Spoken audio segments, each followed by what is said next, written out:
Love Oyedokun, Plus TV News.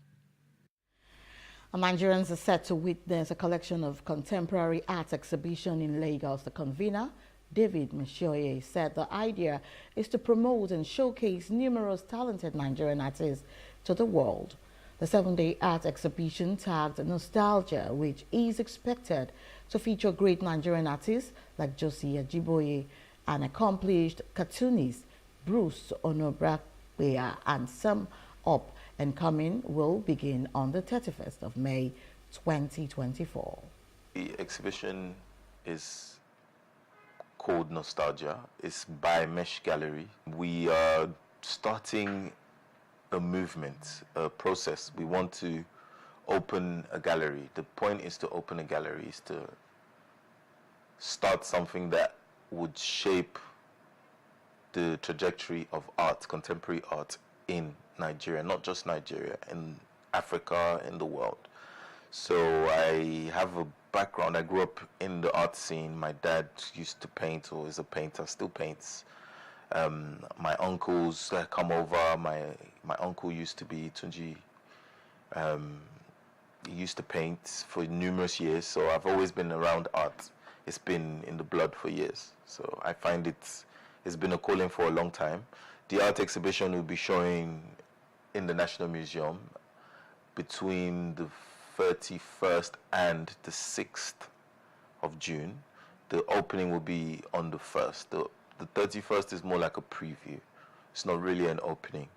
So everyone is welcome from the 1st. Mr. Meshoye noted that Nigerian artists are doing well, urged the Nigerians to appreciate and patronize them. He, however, hinted that the initiative has come to stay. To come and see. We have artists such as Mr. Bruce Onobrakbeya, Bolaji Ogunwo, Duke Asidere, Edosa Iguogu, Mufo Nifade will be our curator on the day. Yes, we have numerous artists, some of which I haven't even named. Mr. Josie Ajiboye, the famous cartoonist of the 80s, the 90s. The reception leans more towards the older crowd. It's more of a thing for the older crowd, and the issue I have with that is I have several friends who don't appreciate the arts as such. They don't know the value of art, or they don't even recognize real art. As I mentioned earlier, I have friends who can see a roadside painting or a roadside print, not even a painting, a print, and send me a picture like, oh, Mesh, what do you think this is worth anything? Do you think this is good? Do you think this is good? I'm like, oh, it's subjective. If you like the art, then yes, it's good. This is the first of many. We plan on opening an exhibition space, an actual gallery space, before the end of the year, by the grace of God. All things being equal, it is a road that has no end, foreseeable end at this point in time. Still ahead, explosion kills 11 workers at a sugar factory in Tanzania. Details from Real Time. Stay with us.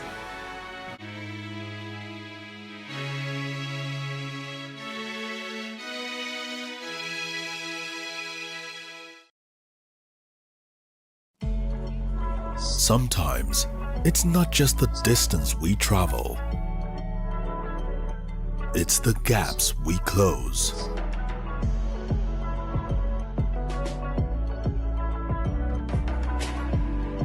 It's not the things we buy. It's the memories we create. Sometimes, it's beyond the places we go. It's the connections we make. Not just the things we taste. It's the taste of things to come. And it's never a question of if, but when. Because life is always just a bit better with American Express. Introducing the Access Bank American Express Gold Card and the Metal Platinum Card, now available through Access Bank.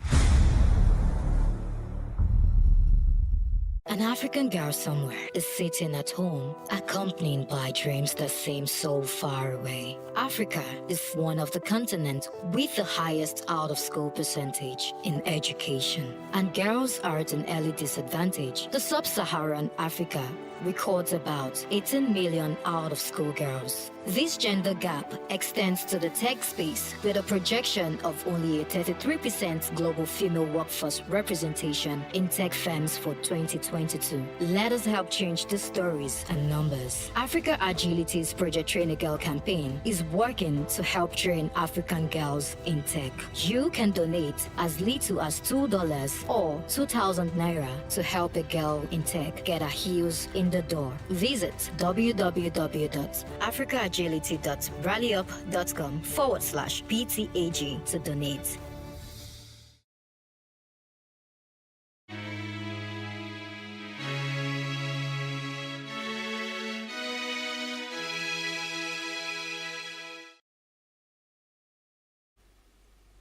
You're welcome back to news now, and now moving on to other parts of Africa. According to the 14th Annual Brand Africa 100 report, non-Africa brands continue to dominate in Africa with only a 14% share of the most admired brands. However, African nations make up 64% of the top 50 most admired countries, with South Africa, Nigeria, United States, China, and Kenya being perceived as the top 5 countries contributing to a better Africa. The BRICS bloc, excluding Iran, all made it to the list. Southern and West Africa dominate the top 50 nations admired by Africans globally, accounting for 44% of the list. And African brands have maintained a 14% share of the top 100 most admired brands in Africa for the second consecutive year. The top 5 most admired African brands are MTN, Dangote, Trade Kings, Glow, and DSTV, along with Ethiopian Airlines. Brand Africa conducts annual research in over 30 markets across sub-Saharan Africa, North Africa, and the East African islands, and the results are published in African Business magazine. And a sugar factory explosion in Tanzania has killed 11 workers, including 3 foreign nationals. The explosion occurred due to an electrical fault, causing a steam pipe to burst during a technical team's preparation for production. The factory, owned by Tiwa Sugar, is one of Tanzania's major sugar producers, producing at least 70,000 metric tons of sugar annually.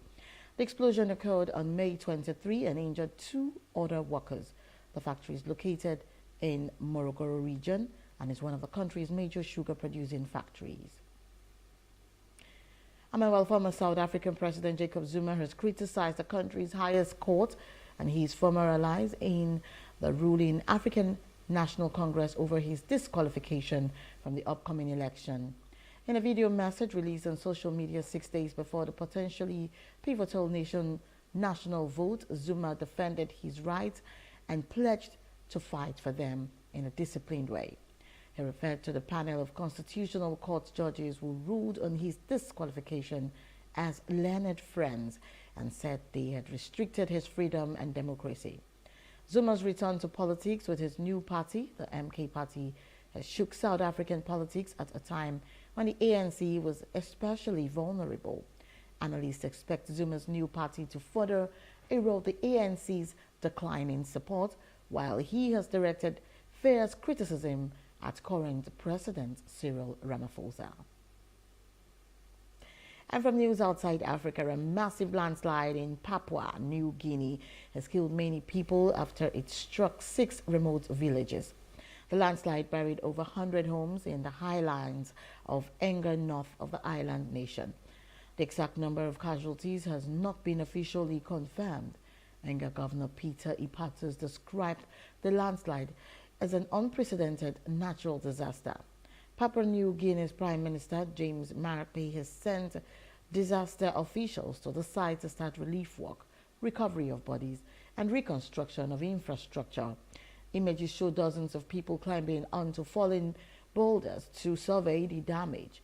An emergency response team has been deployed to the site, and care is currently undergoing a situation assessment. Enga is more than 600 kilometers by road from the country's capital, Port Moresby. And Israel has launched a strike on Gaza, killing 26 people, including 15 children in the city. The Israeli military has not commented on the situation.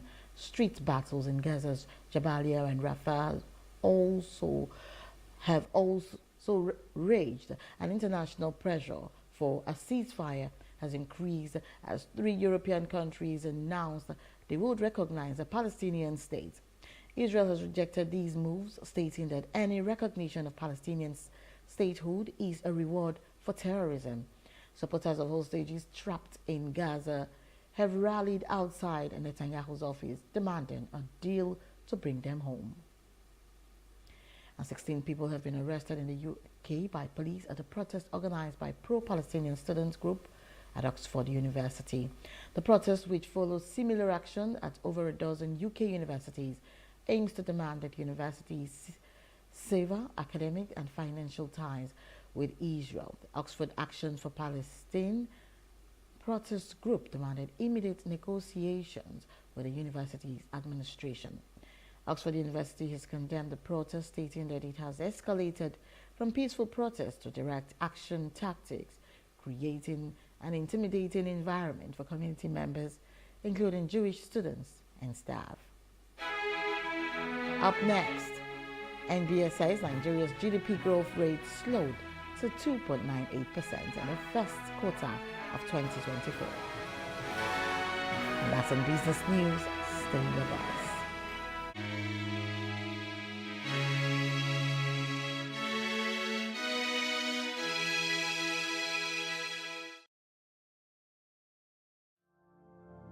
My name is Adejoke Lasisi. I'm the founder and creative director of Planet 3R.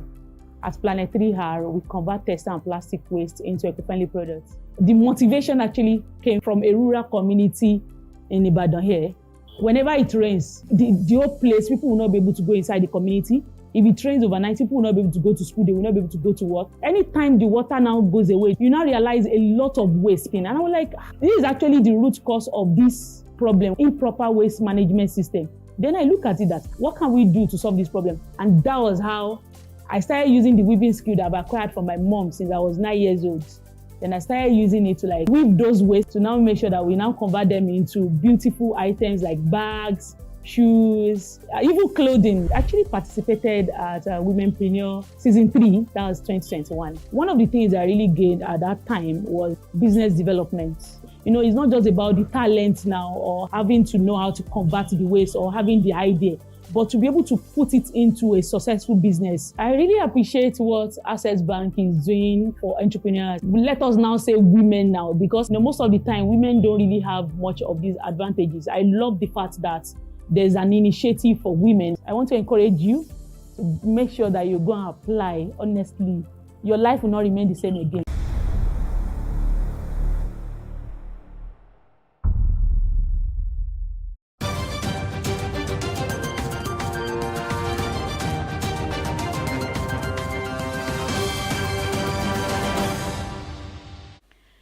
And you're welcome back. Moving into business news, Nigeria's GDP grew by 2.98% in the first quarter of 2024, higher than the 2.31% recorded in the second quarter of 2023, but lower than the 3.46% recorded in the fourth quarter.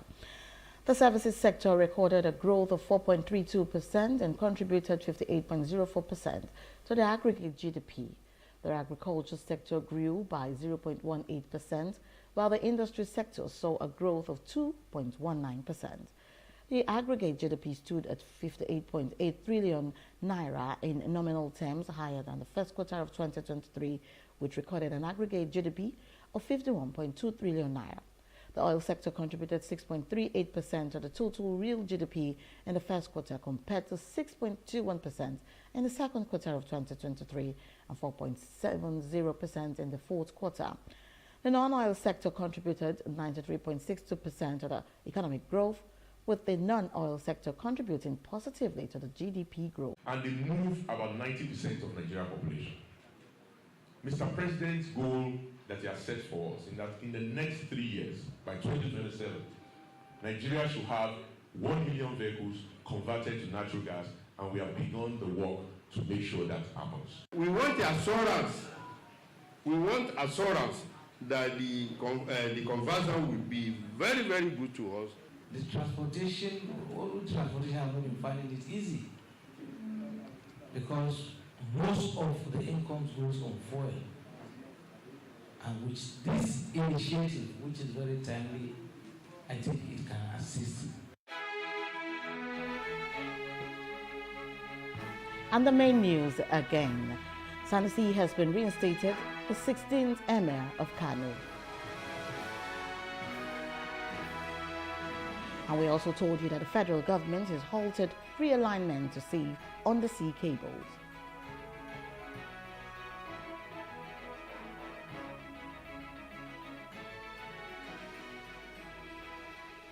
Plus TV News now informed you that many died as landslide buried 100 homes.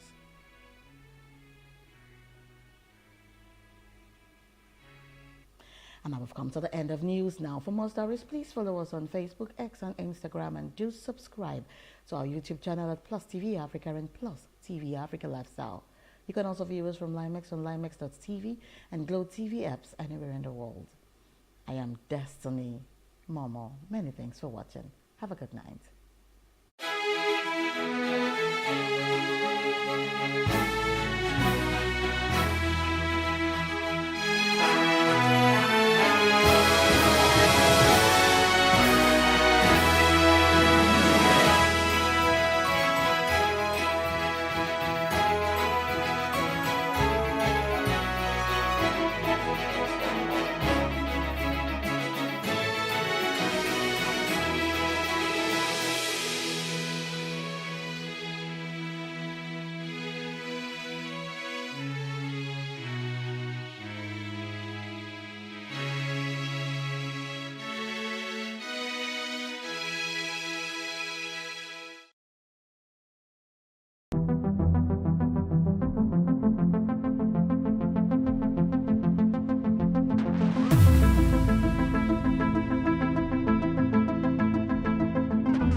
I will take you through this amazingness today.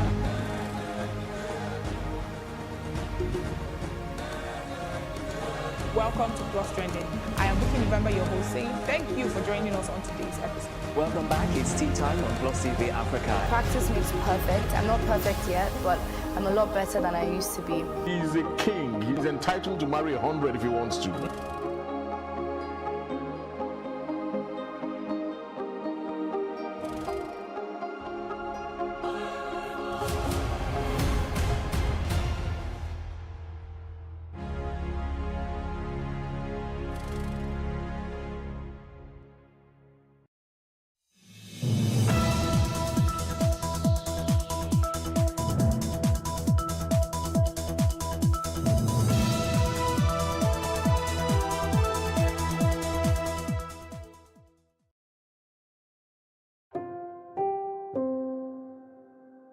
This week on The Inside Story, U.S. President Joe Biden vows a response to Iran-allied militias blamed for the deaths of 3 American service members in Jordan. Tightening tensions in the Middle East as Israel's war on Hamas sparks wider regional conflict. The flow of goods interrupted by Houthi militants in a key supply route. And we continue our coverage of Russia's war on Ukraine, now just weeks away from entering its 3rd year. Now, on The Inside Story, military conflicts.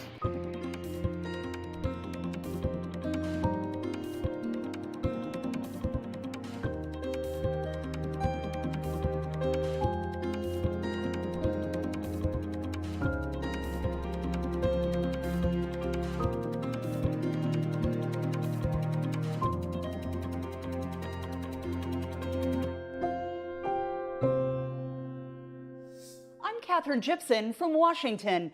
It's been almost 4 months since militant Hamas fighters conducted a pre-dawn raid inside Israel. Over 1,000 people were killed and over 100 were taken hostage. The Israeli response has caused tens of thousands of Palestinian deaths and created a humanitarian crisis, now made worse by charges some UN relief agency workers were involved in the October 7th attacks. And as the Israeli military offensive continues, fighting has expanded outward, claiming the lives of U.S. troops and drawing the U.S. military into the conflict. It is also threatening the flow of economic goods through the Red Sea and beyond. All this and a look at the situation in Europe and Ukraine on today's Inside Story. President Joe Biden is vowing to respond after a drone strike by Iranian-backed militias killed 3 U.S. service members in northeast Jordan near the Syrian border. The White House says the attack was carried out by Iranian-backed militant groups, and that has some Republican members of Congress urging President Biden to go straight to the source and attack Iran.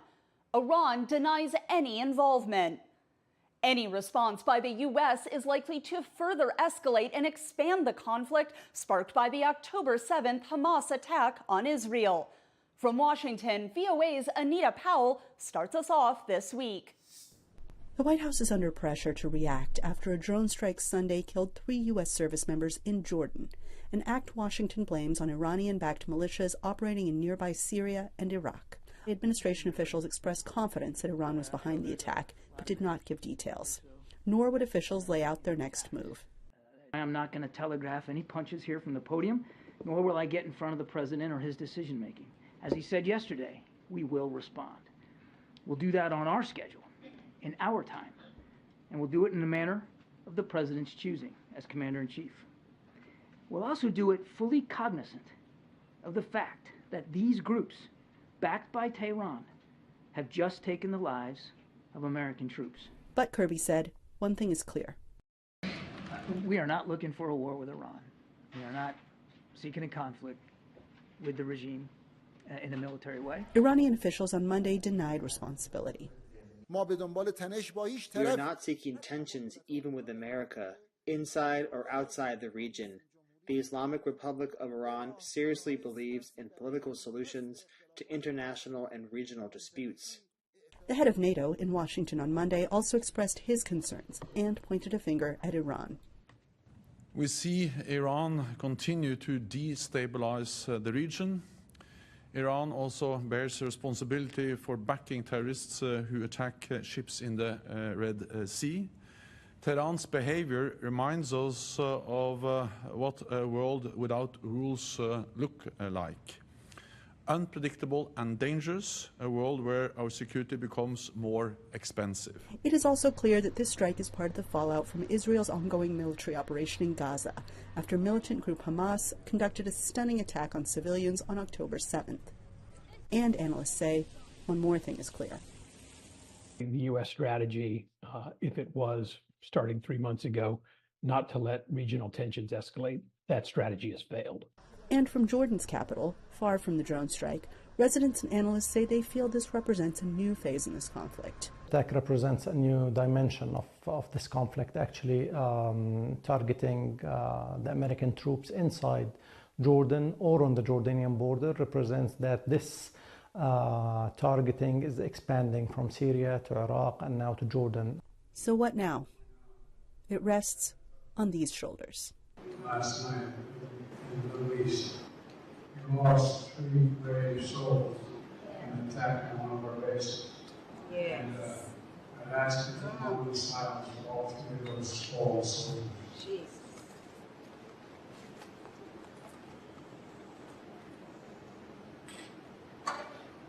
And we shall respond. Anita Powell, VOA News, Washington. Just across the border from where UNRWA operates, Israel says that agency is politicized and has perpetuated the Palestinian refugee issue. Palestinians say UNRWA is important for providing essential services, especially now with the war in Gaza. Linda Gradstein has this report. The U.S. Congress is holding hearings this week into whether the United States should permanently defund UNRWA, the United Nations Relief and Works Agency in charge of supporting the 1.5 million Palestinians defined as refugees in Gaza. Some major donors, including the United States, have suspended UNRWA's funding in response to recent Israeli revelations that UNRWA staff actively participated in the October 7th Hamas massacre in Israel that killed roughly 1,200 people. Israel has presented evidence of acts committed by at least 12 UNRWA staffers, including kidnapping an Israeli woman and participating in a massacre on a kibbutz. In addition, about 10% of UNRWA's Gaza employees have links to Islamist groups, and 50% have close relatives who belong to those groups, according to UN Watch, the watchdog group bringing evidence to the Congressional Committee. UN Watch is releasing a new report entitled UNRWA's Terrorgram, where we expose a Telegram chat group of 3,000 UNRWA teachers in Gaza.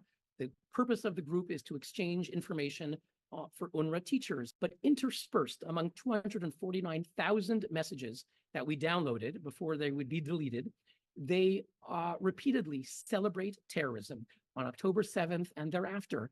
UNRWA has a staff of 13,000 in Gaza, most of them teachers in UNRWA schools. In response to the Israeli allegations, the agency says it has fired 9 people and will continue to investigate. But some Israeli analysts say the problem with UNRWA goes far beyond today's crisis. They say that UNRWA has perpetuated the status of Palestinians as refugees for political reasons rather than resettling them like refugees from other conflicts. UNRWA is started as a temporary agency with good intentions to settle the Arab refugees from the war of 47, 48, 49. Tens of millions of refugees were settled at the time from post-imperial wars.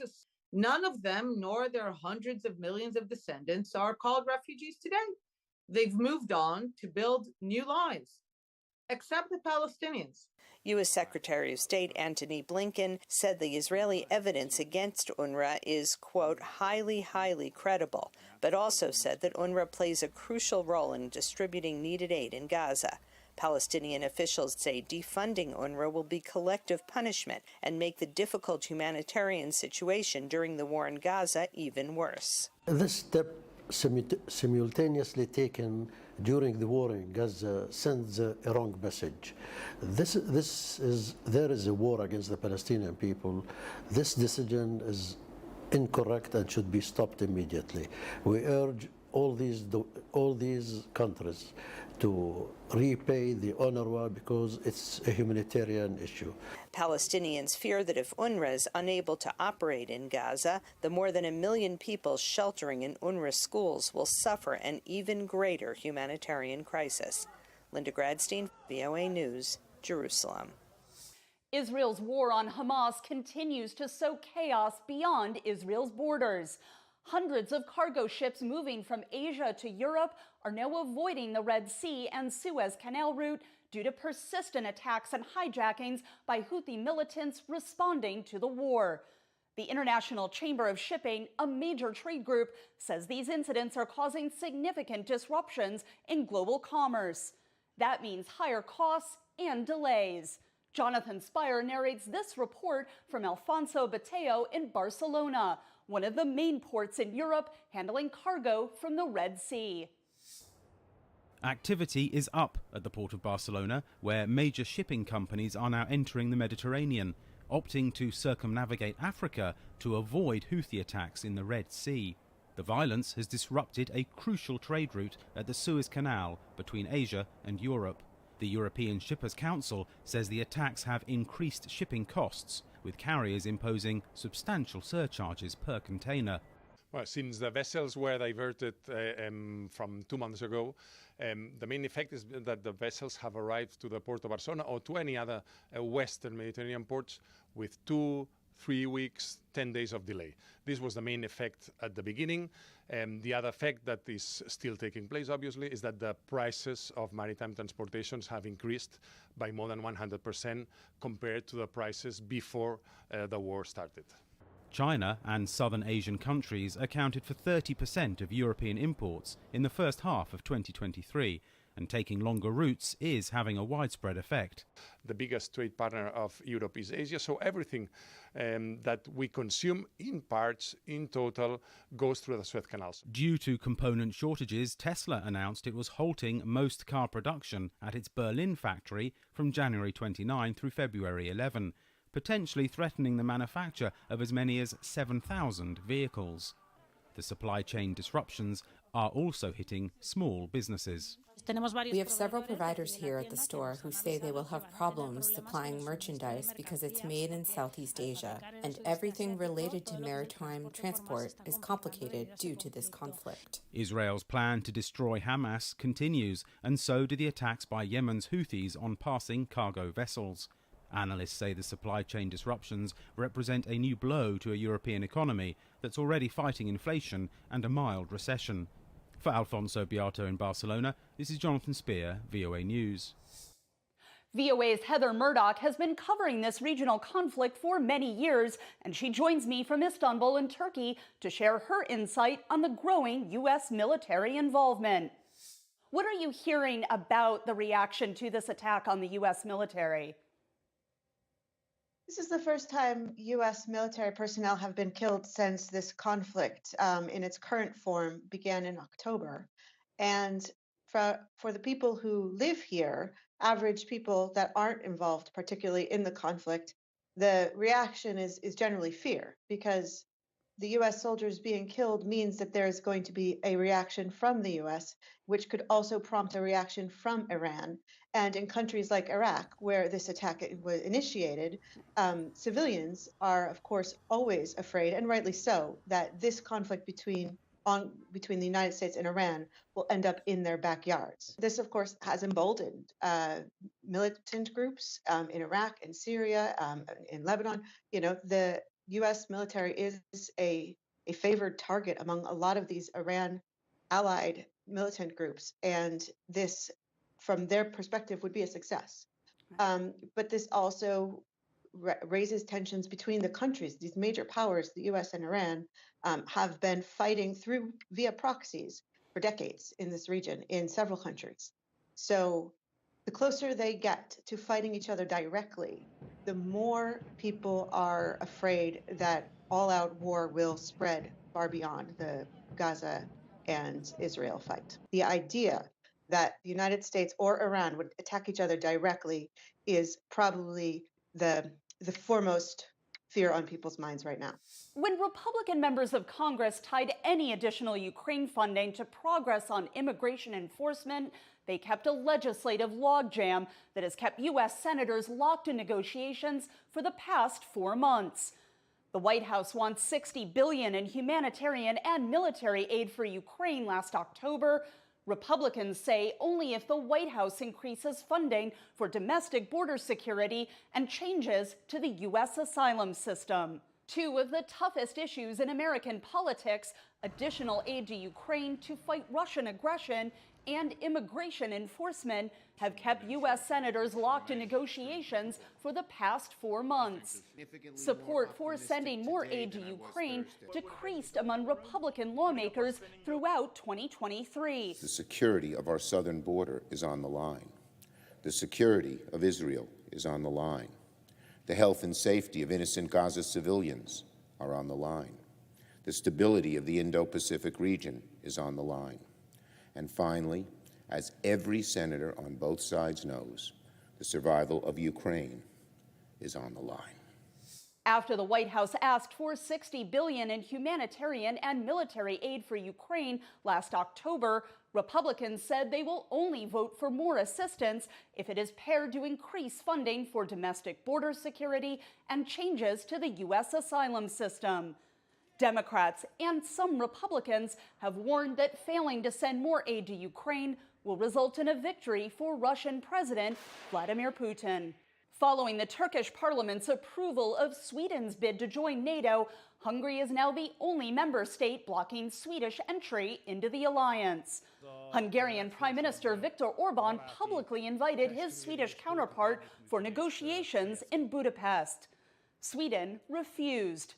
Sweden has often criticized a perceived democratic backslide in Hungary and it now hopes to isolate Orban. Nearly 2 years into Russia's invasion of Ukraine, the conflict grinds on into a war of attrition, and NATO is adapting to the threat from Moscow. The alliance this week launched Steadfast Defender 24, its largest military exercises since the Cold War. Over the coming months, some 90,000 NATO military personnel will take part in a range of drills across Europe, like those seen here in Romania in 2023. 50 naval vessels, 80 aircraft, and over 1,000 combat vehicles are involved. We do all of this to ensure that we have the readiness, preparedness, and the forces in place to remove any room for miscalculation or misunderstanding in Moscow about our readiness to protect every inch of NATO territory. The logistical challenge of moving soldiers and equipment is a vital part of the exercises. So how do they get there, and how do they get there quick? Because the war in Ukraine has shown that being too slow means that a part of your territory can be occupied and has to be reconquered. Sweden, which hopes to join the alliance in the coming months, will also take part. It's the biggest NATO drill since the Reforger exercises of the 1980s. But while NATO flexes its muscles, its ally Ukraine is running low on ammunition as military aid packages in both the United States and the European Union remain blocked by political infighting. The narrative from Ukraine is that Ukraine is defending NATO, and that is a valid narrative if one follows the logic that Ukraine is actually diminishing Russia's army, has diminished Russia's army, and has diminished the military threat that Russia poses to the NATO alliance. So from Ukraine's perspective, it must be a lonely moment to watch this NATO exercise. NATO this week signed a contract for 220,000 rounds of artillery ammunition to replenish members' stockpiles that have been depleted through supplying Ukraine, but they will take 2 to 3 years to arrive. Henry Ridgewell, VOA News, London. Meanwhile, Ukrainian officials say they uncovered massive military fraud in a scheme that saw tens of millions of dollars exchanged for weapons that never materialized. The discovery follows the downing of a Russian plane said to be carrying Ukrainian POWs. VOA's Arash Arabasadi has this story. Soldiers holding defensive positions near the Ukrainian city of Bakhmut fire artillery rounds after last year's counteroffensive failed to pierce heavily fortified Russian positions in the south and east of Ukraine. They say the one thing they always need is more ammunition. It is against this backdrop that the Security Service of Ukraine, or SBU, announced it charged 5 people with embezzling some $40 million meant to buy 100,000 mortar shells. The money changed hands. The weapons never came. Rooting out corruption was and remains a key pillar in Ukraine's bid to join NATO and the EU, with officials from both groups demanding Kyiv address internal fraud. Meanwhile, the Kremlin continues striking Ukrainian targets like residential buildings and civilian infrastructure. But it was in St. Petersburg just days ago that a court convicted Daria Trepova for a terror attack on Russian soil in April 2023. Trepova was charged with delivering an explosive device to a pro-war Russian blogger as he gave a talk at a local cafe. She called it all a setup, saying she thought she was delivering a listening device and not a bomb that could have also killed her. She was sentenced to 27 years.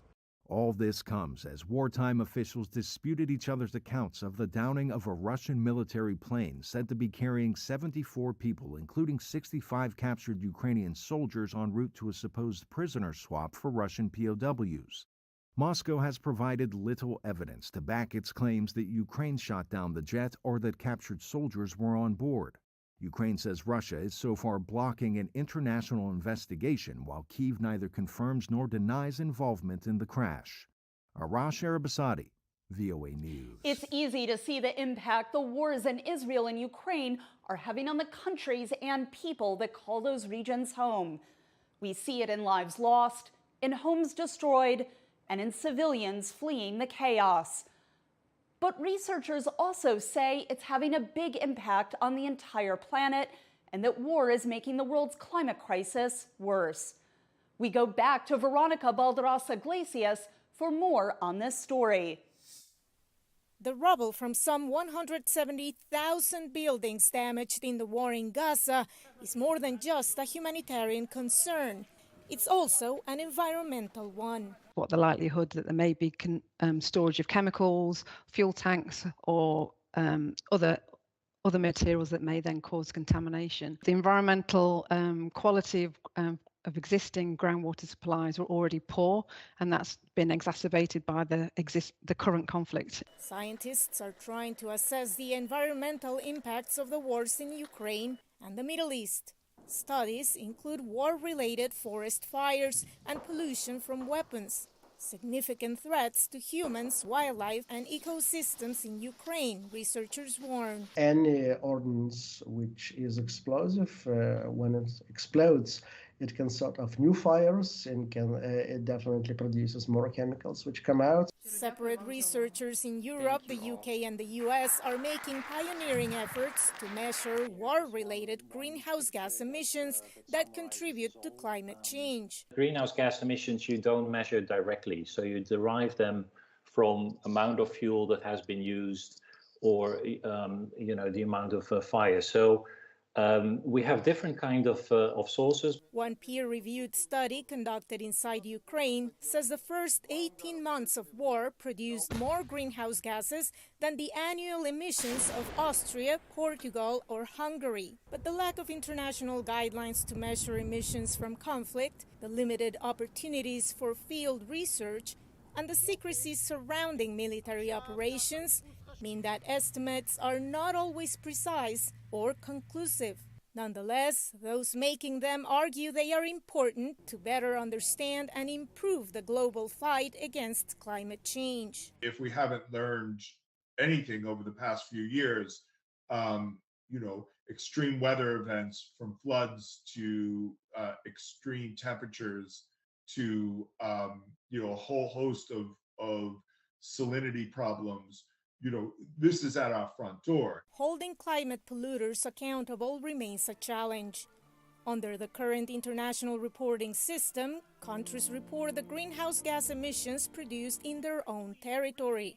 There are no formal guidelines to measure those emissions from a conflict or a legal framework to attribute responsibility. International efforts will be needed from scientists, policymakers, to develop some new guidelines. The U.S. military backs the wars in Ukraine and Gaza, but the Pentagon says it takes the threat from climate change seriously. Press Secretary Major General Pat Ryder told VOA. When it comes to climate change and the effect of climate change, the department has been very clear to include referencing it in our national defense strategy that we as a U.S. military need to adapt and be ready to address the kinds of challenges that climate change presents. Researchers underline that while mitigating environmental and climate change impacts must remain a top concern, addressing the humanitarian crisis and civilian suffering in war zones must also take precedence. For all of those behind the scenes who brought you today's episode, I'm Katherine Gibson. We'll see you next week for the Inside Story.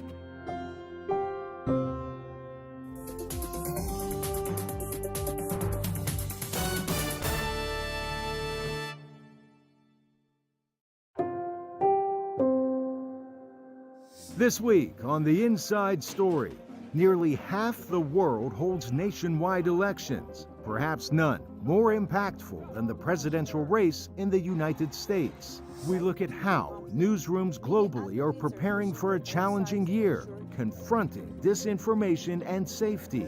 We continue our coverage of conflicts in Israel and Gaza and between Russia and Ukraine. Plus, we see what's in store for space exploration. Now, on The Inside Story, the year ahead.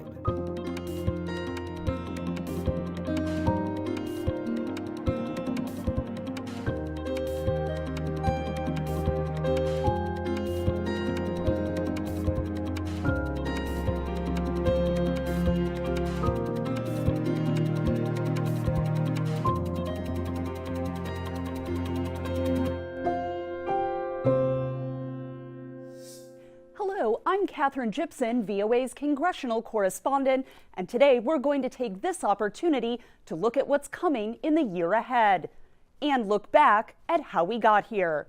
From elections to war to the continuing march of technology, 2024 for many holds promise, and for some more than a bit of anxiety. All this and more on today's Inside Story. We begin with what will be history's biggest year for elections. Roughly half of the world will have the chance to choose new leadership.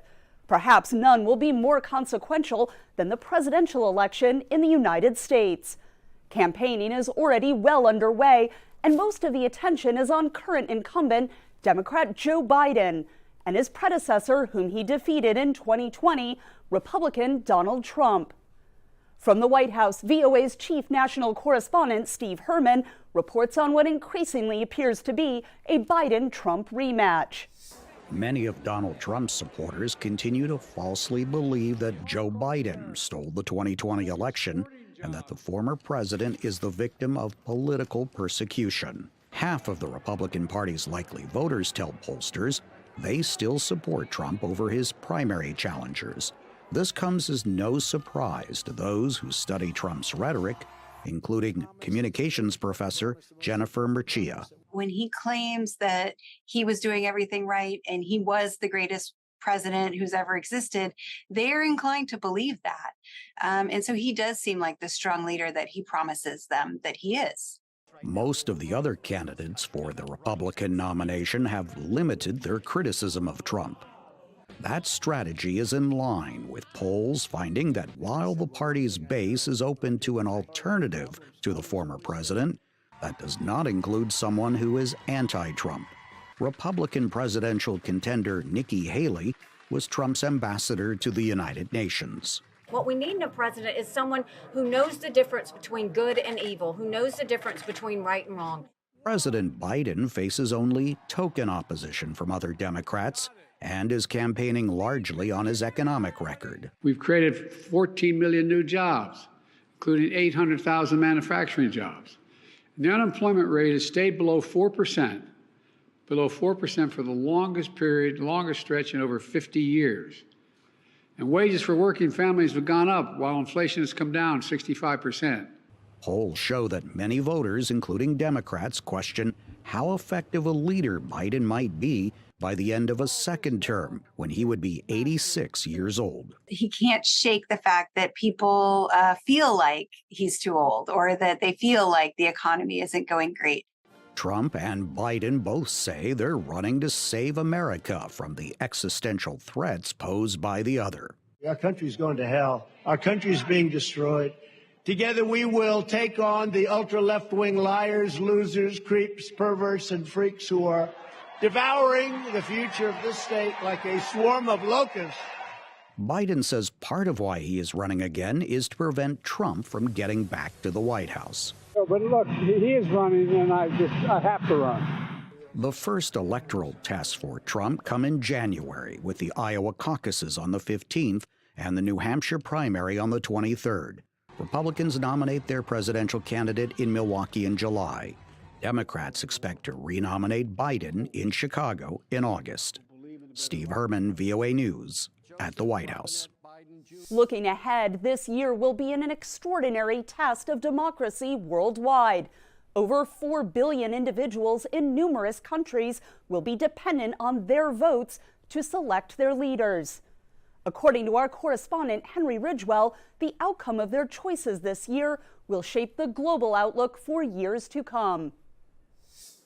Sheikh Hasina won a 5th term as Prime Minister of Bangladesh, the first in a series of major elections across the world this year.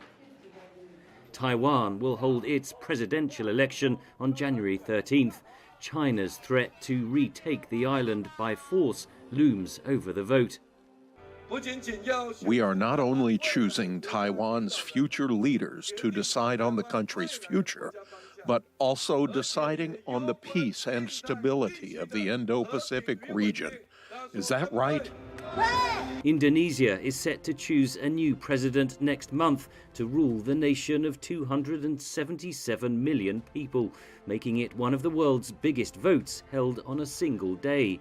Pakistan will hold parliamentary elections in February, where opposition leader and former Prime Minister Imran Khan remains jailed on charges of leaking state secrets, which he denies. Russians will vote in presidential elections in March, and incumbent Vladimir Putin is all but certain to win. He has control of all of the administrative machinery required to make sure that a crushing vote in favor of him is delivered, and we get another 6 years of Putin up to at least 2030. India, the world's biggest democracy, will hold parliamentary elections between April and May, with the Bharatiya Janata or BJP party under Prime Minister Narendra Modi ahead in the polls. These are very significant elections because there are clearly two opinions in the country at the moment. One is that BJP is polarizing society on communal lines, and on the other hand, there is opinion that BJP is focusing more on national security. On June 2nd, Mexico is due to hold presidential elections, which could herald a new milestone.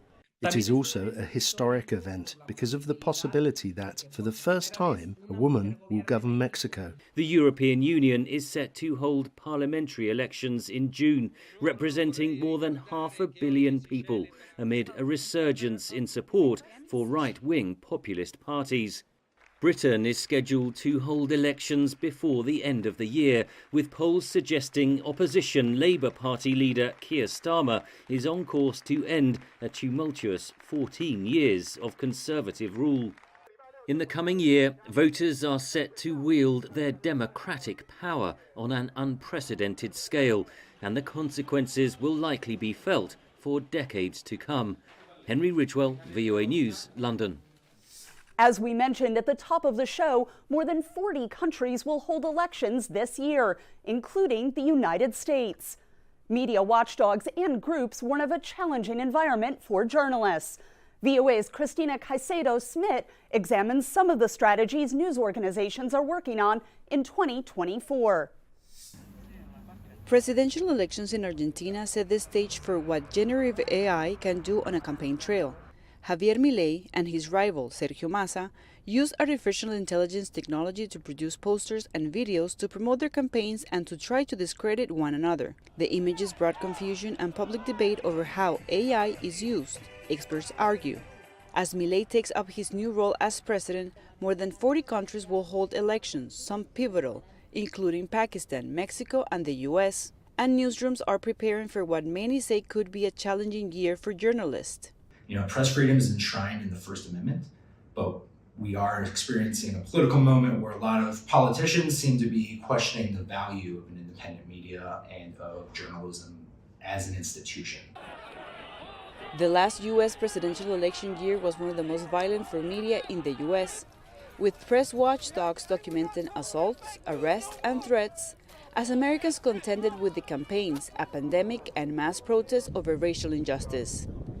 With elections in 2024, the biggest challenges for media will be AI, disinformation, and safety. And that security is both in person, whether you're covering rallies or things of that nature, candidate events. That has become a deeper issue. And then there is online security. Another concern for Moshavi and her team at the International Center for Journalists, or ICFJ, is artificial intelligence, which she says can trick even the savviest of voters. Generative AI, I should say, is rapidly changing the information ecosystem. And journalists are very concerned and worried about dealing with deep fakes, with misinformation, with disinformation. The ICFJ is working to ensure that journalists have the tools and support they need through its Disarming Disinformation initiative. We think it's imperative that every reporter, frankly, become a disinformation reporter. It's affecting every aspect of our lives. Reporters Without Borders has set up a database to track violations against media in the U.S. and provide an overview of conditions for media in different states. We are launching a project right now that's going to examine exactly how big those differences are and where they exist. So, for instance, if you are a reporter in California, how does that compare to your experience as a reporter in South Dakota? The State Press Freedom Index will examine factors like news deserts and pluralism of news outlets covering local issues, among other challenges. As the election campaign gets underway in the U.S., analysts say trust in media will be important. So I think that there is a deep correlation between trusting information and the power of disinformation.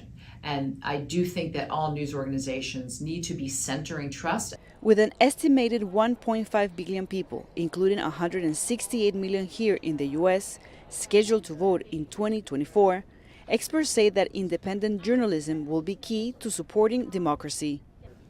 Cristina Caicedo Smith, VOA News.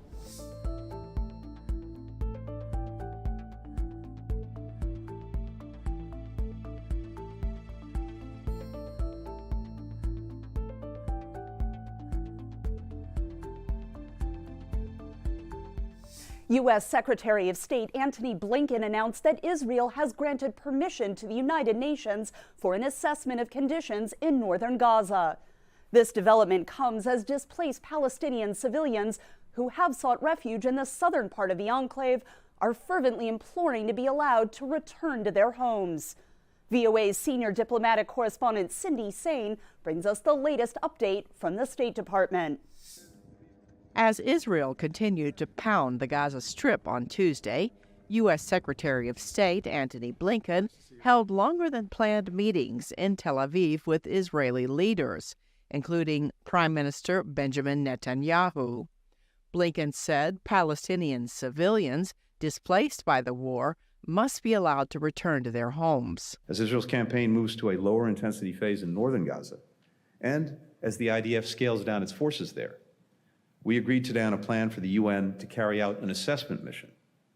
It will determine what needs to be done to allow displaced Palestinians to return safely to homes in the north. Blinken said Hamas may have left unexploded bombs and that there are other security and logistical concerns before Palestinians who were told to flee south can return home safely. Displaced Gazans in Khan Yunis on Tuesday asked Blinken to support their return to their homes in the north of the enclave. One woman said this. My message to the U.S. Secretary of State Blinken: get us back home to northern Gaza, even if to a tent. It's better than here, because we are suffering. It's been 3 months we are staying here. It's better to go back home. Blinken said he told Israeli leaders the civilian death toll in Gaza is still much too high. Asked why the United States does not oblige Israel to agree to a ceasefire, Blinken had this to say. We want this war to end as soon as possible. There's been far too much loss of life, far too much suffering. But it's vital that Israel achieve its very legitimate objectives of ensuring that October 7th can never happen again. One analyst told VOA this goal stated by Israel is too vague. Israel's no closer to achieving that goal, in large part because we don't know what it looks like. And Hamas still has the ability to launch rockets. They are still putting up a fight on the ground. And so the question for the administration is how much of a human cost is too high? The Hamas-run Gaza Health Ministry says more than 23,000 Palestinians have been killed since Israel started its war on the Gaza Strip after Hamas' surprise attack on Israel on October 7th that killed 1,200 people. Countless homes and buildings across Gaza have been destroyed by Israeli rocket attacks. Cindy Sain, VOA News, the State Department. Last year, Ukraine attempted to break through the lines of invading Russian forces as the West stepped up the supply of heavier weapons and advanced missile systems. But as Henry Ridgewell reports, neither side appears able to make a significant breakthrough, and there is little sign that Kyiv and Moscow are prepared to negotiate a peace deal. Invading Russian forces seized the Ukrainian salt mining town of Soledar in January 2023 after months of brutal fighting. Russian missiles continue to rain down on Ukrainian cities. With Ukrainian forces struggling to make battlefield gains, Western allies announced they would send heavy weapons to Kyiv, including tanks and longer-range missile systems.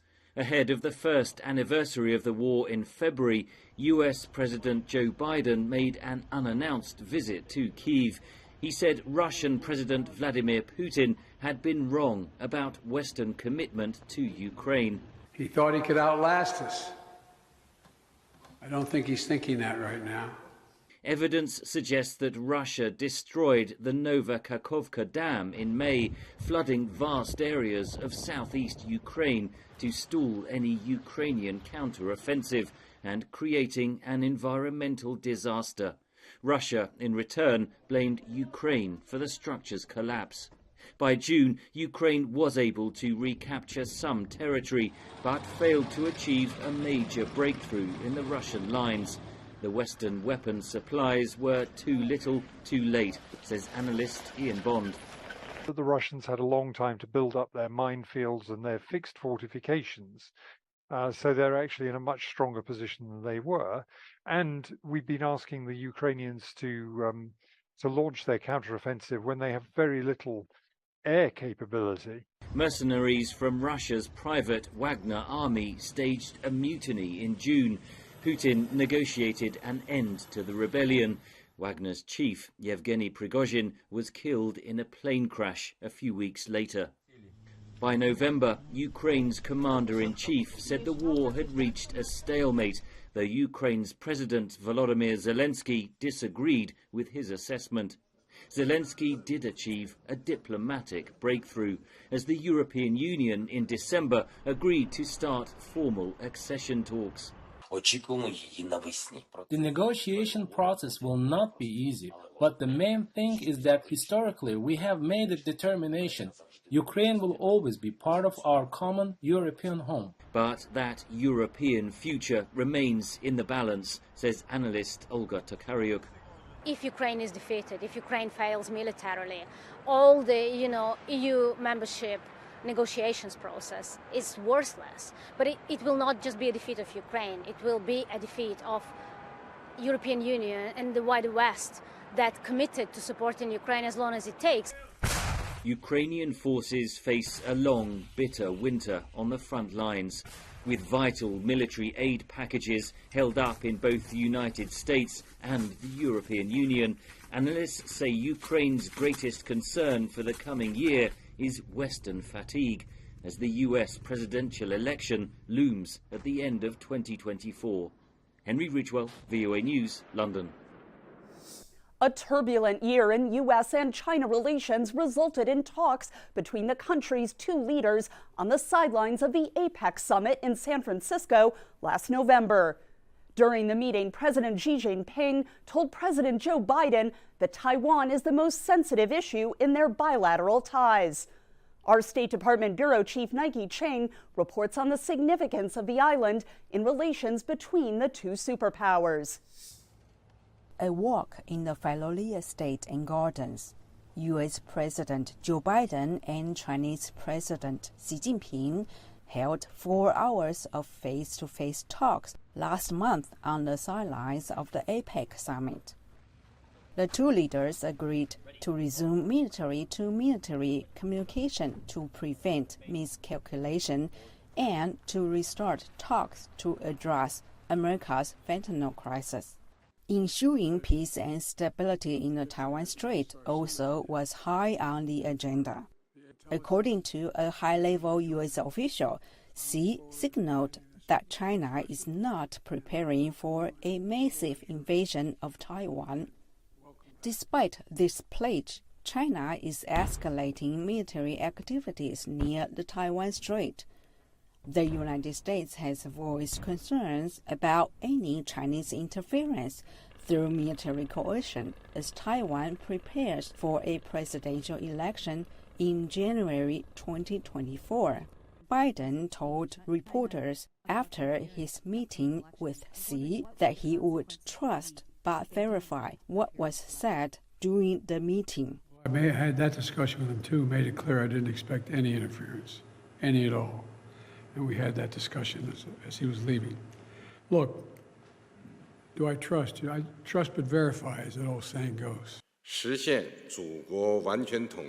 The Chinese Communist Party has never ruled Taiwan, but claims sovereignty over the self-governed democracy, which became home to the defeated nationalist Chinese leadership in 1949.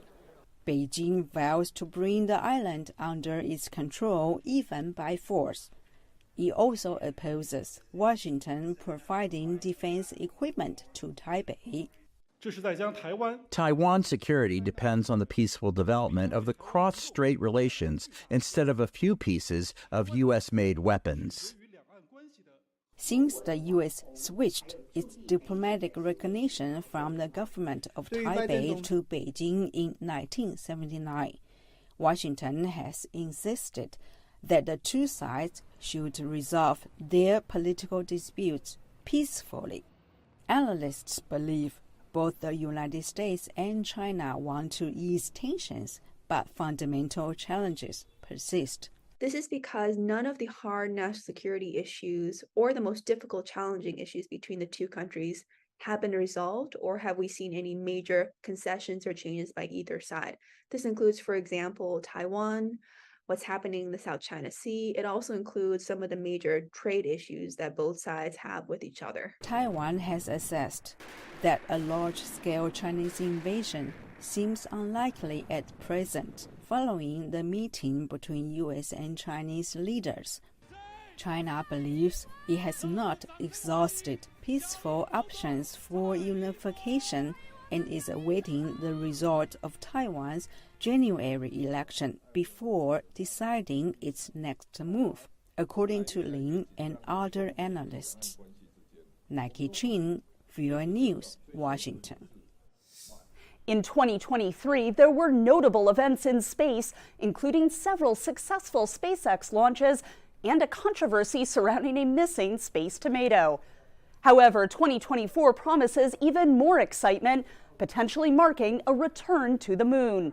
Our Arash Arabasadi with a quick look at what lies ahead for space travel and exploration. Finally this week, a quick look at what's ahead for 2024. Private aerospace company Sierra Space looks to launch its Dream Chaser on a docking mission to the International Space Station, or ISS, this spring. It may look like the old space shuttles NASA used to launch, but it's 4 times smaller, and the company touts its ability to land on standard runways instead of custom-made launch pads. Meanwhile, Boeing will look to send its reusable Starliner capsule to the ISS with 2 astronauts on board. Tests have so far been mired in issues like flammable wiring and faulty parachutes, but if all goes well for Boeing and Starliner is a success, the company could begin alternating launches to the ISS with SpaceX. Saving the best for last, NASA looks to send a crewed mission aboard the Orion capsule perched above its massive Space Launch System, or SLS, rockets on a trip around the moon. 4 astronauts will make the journey, likely by year's end. Following the success of Artemis 1, Artemis 2 is the space agency's next step in returning astronauts to the moon for the first time in more than half a century. Arash Arabasadi, VOA News. For all of those behind the scenes who brought you today's show, I'm Katherine Gibson. We'll see you next week for the Inside Story.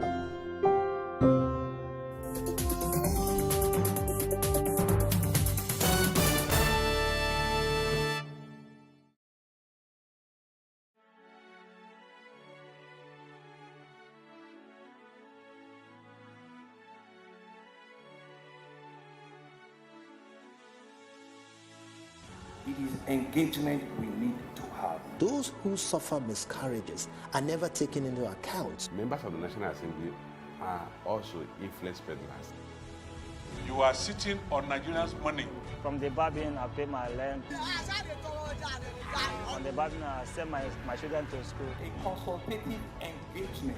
No any tangible notification before they ban us. It's one thing for people to be at your back and the heat of the moment, and another thing for them to still be with you when push comes to shove.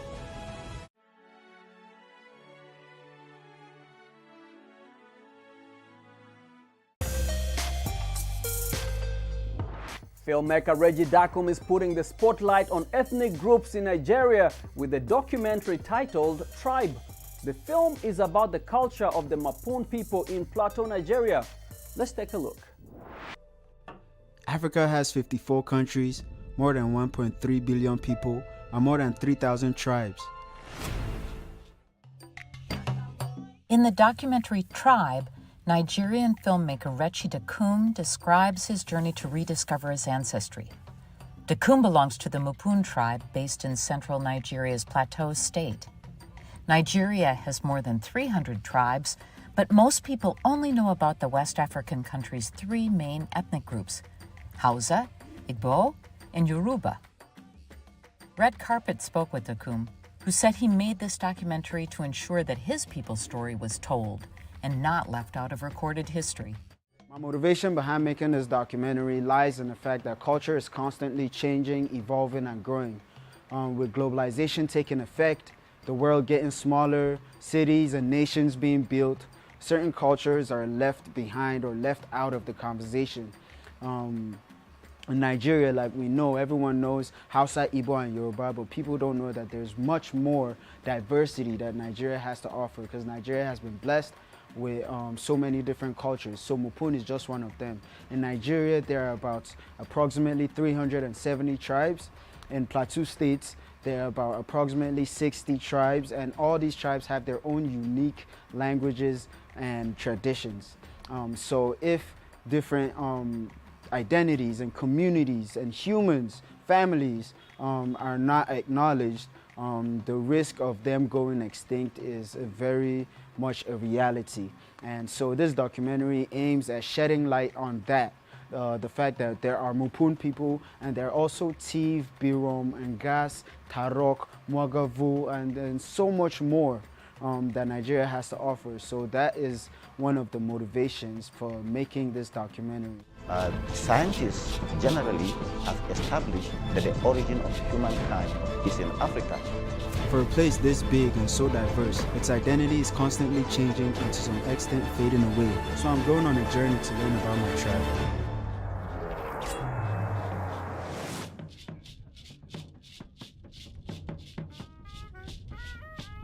Africa's independent filmmakers have been making waves in film festivals and winning awards for their original content.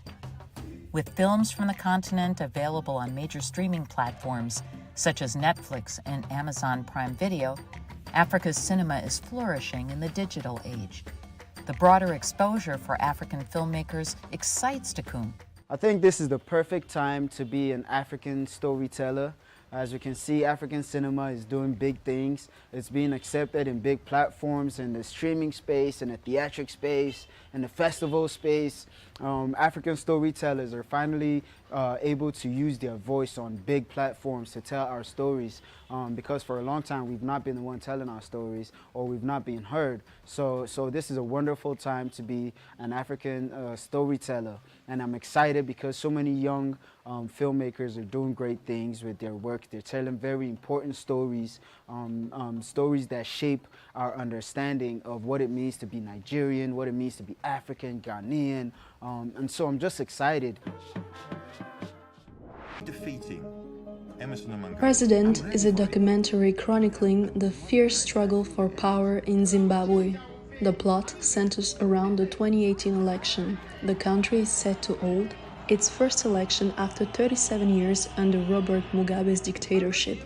Through the figure of the young Nelson Chamisa, the main opponent to putschist Emmerson Mnangagwa, the film tells the story of Zimbabwe's yearning for democracy, a theme dear to filmmaker Camilla Nilsson.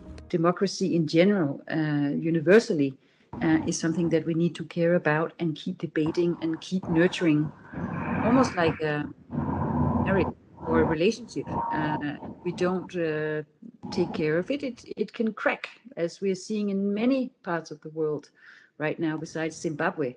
Camilla Nilsson, who previously documented Zimbabwe's political life, explains that her second film is an effort to highlight the historic significance of the 2018 election for Zimbabweans who lived through food shortages and a severe economic crisis. When asked why she chose to tell the story from the opposition's viewpoint, Nilsson explains that the MDC, the Movement for Democratic Change, is the only side to have given her access to its campaign. And we did also approach Ida Mnangagwa and his camp to see if he would, like ZANU-PF and the ruling party had been part of my first film, accept to be filmed for this new documentary. But after some initial negotiations and actually an initial green light, the camp then declined, or basically didn't get back to my request for meetings, and so we could have made a more balanced film had Mnangagwa's camp agreed to be part of the movie, but unfortunately they declined.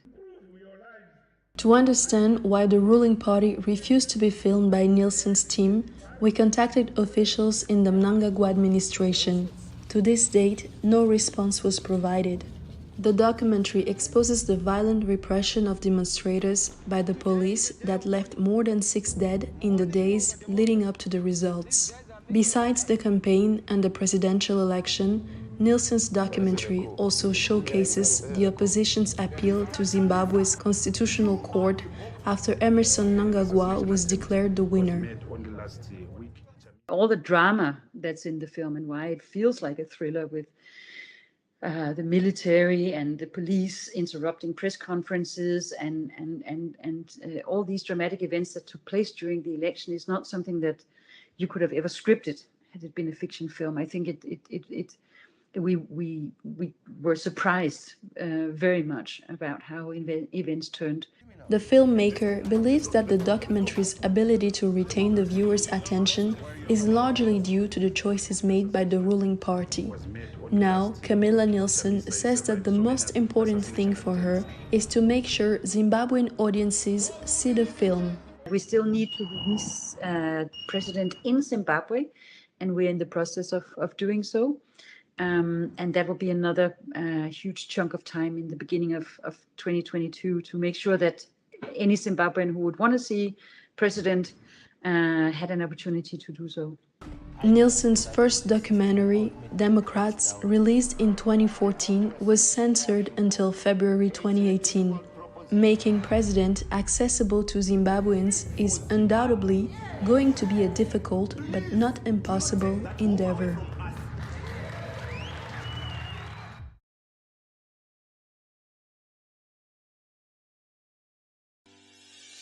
Increase the reach of your events or business services.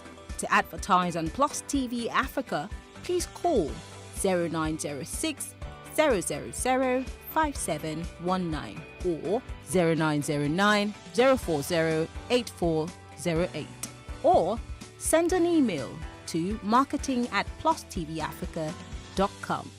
Plus TV Africa. Big stories live here.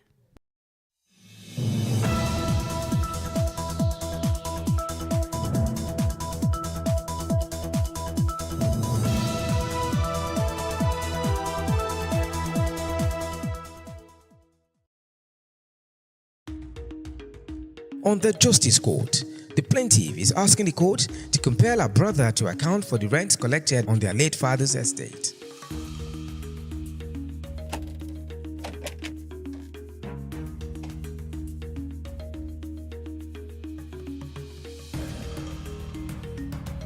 All rise. Court in session. Honorable Judge Fumi Asaolu presiding.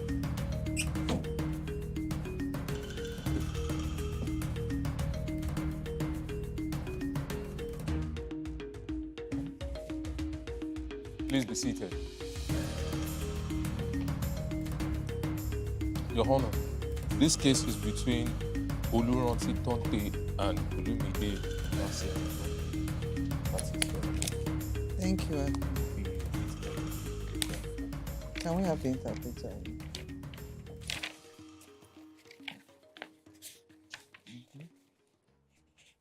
Explain to her that you are an interpreter.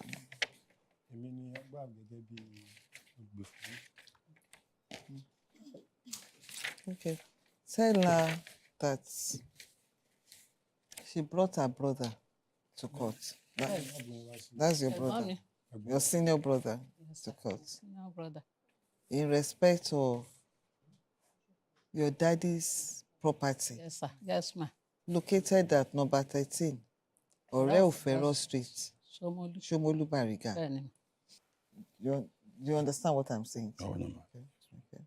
And also the money being received from MTN Mass And Airtel at the church and bakery. Yes, ma'am. That he's been collecting money in respect of all this. Yes, ma'am. And you believe he's not accounting for them. Yes, ma'am. That your dad has 4 wives. Yes, ma'am. That we call it Digi. So there are 4 of you. That the only money that he has paid into your account so far is 500,000 naira. Yes, ma'am. Is it 500,000 naira to each Idigi? Yes, ma'am. Okay. And after that, nothing. Yes, ma'am. When was the money paid? Because you didn't state it here. This year. Paid. Now you heard everything she said. That's her claim. So I'm going to look at your own defense. And I'll tell you. He said he's been in charge of the property. Yes, ma'am. Along with his junior brother. Yes. Dakpo. Yes, ma'am. The Mr. Dakpo. That you said I've used the proceeds from the rent to build the house. Sure. Which money? Which proceed? From which one? The mass. Only the mass? Not only the mass, but all that money. All the money you've been collecting, okay?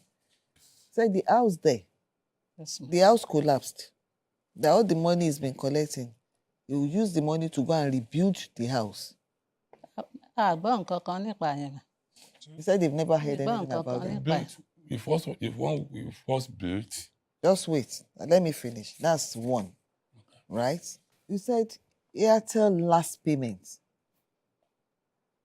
is for 14th of February 2022 to February 13, 2027. Yes. That's 5 years. Yes, 5 years. When was the money paid? I think they paid in February. Because the tenancy, the agreements commenced on 14th of February. Okay. So that means they must have paid in February. No, they paid before February. December, yes. Around December. Around December, yes. Paid in December. Okay. The one for MTN, where was it paid? That's the mast for MTN. 2021. No, you put 2023. I'm mixing the two. One is 20. You don't have documents for all this? I have documents. Why didn't you bring them or submit them for clarity? You are not a young man, no. You can't remember all these things offhand. You understand what I'm saying? Fair point. And besides, your claim should be backed up with evidence. What do you have to say? I want to say the way the has happened. No. The bottom line is, whatever you are going to tell me, he's been collecting money in respect of all this property. Yes. So, what I'm asking him is to bring me all the receipts of payments for this. Yes, ma'am. Can you hear me? Let me have all the receipts. Yes, ma'am. Bring me evidence of payments. Okay. Whose account? Just go to the bank, print everything out. Okay. I think I will have it. Call me. Let me. I can please, I still need a sheet of paper. All right. So you have, let me ask you first. You have everything for the Airtel mast here? Yeah, I will not say everything. Okay. Do you have everything for the MTN mast?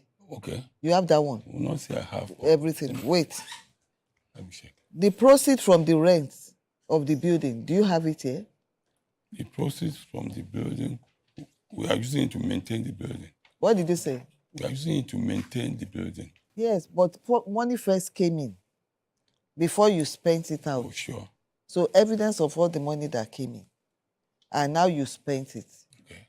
Do you understand? Yes. Let's have it. You know why? You know this property belongs to all of you. Sure. Are you from the same mother? Not the same mother. Oh, Baba kan. I know. I'm trying to make him understand. You know, excuse me. You have other siblings from different mothers. Sure.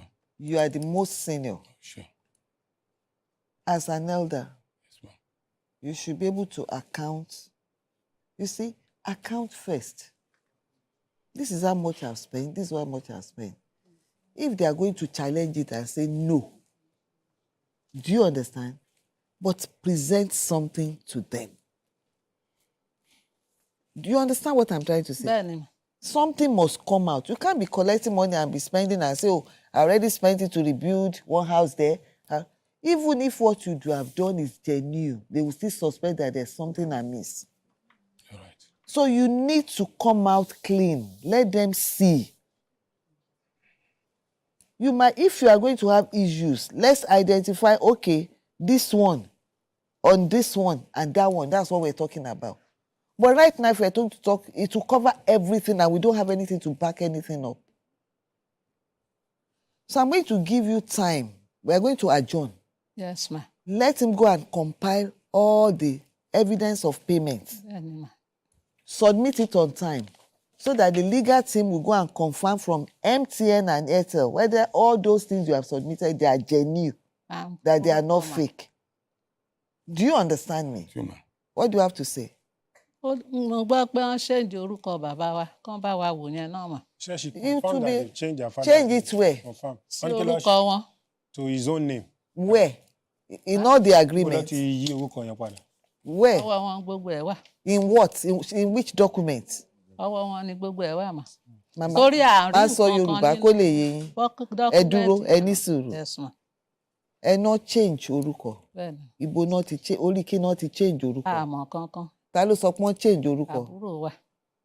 Is he around? Yes. Bẹ́ẹ̀ni mà. Let him come out. You are the one addressing me now.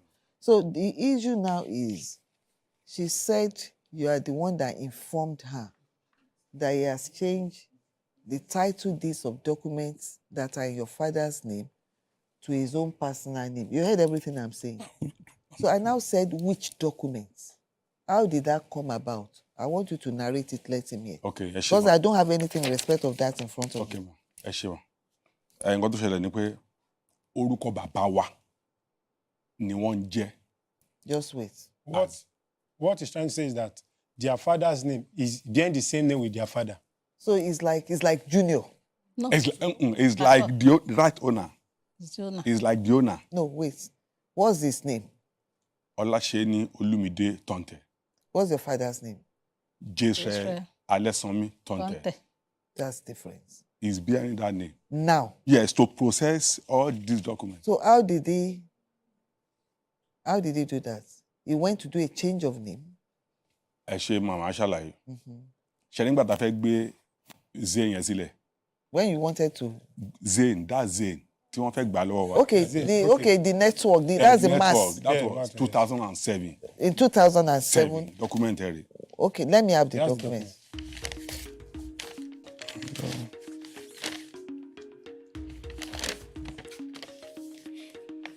So.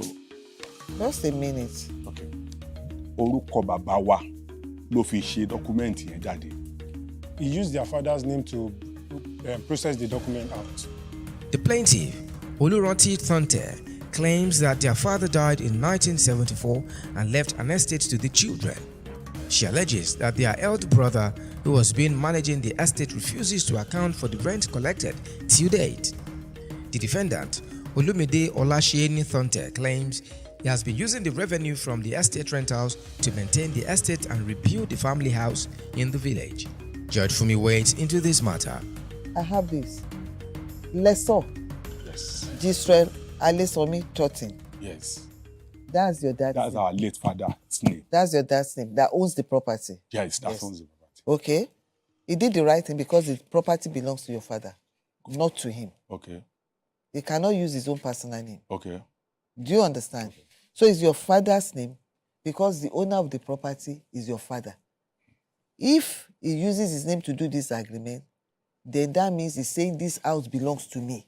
The house does not belong to him. It's your father's house. Yeah. So true inheritance belongs to all of you. Okay. So the lesson here is your dad's name. That is there. Now, who signed for your dad in 2007? Signed. Is that your name? No, on his behalf. Pardon? On his behalf. You cannot. This is criminal in nature. You can go to jail for this. This is forgery. You might not have intent to defraud. Do you understand? You might not have the intention to defraud. But what you have done is criminal in nature. This is obituary. No, obituary is of no use to me. It's death certificate that matters. Okay. But there's no dispute. None of you is challenging the death of your dad. That's why I said that's not necessary. Okay. You are saying your dad has passed on. You are claiming your dad has died. You are not saying your dad is alive. So, and none of you is saying, oh, you are not my father's child. Do you understand me? So there's no dispute. What I'm trying to say, to explain to you is like, you cannot sign and portray yourself as the deceased. No, it's not done. The first thing all of you have to go and do before is always, what about your dad's account, bank account? He didn't leave any money in the bank. Ẹjọ́ mà, ìgbà tí wọ́n kú, gbogbo documents wọn ni wọ́n jó dànù. After the death of their father. Ìwé nìkan ni àrítọ́ wà lọ́wọ́ wọn. Gbogbo fáìlì bá mi. All the documents have been burnt by him. Eléyìí nìkan nìwé tá a rí. This is the only document they can have. Àti you know what? Ìwé ilẹ̀. You see, for me, wait. Anything that you cannot prove, for me, goes to no issue. If you are saying a bond document, you don't have anything to show me, maybe a video or a picture, you know that, or maybe you have reported to police station, died, or something, and made statements at that time. It doesn't fly with me. You understand? It cannot. So, but I've forgotten. Don't look surprised. Do you know what? You remember the first thing I told you? Yes, ma'am. The minute as an elder that you are not accounting to those behind you, okay, all sorts of things will always come up. On the signature, you might not know that's not the right thing to do. But you people have to correct that. Because you are family, you are one. This has to be corrected.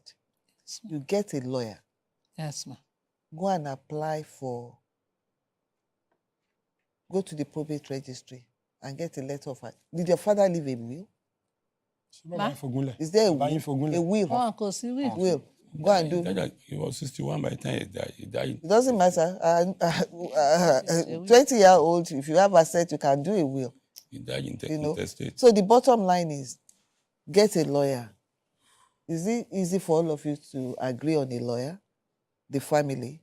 This is something that a lawyer has to process for you. Yes, at the probate registry. What do you want to say? Ẹjọ́ mà, wọ́n ṣe ní mo ní lọ́ọ̀yà.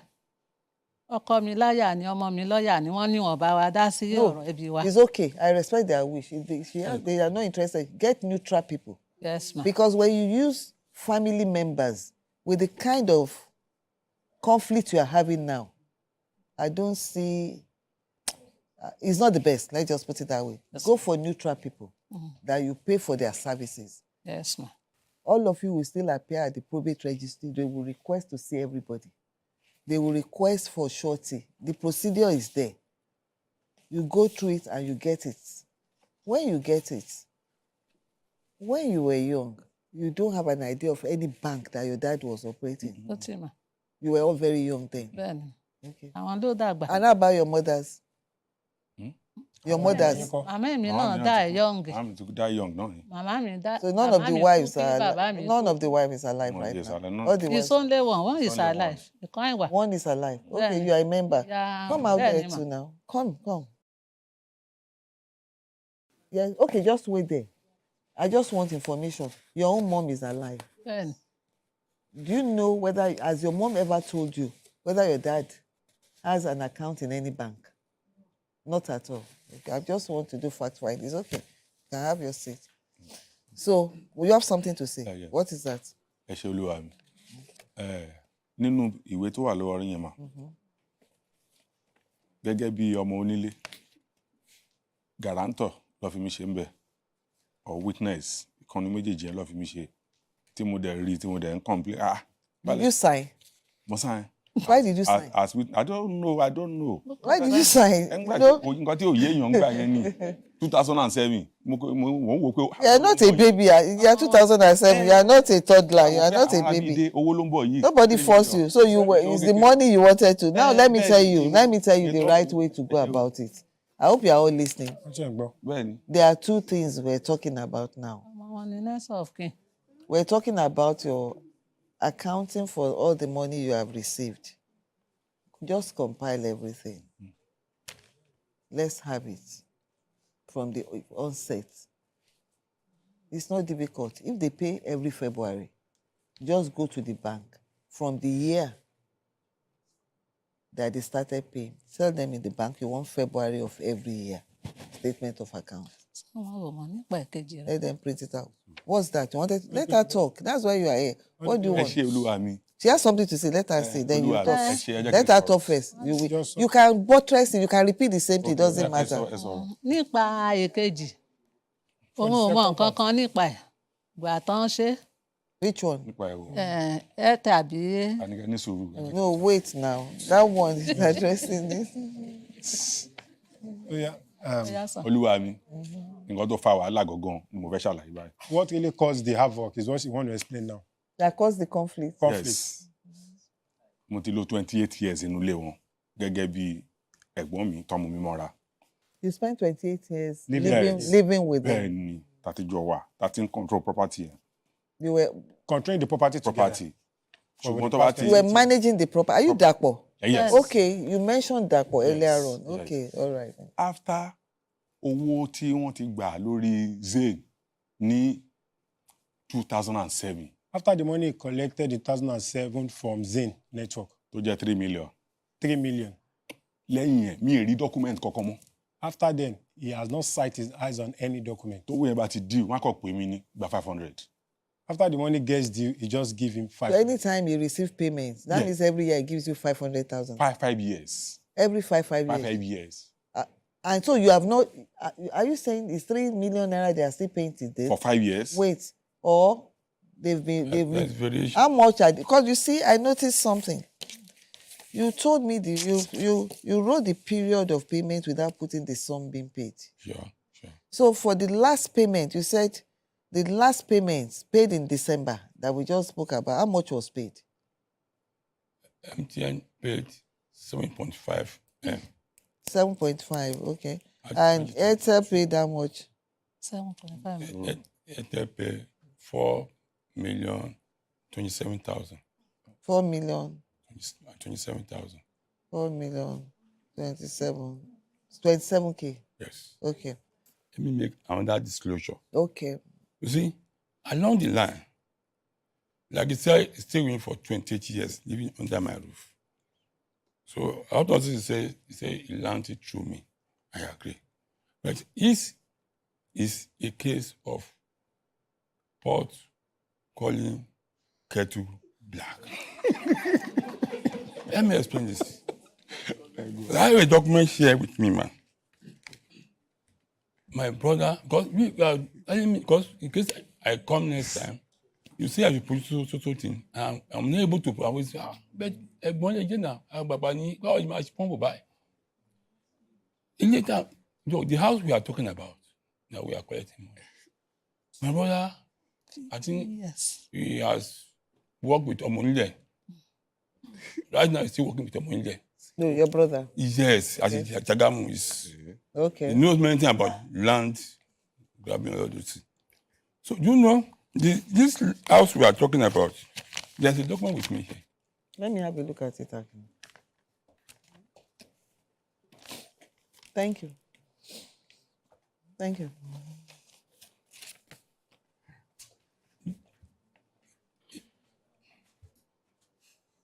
That is his name there. That is his signature. I'm supposed to be his brother there, or the father, or anything. He signs as representative 1. My own there. He's representative. You signed as a representative. Yes. Descendant representative. You are representing your brothers. Okay. Who is Olasheni Olumide? I am. You signed the same thing. He signed for me. He signed for this. The only difference is you have your phone number there. He doesn't have. You are descendants. That's. What? I don't know. I say I'm the one. First, sorry. Descendant is like you two of you are the same. You know, you are children or grandchildren or great grandchildren of the owner of the house. You know, you are in that lineage. So. You signed as descendant representative. He signed as descendant representative. He signed for me. Oh. Who signed for you? He's Then the tenant is Adekunle Lawal, and there's a witness. Wait, you see, all these ones, how much is involved there? We're talking about 210,000 naira to be spent on renovation of the property. I would still love to have this. We address everything now. I don't want to treat one thing and leave the other. But you see, on this document, what he's just trying to explain to you is you called him out, kind of, when you said you signed something, a document, is like, I don't know what I signed, and in another capacity, not as the child. Okay. Wait, before, not just for this, for everybody in this country. Okay. If anybody asks you to sign anything, read it first. If you don't understand, get a copy. Even if it's photocopy, take it to somebody else to explain to you. Are you hearing what I'm saying, madam? Take it to somebody else to explain to you until you understand what you are putting your... Don't append your signature. So what I can see is like, if you probably did not understand, maybe you just said sign, and you trusted him, you just signed then. I don't know. But he signed it. So, and you have no right to sign for him either. Okay. There are a lot of infractions going on in the way you handle your estate, running of your estate of your dad, you know. So this is one. This will come back. I will address it at that stage. I want to make another disclosure. First, sorry. We will add this into it. Another thing, ma. Can you hear me, ma? Yes. I'm on. When there was pressure on me that, well, you are using your papa's name to collect money, I said, okay. It's like impersonation.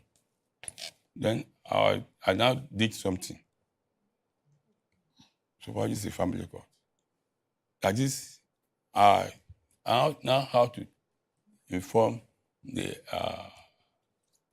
secretary people and everybody that I'm now the one managing the place. Come back, go and get everything I asked you. We'll address everything later. Okay. So as you are talking, you are backing it up. You know, if you say something, you say this is the document. Okay. That's the way the court operates. Okay. You say something, you back it up with evidence. Okay. Do you understand me? It's not about narrative because there's a lot of conflict here and there. This one. That's 270,000. Yes, I gave it to you. You didn't give your other siblings. Only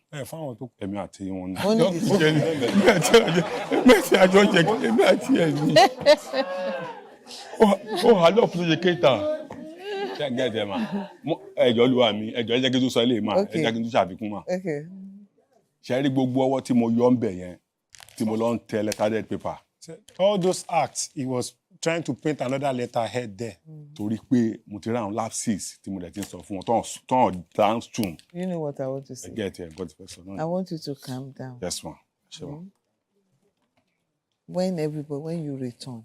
Yes, ma'am. Give him opportunity. You're accusing him now. Give him opportunity to defend himself. Okay, now, he has had everything. You know where all the allegations are coming from. Sure. So just compile everything you have and bring them. This is family. We will resolve it. You are not dealing with outsiders. These are your junior ones. We will resolve it. Nothing will stop them from being your sister or brother together. So right now, where did I get this from? From you? Akin, please. So what I'm going to do, I will adjourn your case. Yes, ma'am. Do you understand me? How long will it take you to compile everything? Give me 3 months, ma'am. Within 3 months, it's okay. Judge Femi grants the defendant some time to gather documentation to support his defense. After the break, she adjourns this matter. And if there is any other member of the family that you know will need to be joined or will need to narrate anything to the court, make sure at the next adjourned date they are all. Because I said this is family. So I don't want a situation where we are through with one part of the story, somebody else is coming up with another aspect. Do you understand me? So reach out to all of you. You have anybody that you want to bring along to justify what you want to present in court among the family members or outside the family members, bring them along. Yes. The same thing applies to you.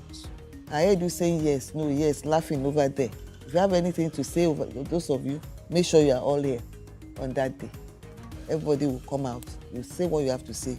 We address everything all together once and for all. Yes, ma'am. So I'm adjourning this case pending July ending when you report back to the legal team. I will get it scheduled for hearing. Yes, ma'am. I rise. All rise.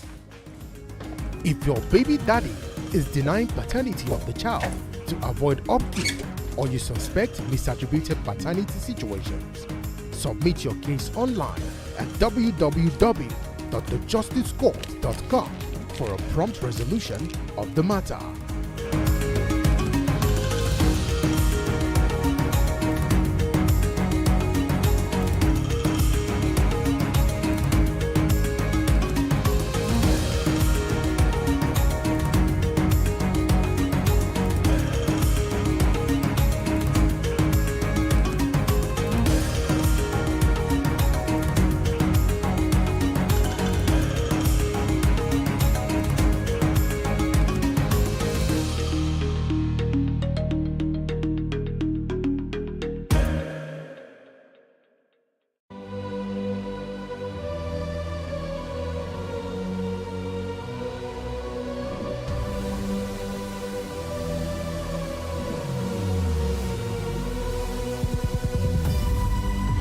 What we do not understand, we will stigmatize.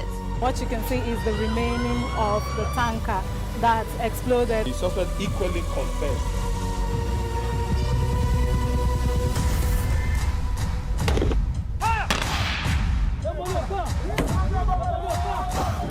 A 500 naira they collect am. If you no talk, dem go beat you. Na 2,500 they pay.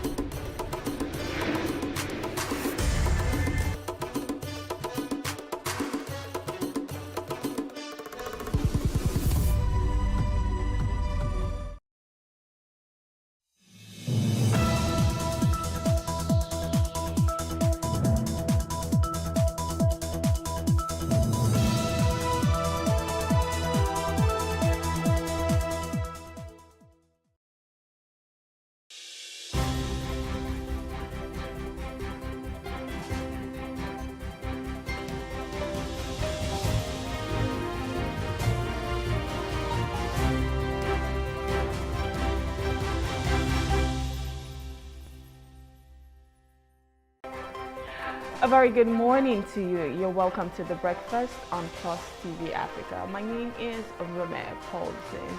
It's a very beautiful Friday morning, the 24th of May 2024. And today we'll set you in for the weekend. Now we have a lot in store for you this morning. One of the topics we'll be taking is I will keep contesting for presidency, and that is being said by Atiku. Also, we'll be taking global stories making headlines in our national dailies. We'll also be taking some top trending stories as well as our quotes, and my name is Brume Paulson. So without further ado, let's get to the quote of the day.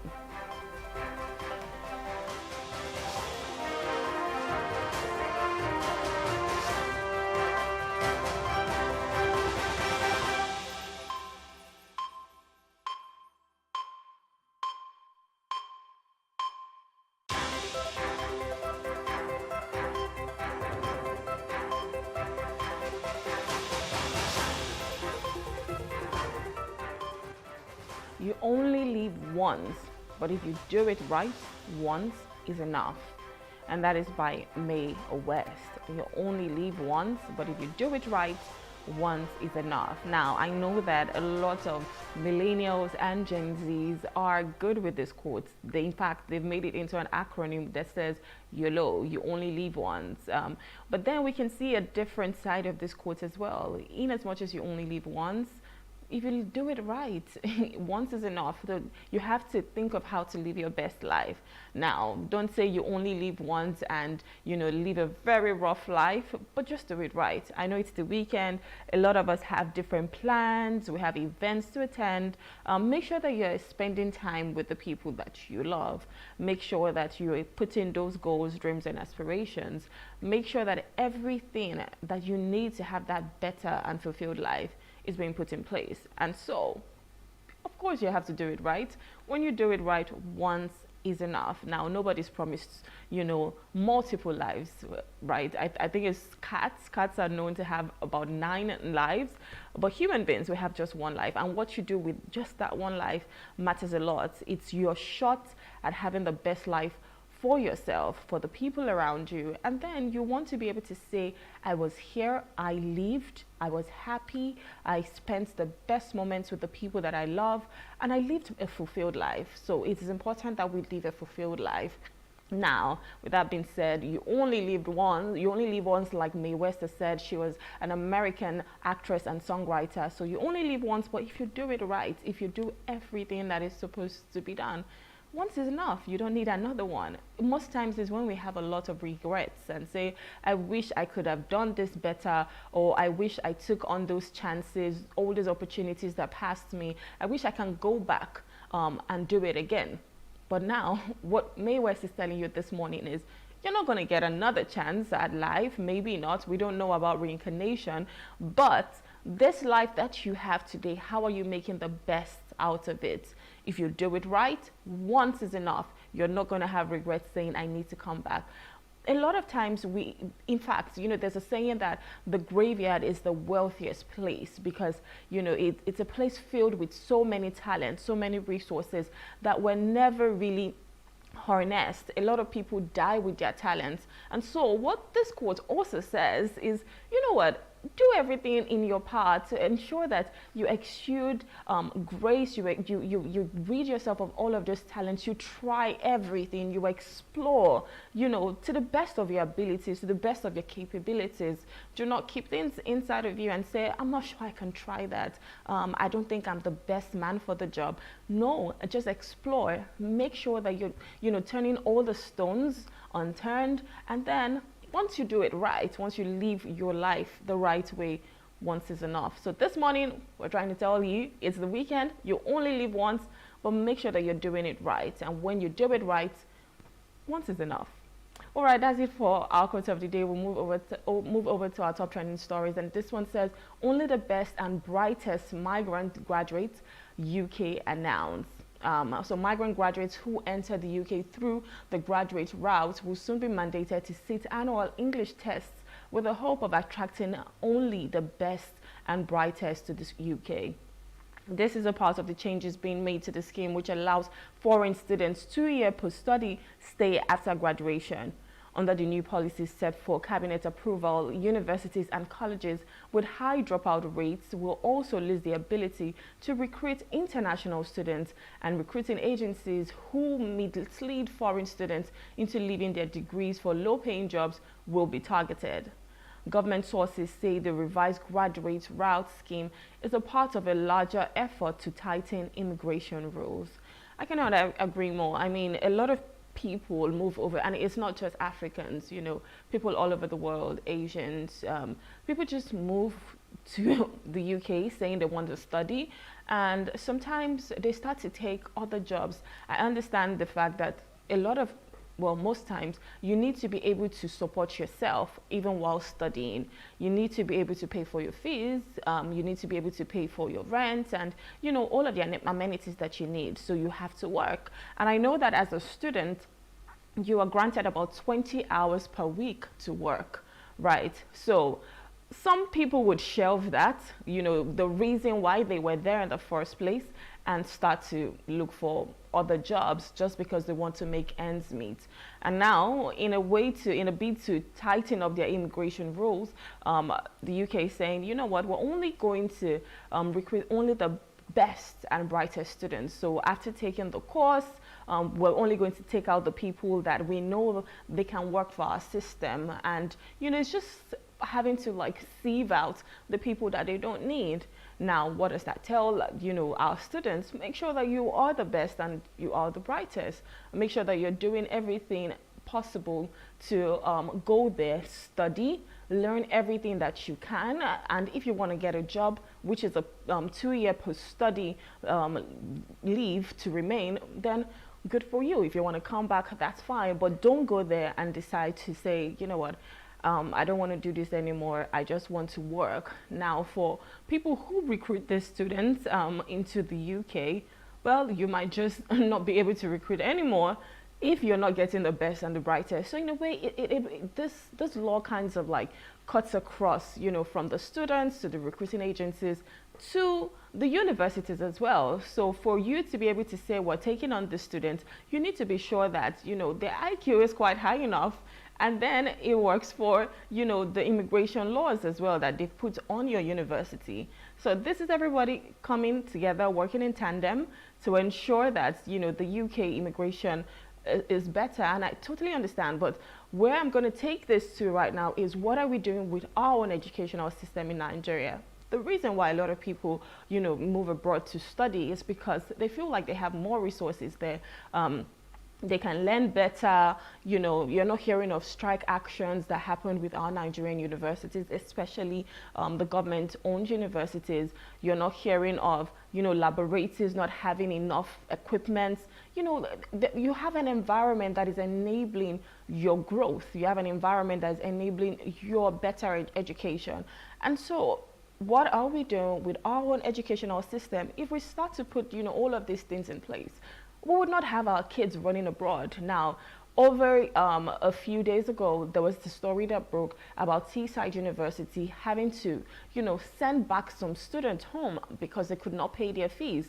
And this was one of the things we spoke about. The reason why those students went there in the first place is probably because we do not have a good educational system. If we had a quality educational system, they probably would not even have to go there in the first place. And I use, you know, University of Ibadan, for instance. It was one of the prestigious universities in Africa where different people come here into Nigeria to study. Now, we don't see our universities being the best in Africa. People are even going to Benin Republic, Cote d'Ivoire, people are going to Togo, Ghana to study. Imagine Nigeria, that was the giant of Africa, now becomes almost like a shadow of itself in the educational sector. So what are we doing? All of the investment, all of the infrastructure, all of the resources that we need to have a better educational system needs to be put in place. Because if you're saying that you want to have quality citizens, then how else are you supposed to do that? And they say our kids are the leaders of tomorrow. So if our kids are the leaders of tomorrow, how are you training those leaders to come take those roles that they are going to be, you know, wielding tomorrow? You have to train them now. So it is important that we start to look at our educational system and see what we can do to galvanize the right resources, the right human capital, the right, infrastructure, everything to be able to have a good educational system for our kids. And I mean, who knows the UK anymore? Because that's one of the ways, you know, they generate revenue. And we can also have our educational system to be one of our ways to generate revenue. We cannot be looking at crude oil all the time. Agriculture, we don't even think about that so much. Mining, you know, all of the mineral resources, We don't look at that so much anymore. So it's important that we're looking at other means, you know, just to have a better educational system, better revenue for our country, and everyone will be happy. All right, another top trending story. This one says lawmakers support reversion to old Nigerian national anthem. Lawmakers have opined that the current national anthem, Arise, O Compatriots, which replaced Nigeria We Hail Thee in 1978, is a product of military rule and should be discarded to foster unity, peace, and prosperity. This support followed a closed-door debate on a bill sponsored by the leader of the Senate, Okpeyemi Bamidele. The bill has been referred to the Senate Committee on Judiciary, Human Rights and Legal Matters to report back to the House in 2 weeks. Meanwhile, the House of Representatives, the bill to revert to the old national anthem, Nigeria We Hail Thee, was passed through the first, second, and third reading at the lower chamber within minutes. All right. I mean, we have Arise, O Compatriots, we have Nigeria We Hail Thee. What we're supposed to be talking about? What I feel like the lawmakers, I don't know if I'm going to call it, you know, some form of misplaced priority, because why are we talking about the national anthem? And, you know, the national anthem has a significance, obviously, to every Nigerian. It has a significance to everyone who sings that national anthem passionately, you know, who is very, you know, patriotic about their country. But then, are we supposed to be fighting over which national anthem? I mean, the one in 1978 that was, you know, being moved away, Nigeria We Hail Thee, has had its time. Where we are right now, we're currently using Arise, O Compatriots, and that is fine. If we're saying we want to change it into something else, that's okay as well. But we cannot be fixated on the national anthem when we have so many other things to, you know, when we have so many other things to just look at. We have to look at, you know, quality education. We have to look at infrastructure. We have to look at, you know, security. We have to look at so many things. So why are we being fixated on that? Now, we have a little track about this, and let's just take that. My respected colleagues, this bill seeks to make provision for Nigeria to revert to its old national anthem that will promote better symbol for unity, peace, and prosperity compared to the current one. The new anthem, Nigeria, the new anthem, if passed, Nigeria We Hail Thee, will yet again inspire in us the zeal to build a fully integrated and indivisible nation where all citizens will live in unity and harmony. Finally, I implore you all, my distinguished colleagues, to support the expeditious passage of this bill, as it is in line with the renewed reorientation of our collective values and national conscientization efforts of the current administration. Now, this talks about fostering peace and prosperity. I don't think the national anthem is supposed to be what will foster peace and prosperity. I know that people who are passionate about Nigeria, people who are patriotic, would definitely foster peace and prosperity. So it's about the people. It is not about the national anthem. There's so many things, like I said, we can be talking about today. There's so many reforms, so many policies that we expect, you know, the lawmakers should be looking at, not talking about reverting from the current national anthem to the old one. Why are we going back to the old one? It's just a question. I think the lawmakers, they really, really need to understand that where Nigerians are, we're not bothered about such things. We're bothered about our safety, the safety of our kids.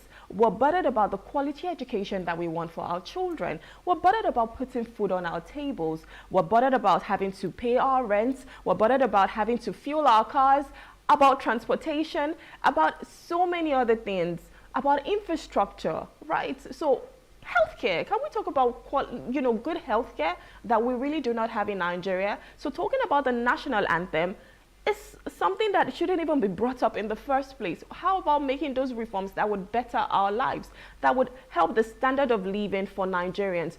The NLC and the TUC, they're still talking about, you know, some form of negotiations for the minimum wage. No one is really saying anything about that. Well, they've had to have, you know, some form of conversations whereby they went to 48,000 naira and then 54,000 naira.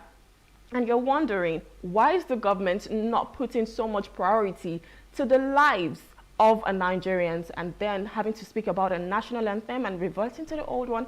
I just think it's just some form of misplaced priority. And the lawmakers, they need to start to make better reforms for Nigerians and something that we can all be happy about. But if you ask me, the national anthem, that is a no-go area. All right, to our final top trending story. This one says the Petroleum Industry Act is already yielding dividends, and that is said by Okpobiri as he boasts. On Thursday, 23rd May 2024, at the ministerial briefing marking the one-year anniversary of President Tinubu's administration, Nigeria's Minister of State for Petroleum, Heineken Okpobiri, boasted of the $16.6 billion deepwater offshore assets attracted through enactment of the Petroleum Industry Act. According to Okpobiri, Nigeria's friendly policies in the last 1 year had restored investors' confidence in the country's oil and gas industry. Investor confidence was said to have been previously affected by conflicts among partners, divestment issues, inconsistent policies, insecurity, and bureaucratic bottlenecks. Now, Okpobiri proudly reports of increased oil production from 1.1 to approximately 1.7 million barrels per day, inclusive of condensate. The current administration also prides itself in its downstream efforts and policy of constant and continued engagement with critical industry stakeholders to ensure smooth and effective distribution of petroleum products across the nation. Okpobiri referenced the lack of fuel queues during 2023 Christmas season as a notable achievement attributed to the concerted efforts of stakeholders, especially the Nigerian National Petroleum Corporation Limited, NNPCL, and the Nigerian Midstream and Downstream Petroleum Regulatory Authority, NMDPRA. On the administration as a whole, the minister said, President Tinubu is wholly committed to ensuring that we bring down the cost of living and doing business in Nigeria. We put more money into the pockets of Nigerians, attract more local and foreign investment, and transform our nation's infrastructure. And we will not pause or relent until we have delivered truly renewed hope to all Nigerians, in quotes. Well, if he says, you know, the petroleum industry is already yielding dividends, then I want to know, is that on paper or is that, you know, a little bit realistic? Because I know as of 2 weeks ago or 3 weeks ago, there was still some form of scarcity of the petroleum products. So if it's yielding dividends, maybe we would need more transparency on that and more accountability to say, okay, yes, this is where we are. Because talking about, you know, the NNPCL, it has even been said by the World Bank that the NNPCL is not transparent about how much they make, about the, you know, everything that is being done in their coffers. So I'm just wondering, taking the Christmas season and saying because there wasn't a lot of queues, how is that really an achievement? I mean, it's great because there's nobody that would definitely want to start sourcing for this product and they don't have it, and having to see, you know, fuel stations selling these products for, you know, a very high amount. But as of, if I'm being realistic with myself, as of 2 days ago, in fact, as of yesterday, I bought fuel and it was about 650 something naira per liter. So if you're saying that, you know, the standard of living of Nigerians are being better, there's more money for Nigerians, I'm wondering, you know, who are the Nigerians? Because if you're looking at the common man, you know, on the streets, they really do not have enough. They do not have a lot, they do not have enough. And so I'm wondering how, you know, saying this, making this statement really affects them. The only way that, you know, their lives will be impacted is if they start to see, you know, realistic policies that would work for them. Right, if you're putting certain things in place or certain policies and reforms, subsidy obviously being gone made the product super expensive, and only a few can actually afford it for their businesses because we need alternative power supply with the erratic current power supply that we have. So a lot of this product is being used by a lot of people, and saying that, you know, it's yielding dividends, well, we don't know. Attracting foreign investors, local investors, I know of a lot of businesses that have crumbled. I know of a lot of manufacturing, you know, businesses that have left Nigeria. So I want to know where this report is coming from. I want to see how realistic it is, and that's why I'm asking for some form of transparency, and then we know where we are as a nation. But if that's on paper saying, you know, it's yielding dividends, well, kudos, well done, but we need more. That's all I can say. All right, that's it for our top trending stories. We'll go on a short break, we'll look at the weather, and when we return, we'll be reviewing the papers. Please stay with us.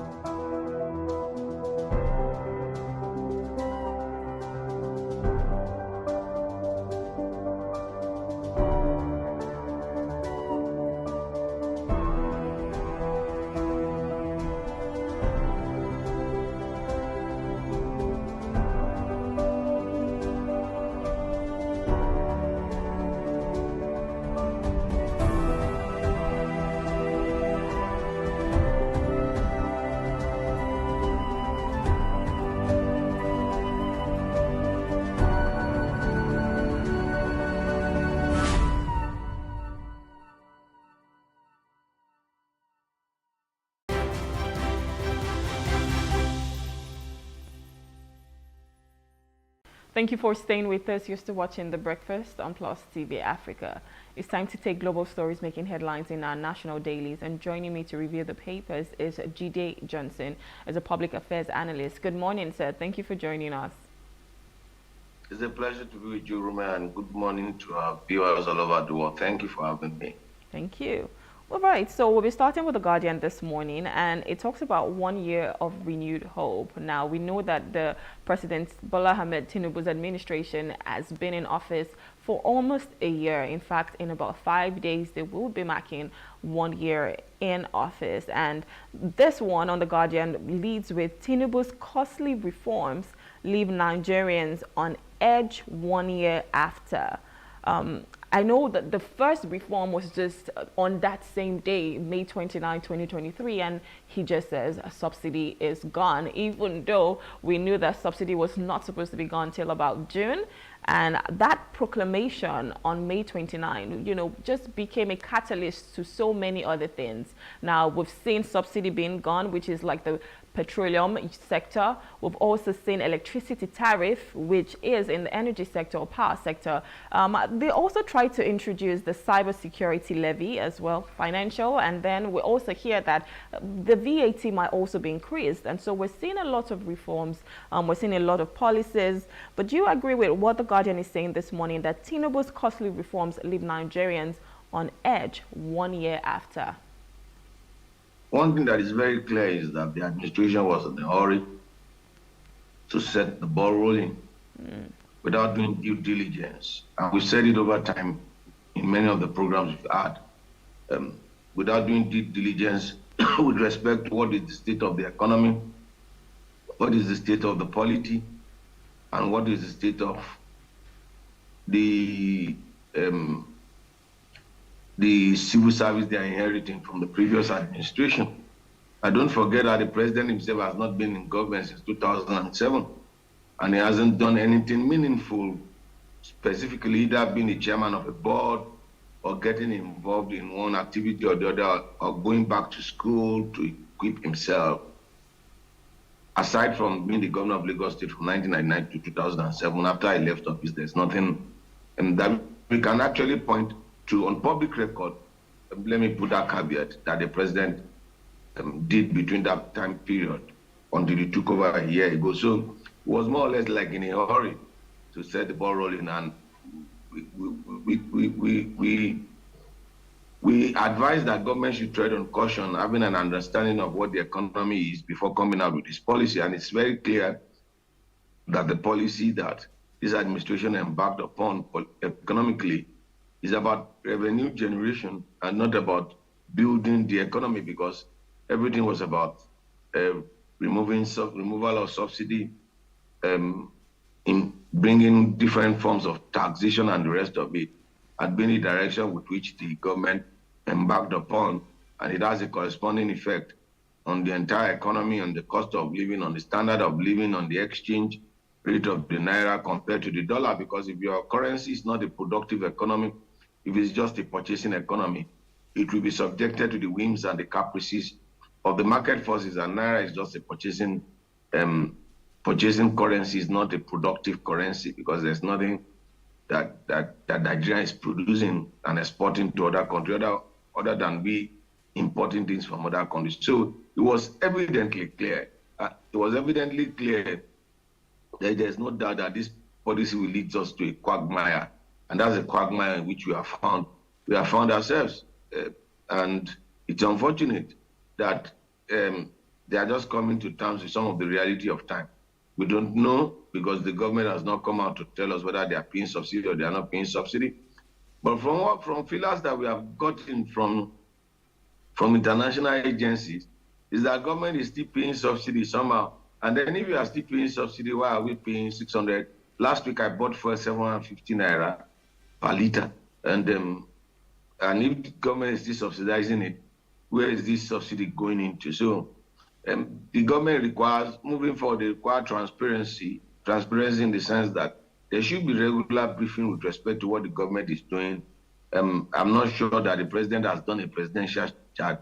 One of the drawbacks of the APC administration at the center in the last 9 years is that their inability not to connect with the people using the platform provided by the presidential charge, which the PDP administration of Obasanjo, Yar'Adua and Jonathan exploited regularly, interfacing with Nigerians and then being questioned by journalists for them to know the policy thrust and the policy direction of the administration. I think moving forward, this administration should do that.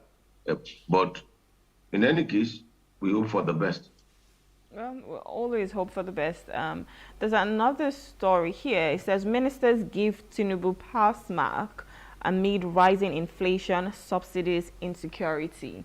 So we've seen inflation at an all-time high. It's about 33.7% right now. Even as of February, it was still less than 30%. But you're seeing this jump in this whole hyperinflation, subsidies obviously being gone. Insecurity is on a rise because you keep hearing of kidnapping, terrorism, even as of our children.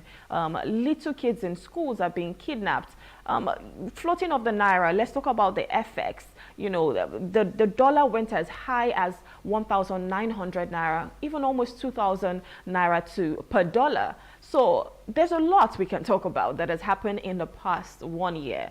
With the ministers giving Tinubu a pass mark, if you were to score, you know, this first administration saying this is the kind of mark I would give, maybe not a pass mark like the ministers, you can probably give him a credit or a distinction even, what would your score be?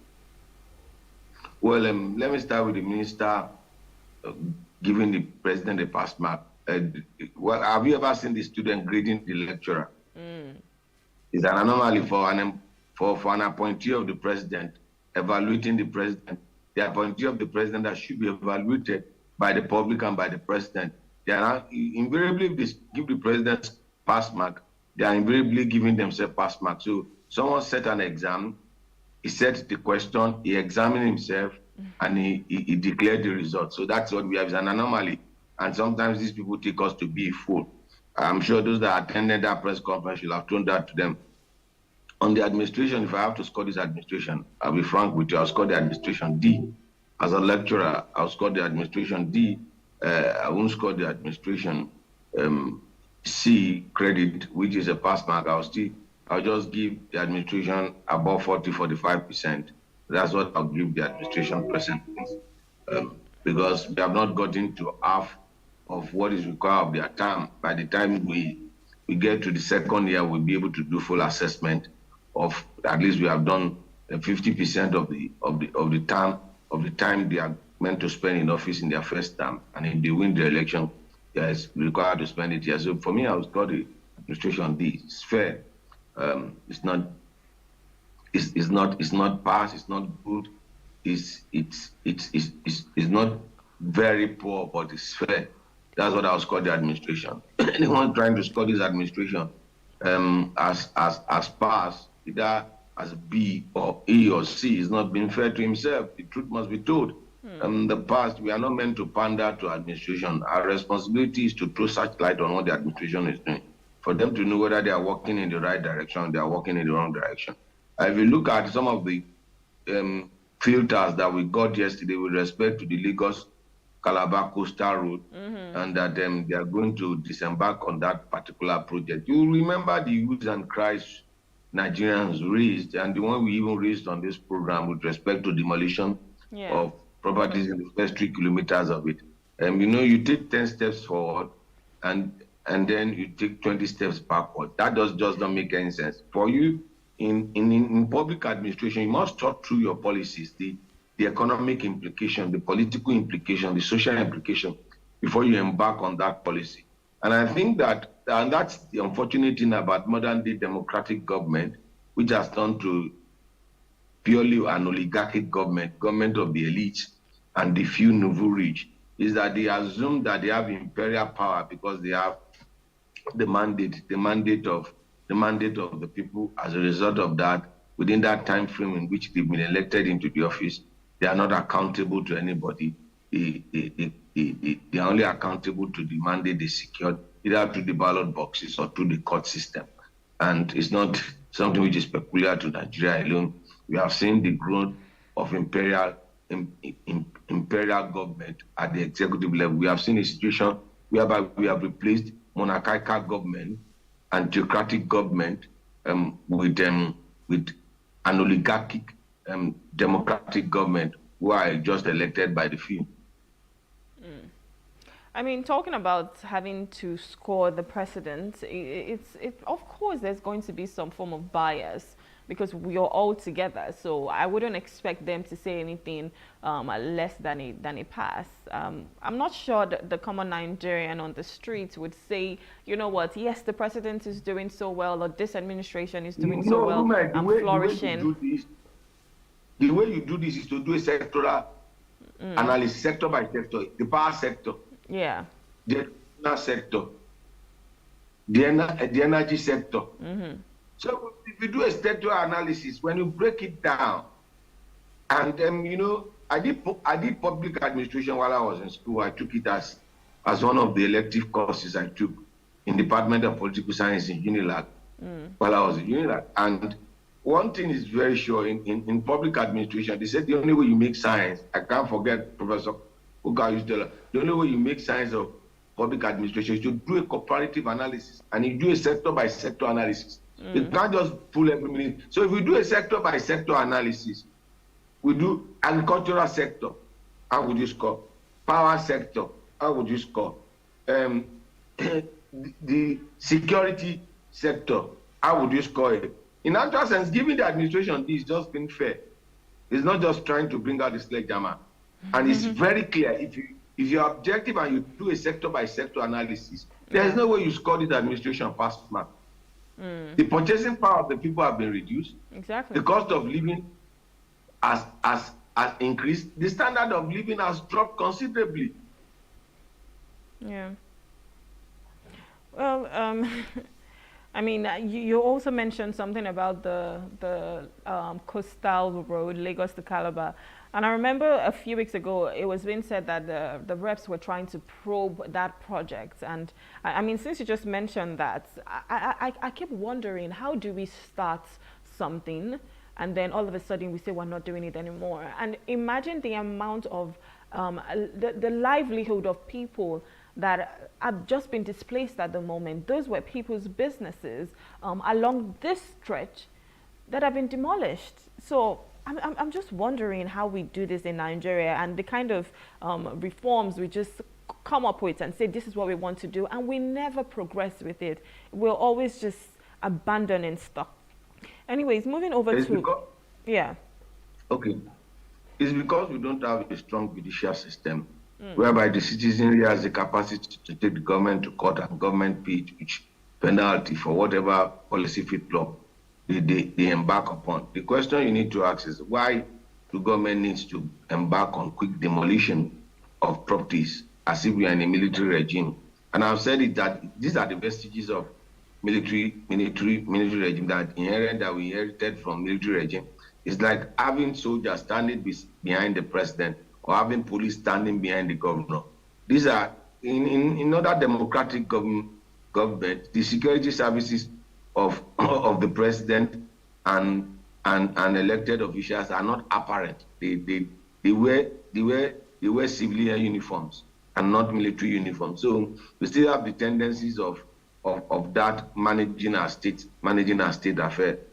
So it's unfortunate. I hope we'll learn from it, and I hope that government will learn from this particular excuse. And those that are making justification for government destruction of the means of livelihood, of destroying the tourism corridor of the nation because they want to put infrastructure, then I hope they will learn from it. And then for me, I was watching one of the briefs, and then particularly that of the Minister of Federal Capital Territory.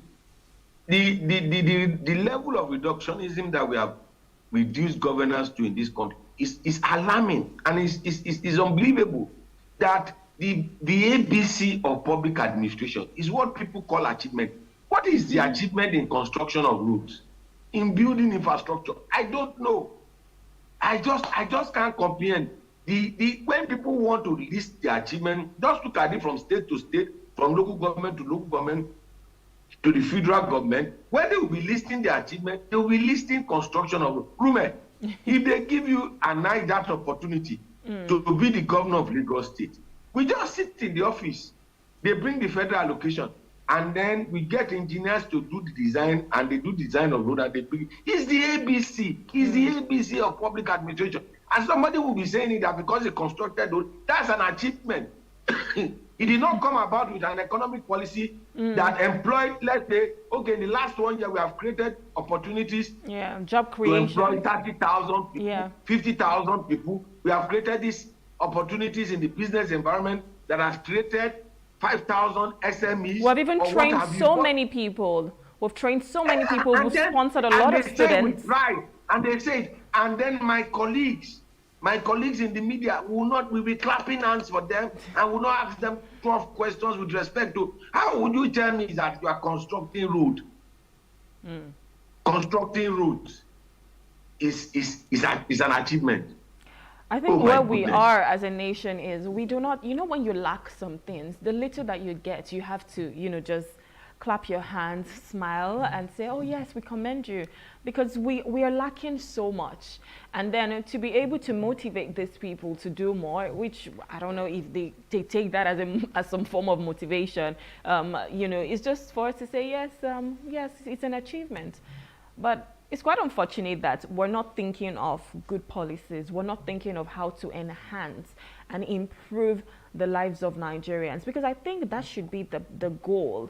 That should be what is paramount to every government official. Like, you sit down and you say, how can I think of better ideas to implement for Nigerians that I know that they would be grateful for, one. And then the future of our kids, the generation to come, would say, yes, we thank our parents, we thank our forefathers for taking such decisions that has impacted us all through the generations. And I keep asking a question. I say, what is the Nigerian goal? Where is Nigeria moving forward to in the next 50 years? Where do we want to see Nigeria in the next 100 years? Where do we want to see Nigeria? No one can really answer that question. And it's quite unfortunate, because why?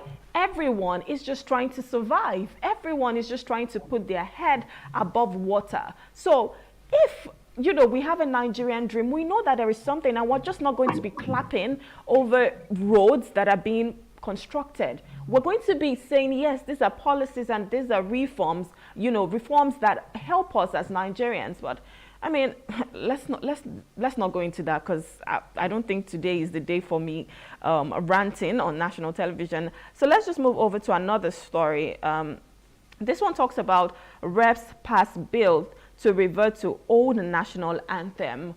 And my question is, isn't this a case of misplaced priority? We're talking about, just like the things I've mentioned now, We're talking about reforms, we're talking about policies, we're talking about things that would actually, help Nigerians, and the lawmakers are talking about reverting to the old national anthem, saying the one that we have currently was being introduced during the military rule. And the reason why we need to revert to the old one is to foster prosperity, progress, peace, prosperity.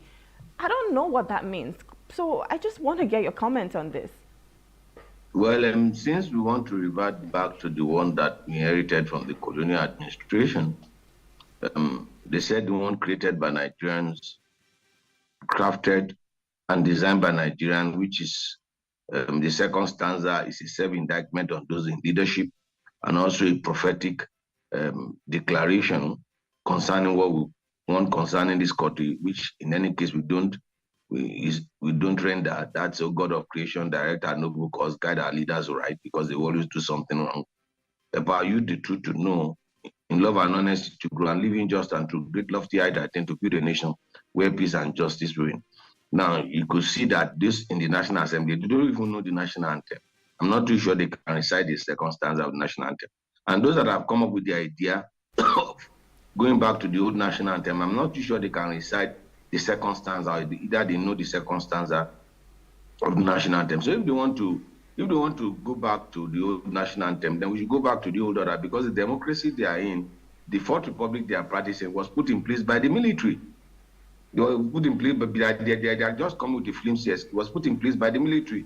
It was not put in place by another civilian administration and democratic governance. So I don't know. And then when we had that national anthem, we didn't practice presidential system of government. We had the parliamentary system of government. We had unitary government. And we had a parliamentary system of government with regions playing critical roles. So if we are reverting back to that, it would be nice for us to go back to pre-1960 constitution, and have the various institutions we have in the 1960s, and then we are going back to the old order. I agree with them if they want us to go back to the old order, where we have the three major regions: the Western region, the Eastern region, and the Northern region, and then we have a parliamentary system of government which has a fusion of the executive and the legislature. I'll be glad if they can look in that direction, and then there'll be no need for us to have a Senate. We just have a unicameral legislature, and that makes it even easier, which reduces the cost of governance, and then which brings about devolution of power back to the region, and then we'll not have 36 state governors. We'll rather have 3 premiers and the rest of it.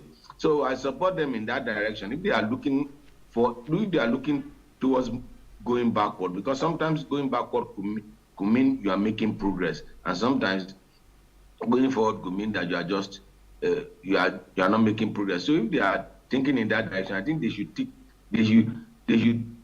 it through the full org of it. We should revert back to parliamentary system of government.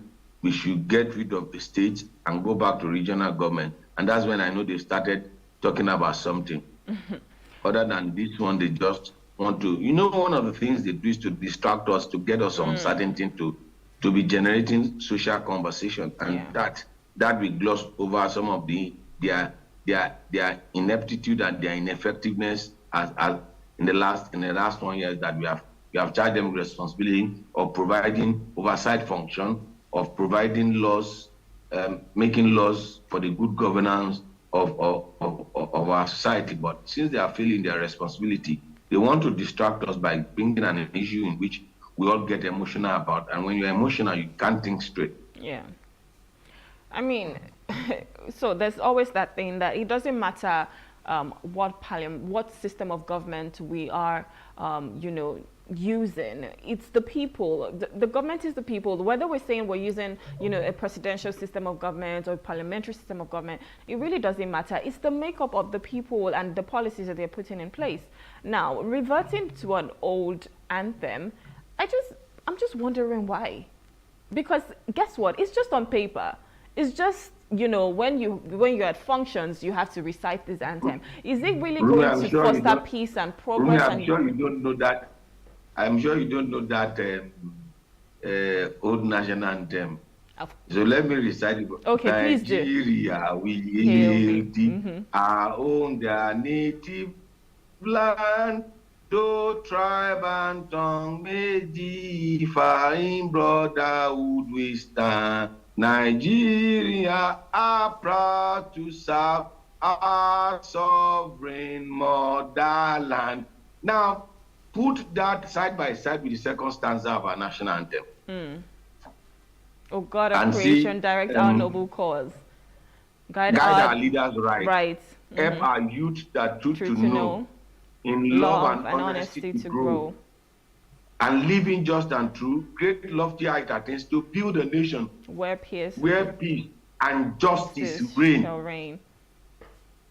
Yeah. So put that side by side with the one they want to go back to, which was put in place by the colonial administration as soon as we are getting our independence. I don't know, it's a misplaced priority, Rume. You said exactly. It's misplaced. I don't think this is what we should be discussing. They know what they are doing. It's a destructive strategy. They want to distract us from the main issue and begin to discuss about that. Those of us that recited that national anthem while we're in primary school, we become nostalgic about it. And those of you that did not recite that national anthem, you become nostalgic about the one you have, and you have created a debate and a cultural war and a class war between different segments of the society. And then you have your distraction. And then you can go out with other interesting and smart, I must say. But honestly, I don't think this is what we need to be talking about. We need to be talking about other things. The speed with which they passed it. You can see the speed with which it went through first reading, second reading, and the rest of third reading as well. Well, let's move over to another one. This talks about the Emir of Kano. Now, as Sanusi returns, anxiety, uncertainty in Kano over fate of deposed emirs. And then on the Daily Trust, it says Sanusi returns as Emir of Kano.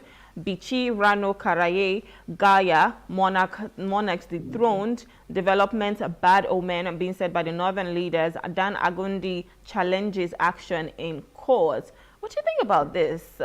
It's been several years that the Emir of Kano was dethroned, and now he's been reinstated by the governor.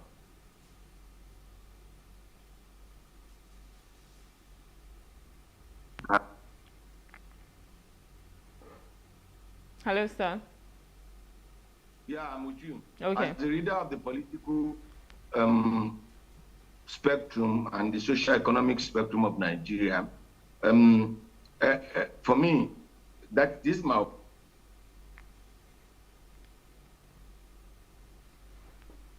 the visit of hello, can you hear me? Yes, I can. The visit of Alhaji Aminu Dantata to the president some days ago might not be unconnected with it. I might be wrong, but that's just my opinion. Might not be unconnected with what happened in Kano, and then the visit of the deposed Emir of Kano to the Awujale of Ijebu land might not be unconnected with the intrigues and the power play that we saw played out yesterday with respect to restoration of Kano back to his old order. As far as I'm concerned, I think that it's the same thing Ganduje did was what his in-law of blessed memory, the former governor of Oyo State, Senator Ajimobi, also did with the Ibadan stool, breaking the Ibadan stool, I think, into 13, and Ganduje broke the Kano stool into 5. As far as I'm concerned, governors should not desecrate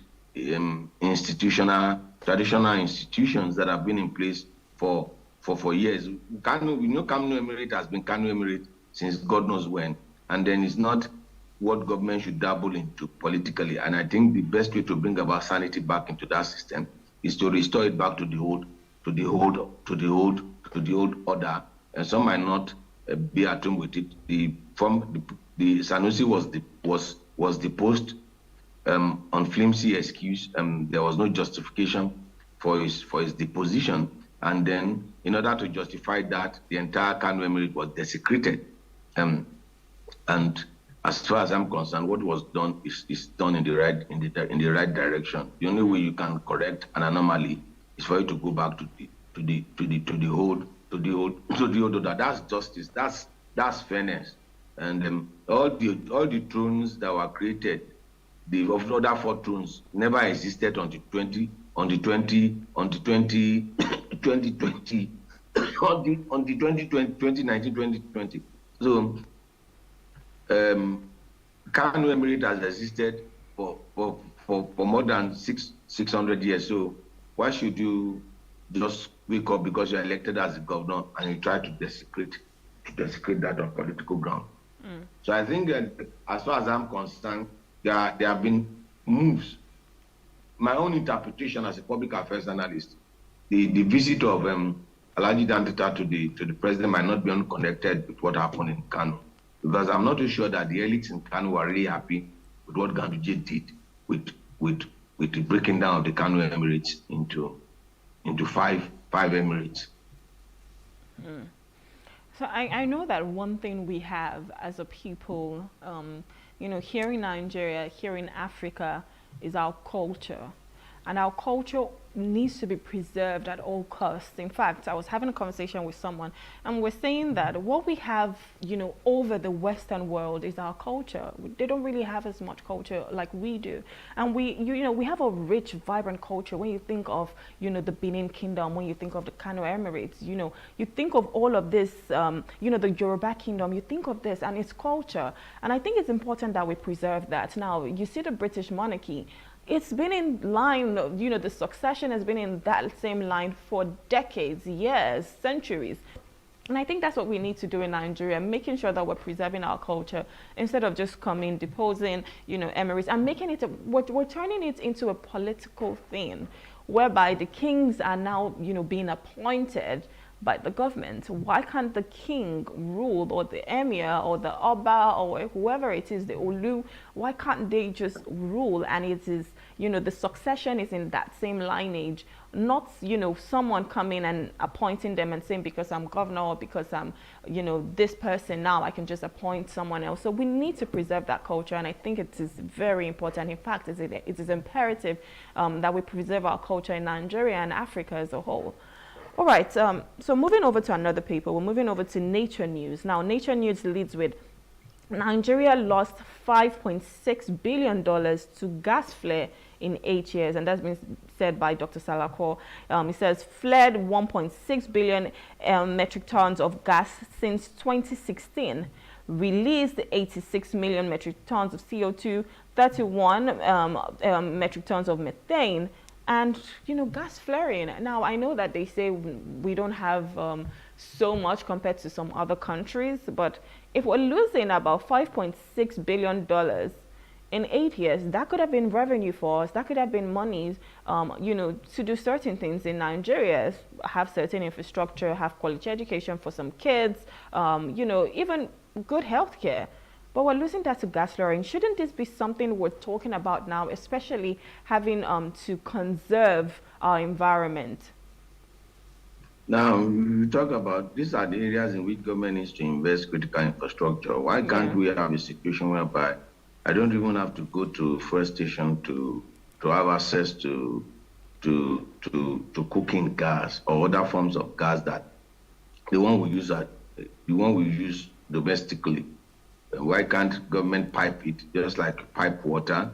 Remember there was a project, I think in 2005, 2004, 5, 6, this West African gas pipeline that Nigeria was trying to construct to supply gas to the lot of West Africa and the rest of it. Well, we have it in abundance, and that's why we are flaring it. We don't know how to containerize it and distribute it across the length and breadth of this country. And so since you have not built the critical infrastructure to put those gases to commercial use that you make money from, what you do is to flare it, and which contributes to environmental hazard, creating problems for the environment. And it's not just, these are the areas in which government should look at, not construction of roads alone. If you tell me that, okay, you have constructed 700 and something kilometers of gas pipeline, and I think that there's something going on in that direction. If you travel through Lagos Ibadan Expressway, you see some pipelines being installed along that particular corridor, which is meant to supply gas. But I think we need to take critical step in building infrastructure that enables us to connect it to various homes, other than flaring these gases, and we make money from that. There are areas in which we can make money beyond taxation. We make money through consumption. The productive aspect of the economy is not through taxation. The telecom sector are not collecting taxes. The banks are not collecting taxes, but they make serious money because they provide services. Now, if you have a productive economy in which goods and services are being manufactured, from that consumption, you grow your economy, you strengthen your naira, and then you improve the standard of living, and then the cost of living is reduced, rather than for you to stifle the economy by imposing different forms of taxation on the other. These are the direction government should look at. Government should look in this direction. The gases even can be used to power some certain sectors, an alternative power supply. And government should look in this direction and work in this direction, rather than telling us that they've constructed 700 kilometers of road and then the president promised us about 100 electric buses, which was yet to see. So, yeah, maybe that's another step. Fela sang a song. You try to do something, to try to save and save, but everything has been put in a reverse. Government make promises, and those promises are fulfilled because they are not accountable. True. Okay, let's talk about food security, because there's been some sort of food crisis in Nigeria, and then obviously food is very expensive. In fact, it's one of the most expensive commodities right now as of today. So this says food security. Governor Namadi increases Jigawa rice output to 800,000 tons. So obviously we might just be seeing a little bit more food production. But another one that interests me here says World Bank, IITA, which is the International Institute for Tropical Agriculture, partner Nigeria to boost food production. So what do you think? Are we going to be seeing a little bit more, especially with this type of partnership? And then you're seeing, states like Jigawa having to, boost their outputs as well. So is this going to even reduce the price, of food in the market right now? I know it might not be, obviously it's not going to be a magic wand, and then in the next few days we're seeing the reduction, but maybe in the next couple of months, is that going to happen? Or are we going to just still ride with the saying that gravity doesn't happen in Nigeria, so when prices go up, they just never come down? The bulk of the budget you have for Federal Ministry of Agriculture should not be centralized. In actual sense, that money should go to the local government where you have the farms. The bulk of money you want to spend, I think at that value chain, the federal, the state, and the local, who are those that own the land? It is not federal, it's the local government. And where are these farms domiciled? They are domiciled in the local government. And this should be the value chain that should have access to a lot of funding. But unfortunately, you have majority of the funding at the federal level, so you have a lot of farmers with briefcases and without farmlands, and that's the problem which we have with the agricultural sector in Nigeria. You have a lot of farmers that have access to government credit, but without farmlands, and those that have farmlands don't have access to that credit. It's unfortunate. And then those that don't have access to that credit, and when they produce, because there is high demand for what they produce externally, so they rather export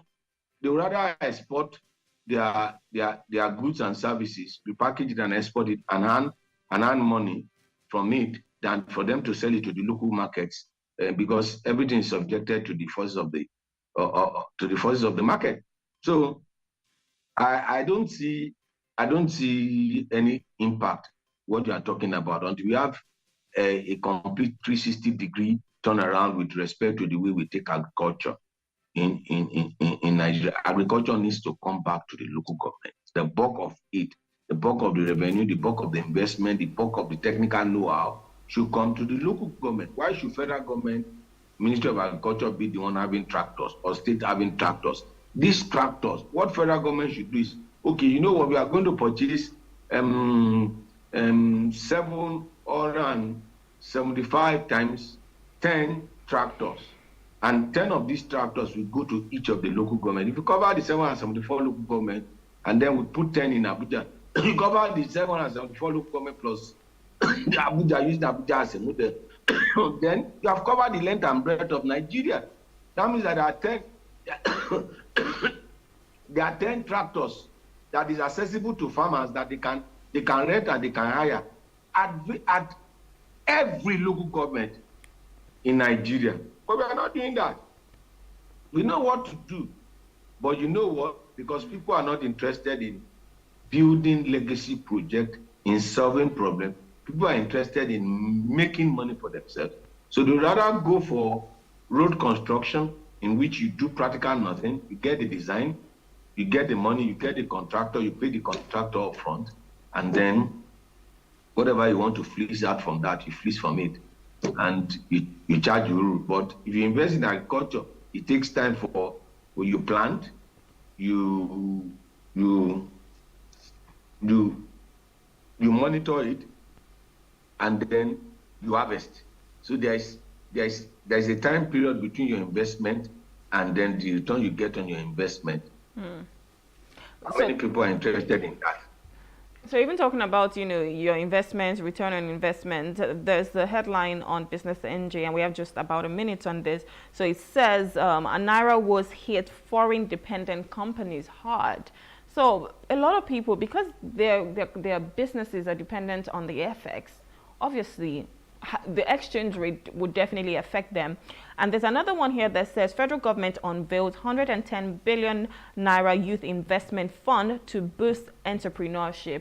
Now, I understand that it's great to, have all of this, this, will I call it reforms or these ideas to say, okay, yes, we're trying to help, the youth, investment and all of that. But shouldn't, because some of these youths, if they're going to be entrepreneurs, being an entrepreneur, you never really know if you would need the FX, right? Or if you have to import certain things. So for these entrepreneurs that the government is trying to invest in, fund them, won't they now still get to this same point where Naira was hit foreign dependent companies hard?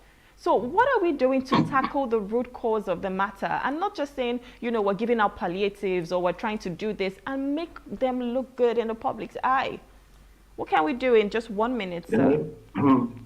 Is that, teach a man how to fish and you feed him forever. Give him a fish and you feed him for a time. The bottom line is that there is no coherent policy with respect to the policy we want to use to change our economy from being a dependent, import-reliant economy to a producing, export-reliant economy. If you don't produce, if your export does not balance your import, your Naira will always fall the way it's falling. And there's no amount of policy. You can throw money into the economy. It's like throwing time. Yeah. All right, well, I think this is just a great way to end this. We hope that, they don't just throw fishes to us. We hope that they're teaching us how to fish, or rather, they're just helping us become not just better citizens, but giving us an enabling environment to be able to do that. But this is where we have to wrap it up on this segment. Thank you so much for coming, Mr. Jide Johnson. Well, we've been speaking with Jide Johnson. He's a public affairs analyst, and we've just been taking global stories making headlines in our national dailies. We'll go on a short break, and when we return, we'll be looking at our hot topic. Well, this talks about Atiku saying he's always going to run for presidency. Please stay with us.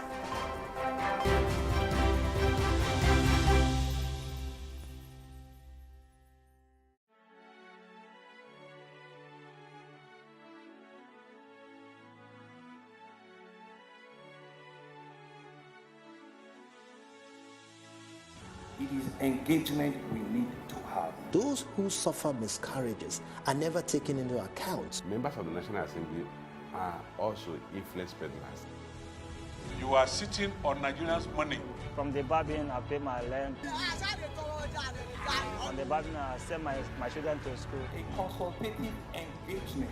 No any tangible notification before they ban us. It's one thing for people to be at your back and the heat of the moment, and another thing for them to still be with you when push comes to shove.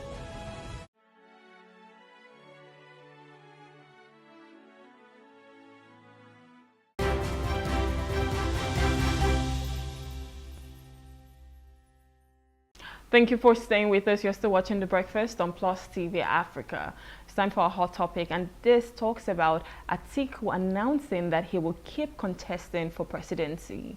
During an interview on the Hausa service of the Voice of America in Abuja, Atiku Abubakar has vowed to keep contesting as long as he's alive and healthy.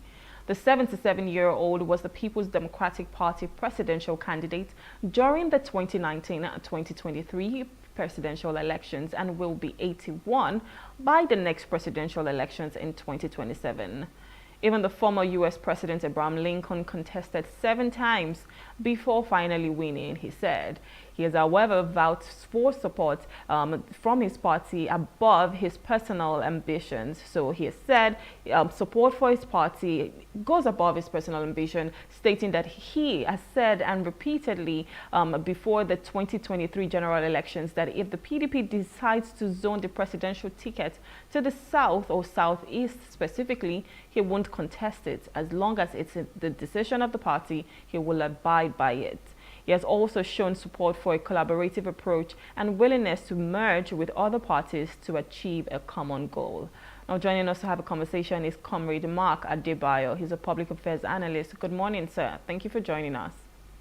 Good morning. Thank you for having me. And good morning, viewers.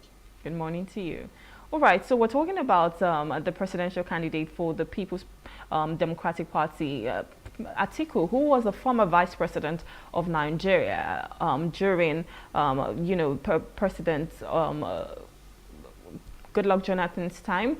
And then we're seeing him come here now saying, I will keep contesting as long as I'm alive, as long as I'm healthy, regardless of my age, I will keep contesting for presidency. What do you think about this comment, saying he's not backing down regardless of, wherever he is? He would only back down if the PDP decides to zone, the presidential tickets at that point. Well, first and foremost, it is within his constitutional rights to aspire to be president of Nigeria for as many times as he wishes. Like he said, if he's still alive and healthy, that will keep contesting. There's no age limit as to when you can contest. There's only age recommendation as to if you are younger below a certain age. I think 35, you cannot contest for the office of the president. So, but even if you are if you are Methuselah, you can continue contesting. So that is within his constitutional right to say so. I mean, to continue contesting. Since, about his age, even he's 77 years old. He's about the same age with Donald Trump. He's running he's also running for president in America, a former president of the U.S. The current president of the U.S. is 81. Joe Biden is 81 years old. So, if there's nothing bad about that, because it's within his constitutional rights to continue running. Maybe fate might smile on him one day.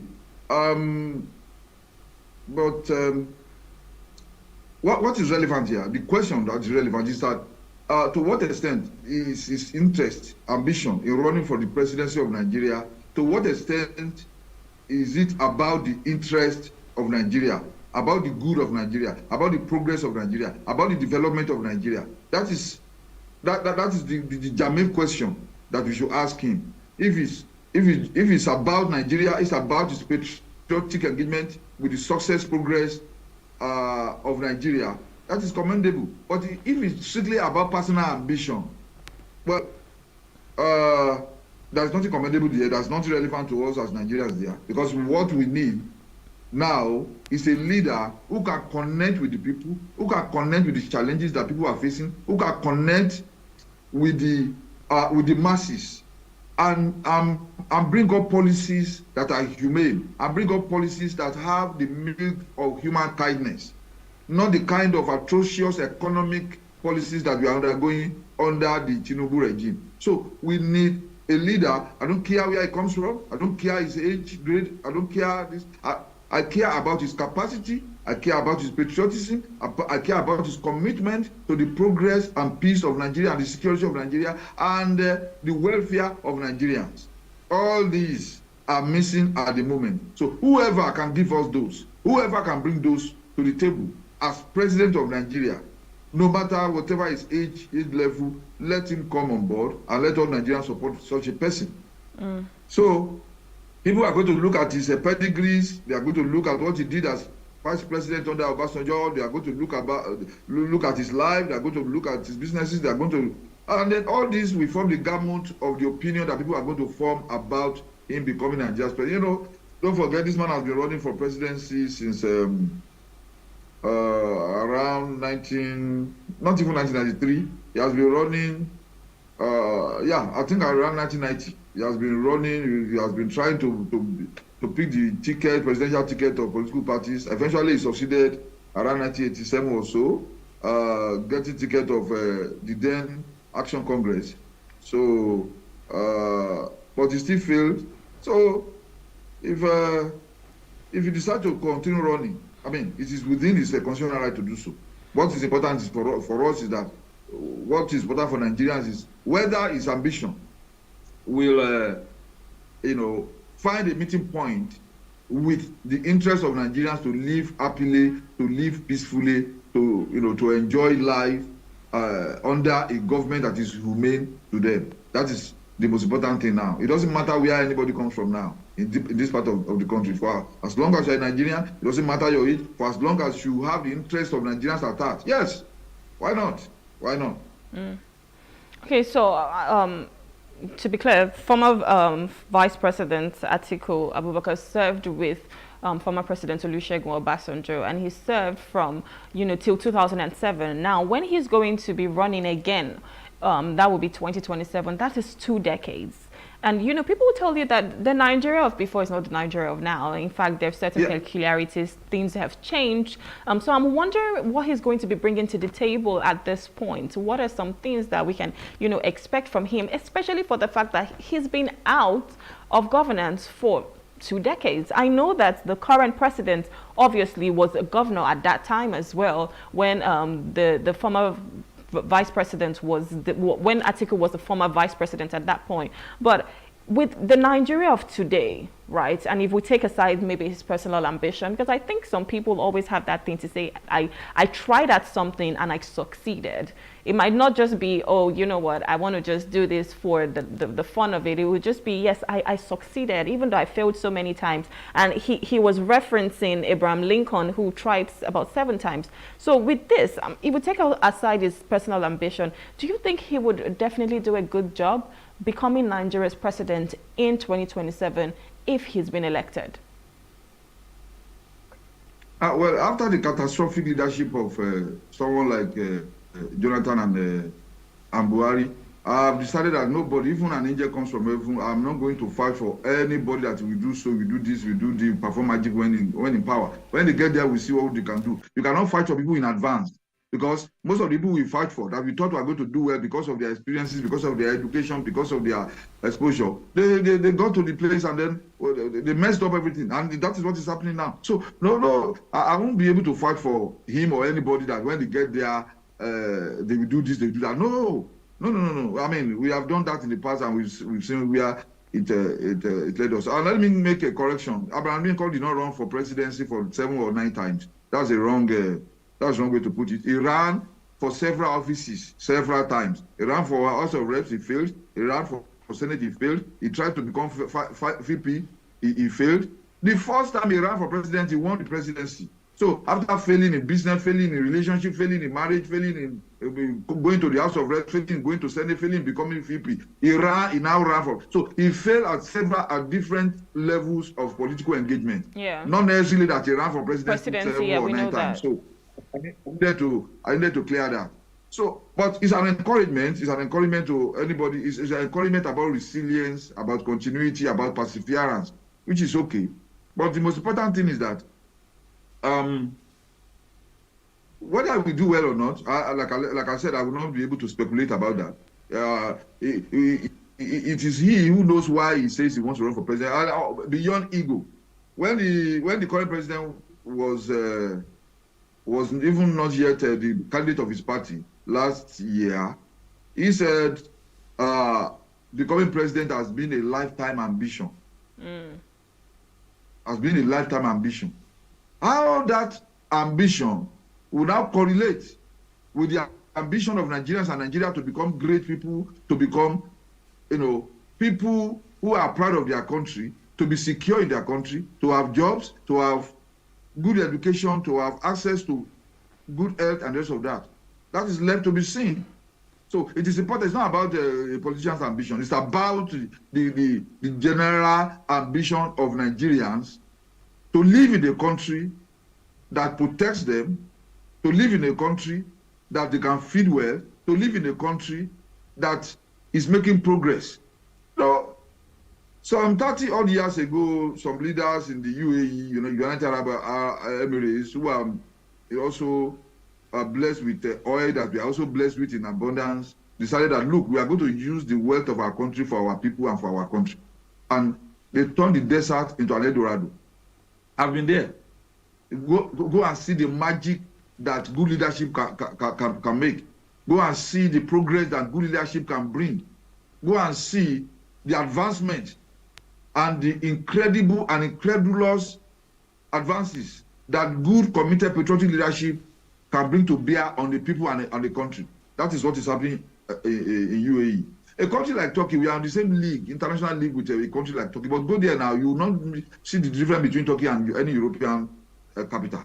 So here, we have not been blessed to have a leader who has the vision and the intention and the political will to turn Nigeria, to use the resources of Nigeria for the benefit and progress and advancement of Nigeria.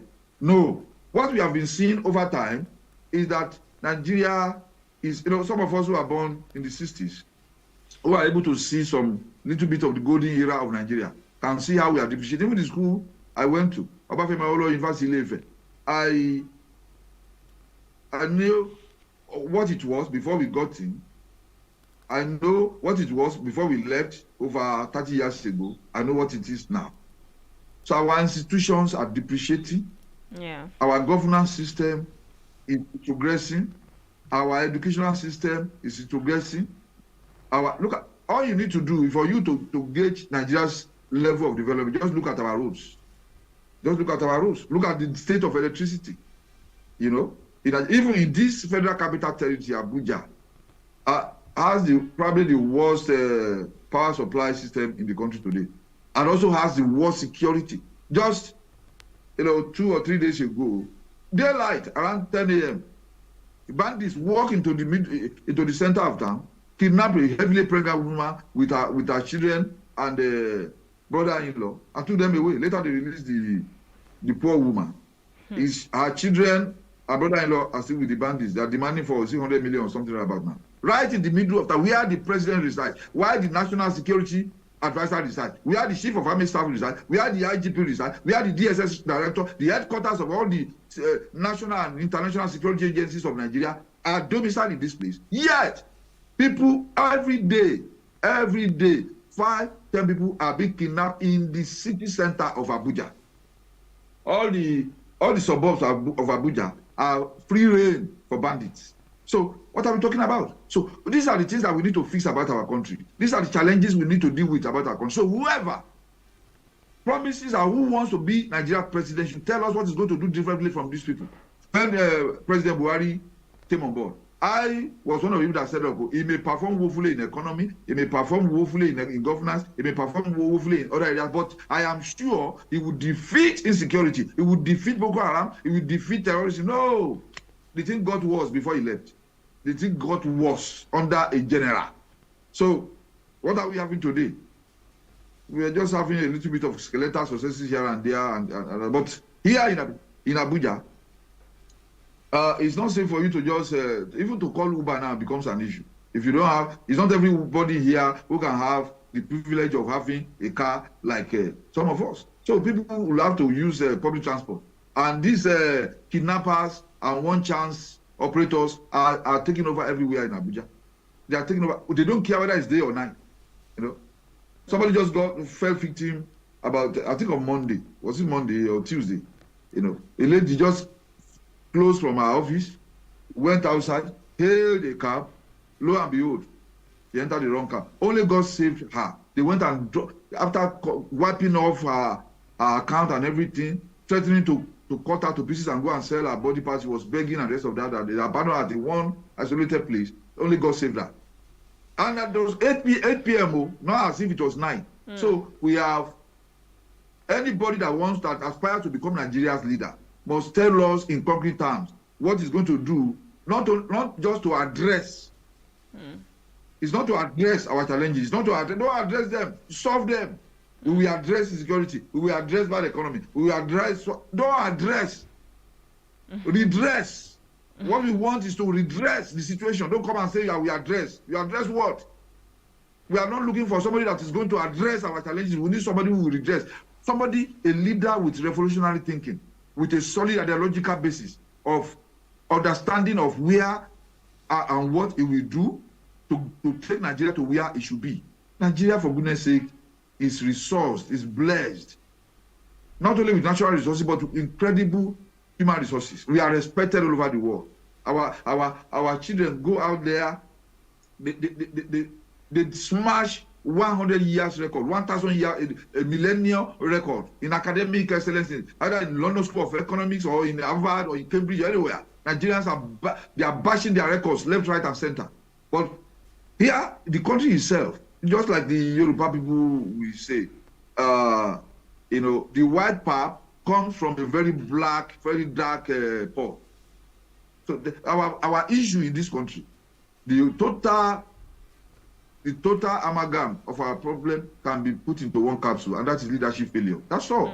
So if anybody is aspiring to become president at 80, at 90, at 100, or even at 40 or 30 something, that's not the issue. The issue is that what are you going to do differently? Okay, what so talking about... is it going to be from... Yeah. Talking about, you know, leadership, right, and, you know, having the right kind of leader for a nation as such as this, how can we know, you know, a good leader? Because it's one thing for them to come in. Imagine, you know, campaign season, they come and they sell a lot of promises. They sell a lot of lofty ideas saying we will do this and we will do that. But how do we look at antecedents? How do we look at things and say this is a trajectory of things so far? This is a leader that we can trust. How do we know the makeup, you know, of someone? Because guess what? You've spoken about, you know, former President Muhammadu Buhari and his administration, but people elected this president. People elected him. The other president, former President Goodluck Jonathan, former President Olusegun Obasanjo, former President Yar'Adua, current President Bola Ahmed Tinubu, there were people who supported this president, who voted for them, who elected them. So I think saying, you know what, we need someone like this. How do we know someone like this so that we're not in the same? Because I heard you, you know, just speak, talking about retrogression, how, you know, everything is depleting. How do we vote for someone who would take Nigeria forward? And how can we even see the person? How can we know that this is that person? Well, this is, I think this is one very difficult question because, like I said earlier, I am tired of vouching for anybody. No, obviously this is not a flagship. It's character and value. I'm trying to get now character and value of a president that we know would help, you know, the situation of Nigerians. We just have to. I think one option for us for now is to discard all these old cargoes.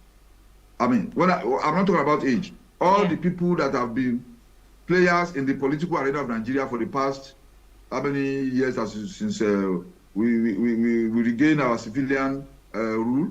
Well, I think some players have been around for too long. They have been around for too long. I think we need to change our trajectory in terms of elections and who and the personalities that we entrust with our Commonwealth. I believe. I think we should look in the other direction. Unfortunately, the people that are able, that will probably be able to make the difference in this country, either do not have the resources, or do not have the intention, or do not have the courage. The courage to put their heart in the ring. So that is what, I have seen people who have succeeded in the corporate world, who have succeeded in their businesses, who have succeeded in the outside world, people who are principled, people are decent, people have capacity, people but they lack passion for politics. They don't want to have anything to do with it. They consider politics as if it's like a leprosy that they don't want to move close to. So, and for that, all of us, for as long as people like that are running away from their political responsibilities of partaking in the rescue mission of this country, for so long we will not be able to have somebody of the sterling quality that we can say, look, this one we do better. That is why some of us are beginning to believe that, okay, out of all this list of people who say they want to rule Nigeria, maybe we should just, for once, it's not as if it's perfect, it's not as if I don't know, but maybe we should just give Peter Obi a chance to see what he can do. For 4 years, if he messes up, even if he also messes up, then we throw him out in the following election. That's it. But for now, the only person that holds out a glint of hope, a glint of confidence, is Peter Obi. You understand? So, we've seen what from Obasanjo to date, we've seen what all of them can do. There is no magic that the current president will do. Nobody should expect any magic. Nobody should expect any better economy or better governance. No, they will continue trading in fossils and all manner until 4 years. It is now left to Nigerians.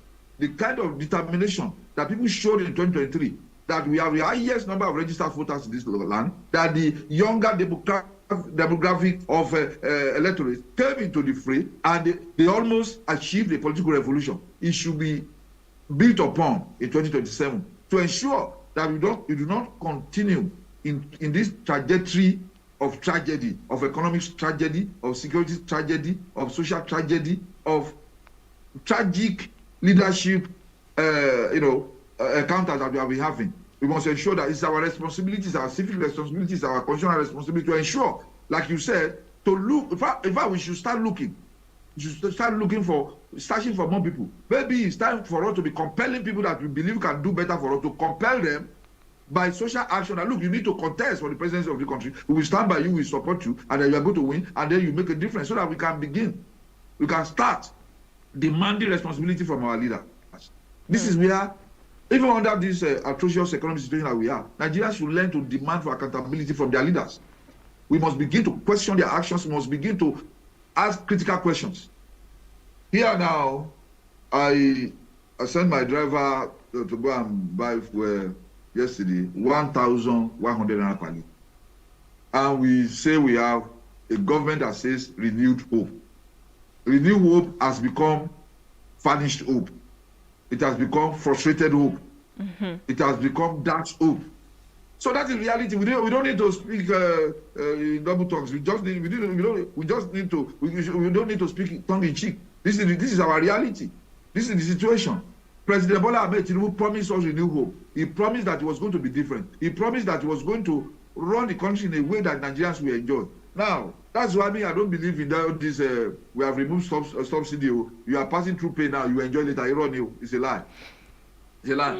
Shagari said austerity measure will bring better life to Nigerians until it was removed. Austerity measure didn't bring anything. Babangida came and said he came with a structural adjustment program that, sir, that's where I was shot here. I was a student in 1989. And I was shot on this knee, when we were protesting again during the anti-SARP protest. I was shot here, you know. This the bullet wound of June 12th. So some of us have been in the field, you have been in the barricade since our student union days. You know, so we know that it's a lie. SAP didn't bring us anything. It sapped away our energy, sapped away our joy, sapped away our happiness, sapped away our glory as a country. So it's a lie. When they say, when they remove subsidy, it is pain today, enjoyment tomorrow. It's a lie. We should not buy it. They've removed the thing. What they remove is our joy. They've removed our relief. It's going to be pain and pain and pain. Let President Tinubu say from today, per liter of fuel will be, let him even say it's 300 naira. There's no need to go back to 160 something. Let's say 300 naira. You will see how the prices of rice, of bread, of beans, of yam, cost of transportation will crash. But when you have a country where you feed the greed of the ruling clique, what you get is retrogression. What you get is insecurity. What you get is poverty. What you get is hunger. I only pray, and I'm praying to God every day, that one day, like Ganifa Emi said, one day Nigerians will be so hungry that they will get so angry that they will make the necessary revolution that will bring us the good leadership that we want. But of course, we don't need to go into that. Through our electoral processes, through our elections, we can get the kind of leader that we want. The one that will give us progress and success and development and advancement as a nation. And the media, if you look, the media that is the fourth estate of the realm is the only successful organ of governance in this country.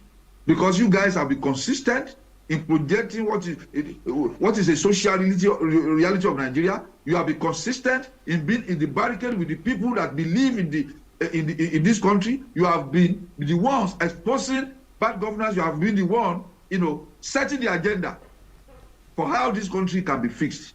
So the media, kudos to you. Kudos to you. And then this is your station. Thank you. I keep saying it. I know that you guys are going places because the way you bring socially relevant issues to discuss, I mean, the sky is just your beginning. Because I know, and I know, one day, this Plus TV Africa, we will celebrate you guys. You'll be celebrated all over Africa. You'll be celebrated globally. Because you are connecting with the masses. You are connecting with the people. Slow and steady. Keep growing and keep going up. Thank you so much. Thank you so much for this very nice compliments. I mean, it's well appreciated. All right, so something else that, he spoke about, that is Atiku Abubakar, something else he touched on was showing support for collaborative approach. And, he was talking about his willingness to merge with other parties as well to achieve a common goal. And then, there was obviously the saying or something that was just going around that, Atiku and Obi might just, collaborate together, have a merger, to have, a strong opposition party. Now, do you think that is a good approach? Because, I mean, I know that both of them, they tried to run for presidency in this last general election. And so both of them coming together, do you think that would just be a good, a strong force, in the political sphere?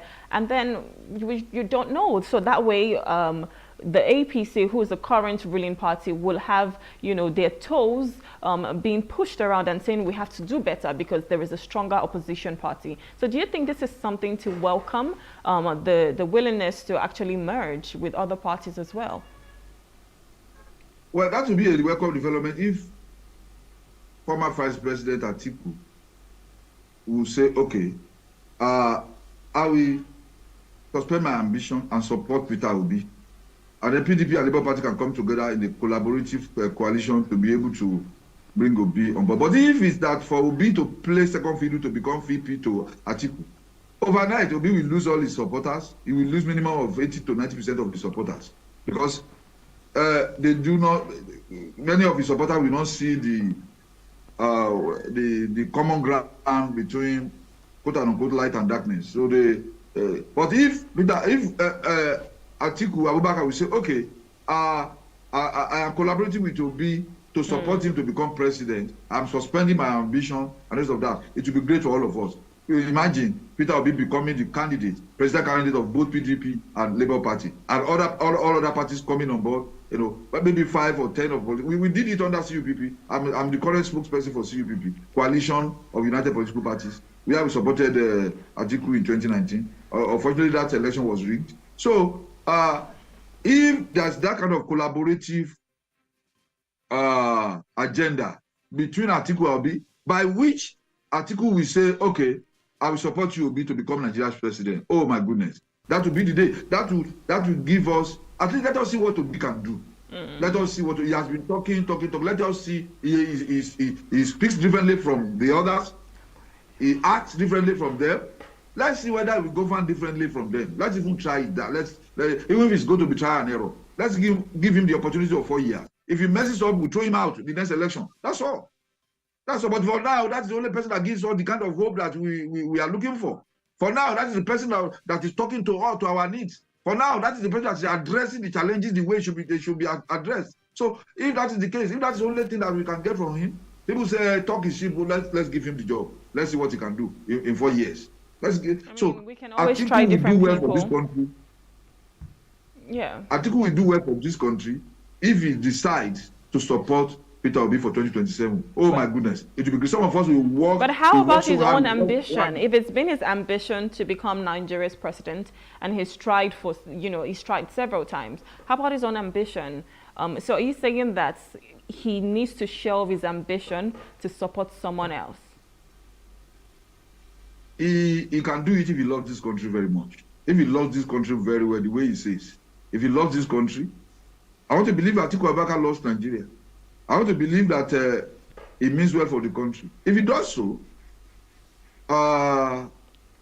he will see that this is the time to support someone like Peter Obi, who has connected with both the old and the new generation of Nigerians. So he should just, he will go down in his name will be written in gold. All right. Yeah.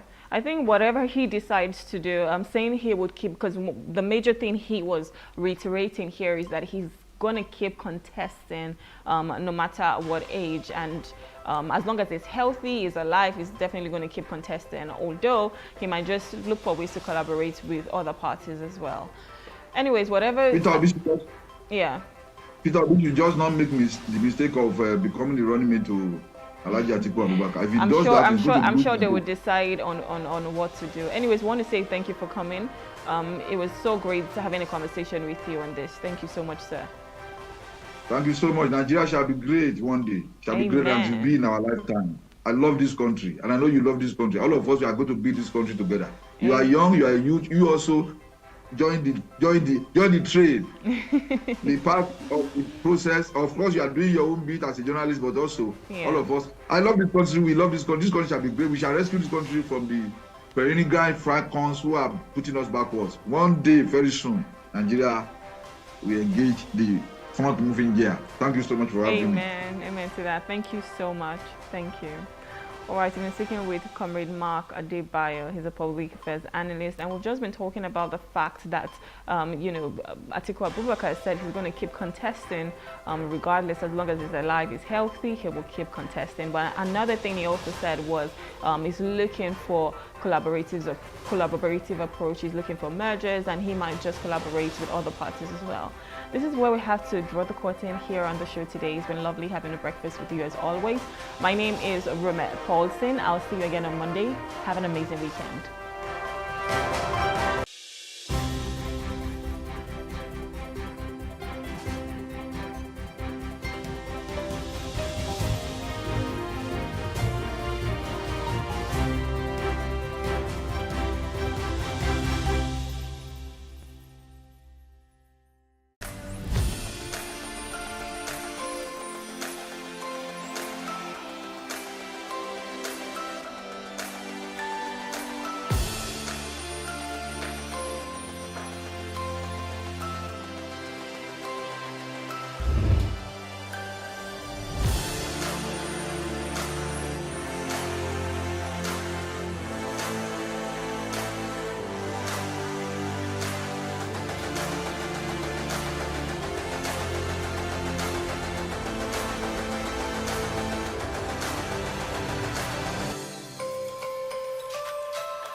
is Samuel Fort Udo. I'm from Nigeria, born in Lagos, grew up in Oroshoki since when I've been little, and I discovered what I can do right now from a particular movie I watched, that's Twin Mission. And from that movie, I blend myself to the people I saw, the actors I saw from that movie, which were very rare. I have not seen that kind of people before. So from there, I started, was like, they were doing some kind of move. And at that moment, while they were doing it, I said I should try this. I've never seen something like this before. And at that very moment, as I tried it, I did it.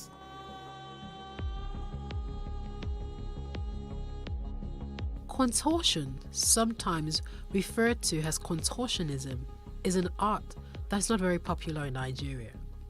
Sam and Blessing are contortionists in Lagos who hone their skills from constant practice and watching videos on YouTube. So from there, I started pushing. Then I pushed into dance from there till I grew up. I still didn't know what I was doing all this while until 6-7 years back. Then I had to start doing research on it. From there, I then know what I am doing. Then I started working on it professionally, taking it very serious, taking it to a very high stage till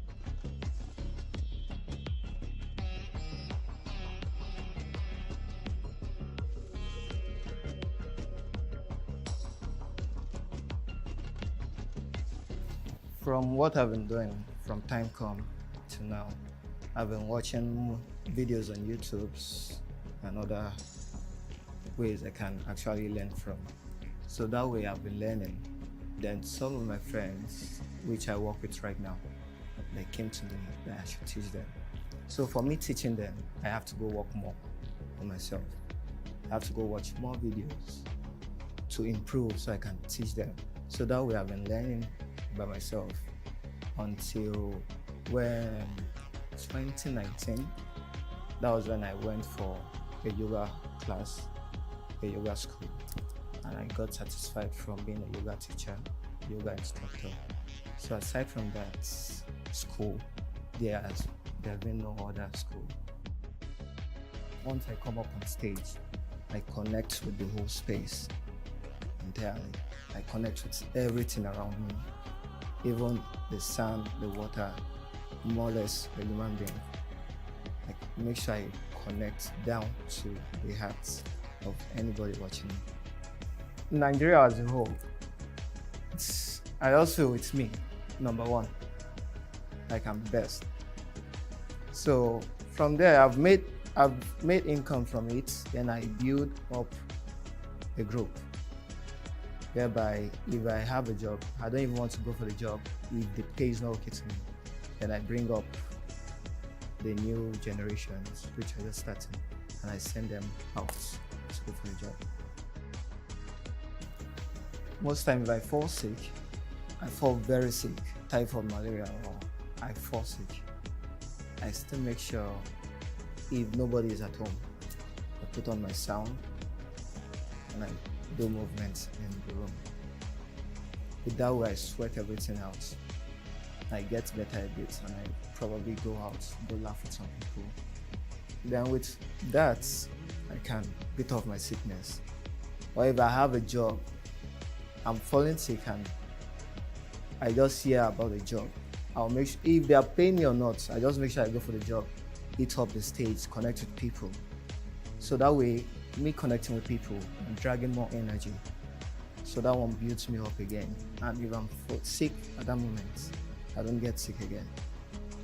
Or if I should have a particular injury, like presently I'm having an injury, which I'm not supposed to do anything at all.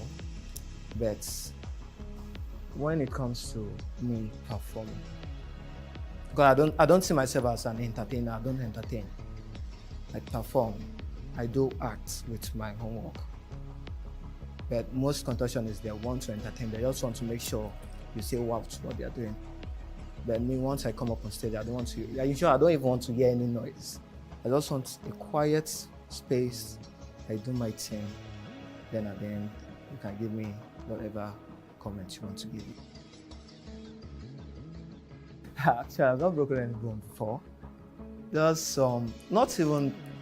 Normally, I dislocate my joints. So all I've been doing is dislocation. So the injury I can just get is from muscles. When I strain a muscle, like I go extremely out of the act. So I've only had just 2. The first one was my shoulder, and the second one is the knee, which I'm having now. Because that's why I say when I'm on stage, the space I'm in, it can put so much energy in me, and I even want to take off my hand or take my head off my body. So if I'm performing and the stage where I'm at, the energy I'm picking from that stage is building me up, I want to do something very, very, very crazy, which I've not even practiced before. So it's more like I'm going into the spirit realm, into somewhere else that is just blank.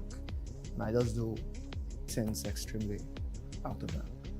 The most extreme I've done was twisting my neck to the back. Then I do this triple fold. That's the back bend. You have to triple fold. You fold like twice with your back bend.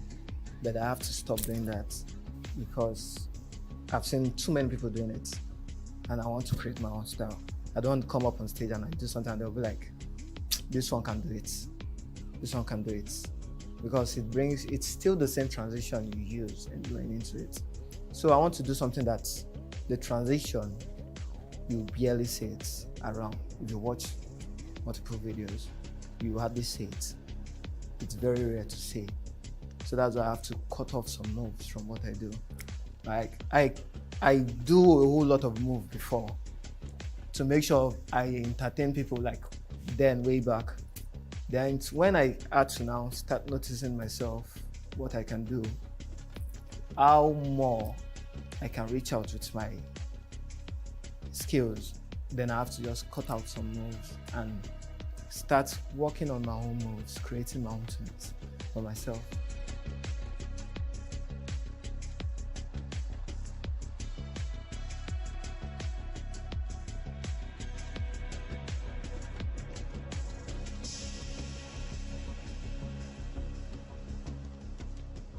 More like the racket move in Nigeria now, presently.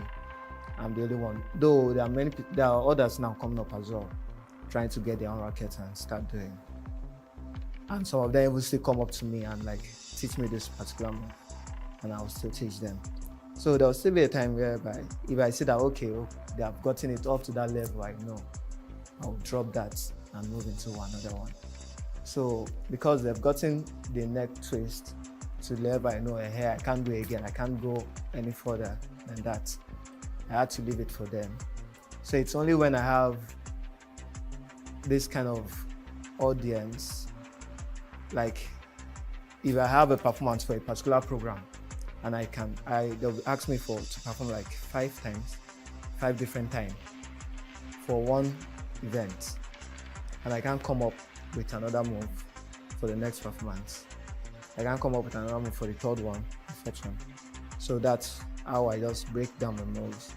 Then probably the last performance, that's where I can come up with the neck twist. And I have to work out for it. I can't just go up on stage and just twist my neck.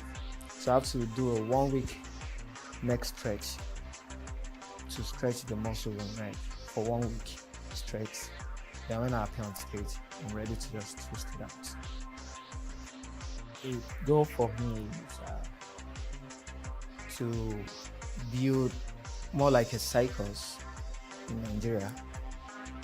Bring that to Nigeria. There are people doing it, but it's not really like circus. It's just more like a show. They just do it and they call it a circus show. And circus show is not supposed to be something you just do once in a year. It's supposed to be something you do like every weekend in the year. So what I'm looking at from 5 to 10 years from now is that I bring circus into Nigeria.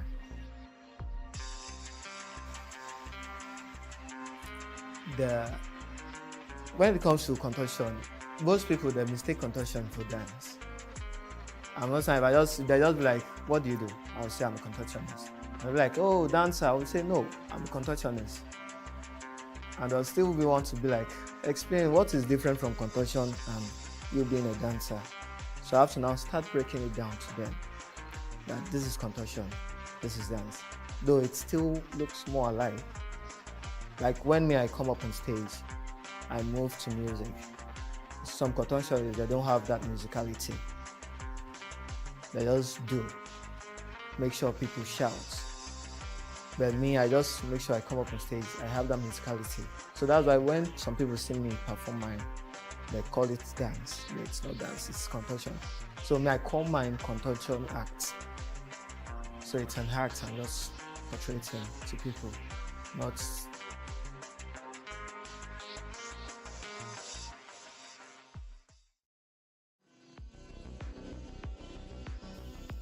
Before I met Blessing, I've just known 6-7 contortionists.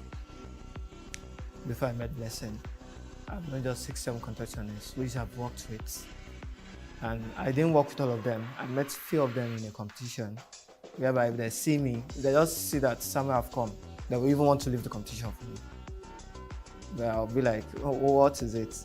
Is it not the same thing we're doing? But they see me and they will still want to run away from me. Same thing to Blessing. We met at one show. Then from that show, I saw her. She was the first female contortionist I've seen. Like, I've traveled Nigeria, I've seen contortionists, but she was the first one I've seen that was different from other females. Hi, my name is Miss Okute Blessing Uche. I'm 21 years old. I was born January 7th, the year 2000. I'm a student of Lagos State University, Ojo campus, 200 levels. I'm actually studying physical and health education. I started about 6 years ago when I was seeing this movie, As Trained. It's about this teacher, a dance teacher actually.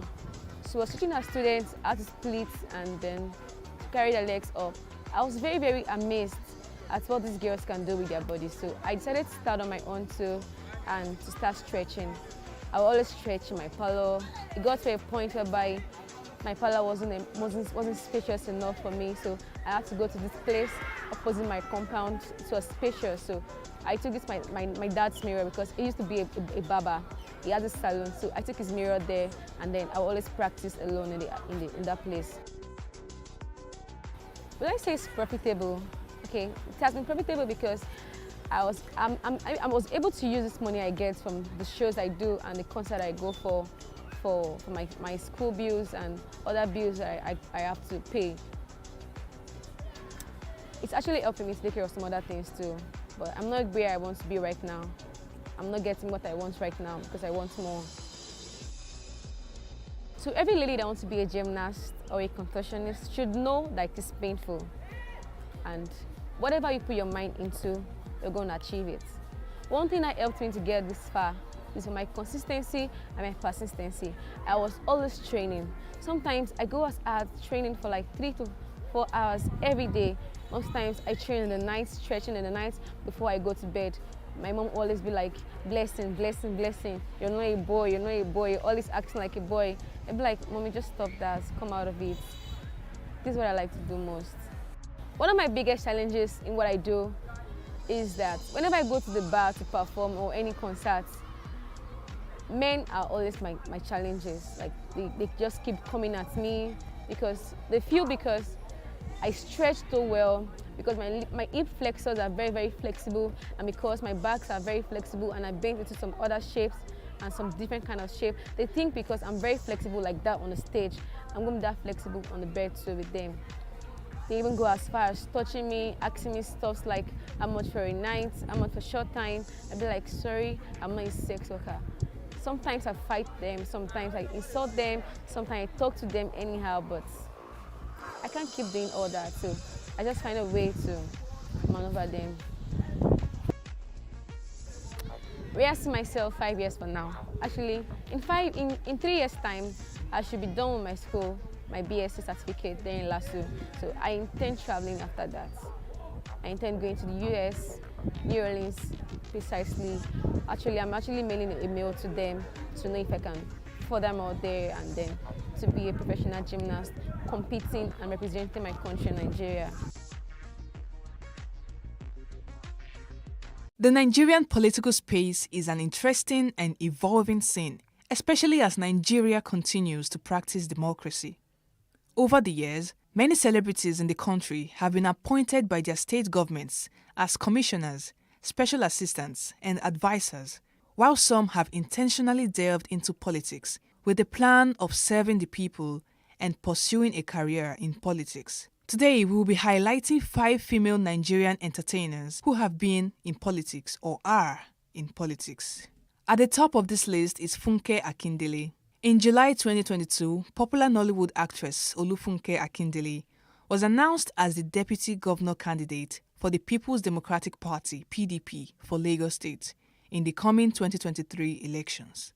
The Nollywood star, best known for her Jennifer character, will be running alongside Olajide Adediran, a journalist, entrepreneur, and philanthropist popularly known as Jandor. Next, we have Tonto Dike. Ahead of the 2023 Rivers State gubernatorial elections, Nollywood actress Tonto Dike has revealed her intentions to run for deputy governor of the state. She had earlier in 2020, during an interview with the Ovation magazine publisher Dele Momodu, announced her intention to go into politics in 2023. Governorship candidate of the African Democratic Congress ADC Rivers State, Tonte Ibraye, on 24th of June, announced Tonto Dike as his running mate for the 2023 governorship elections in the state. As a matter of fact, your presence irritates me. And let me make it clear to you that I have the documents to which you look for. Moving on, we have Ini Edo. Ini Edo is an accomplished Nollywood actress, film producer, and director. And you're not supposed to be here. I'm out there. You're the one who's giving me this drug that gets you depressed. And depressed person, leave me alone. Don't listen to me. She is one of the actresses who has previously held political positions. In 2016, she served as the special assistant to Governor Gabriel Udom Emmanuel, the governor of Akwa Ibom State, on culture and tourism. Her appointment was renewed in 2020 when the state's current governor, Udom Gabriel Emmanuel, was re-elected. Still on this list, we have Kate Henshaw. Veteran Nollywood actress Kate Henshaw, on July 19, 2014, officially launched her campaign website as she sought to represent the Calabar Municipal Odukmani Federal Constituency on the People's Democratic Party platform. Henshaw, however, lost the primary election to retired Honorable Essien Ayi, but was appointed by Cross River State Governor Ben Ayade as Special Advisor Liaison, Lagos, in December 2015. Recently, she recounted how she spent 35 million naira to pursue her ambition to become a member of the House of Representatives and her regrets. And finally, we have Mercy Johnson Okoje. Ichi, this is the money my father borrowed from your hand. Please, do not go near my father's Iroko tree. Do not go near my Iroko tree. Biko, Popular Nollywood actress Mercy Johnson was appointed as the Senior Special Assistant on Entertainment, Arts and Culture to Governor of Kogi State, Yahaya Bello, in 2017. The actress has stated that she will not enter partisan politics because she believes she has enough influence as a filmmaker and appointee. Interestingly, her husband, Prince Odianosen Okoje, won the APC 2022 House of Representatives Esan North-East South-East Federal Constituency primary election. A popular quote from Charles de Gaulle states that politics is too serious a matter to be left to the politicians. And in Nigeria, with more Nigerian entertainment celebrities in the political space, this quote is true.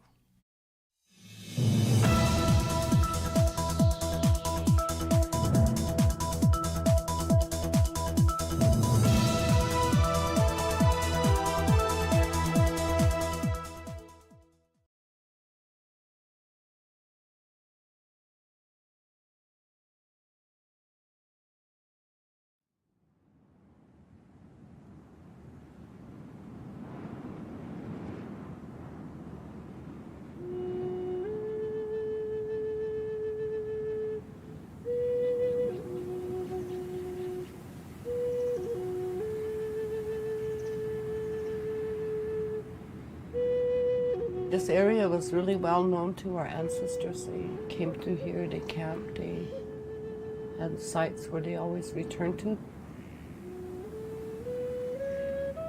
The buffalo followed the stars, and we followed the buffalo. My grandmothers told me about the Lakota way of life. The Lakota woman, she has to be really strong. I'm pretty sure she cries, but it's always hidden. Because she has to show that strength to the family so that they can grow that strength too. So that's her role in the Lakota way of life.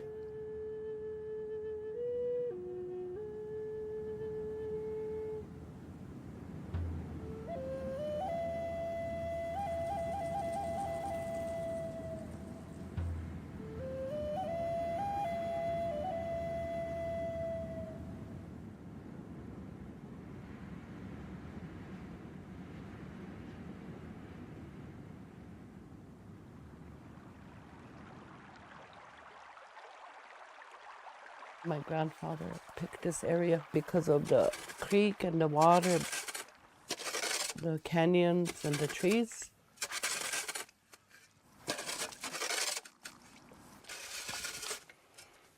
My name is Leola One Feather, and I live at Wunditni. And this is where I grew up.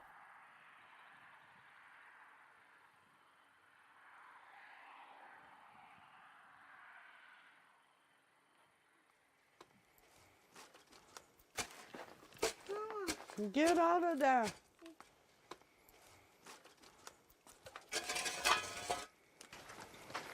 My grandmother bought this trailer house. It's been here for 40 years. And we haven't had running water for probably when the trailer house shifted. God, it was so long ago. Like 30 years ago. My mom and dad and I, that was our bed. I finally outgrew them, but it was so cold in the winter, I'd have to sleep between them. Nochba. Nochba means push your foot in, like cave it in, that's what it means. Yeah, you broke it. That was your birthday present. I just got on Social Security, and since I got these kids, I didn't get any assistance for them. They gave me $308 for food stamps for 3 of them. Their mom is in jail right now. So our kids get in trouble, whether it's drugs or drinking or whatever. Now the burden of the children in our tribe is set on us grandmothers. Take this back in there and go in there and behave. We're talking, you're not listening. For all of our tribe, there's only like 2,000 jobs. It's all dependent on the federal contracts that our tribe gets. And we don't have a private sector, so we don't have the money to do startup businesses. We still have good land, you know, and it does bother a lot of people because we're surrounded by racism.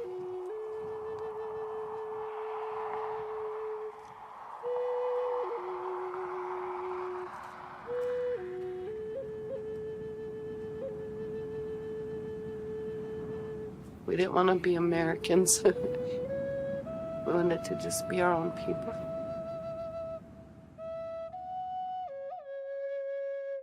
Growing up in a home where the language is predominantly Lakota. I didn't know how to read Lakota, but I learned.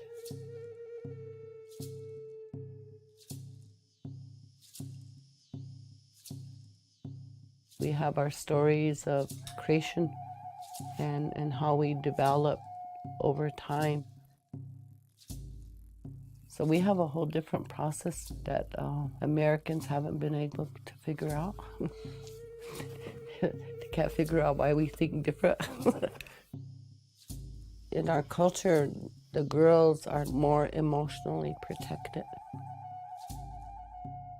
We live on a merit system, so a girl might do things that are really brave, or she engaged in battle and saved children and lives, or did something real heroic.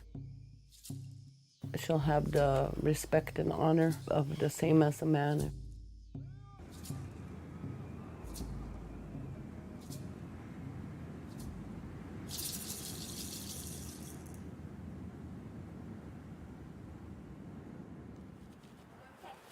You're on that side. Woo! Woo! Woo! I can. Woo! Yeah. Where's the foot? Whoa! 3, 2, 1. How can I kick it? Take it to the gate. Take it to the gate. My parents, I love them, but sometimes they're a little strict on me. They kind of fight. They just argue a little times. So that's why I just don't really hang out with them. Oh, yeah, we got puppies. We got puppies. Oh, poor baby. Oh, puppy. I go different places. I mostly go to my grandma's. She took care of me for 2 years. Here you go, you can have the puppy back. She has I forgot what those things were where you take a kid away from your parents. Before my grandma took me, I used to have an uncle that took care of me. He got buried out close to Red Cloud School. Yeah, I only go see him once in a while, but I didn't usually see him because it's sad for me.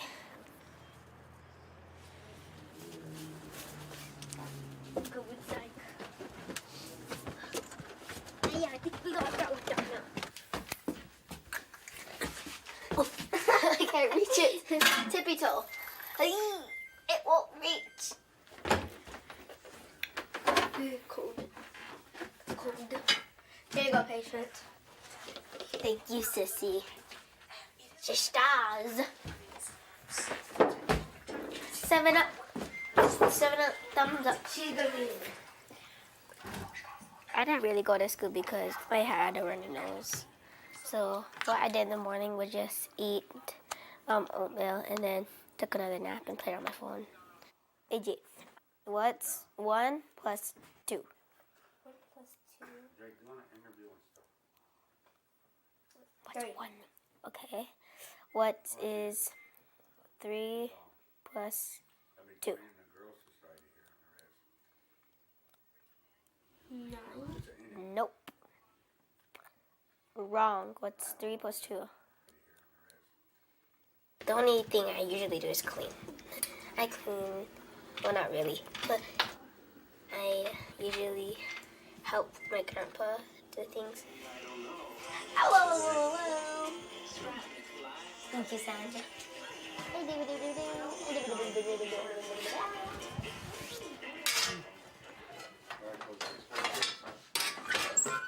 I was in New York years ago.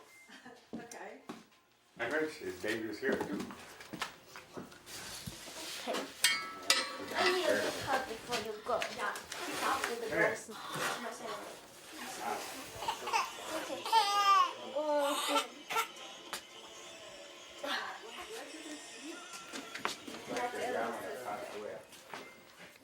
Tickle, tickle. Wait, what you say?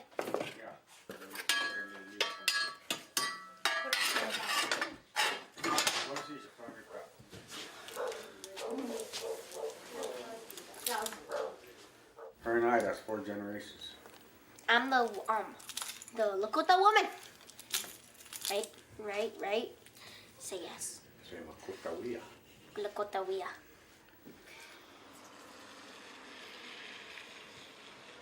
We hear the Oglala Lakota band. We got a mean loss of identity here due to forced assimilation.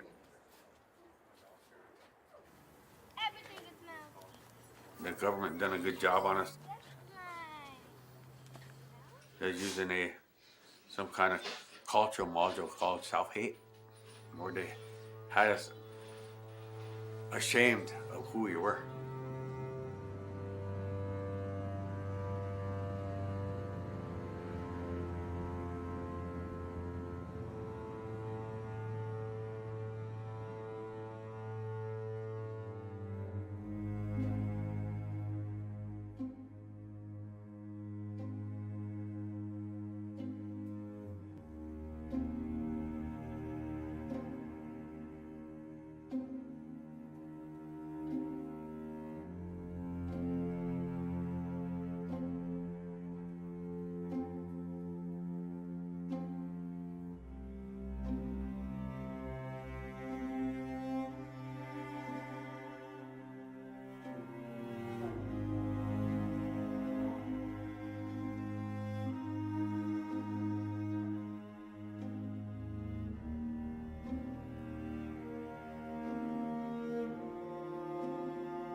You're listening to the Thunder Valley CDC Radio Hour.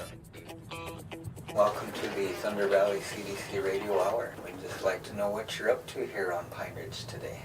We're working with Native American nations in the U.S. to establish what we call girl societies, which are neighborhood-based safe places where girls can go to have fun, but also talk about problems and be able to pursue opportunities. I'm Kelly Holman. I'm a Cherokee Nation citizen from Oklahoma. Am I a community member visitor? Is that what I am, or? I'm the founder and executive director of the Indigenous Adolescent Girls Empowerment Network. Do I need a key? Is this where we're meeting tomorrow? Yes, so this is the space that you'll meet tomorrow. It's really a neat facility. There is none like it on the Oglala Lakota Nation whatsoever. We put out a call for tribal organizations to learn the planning tools to set up a girl society. Thank you. Thank you. Thank you. Thank you.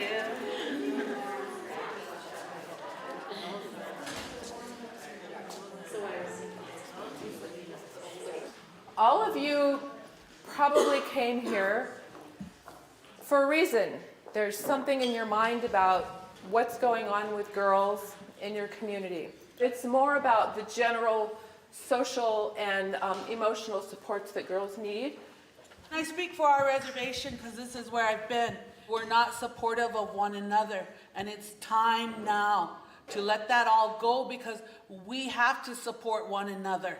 And we have to bring that together for our daughters and our future. That's why I feel like these programs are so important, to teach our young girls to have pride in themselves and who they are and how to protect and understand their sacredness of being Lakota Gwians and what that means. You don't want to prepare them to be victims, to be those statistics.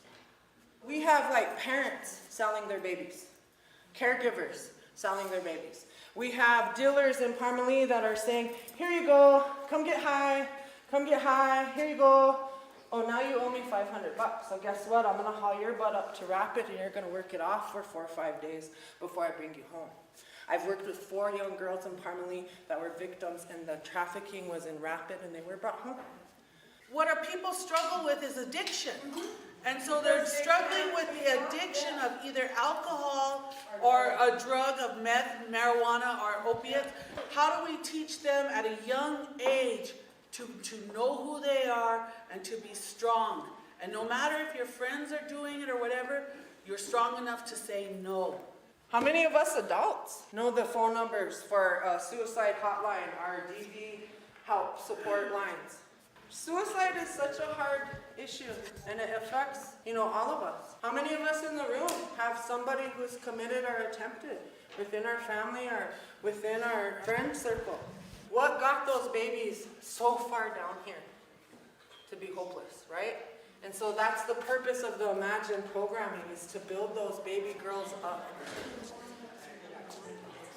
We have a strong belief that the women are sacred, women being the backbone of our society. So I think having a strong girl society and a strong womanhood will help our communities grow and thrive in the conditions that we have.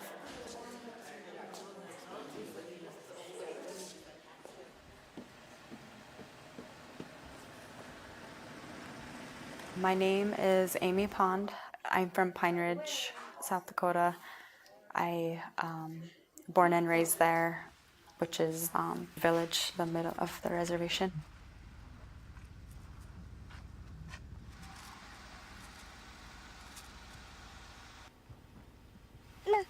Wait, hold on.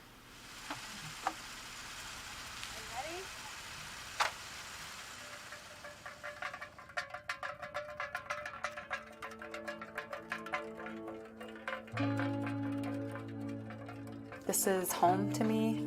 My family's here. I was a little bit lucky, I guess, in that aspect. Both my parents were employed, my parents were married. When I was young, my dad decided to quit drinking, so I, right off the bat, kind of had an advantage. I wanted to go to school elsewhere. I wanted to get off the reservation for a little while, just to see things, learn as much as I could. So I finished my master's program and then I started looking for jobs here back home. And I want that to be the norm for girls.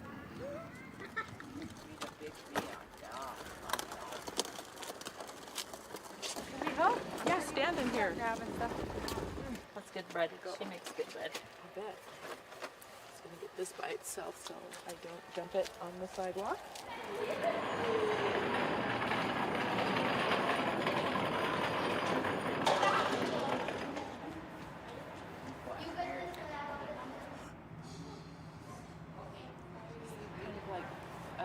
A way of planning tools, like kind of a way to start it and keep it running. With the historical oppression that Native American people have experienced here in the U.S., family structures are often broken down. And so sometimes it's the teenage girls in the household that are the real sort of supports of both their mothers and grandmothers as well as the younger children.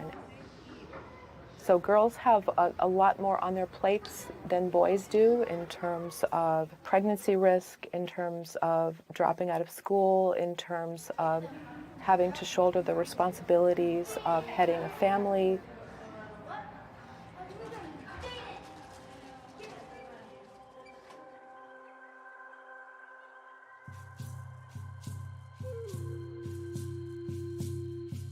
Traditionally, in Native communities, there were societies to accomplish different things.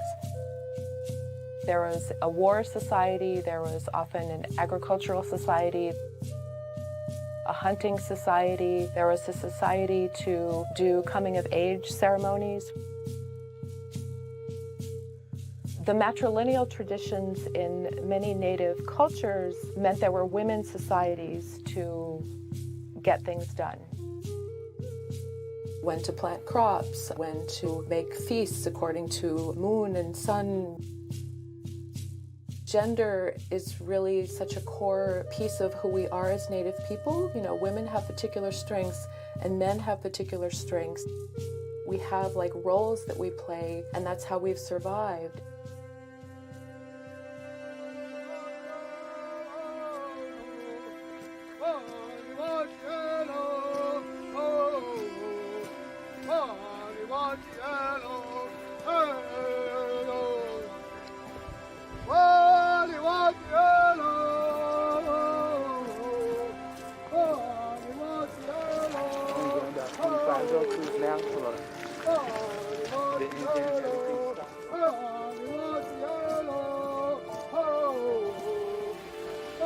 When I was growing up as a kid, we moved around a lot because my father had a mobile job, and so it was always important to remember where I was from, who I was.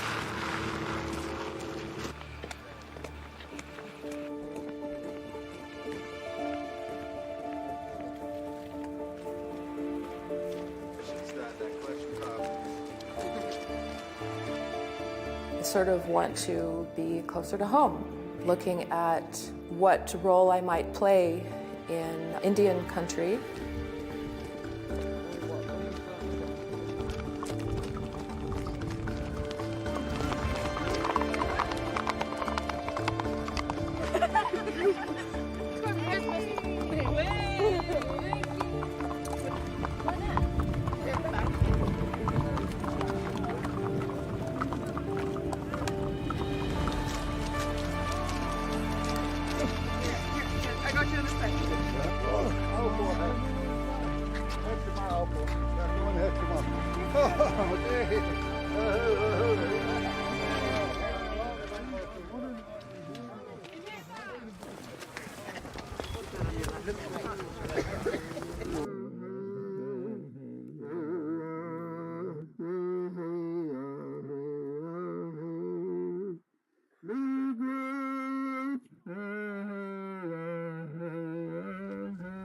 My name is Nikan Waywardon, or Thunder Before the Storm.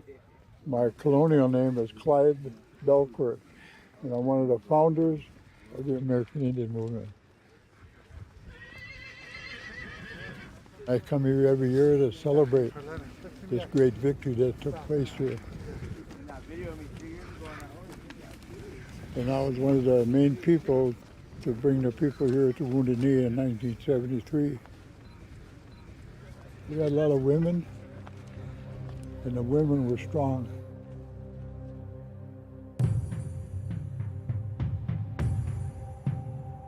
A lot of us women, when we were young, we were really into the American Indian movement.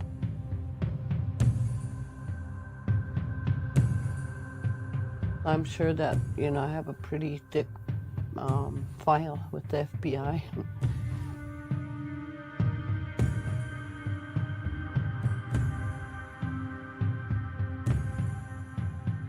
When we came here, it was going to be a peaceful occupation and liberation of this community.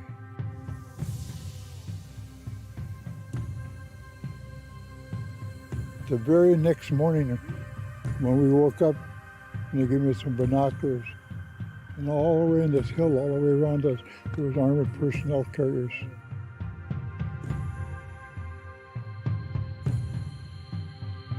We were surrounded by all the federal agencies, the military. The BIA police are really vicious.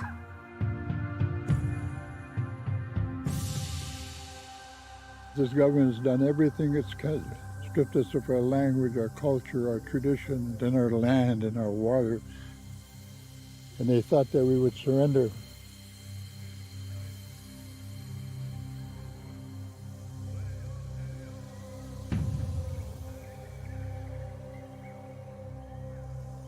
So we put our minds together and said, we're not going anywhere. This is our land.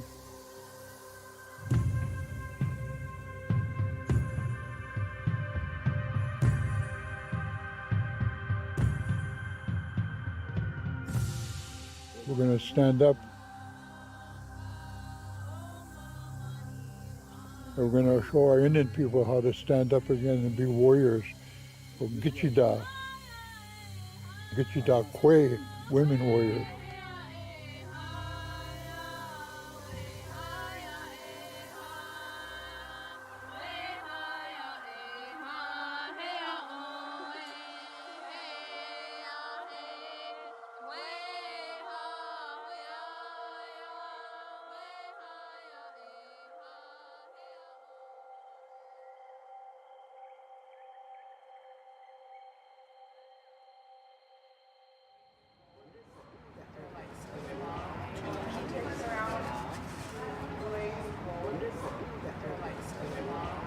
Oh, perfect. A lot of fun. Yeah. Having a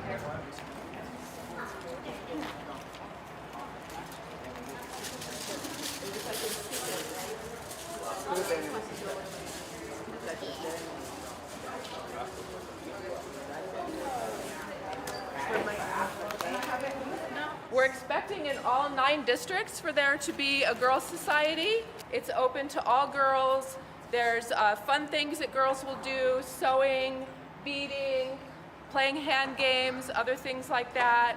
And so you'll also learn skills too, like how to prepare to get into college, how to get scholarships.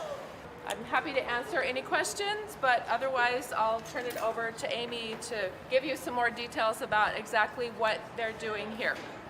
So there's a question. Question? Oh, it depends on where you go. Depends. We could talk about that at the Girls Society next week. Another really important part of this is we want to make sure girls are able to learn about our culture. They're able to learn about the ceremonies. Maybe we'll be able to take them to a sweat or something, or we'd like to take them on field trips to the sacred sites. But how this really works is through mentoring. So we'll have older girls around my age, women older, younger women that are gonna run these girls groups. They'll be in every community, like Callie said. They'll be at the same place, same time every day of the week so that girls have a place to go where they feel safe and where they feel like they could talk about girl things with other girls and females.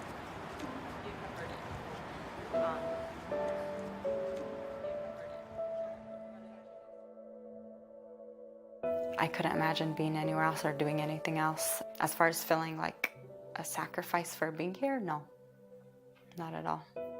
The opposite.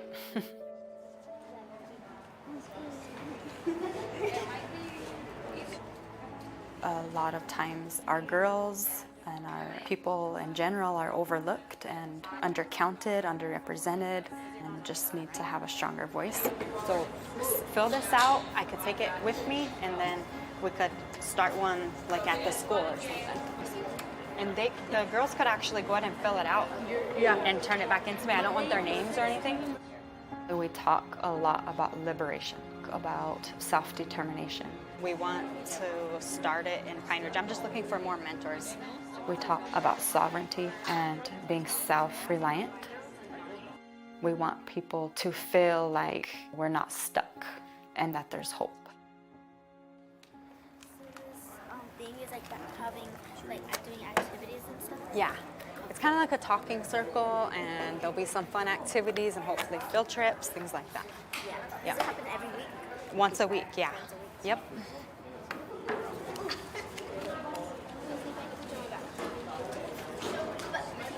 I want to be a doctor because I like to help people feel better when they're sick and stuff. Never mind. I'm glad with you. I would like to go and live in a big city, like in New York or somewhere. I want to be in the ER, probably go to college, have a good college, good grades, get my master's, and have a good life.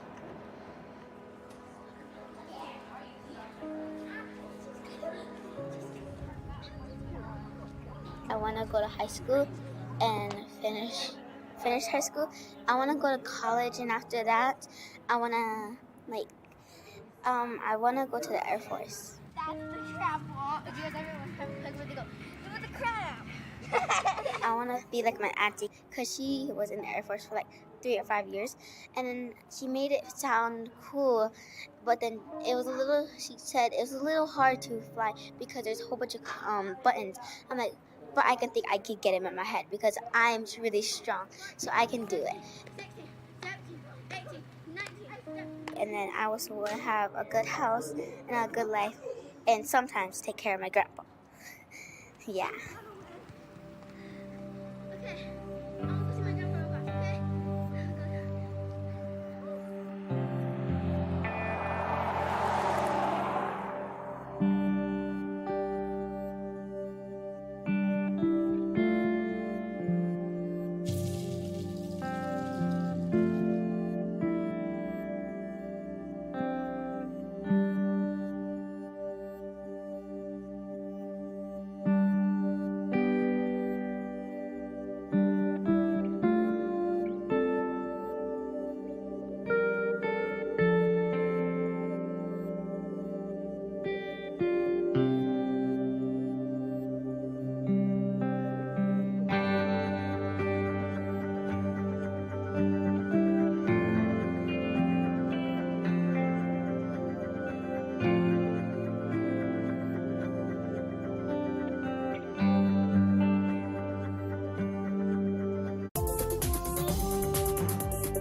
It's money, but only on your phone. In 2019, the world had over 1 billion registered mobile money accounts, and 50 million of those registrations happened in sub-Saharan Africa. With over $456 billion in transactions, Africa is the largest market for mobile money. But what does this all mean?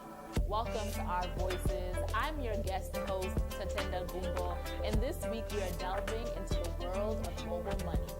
Many of you have used your mobile phone to send money or make a payment. How about waiting at your local vendor kiosk to top up your funds on your cell phone? In this show, we will take a look at how cashless economies look around the continent, why they've emerged, and how they can evolve, especially during a pandemic that has affected the entire world. But first, a startup from Nigeria. Paystacks became the talk of the tech world last year when it was acquired by US-based payment app Stripe. Stripe acquired Paystack for a reported $200 million, expanding their reach into the African continent. Paystack CEO Shola Akinlade explains how this came to be in a video shared when the company was acquired by Stripe. I grew up in Lagos, started writing software 2002, 2003. That's when I met Ezra. We went to school together at Babcock University. Sometime in 2015, I figured out that I could charge a card from my computer, that it was cool. At some point I showed OO and I was like, yo guy, this is a company, this is Stripe. We became the first Nigerian company to get into YC. Our story was very simple. The only way we could describe Paystack was like Stripe for Africa.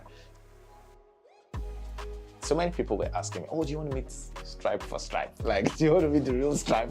And we did that. We raised a Series A, $8 million from Stripe and Visa. Quickly, you have raised $10 million to date, and you just finished your Series A, yes, which is at $8 million. Yes. So tell us what... Both companies are really, really aligned. I think we're trying to do the same thing, help people start and scale internet businesses, increase the GDP of the internet. And I think about how over the next few years, there are going to be bigger exits because now it can be done. Your growth has been, I mean, I think the technical term for it is completely nuts. If one of the most sophisticated companies in Silicon Valley can acquire a company from our ecosystem, like that is just going to unlock a lot of opportunities. This is going to tell people that you can make things and you can like it can work. You can build your dreams and you can get it done. What would you do if you had all the resources to do it? This is my opportunity to answer that question. I'm a product guy. I just want to work. I just want to shape things. I just want to build stuff. This was the dream, and I'm living the dream. For more on why the Paystack Stripe deal is major for African finance technology and also mobile money providers across the continent, I spoke with Eric Young, CEO and co-founder of GreenTech Capital Partners. I think that was a confirmation that you can actually have African founder developing solutions, and that those solutions can reach a scale that becomes attractive for U.S. large players. And that's kind of the confirmation in terms of the quality of the founder, the quality of the technology, and it's somehow it's a recognition for the ecosystem. Paystack was a startup. Looking at the continent, we have power players in different regions, M-Pesa in East Africa, MTN in South Africa. What does this deal mean for them? What are the benefits of this Stripe deal? Well, I have to say that I had most of the feedback was very positive. I think that obviously the founders community was very proud and very excited about what it means, and also it's opening the door also for.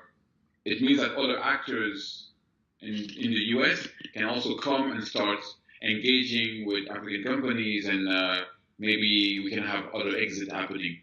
And therefore, we had this first feeling that we were very enthusiastic. I had some very limited feedback saying that if that was the company was not in Nigeria, was not in Africa, they would have paid more. So my personal point of view, I think that's a good thing, because we need to show and demonstrate the quality to the rest of the world to attract more capital in Africa.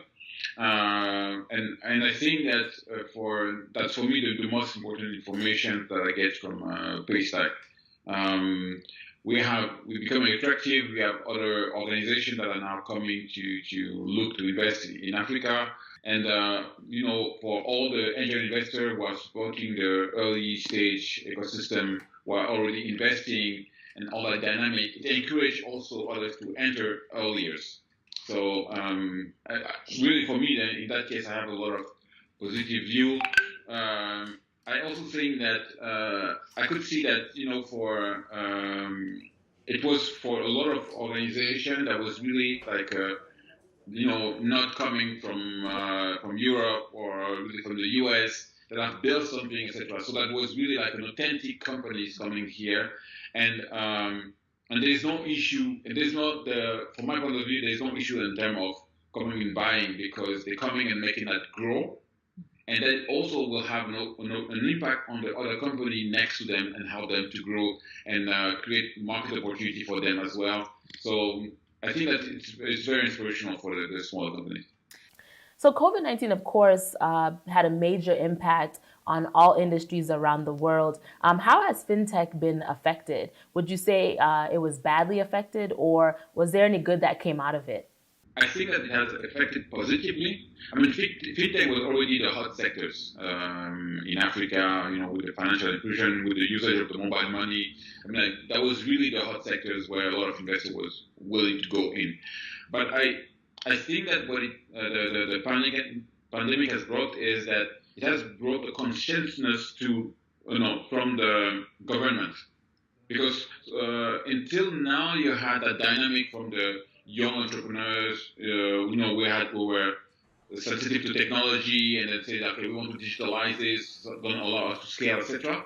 But with the pandemic, it has also shown that their technology can be implemented in large infrastructure, should be used by government to facilitate education, etc., etc. So I think that it has accelerated the digitalization on the continent. If you can see, for example, there was already a little bit of trend regarding health tech solutions, but that's also accelerated. And when it comes to the financial industry, they also have started to look more closer. They were already looking at fintech in Africa, but they have started to look closer. You have also now institutional that are, government institutions that are starting to say, okay, how can we put those kind of fintech solutions and try to see how we can implement them in our infrastructure, in our organization. So I think that had a very positive effect on us. So later on in the show, we're going to talk about Somalia, which just issued its first mobile money license. We'll also look at Zimbabwe, which has had issues of physical cash in its economy for years and has become a cashless economy using mobile money platforms. But how do you think governments can really work to make their countries cashless? Is it possible, or is it going to be the ecosystem with companies like yourself, with startups and the government coming together to make this a viable choice for people? Well, if the government can really follow up with what's happening, that is a tough one. But I think that there's actually in Africa transitions where you have more and more new leaders that are coming, who are taking place, who understand also that technology, and that are more open to it. So I think that it contributes to the momentum. And, for organizations like us, we are concerned about the capacity to scale from companies in Africa. We know that in most of the case, it comes from digitalizations, it comes from mechanizations. And therefore, I think this is kind of the area where you have more and more investment VC organizations that are coming, and I think we had despite the COVID, we had an increase of deals in the continent. So are there any companies that we should be looking at on the African continent if we're interested in fintech? What are some of the homegrown African companies we should be looking out for? I don't know. I have to say that I think that the news from today is the Flutterwave, which is kind of the first unicorn, like a first real own African unicorn. There's one that I like specifically is I'm not investing into it, and then they are like I think that's they're quite advanced for us. But I like Jane 54. Okay. Yeah, that's they're not in fintech, but it's interesting to see that you can have on a continent an organization that is using high technology, really concerned about how it's not something very basic, it's very sophisticated, and I think that it shows the quality and the competence existing on the continent. That was Eric Young, CEO and co-founder of Green Tech Capital Partners, speaking to me from Frankfurt, Germany. Up next, one of Africa's biggest mobile money platforms, Somalia issues its first mobile money license, and how frequent shortages in one southern African country has driven a cashless economy. Stay tuned. We'll be right back. We're bringing women's voices to the conversation, and more than that, we're building a community of inclusion and empowerment. Here in Kinshasa, campaigns to raise awareness against the spread of coronavirus are common, but getting that information to people who have no access to water, electricity, or money can be a challenge. We are here at Kalerwe Market in Uganda, Kampala, where in this whole market, women are crying out for their situations to change. For women, it will be better for us. I think a big thing for me is just being able to say that when these protests are happening, does it turn around into policy? Our kids are raped every single day. This movement got the government to listen. It really was powerful because it showed what is possible when men and women band together and say, enough is enough. It's not necessary anymore to climb on a car. I can be in any place to cheer with the people.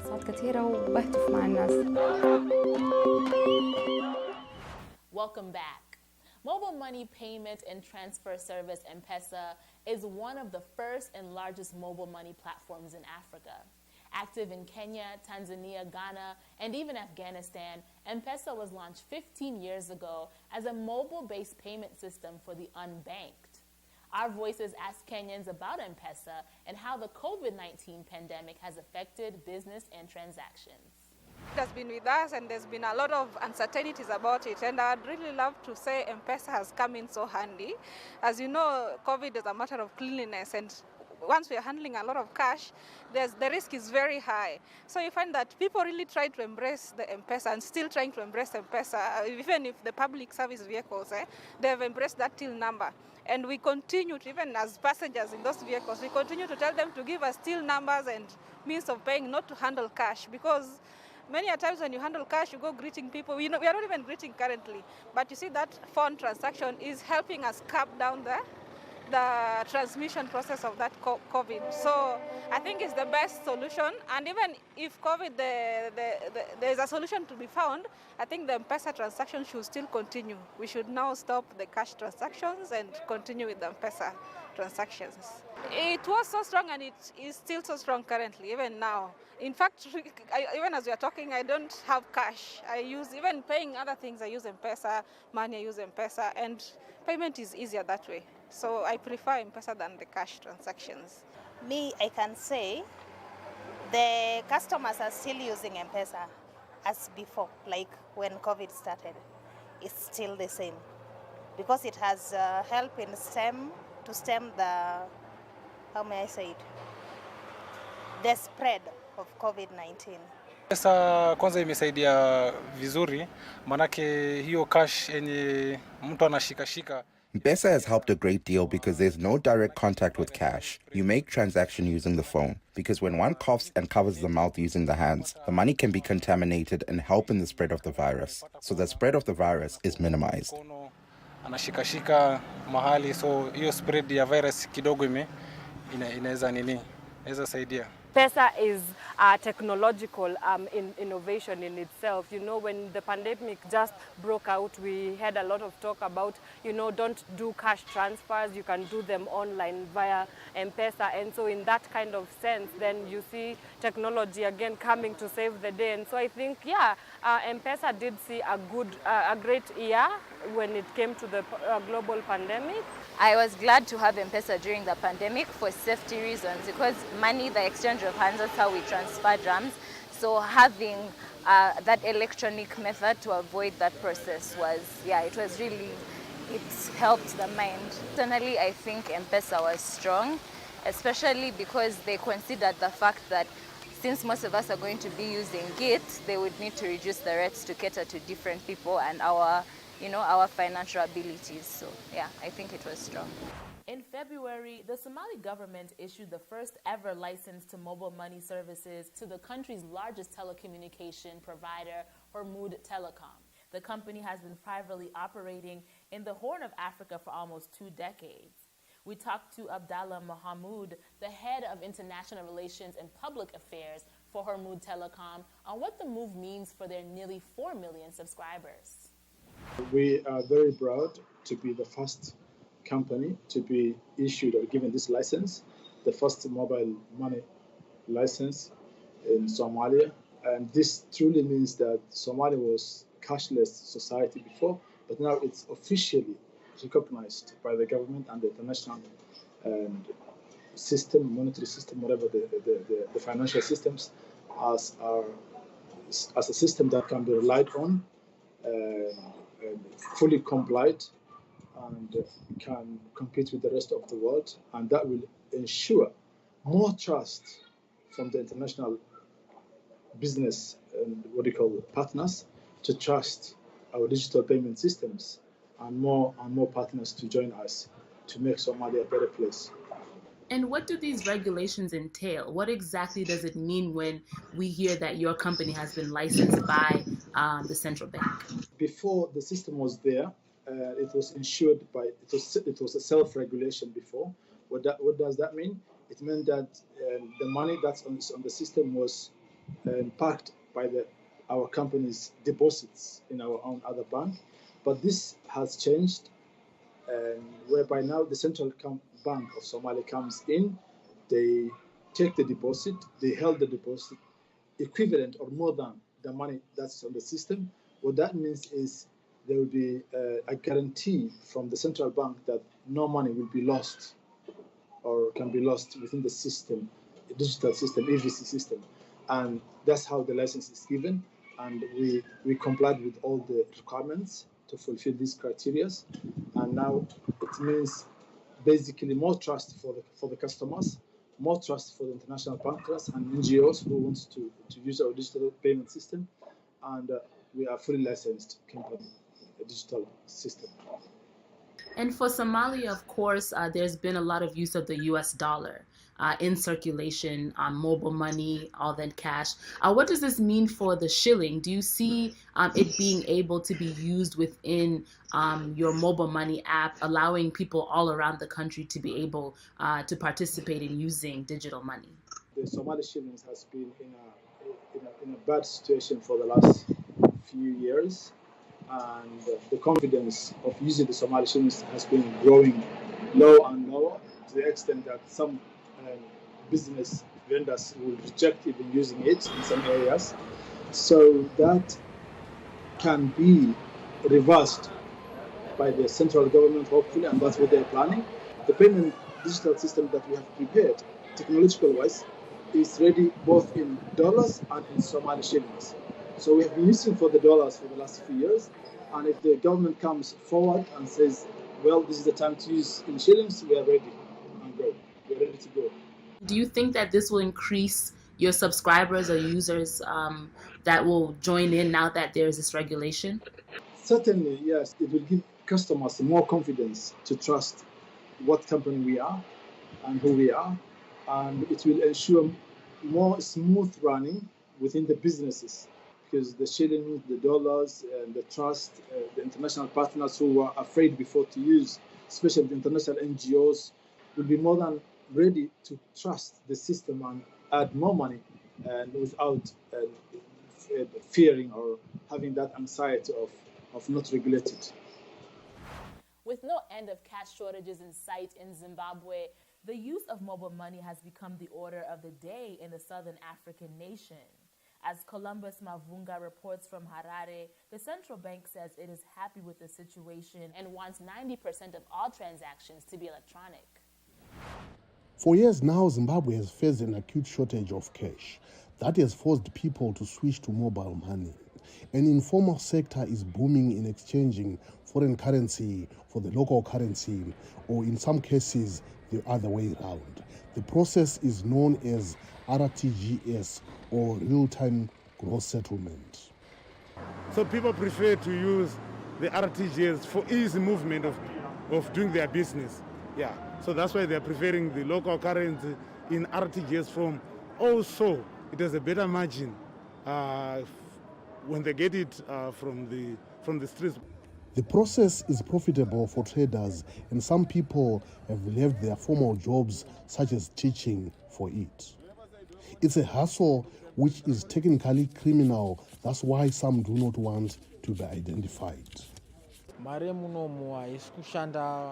Zimbabwe's currency is worthless. That's why people, even those formerly employed, come to us in the streets looking for foreign currency.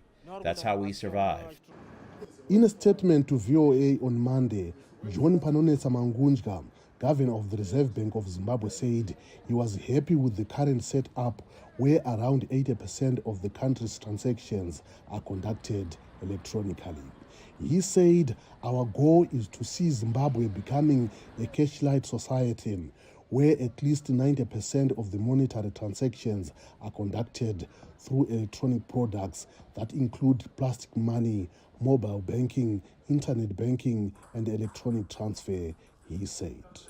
But not everyone agrees with him. In this era, you want to go 100% cashless. But you need to be very careful when you look at statistics. What we are celebrating at 80 and hoping to get to 90 may not actually be a success story. So people still need cash to the extent the electronic money itself is not yet fully acceptable to the transacting public. Chundu said that's why people often take their local currency the moment they have it and exchange it for US dollars or South African rand to preserve its value in case electronic cash becomes unworkable or is declared illegal. Columbus Mavunga for VOA News, Harare. Thanks a lot, Columbus. Now, coming up, we share a story of how one woman got creative providing a much-needed service for her community. Stay tuned.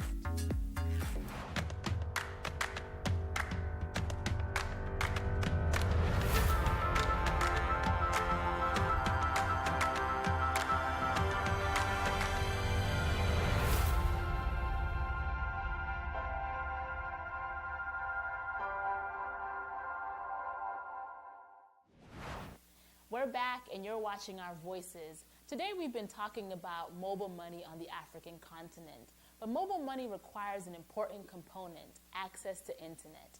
In Rwanda, an innovation firm, ARED, is working to connect the unconnected. Henry Nyakarundi, CEO and founder of ARED Group, spoke to VOA from Kigali on the importance of connecting more than 70% of the population.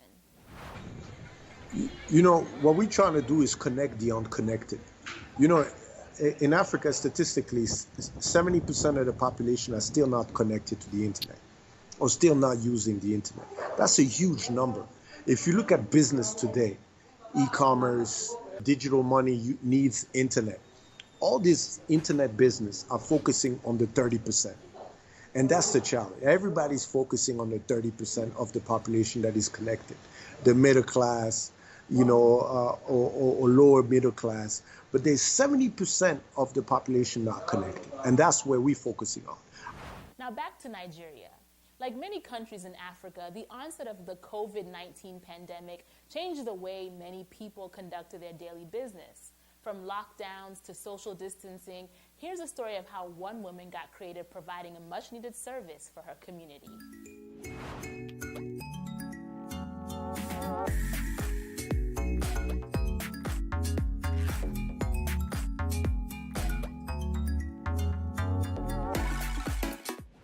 Civil servant Ruth Oladimeji signed up with Money Point, a mobile money service on whose behalf she helps customers with services such as opening accounts and withdrawing cash.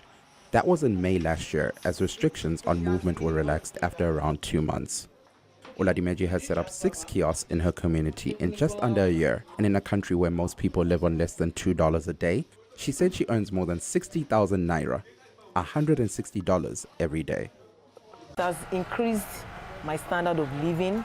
It has made my family, that is my daddy's side, my mother's side, it has given me much respect. So it has helped me to be able to support people financially. Mobile money firms across Africa are ramping up plans to bring banking to millions of people across the continent, after the coronavirus pandemic caused a surge in use of digital financial services. Firms in Nigeria say they have ramped up the number of agents to meet the demand. Solomon Amadi, vice president of Money Point, said the company's banking agents had increased from 8,000 in 2019 to more than 50,000 in February 2021. Demand has increased because of the influx of people coming into agency banking, and with that demand, we've literally grown like 900% in the industry. We've had like $3.9 billion in transaction revenue processed since the pandemic. And then we've also grown our agents by, I think we have around 50,000 agents now across the country. However, the preference for cash is deeply entrenched in Nigeria, with long queues into the banking halls, unserviced money dispensing terminals, and imposed COVID-19 safety protocols. Many are unable to visit traditional banking institutions, tagging it tasking and time-consuming. Engineer Taiwo Joseph has been visiting an agent for 7 months for his financial services. I like coming to an agent because it is very close to my house. And I also don't like going to the bank because of the crowd.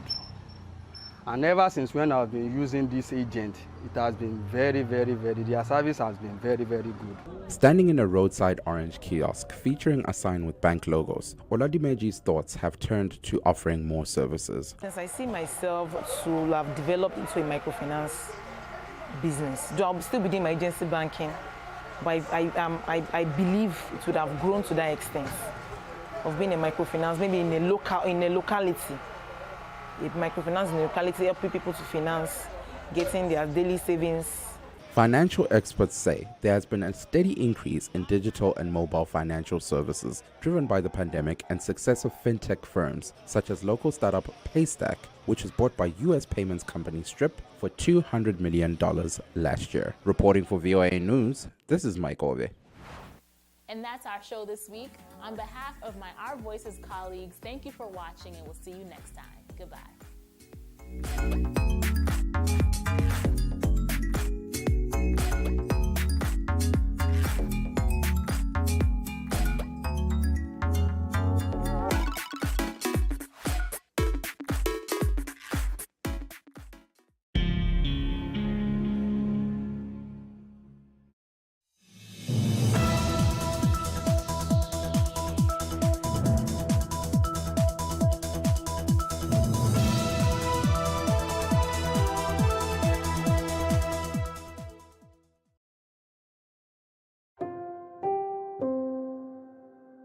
This week on The Inside Story, UNESCO marks World Press Freedom Day.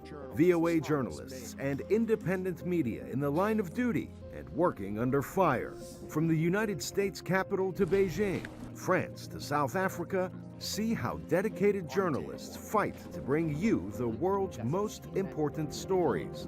Now, on The Inside Story, World Press Freedom Day.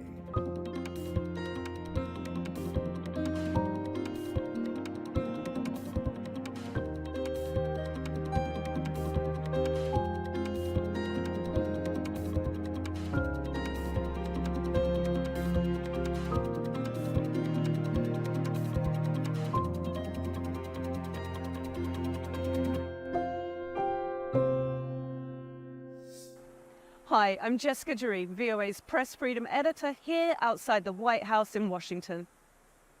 As UNESCO marks World Press Freedom Day, the world's attention turns to the role journalism plays in society. From holding the powerful to account to investigating the issues that affect their communities most, reporters act as the public watchdog and ensure that news flows even to the most censored countries. We take a look at some of those remarkable efforts later in the show. But we start off here with a look at local media covering US politics with my colleague here in Washington. Hi, I'm Cristina Caicedo-Smith here at the Capitol in Washington. Regional reporters from across the U.S. are here covering national politics for local audiences. In a key election year, they are a vital resource. The Iron City. 446 bridges span the three rivers that converge here in Pittsburgh, Pennsylvania. And one bridge connects its 300,000 plus residents with national politics from a local angle. The Pittsburgh Post-Gazette. Heading the Washington beat is Jonathan Salant. Reporting from the Capitol for about 4 decades, he has covered his fair share of presidents, elections, congressional policy, and scandal. When he started out, Ronald Reagan was president and Salant was one of hundreds of local reporters covering national politics. Now, in an era of political partisanship, rising distrust in news, and mass closures of local media outlets, fewer journalists work this beat. Currently, only about 24 states have reporters accredited to cover Congress, according to data from the U.S. Senate Press Gallery. I mean, in New York alone, there was Buffalo, there was Rochester, there was Albany, there was Syracuse, and now they're all gone. It's a situation repeated across the U.S. Data shows a growth in news deserts, entire regions with little or no localized coverage.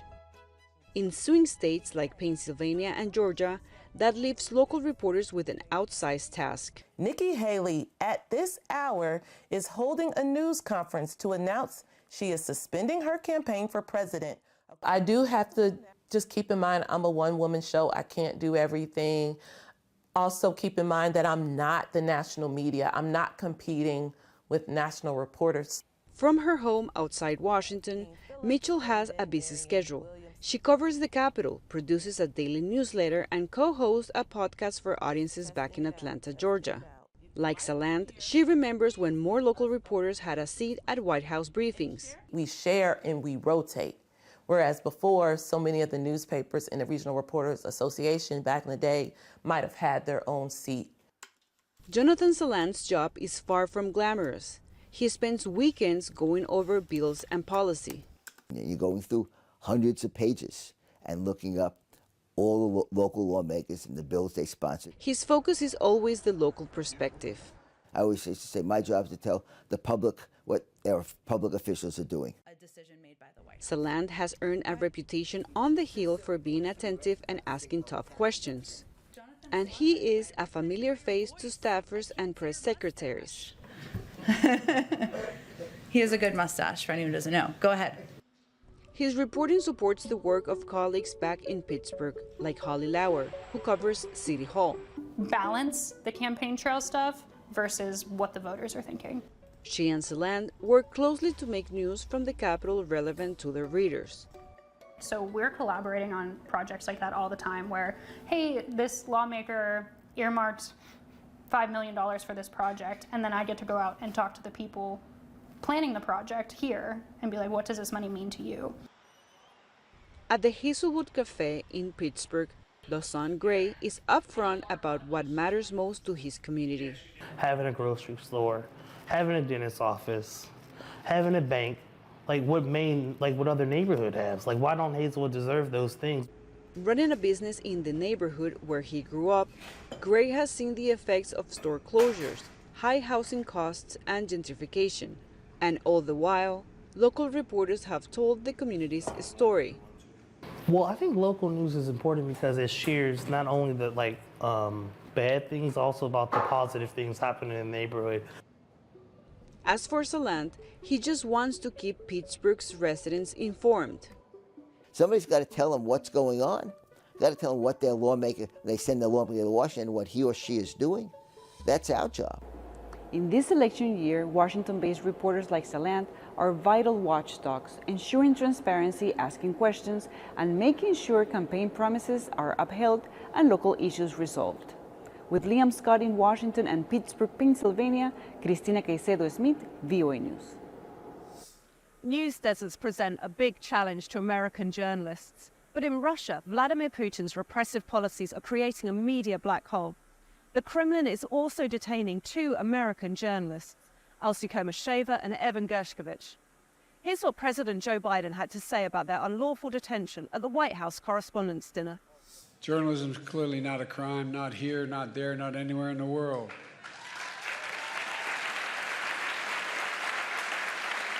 And Putin should release Evan and also immediately. Russia's crackdown on independent media is affecting its own journalists too. With increased legal risk for reporting truthfully on Putin's war in Ukraine, many have gone into exile. From Paris, Lisa Bryant has the story. Arnold Kachaturov got into journalism to provide his fellow Russians with the kind of news not seen on state-controlled channels. Then Russia invaded Ukraine and imposed new media restrictions that upended the Moscow-based reporter's career. Every independent media in Russia was thinking how to continue, and because they were all blocked in a few days after the war started. Kachaturov is one of more than 1,500 Russian journalists estimated to be living in exile. This year, his news outlet, Novaya Gazeta Europe, opened a 3rd European office in Paris. It's a 2-person operation, sharing a co-working space like this one, which provides offices and other resources to the exile community. Kachaturov covers European and Russian news for audiences inside and outside his home country, including the latest on the war in Ukraine. Inside Russia, the topic is heavily censored. Social media is crucial to his work. It's indeed very hard to get information from Russia, not only because we're not physically there, but also because we are an undesirable organization, which means for the people who talk with us, it's a real danger. Novaya Gazeta Europe is one of dozens of media outlets that Moscow has labeled undesirable, a designation that puts its staff and sources in and out of Russia at risk of legal action and imprisonment. It always has been difficult for journalists, independent journalists in Russia, but the situation is getting worse since the war in Ukraine, with the whole military censorship. You can be put in prison for anything. To help exiled Russian independent journalists broadcast their reports, Reporters Without Borders launched Svoboda, a satellite package that includes Novaya Gazeta Europe and other news channels. Supported by the European Union, it aims to reach several million households in Russia. The television can be a powerful tool for Russian people to change their mind about the war, at least to have the facts, real facts, instead of propaganda. Russian journalist and analyst Galia Ackerman says it was even more difficult accessing independent news in Soviet times. Living in Moscow decades ago, she and her husband listened to foreign radio late at night when there was less jamming. My parents never came to listen with us. They didn't care, because for them it was simpler not to know. That's one reason she's skeptical that the new satellite operation will make much of a difference inside Russia. Most of the population, I think, I'm afraid, do not want to know because it's unbearable to know. It's unbearable. Russia is committing a big continuous crime. Crime against Ukraine, but also crime against its own people.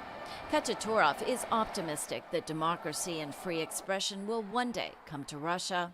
But first, he says, he and other exiled journalists need to prepare for a long struggle. Lisa Bryant, VOA News, Paris.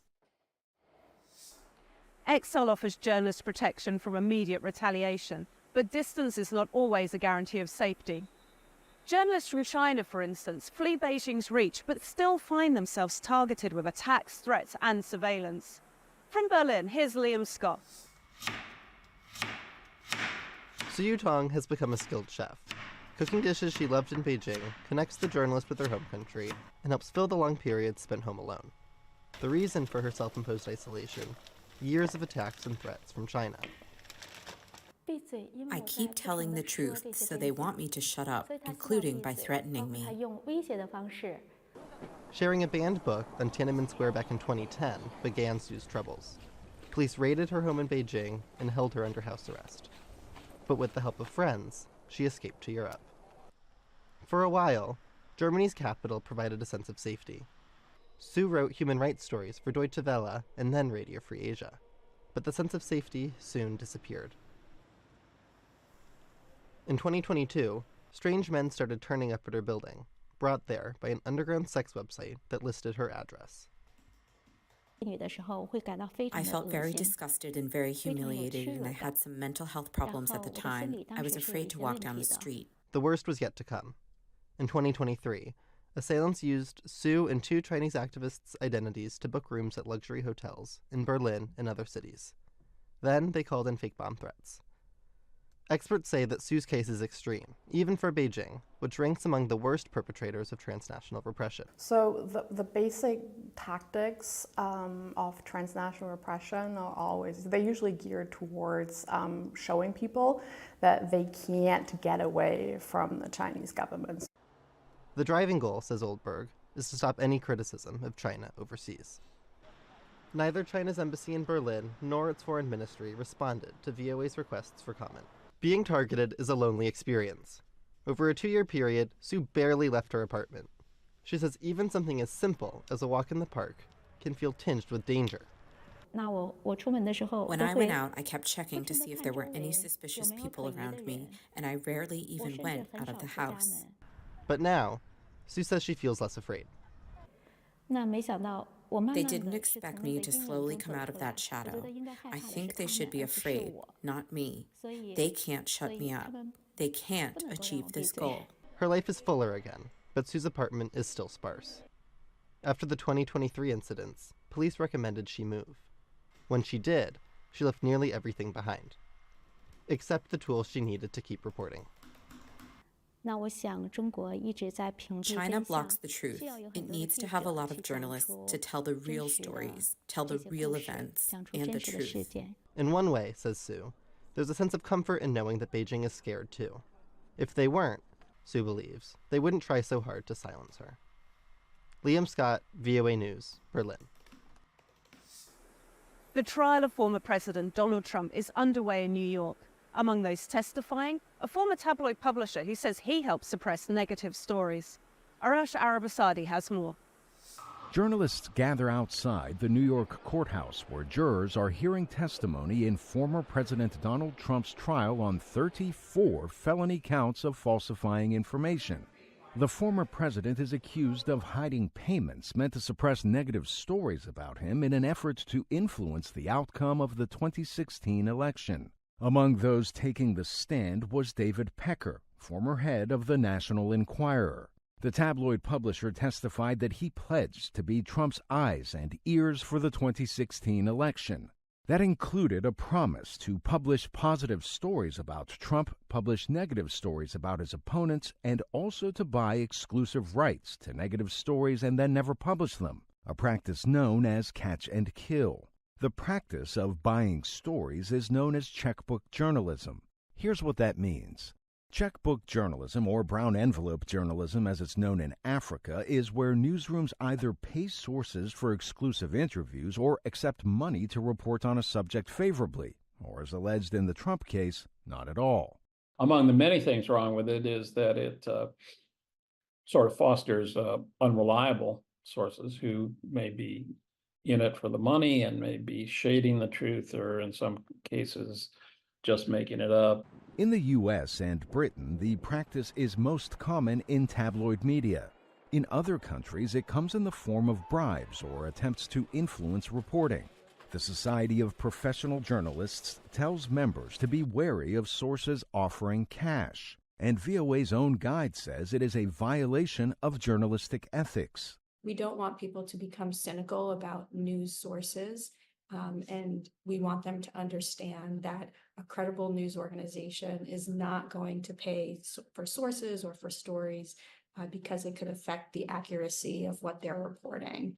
Payments for journalism are largely seen as an ethical issue.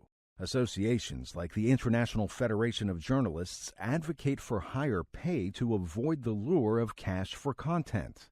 Part of the concern, the loss of objectivity and, in turn, the loss of trust from audiences. The aim of journalism is to produce fair, accurate, useful information. And once you start paying for sources, that gets muddied. As the first of Trump's criminal cases moves forward, with the former president denying the 34 charges against him of falsifying business records, the courtroom sheds light on this murky issue of media ethics. Arash Arabasadi, VOA News. As part of a border plan in early 2023, the White House extended its humanitarian parole program for those fleeing uneasy climates in Nicaragua, Cuba, and Haiti. For Nicaraguan journalists who have long been jailed, threatened, or expelled, the program enables them to relocate to safety and keep their media outlets running. Veronica Villafane has more. The San Juan River, 200 kilometers of water, separates these journalists from their home country and their readers in Nicaragua. Forced into exile but still reporting from neighboring Costa Rica, the journalists wanted to mark the 98th anniversary of their paper La Prensa, so they briefly returned to Nicaragua's shores. I remember there was a moment when we were on the boat, and there was a profound silence from the entire team. Only the noise of the engine could be heard. The clandestine approach was necessary. Almost all La Prensa staff, reporters, editors, even the drivers, were forced to flee government persecution. For them, producing a special edition from Nicaraguan territory sends the government a message. It was a way of telling the dictatorship, well, that here we are, from where we should never have left, Nicaragua. Show the dictatorship that we are not on our knees. Show the dictatorship that independent journalism is present and active and is penetrating the Nicaraguan population. After 2 years in exile, the brief return was deeply moving, Navarrete says. I felt fulfilled. I swept my hands with the waters of the river and enjoyed that water. I put it on my forehead and I said, here is my country again, and here I am again. But a permanent return is not an option for the La Prensa team. In 2021, President Daniel Ortega's government seized the newsroom as part of what authorities said was a customs fraud investigation.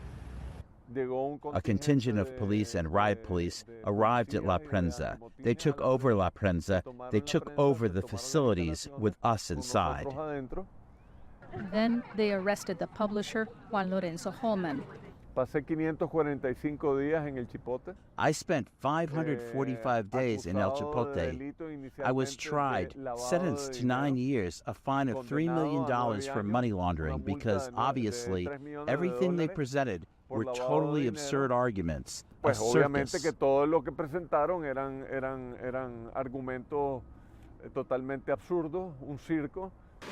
Investigations and arrests are a reality for Nicaragua's journalists, says media watchdog Reporters Without Borders. The Office of Nicaragua's government spokesperson did not respond to VOA's email requesting comment.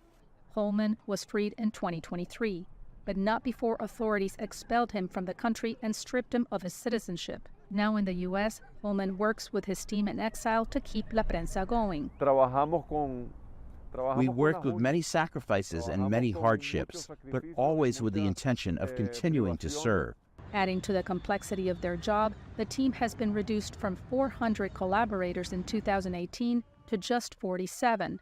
But those remaining refuse to be silenced. We inform the country 24 hours a day, not just to Nicaragua, but also the world, about what is happening inside and outside of Nicaragua. The journalists are confident they will one day return to their home and their newsroom, and that La Prensa will live on to celebrate its 100-year anniversary. For Donaldo Hernandez in San Jose, Costa Rica, Veronica Villafañe, VOA News. Back here in the U.S., presidential candidate Donald Trump plans to campaign this week in the Midwestern state of Michigan.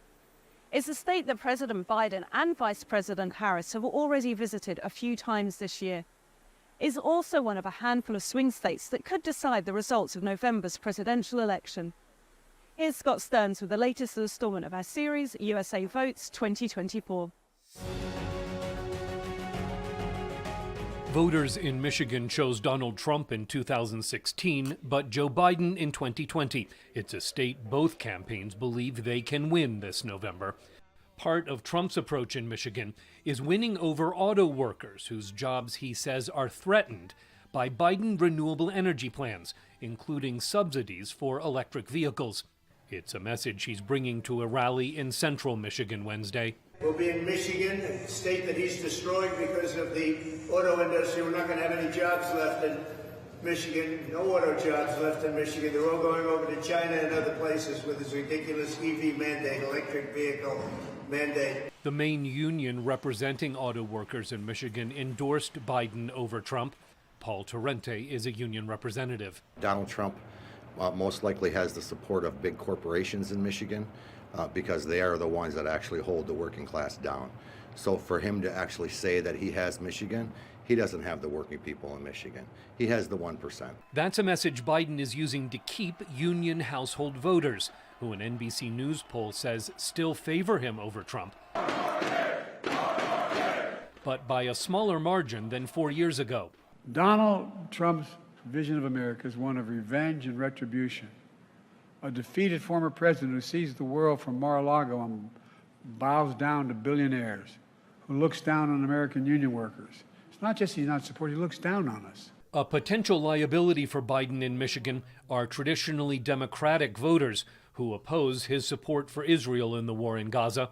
Omar Suleiman is an imam at the Islamic Center of Detroit. He is intentionally, I think, pursuing a policy that is not only inhumane and disgusting to everyone that hoped for something different, but will be consequential in November 2024.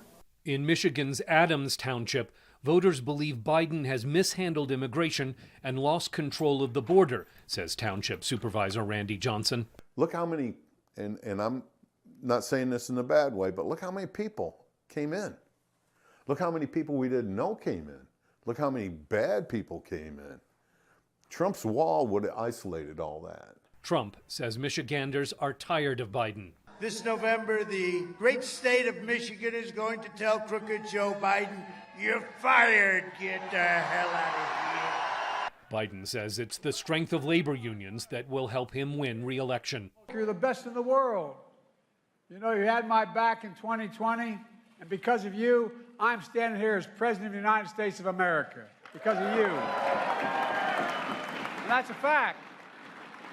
Because of you, in 2024, we're going to make Donald Trump a loser again. A CBS News poll of Michigan voters last week found Biden has a slim lead over Trump, with nearly 2/3 of Michiganders saying voting for president this year matters more than it did 4 years ago.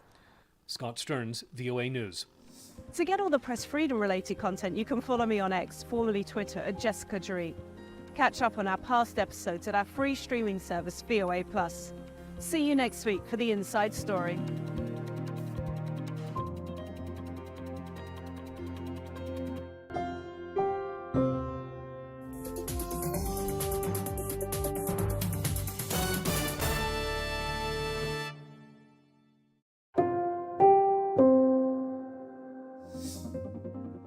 This week on The Inside Story, $95 billion in foreign aid approved by the United States Congress and signed by President Joe Biden. See how we got here and who's getting the money. In its third year fighting a Russian invasion, parts of Ukraine are now littered with landmines. Plus, the role of artificial intelligence in the coming election in this week's installment of USA Votes 2024. Now, on The Inside Story, politics, U.S. aid, and war.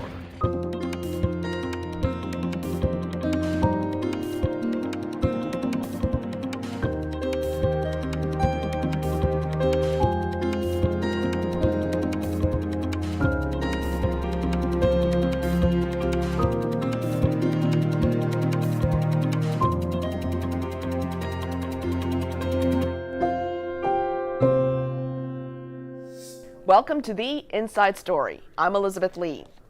After months, even years of bitter divide, a moment of bipartisan cooperation at the United States Capitol. Lawmakers in the House of Representatives overwhelmingly passed a $95 billion aid bill. It's since gone through the Senate to the White House, where President Biden this week signed the aid package that features spending for Ukraine, Israel, Gaza relief, and the Indo-Pacific region. VOA's congressional correspondent, Katherine Gibson, starts us off. Urgently needed ammunition and supplies. Soon on their way to Ukraine after months of waiting. U.S. President Joe Biden signing a bill Wednesday, sending more than $60 billion in aid to Ukraine. This package is literally an investment, not only in Ukraine's security, but in Europe's security. Ukrainian lawmakers are expecting a fast delivery now that funding has been approved. The logistics for the shipments is already well established. Normally it takes not more than 48 hours to actually come to the front lines. Meanwhile, Russia downplayed the impact the long-awaited weapons will have on the two-year-old conflict. All these new batches of weapons, which are probably already ready, will not change the dynamics at the front.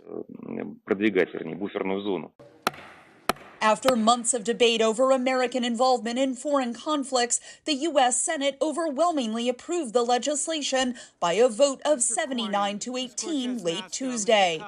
Senate Minority Leader Mitch McConnell worked closely with Democratic counterpart Chuck Schumer to pass the aid. We tell our allies, we stand with you. We tell our adversaries, don't mess with us. We tell the world, the United States will do everything to safeguard democracy. The measure gained significantly more Republican support after former President Donald Trump scaled back his criticism of sending more aid. The legislation also includes $26 billion in aid to Israel and $8 billion in funding to Taiwan and other Indo-Pacific countries to counter Chinese aggression. China condemned that aid early Wednesday. We urge the U.S. side to honor its commitment of not supporting Taiwan independence with concrete actions and stop arming Taiwan in any way. The legislation also includes a provision forcing TikTok's Chinese parent company ByteDance to divest ownership of the social media app within 1 year or face a ban in the United States. Katherine Gibson, VOA News. News of the U.S. approving a nearly $61 billion aid package for Ukraine comes as the country expects a Russian assault this summer. Ukrainian President Volodymyr Zelensky called the assistance vital in a post on Telegram. But as Anna Chernikova reports from Kyiv, there is some concern that $10 billion of that aid is in the form of a loan, leaving a cash-strapped nation on the hook for repayment. Approval of America's $60 billion aid package to Ukraine brought hope to people on the streets of Kyiv as they brace for a Russian assault expected in a few weeks. Many here had worried the U.S. was abandoning them. They did not want their last names used for security reasons. I'm very glad that this issue has finally been moved forward. Finally, there will be help for Ukraine from the U.S. This brings joy. I think that any Ukrainian will tell you that this was a very critical issue.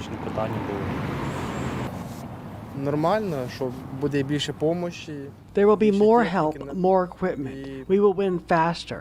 Faster, the peace will come without war, without losses, without grief. Без війни, без всяких втрат, плачів. People say they are grateful to the American people after weeks of tension made worse by a delay in the aid's passage.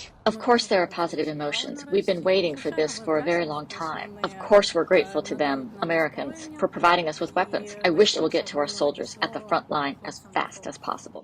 After the package cleared its first hurdle in the U.S. House of Representatives, Ukrainian President Volodymyr Zelensky thanked American lawmakers, saying the aid will benefit both Ukraine and the United States. Ми цінуємо кожен прояв підтримки нашої держави. We appreciate every sign of support for our country and its independence, people and way of life, which Russia is attempting to bury under the rubble. America has demonstrated its leadership since the first days of this war. Exactly this type of leadership is required to maintain a rules-based international order and predictability for all nations.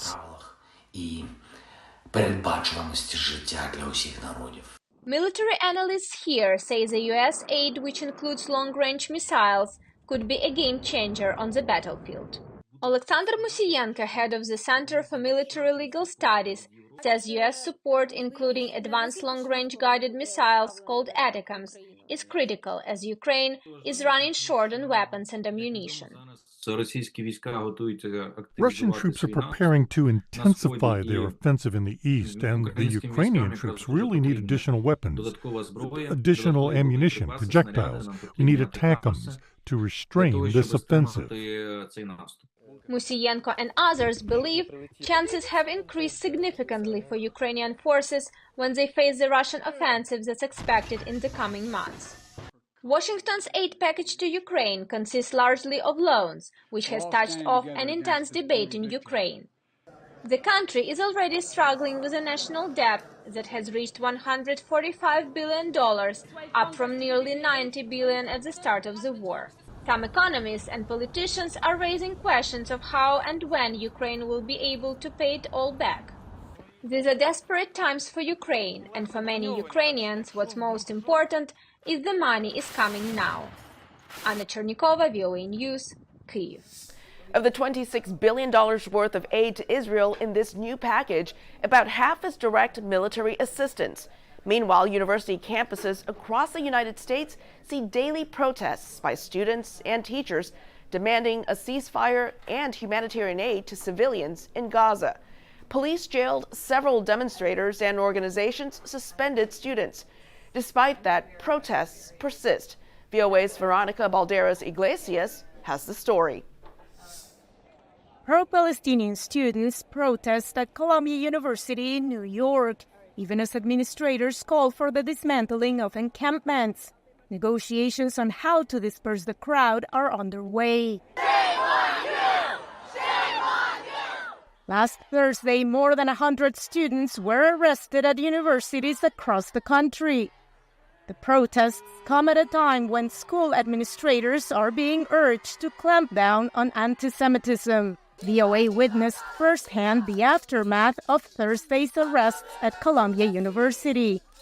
One protester, who declined to give her name, laid out some of the students' demands. I'm here to demand immediate ceasefire along with my other comrades so we can get humanitarian aid to Gaza. Architecture professor Mary McLeod expressed her views on measures being taken to handle the demonstrations. I don't know why they had to bring in the cops, put handcuffs on students, and why they can't accept a few tents where the students were totally peaceful. A Columbia student who identified herself as Argentinian Jewish saw it differently. It's very scary. I can't concentrate during the class because they're screaming all day.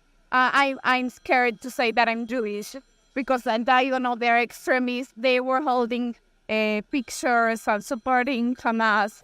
Protests have continued to spread to other campuses in the United States. On Tuesday, a tent camp was erected at the University of California, Berkeley, in a show of support for those arrested at Columbia and Yale universities on Monday. In the nation's capital, students at the American University protested internal policies they say resulted from the pro-Palestinian demonstrations nationwide and already curtailed their freedom of expression. It's a new policy, a new directive, which banned indoor protest, which AU has a long history of having indoor protests. It also restricted flyering and what type of materials can be posted around campus and who can do it. In a statement to VOA, the American University said the directives were implemented to support the safety and sense of belonging for students, and that it will continue to support the rights and responsibilities of free expression. Politicians have also weighed in. Republican House Speaker Mike Johnson called for the resignation of the president of Columbia University, Minouche Shafik,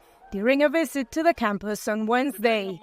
On Tuesday, House Minority Leader Democrat Hakeem Jeffries condemned all forms of anti-Semitism and called for a redoubling of efforts to bring communities together. After giving remarks on Earth Day on Monday, President Joe Biden told reporters he condemns anti-Semitic protests and, quote, those who don't understand what's going on with the Palestinians. One expert on religion and conflict says academic institutions need places where students can have meaningful discussions. One needs to be very careful about talking about sides and recognize that there are some issues about justice that bring together Jewish, Muslim, Palestinians, Christian students to that space of protest. And indeed, the issue is that there is a deep confusion in how to define anti-Semitism. Meanwhile, the death toll in Gaza has surpassed more than 34,000, according to Gaza's health ministry. And there's no sign the war between Israel and Hamas is going to end anytime soon. Veronica Valderas Iglesias, VOA News, Washington. More than 2 years after Russia's full-scale invasion, officials say Ukraine is now one of the most landmine-littered countries in the world. And as Licia Bakales reports from Kyiv, the scattered landmines go beyond just risk to human lives and limbs. They also impact the environment. The village of Lipivka in the Kyiv region was occupied by Russians at the beginning of the full-scale invasion. The signs indicate there is a minefield they left 300 meters from here. Mine-clearing charity The Halo Trust is working to clear it. The miner Yulia doesn't give her last name for security reasons. Very carefully, I put my hand at 30 degrees and 60 centimeters forward. If I see something suspicious, similar to a tripwire, I rub it with my fingers. This one is a dry stalk of grass. I feel it with my fingers. The Kyiv region is one of 3 areas in Ukraine where the Halo Trust is working to clear landmines and other explosives. With the conflict ongoing and the scale of contamination, it's hard to say precisely, but it's likely that Ukraine is the most contaminated country in the world. So estimates for how long it will take to demine Ukraine range from 10 years to more. Ukraine's Environment Minister Ruslan Strelets explains the scale of the issue. 25% of the territory of our country is mined or potentially requires study and future demining. Apart from the mortal danger for people, mines also cause significant damage to the environment, said the minister. Each uncontrolled explosion can cause a forest fire. We had cases when foresters, receiving information about the start of a forest fire, tried to get to the place of this fire and were blown up by mines. So we cannot even get access to some territories due to the mining. Explosives also kill animals who cannot be stopped by warning signs. Every explosion, even a controlled one during demining, means heavy metals seep into the soil. It is important to record the levels of pollution after demining. This impact on the environment is currently not being tracked. So we encourage this to be changed so that the level of pollution is already taken into account when the land is returned for use. That is a goal the Halo Trust is working towards with its agricultural team. Environment Minister Strelets says Ukraine's ecosystems represent 30% of the entire biodiversity of Europe. He says demining is the first step in healing the damage. Lesia Bakalets, VOA News, Kyiv. Elsewhere, a group of activists in Turkey is planning to challenge Israel's naval blockade of Gaza. Several vessels are expected to leave Istanbul carrying aid to the Palestinian territory. A previous mission in 2010 ended in a deadly confrontation. Then Israeli forces intercepted a Turkish group, leading to 10 people killed. From Istanbul, our correspondent Dorian Jones reports there are warnings this attempt may trigger a new crisis. The Akdeniz will lead the flotilla of 3 ships from Istanbul, carrying more than 5,000 metric tons of aid to Gaza, including medical supplies and food. The flotilla is organized by a coalition of international and Turkish humanitarian groups. They say it's not just about delivering aid, but challenging what they describe as Israel's blockade on Gaza. They want Israel to allow aid to enter from Egypt. We hope to break the illegal naval blockade of Gaza that Israel has had on it for decades. We hope to certainly bring food, medicines that are needed by the people of Gaza. It's a small drop in the bucket. We're calling for the border of Rafah to be open, where there's tons of food that's waiting. It's been 14 years since flotilla organizers last tried to break the blockade. The last time, Israeli commandos intercepted the Mavi Marmara, the vessel leading the flotilla. The raid led to the deaths of 10 people. Activists say they are aware of the dangers they face, but say the risk is worth taking, considering the scale of the humanitarian crisis. We are conscious that it's not a mission without any danger, but the danger and the horror is part of exactly the horror that we want to denounce. Everyone taking part is having lessons on how to de-escalate a possible confrontation with Israeli forces. There's been no comment from Israeli officials, but analysts warn the risks are real given the tensions in the region. But obviously, this is a very, very intense time now in Israel. And also, I would be very careful and hope that the authorities are, in both sides, are aware of what they need to do to make sure that this will not escalate into violence. The flotilla is awaiting permission from Turkish authorities to set sail. President Recep Tayyip Erdogan has not mentioned the flotilla publicly, but officials say he discussed humanitarian aid when he met with the Hamas leader Ismail Haniyeh on Saturday. Israel condemned that meeting. The flotilla organizers say they are looking for international protection. Dorian Jones, VOA News, Istanbul. In the southern African nation of Eswatini, less than half of the girls there complete secondary education. That's according to UNICEF, with pregnancy and poverty being the major contributing factors. Now, a new mentorship program aims to buck those trends by educating girls in the fields of science and technology. From Enzini, Eswatini, Noko Kayamuzi reports. I've always wanted to be a cardiologist since I was in grade 6. I liked it because it saves lives and it's a risky job, and I like taking risks because being a girl these days is just very hard thing to do because people limit you and tell you you can't be this, you can't be that, and I want to prove that wrong. While some young women have the passion and drive to excel in science, technology, engineering, and math, societal barriers have kept them from reaching their full potential. But through the STEM Sisters Mentorship Program, sponsored by Eswatini's Queen Nozizwe, aspiring civil engineers like Sian Dlamini can learn, grow, and even dream bigger. I entered my first science competition where I actually competed, and I enjoyed it a lot. I enjoyed the fact that I was given a problem and was able to solve it. That's what I enjoy the most. And then after that, we had career expos where people who have pursued careers in the science departments came and told us more about their careers. And that's when I realized that I want to do anything under engineering. As the first female managing director of Eswatini Bank, Queen Nozizwe Mulela Zulu has worn many hats throughout her career, but her latest role as the driving force behind STEM Sisters could turn out to be the most impactful.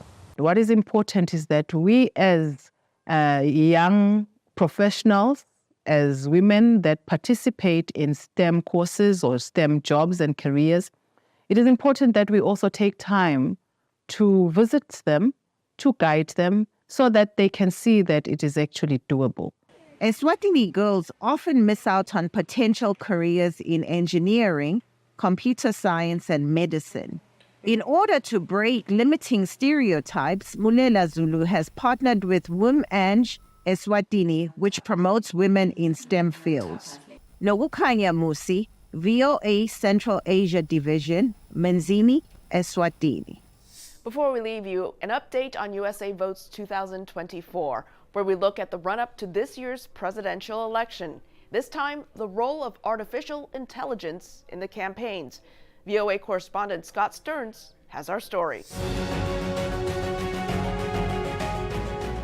So far, artificial intelligence in this presidential campaign has been most pronounced in the New Hampshire primary, where thousands of voters received a call from a voice sounding like Joe Biden telling them not to vote. Voting this Tuesday only enables the Republicans in their quest to elect Donald Trump again. The fake voice was made by Louisiana magician Paul Carpenter for $150. If anybody's looking for some kind of flag, not a false flag, but like a flag, a gameplay flag where something bad happened, and I'm the flag. U.S. Senator Richard Blumenthal says there's no time to wait for another flag. Disinformation and deepfakes are about to descend on the American public. The form of their arrival will be political ads and other forms of disinformation that are made possible by artificial intelligence. There is a clear and present danger to our democracy. At a Senate Judiciary Committee hearing on AI in this election last week, Senator Josh Hawley said it's time to act. The dangers of this technology without guardrails and without safety features are becoming painfully apparent. And I think the question now is that are we going to have to watch some catastrophe unfold? It's already possible to detect calls like the one in New Hampshire, says artificial voice generation developer Zohaib Ahmed. We believe that AI watermarking technology is a readily available solution that can already check the integrity of audio content. With that technology in place, what's lacking is regulation, says deepfake detection entrepreneur Ben Coleman. There's a really nice framework in both national and also state level regulations in the space. When you upload something on, for example, YouTube, it's checking for a few things.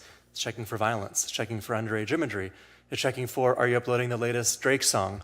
That's because of regulations. So to scan for generative media would just be another check within that same flow. The U.S. Federal Election Commission is considering rules that would prohibit using AI in ads to deliberately deceive voters.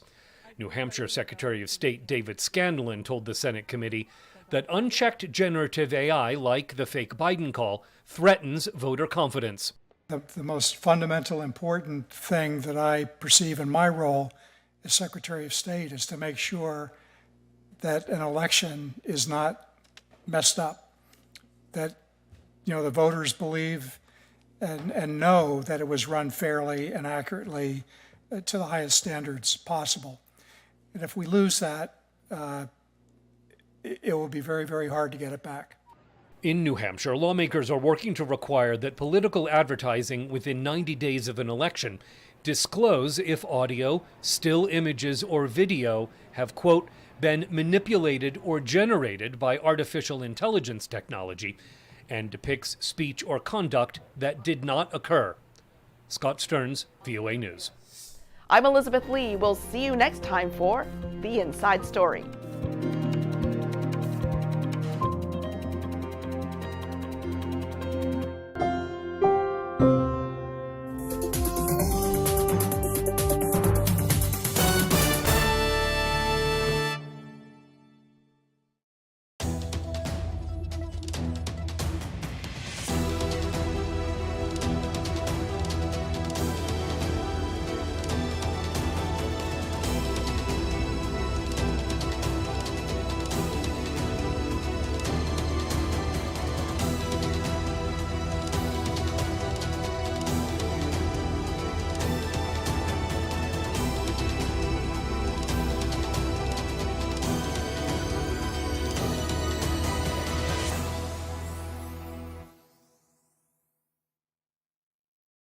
Today, I am visiting Chinasa and Akanimo, two good friends of 8 years.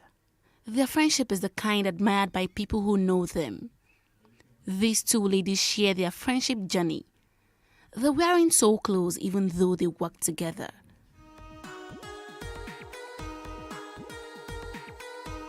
First of all, friendship is a blessing, especially if you're living in today's world.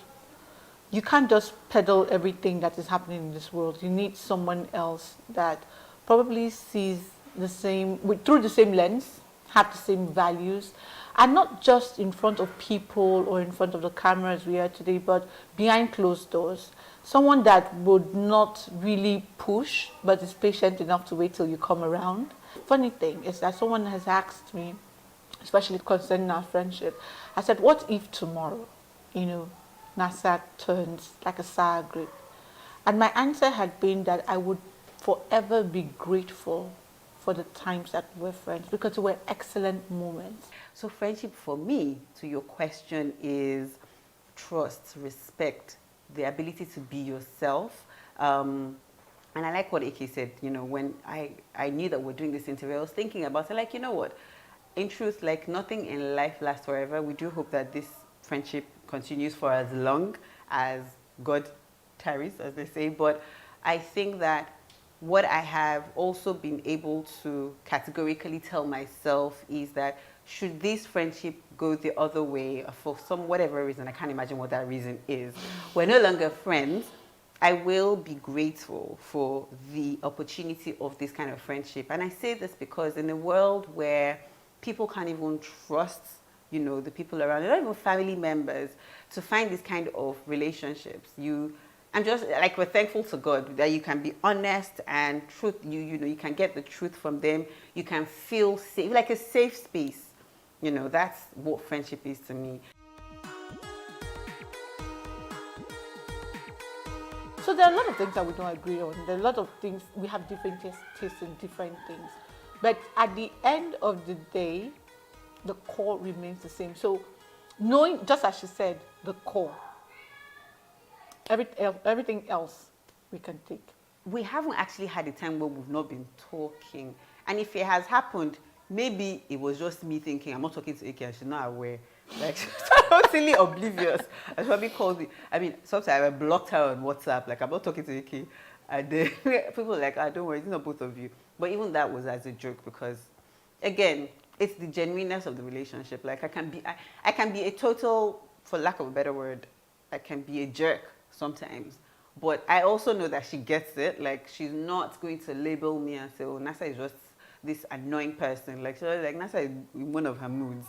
And so I think with that appreciation, you're like, okay, yeah, I can always talk to this person. It doesn't matter. I don't feel a type of way. It's a good thing that she's annoying, because sometimes she is annoying. Oh, but she is too.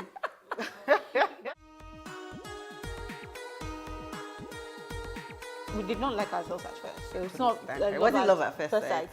Now, if there's anything that our friendship has, demonstrated, is growth, gradual growth. When you see something is organic, this friendship is really organic, in the sense that it just grew from seeing that this person I like, and we kind of have the same principles. And the journey has been slow and steady. There's no forceful attempt to make, either of us friends. So it's not like, sit down and tell me everything about your life, if not so this friend. So we can become friends. So we catch up on it. And as we go, we take it every day. And till today, I'm still learning some things about NASA. She has friends from different circles that probably know more stories than I do. You get, and the same thing, vice versa. But, there's that steady growth. When it comes to personal development, we've been on journeys together. Absolutely. We're always seeking it, okay? Starting from, just wanting to be better at public speaking. So we've gone on Toastmasters journey together. We've done our MBA together. We're going to start French sometime together. We're going to do a project management together. Yep. And these plans are, I don't know, so it's not like we sit down and think about it. But we just know that we want to be better women. The foundation of this friendship is being our shared development goals, personal, we're talking and like, I want to do this. Like, I mean, public speaking started with, how did I even start? I think we said we were going to be, preparing to next level of where life. we're going in life. Where we're going to in life. and we need to be prepared so that it doesn't take us by surprise. You know, moving to mid-management and then senior management and, you know, being career women, we're like, we need to be prepared for this. No, we can't start preparing in the battle. Some people. So we said, let's go and start Toastmasters, and we started that journey together, and then there was MBA, and then she had a mentor that she was gracious enough to share with me, and we have this one mentor that probably just thinks that these girls are crazy. But yeah, so I'd say it's the shared goals that's also one of the glues of this friendship. Like, we know that we're going in similar direction, so it's easier to sort of cultivate.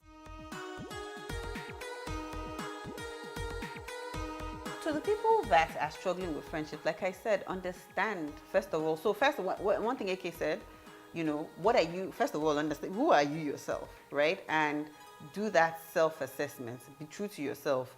That's the only place that you can, that's the first place to begin. And then with that, you can attract the kind of people that you want to attract based on your own true self. I think there's a reason why the Bible says, love your neighbor as yourself. And she just buttressed that point. You have to understand who you are. Accept yourself. Then know that friendship is not about modification. Yeah. Friendship is different from followership. If you want to be a leader or a boss of people, then go and gather people and pay. You know, maybe you have a company or followership. But once you come to real friendship, you must learn to coexist. Human beings are not perfect. Yep. You must give an allowance for that, and you must take time to build that bank of trust. Yeah. You keep depositing into it, and you must build that. It takes time. Don't rush it. Don't force it. Don't force it. More importantly, be a happy person. Be by yourself. By yourself. Be what you can attract. Yeah. Be sincere, be true, and it will come. Damilola Owolabi is a life coach who believes that friendship can be great, but explains that humans need to be intentional about being the right kind of friend before seeking real friends. Most of the people that I deal with have challenge with friends, understanding them in their critical time and state. So when they come to me, we deal with the issue from the angle of, okay, before we start bringing your friend in, your family, can we deal with you first? What have you done to merit that friend? In our own or in his or her own time or downtime, what have you done to help him or her? Now, the painful part is if they have been loyal, if they have been good, if they have been supportive, and when it now gets to their time, they got stabbed at the back, you know, got condemned and all of that, it can be more painful, and it adds more to the trauma they are going through as at that time, and it helps them, it causes their healing to elongate. Good friendship embodies empathy, compassion and concern for other people. It requires time and work, and could transcend race, culture and national boundaries.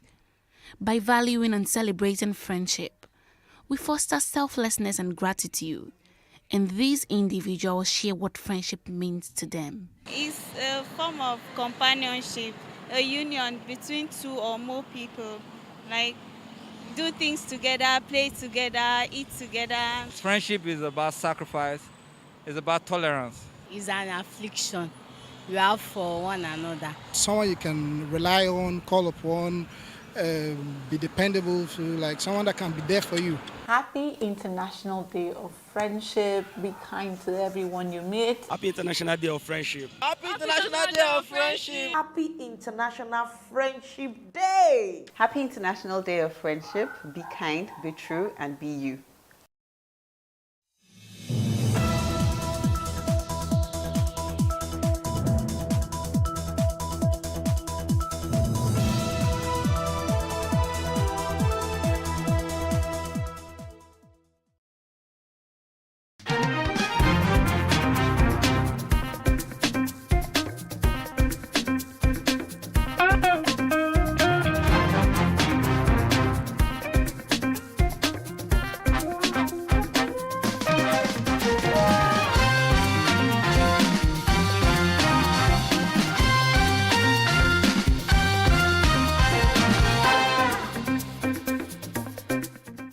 Hello, this is the Greater and I'm your host, Love Ikuku Oyedokun. No part of Lagos will be left undeveloped. This is a promise from Lagos State Governor Babajide Sanwo-Olu. The governor made this declaration while on a walking tour and visit to Badagry tourist sites and projects to have first-hand knowledge of the needs and challenges of the people in that area. Governor Sanwo-Olu reiterated his administration's commitment to make the Badagry axis of the state a tourist attraction city. He said the ancient city of Badagry, with many historical and tourist sites, has a lot to offer Lagos State and Nigeria as a whole in terms of tourism potentials. Greater Lagos is indeed rising. I'm Love Ikuku Oyedokun.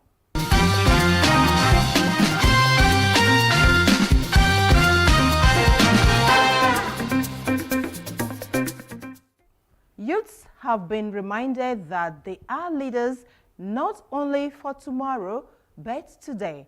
As such, must think out of the box, innovate, and unleash their leadership potential. Governor Babajide Sanwo-Olu stated this at the first Lagos Leadership Summit organized by the Lateef Jakonde Leadership Academy held at the Konga Place in Lekki.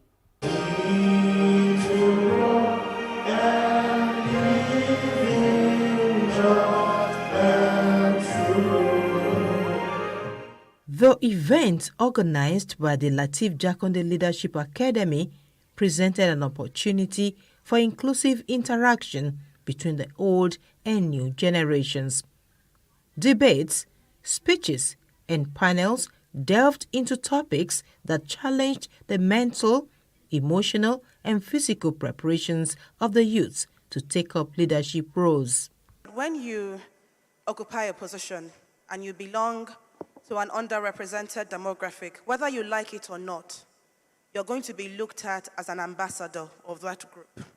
You're going to be looked at as a representative of that group. It's not fair, but it is the reality of things. And I think that as young people who have the opportunity to serve, we have to ensure that when we're allowed into these rooms, our character, our behavior, our performance, the way we conduct ourselves, our commitment to work, all of these things should add up in a way that holds the door open for other young people. Preparation. What's your goal? We've also talked about this morning about knowing you want to be a leader, but what does that leadership look like? What's your vision as a leader? So you must be able to paint that vision, articulate it, and share to as many as you believe will be a part of that journey of leadership with you. Discussants evaluated how young people currently in leadership positions have inspired impactful changes. Governor Babajide Sanwo-Olu shared his personal leadership engagement story with the participants. He recalled how at 37 he was appointed into Lagos State Cabinet as special advisor with only private sector experience. The Deputy Governor, Dr. Obafemi Hamzat, also shared perspectives on leadership and community engagement, strengthening the social fabric of Nigeria. How do we make sure that we build the institutional structures so that we can, so people have mentioned sustainability. That's exactly what it's saying. So it's not saying that, so for example, if the president, for example, release grains, it's not children in 20 years' time that will eat those grains, it's today. But the question is, what do we do so that we don't need to be releasing grains? So that our children will not go through what we are going through today. Dr. Hamzat noted that foundation for building a consensus in the community has been jettisoned for individualism. This, the Deputy Governor said, has made parenting significantly deviated from its essential purposes.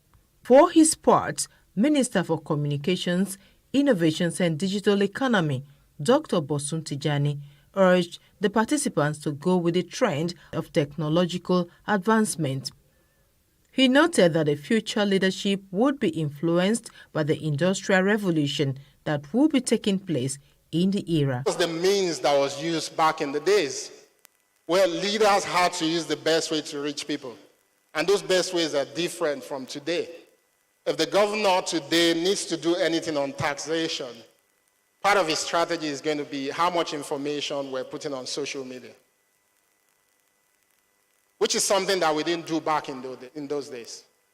So you can see how important technology is. And as a leader, as we think, you can't think of engagement, you can't think of leading without thinking of the implication of technology at the time that you're leading. It's extremely important. So particularly for you to be a successful leader at this time, you must be visionary. There's no leader that can exist in the world we live in today without being a visionary leader. It's impossible. When the Mr. President said to us that as a nation, we must cultivate 500,000 hectares of land, a lot of people don't understand where that is coming from. We probably can still remember the campaign era when the president was talking about cultivating maize, and a lot of people thought that was disrespectful. But if you're a leader that is thinking deep, you understand the fact that the biggest supplier of grains in the world, the biggest supplier was coming from around Ukraine. And there was a war between, and still war between Russia and Ukraine, which is affecting the supply of grains globally. And if there's a problem with the supply of grains in the world, it will affect food prices in a country like Nigeria. So how are you a leader if your country can't feed itself? And that was where that thinking was coming from the leader. You must be a visionary leader. Yeah, a round of applause. You must be a visionary leader if you don't understand that in the world we live in today, that there's misinformation because all the people you govern are on social media. And your opponents are going to see the information that may not be true. Your opponents will distort information and put it out there. And before you wake up to see this information, it's already in the hands of millions of people. So how do you manage that as a leader if you're not visionary?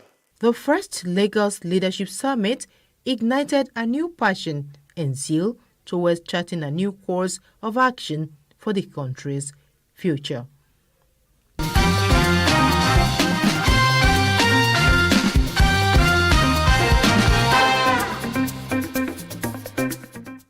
Lagos State Governor Babajide Sanwo-Olu has reiterated his commitment to transform the Badagry axis of the state and make it Africa's tourism hub.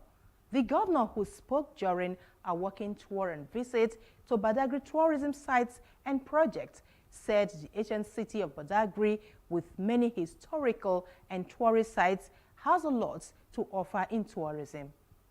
Governor Babajide Sanwo-Olu was accompanied on the visit by the chairman, CEO of the Nigerians in Diaspora Commission, Honorable Abike Dabiri Erewa, members of the Lagos State Executive Council and Lagos State House of Assembly, as well as officials of the Lagos State Diaspora Commission.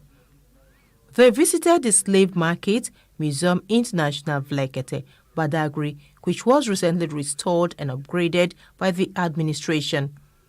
The visit, according to Governor Sanwo-Olu, was aimed at getting first-hand knowledge of the needs and challenges of the people of the area. He said it was also part of measures aimed at paving the way for continued progress and development of the area. The governor also visited the Badagry Heritage Museum, the seat of the fallen Agio tree where Christianity was first preached in 1842. The first story building in Nigeria, the first Christian burial site, the Hospital Road construction project, and the Old Governor's Lodge, a purpose-built 70-room and hotel complex. Fielding questions from journalists during the working tour, Governor Sanwo-Olu said his administration will complete all ongoing projects in Badagry and restock some of the heritage sites. This, he said, was aimed at telling a compelling story about what Badagry holds for the tourism potential of Nigeria. Let's come and see things for myself. What are the things we have done? What are additional things that we've spoken about that we need to do? How do we intentionally make Badagry and all of the tourism potential that it has, a real destination? We also went to the old governor's, lodge, where you saw that there is a purpose-built 70-room hotel complex there. And so for us is to complete the ongoing projects that we've seen, to also restore some of the heritage sites that we've seen, and not to completely deface it, but just to restore them, and to generally just preserve what we have, and to be able to speak a very compelling story about what Badagry truly really is and what it holds for the tourism potential of our country. Speaking further, the governor said his administration will ensure that no part of Lagos is left undeveloped. We've also seen that Badagry is actually having a major facelift. There are lots of new roads that you've seen, dual carriage routes that are nearing completion. We've all seen it that we came around the last time to open the hospital. We've seen the roads that they've all been done extensively. And indeed, Badagry, I'm very impressed because it's actually wearing a more cleaner road. We all came by road from Lagos, from all the way from Lagos Island, where we all worked together. And you could see that it took us just about an hour, 15 minutes from Lagos all the way driving here back to Badagry. So these are journeys that hitherto will take 3 hours, 3.5 hours. We've experienced it ourselves, and in 1 hour, 15 minutes, we're in Badagry. And you can see the citizens are actually very excited, right? And so really is to make sure that no part of Lagos is left underdeveloped or undeveloped, right? And tourism being a major cardinal of our team's agenda, I needed to come and see things for myself too, and also help. You saw around the Agia Center that we have like an amphitheater there. There are a few projects here that we also need to complete around the marina here. But I'm satisfied, knowing fully well that we still have a lot of opportunity to do for Nigeria. Governor Sanwo-Olu also took a boat ride to the point of no return, where slaves were taken to different parts of the world during the slave trade era.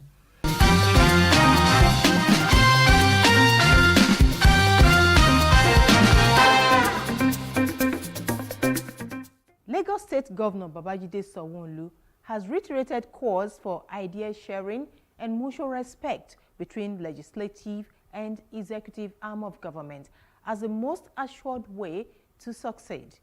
Governor Sanwo-Olu stated this at the 18th edition of the Executive and Legislative Parley themed Engaging All for Inclusive Governance, Hands On for a Greater Lagos Rising.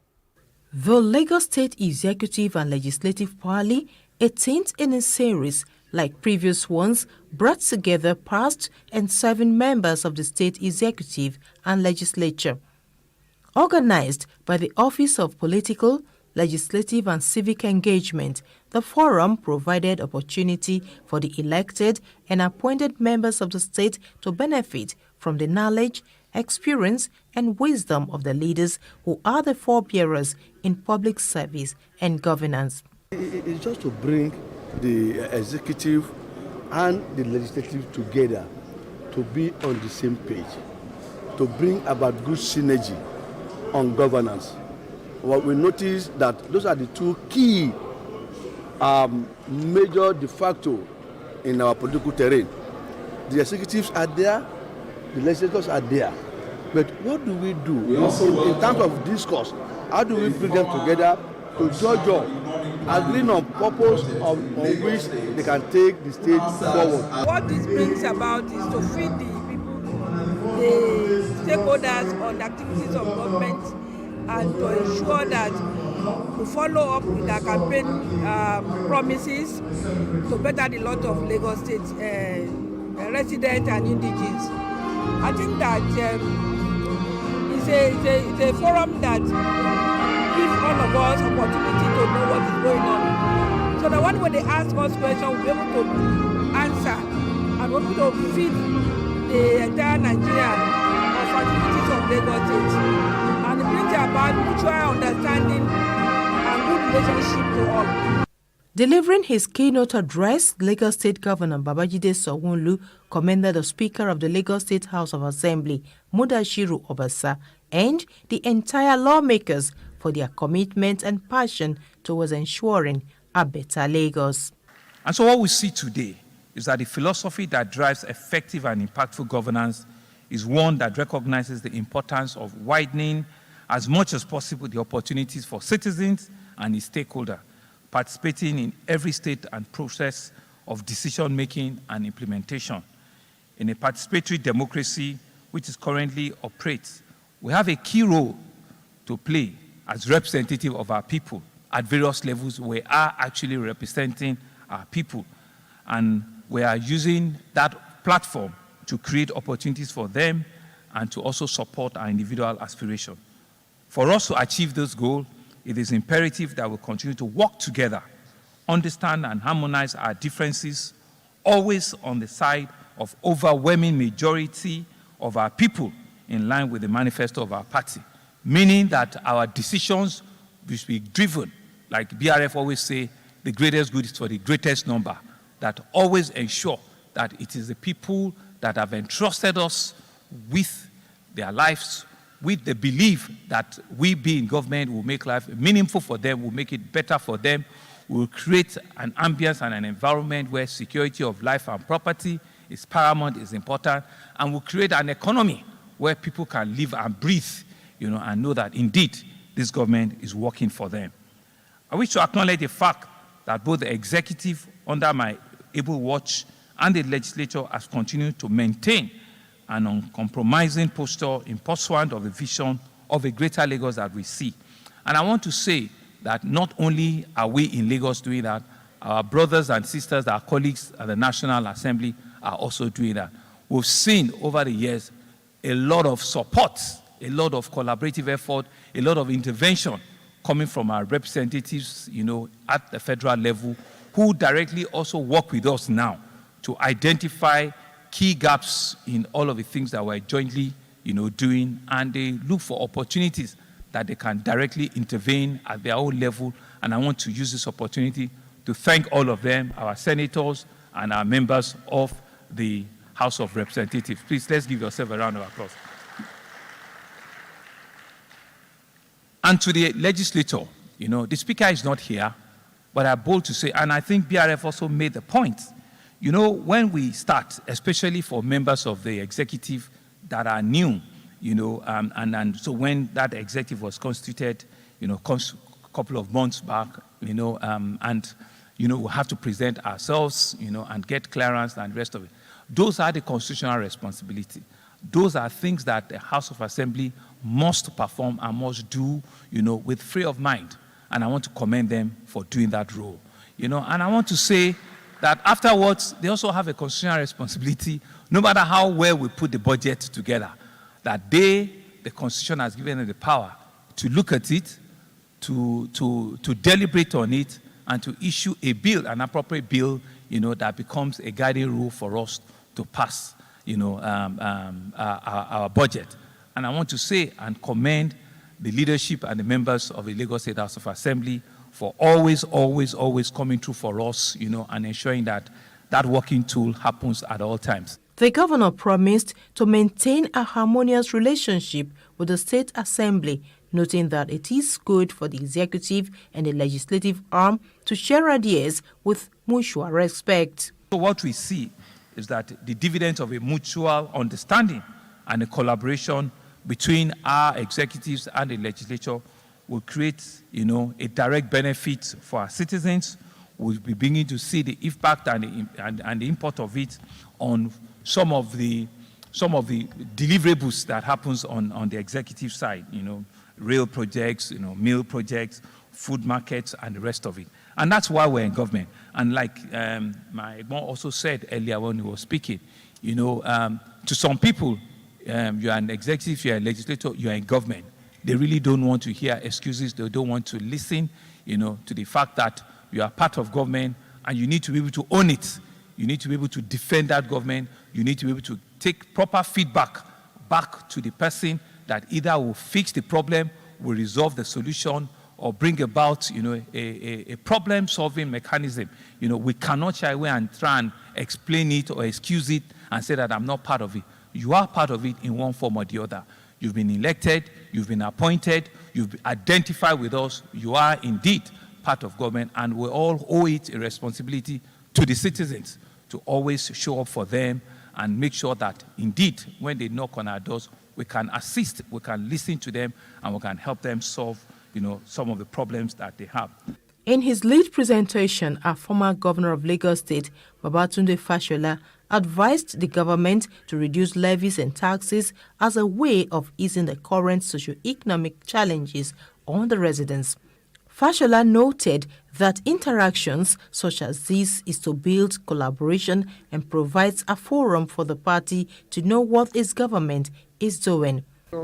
Help to demystify each other before each other, and then they eat together, they sit on the same table, they socialize together, and then they realize, okay, this person is not after all different from me.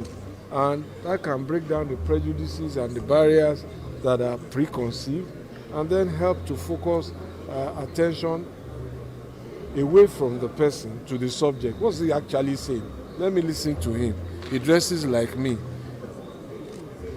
He talks like me, so he drinks water too.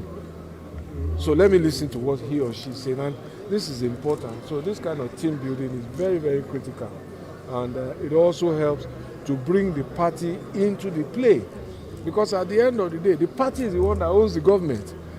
All the politicians must belong to one party in Nigeria, at least. So, and that they campaign on the manifesto of the party, and this is if you like, a fact-checking exercise, if you will, or something similar to that, where the party is conscious or made aware of what its government is doing, what its elected officials are doing, what they are planning for the people on whose behalf they hold authority. He maintained that the work is far from being over, especially at the National Assembly, noting that a campaign for special status for Lagos State should be realized. We give special status to Lagos, but it's the first point of call for anybody coming to Nigeria. So we must enjoy that. Transportation and so on and so on. Now in some areas it takes you 3 hours to get home after work, and so on and so on. So we need to put in more into transportation to make life easier for people. We need to put in more into food so that in Lagos we don't have too much land. So we need some special consideration for us to get food for people. But we are working on it. The purpose is to make life easier for Lagos. In his welcome address, Special Advisor on Political, Legislative and Civic Engagement, Dr. Afolabi Tajudeen, recalled that for nearly 2 decades, the executive and legislative party has stood as a cornerstone among numerous programs of the Lagos State government. On many occasions, if you go to the House of Assembly, if we had met before going to House of Assembly, many of the issues would have been discussed in this type of a forum. And when discussed, by the time we meet, it's just going to be a walk over. So we want, and what it involves, it does not even involve the Lagos State Assembly alone. The National Assembly too, they are here. That is the senators, the senators we have, and the members of House of Reps, they are here. We might have matters of importance to the state. It is them that will help us on their plenary to bring the matter to the floor of House of Reps, get whatever the state wants for them, lobby with other executive members, and make sure that Lagos State is well positioned in whatever area, whatever ramification, and whatever they think, and whatever they think and the government thinks, they can move the state forward. The 18th edition of the Executive and Legislative Party is themed Engaging All for Inclusive Governance, Hands-On for a Greater Lagos Rising.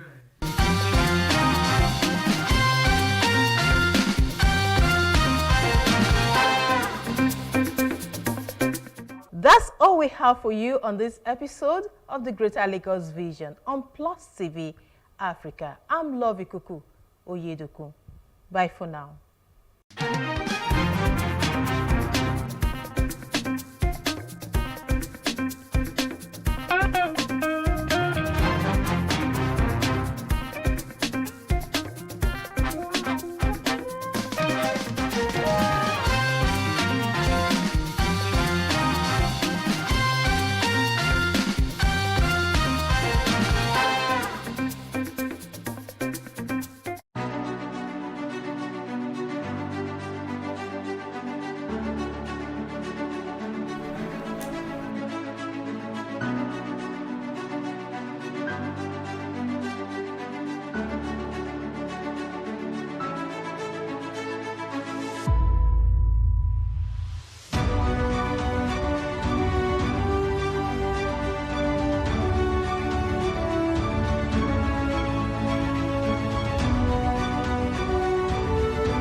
Increase the reach of your events or business services.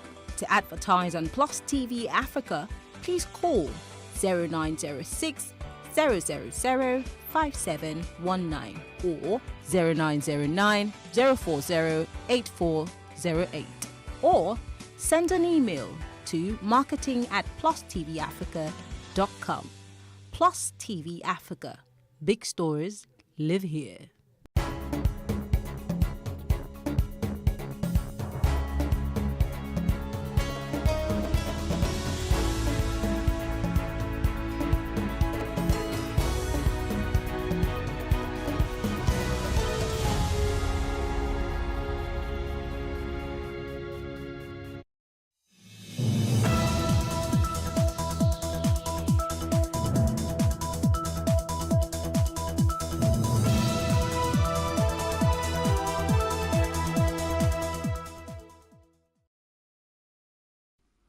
Hello Lagos, hello Nigeria, hello Africa.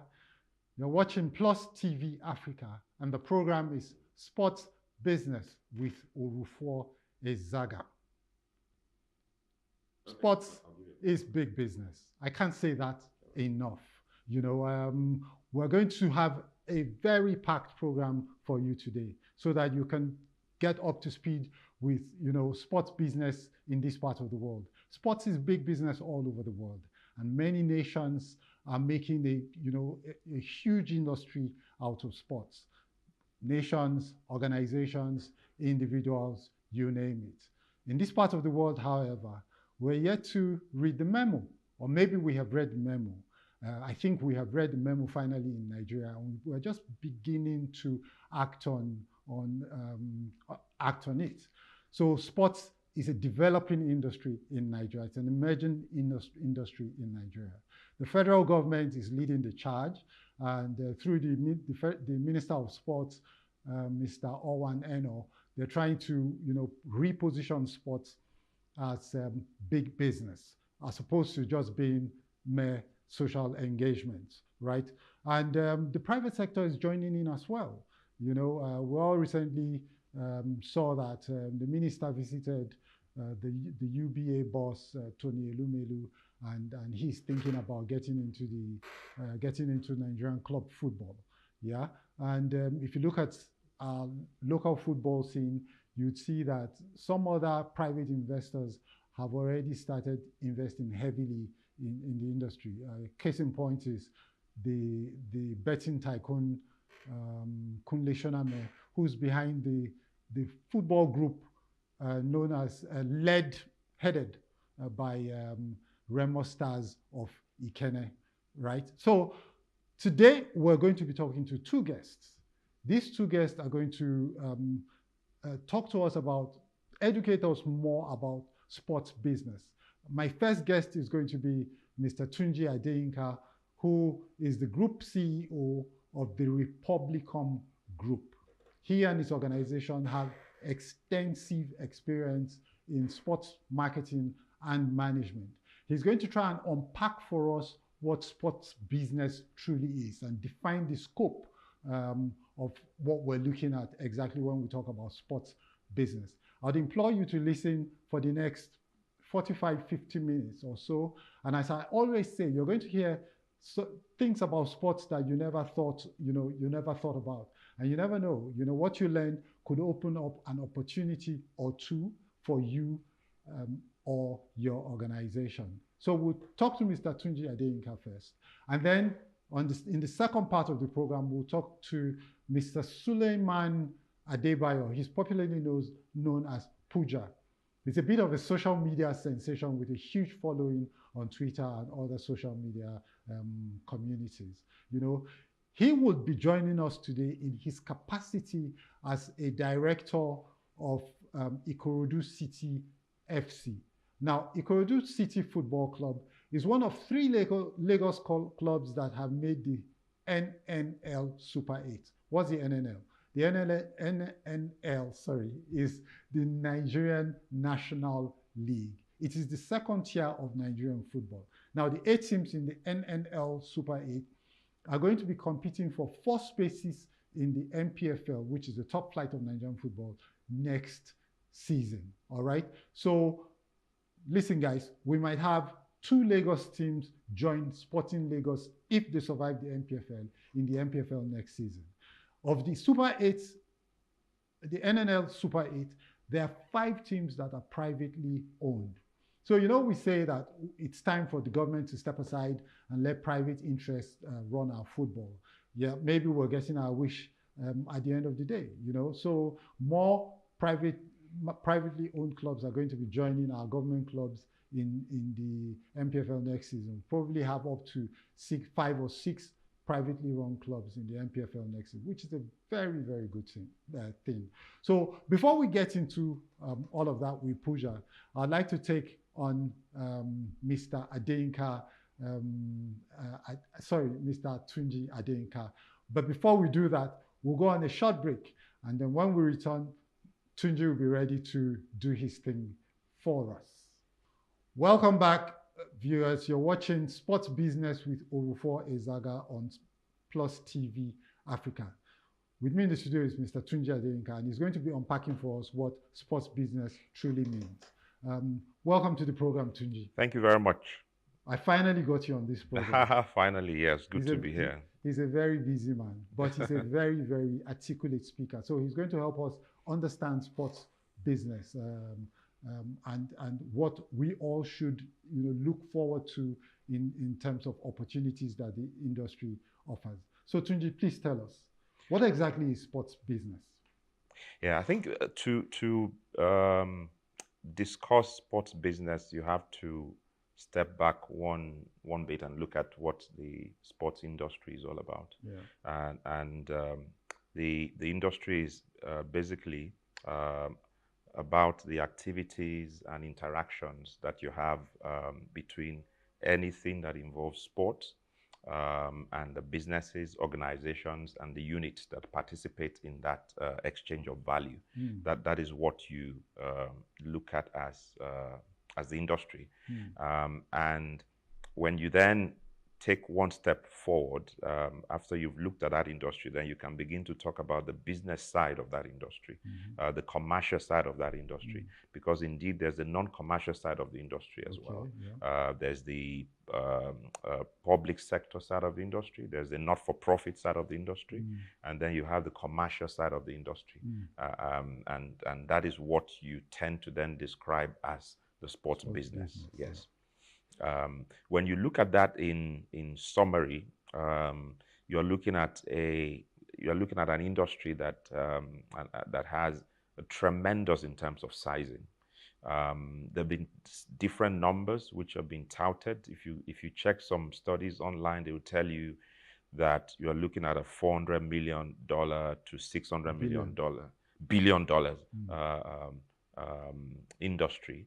And some would actually tell you that you're looking at an industry that is larger than that, based on the way that you account for the elements in the industry. But one of the useful recent scopes that I've looked at is this one that is done by, it's called the Howard Sports Industry Model. And what you have in that model is that you kind of define the entire gamut of the industry. So you start by looking at what you call the fan engagement side. So when you're talking about fan engagement side, you're talking your sports event, your media, entertainment, hospitality. Secondly, you're talking about your sports product. When you're talking sports product, you're talking apparel, sporting equipment, health and wellness, and the rest. And the last part, you're talking about sports participation. And there you're talking about the recreation, fitness and wellness, the amateur, professional, the facilities, officials, and that entire chain. But another way to look at the business is to look at it from two sides, to look at it from the spectator side and the participation side. That tends to be very easy. So when you break it down that way, you look at, on the participation side, you're looking at the amateur, you're looking at developmental stage, you're looking at the amateur stage, you're looking at the elite stage, but you're also looking at the casual participant side of that industry.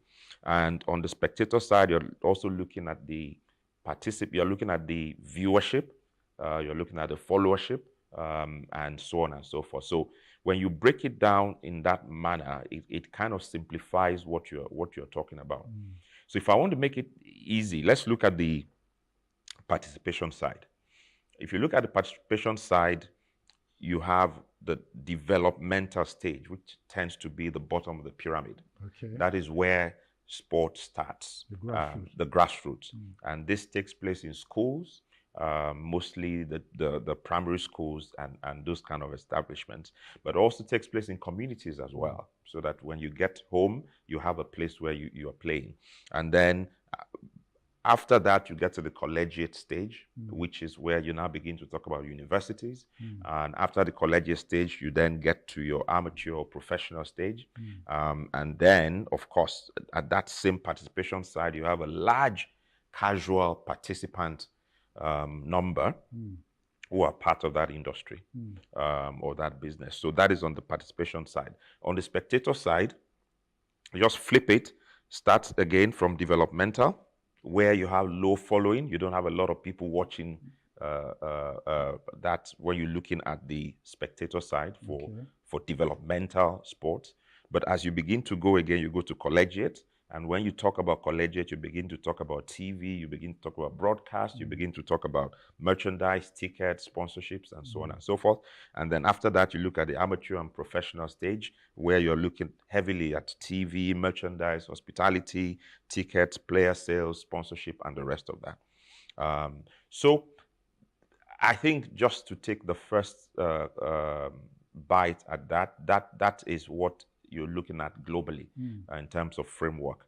When you bring it home and you're trying to get a size for that, it's a bit more difficult because you don't have a lot of ready data. Yeah. So, but you have, so there's some data that really looks at that number and says that what you're looking at is less than you're looking at about $1 billion or slightly less.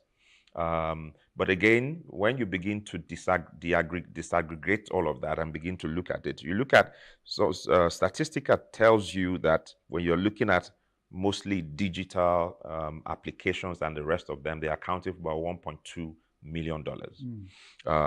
But again, you look at advertising, you look at sports betting, which we've heard is a $2 billion industry.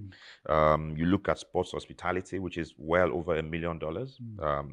Then you look at other things like sponsorship. 2017, the NFF president had said that they had done about $50 million sponsorship for the Super Eagles, which is a multi-year deals with these brands.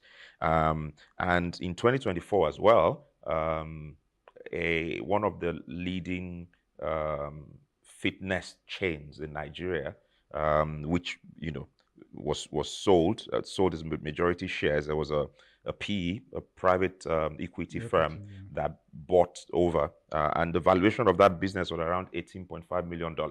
So you just take all of this in general to see that this is what you mean if you're talking about the business. Okay, so I get that. I mean, sports is huge.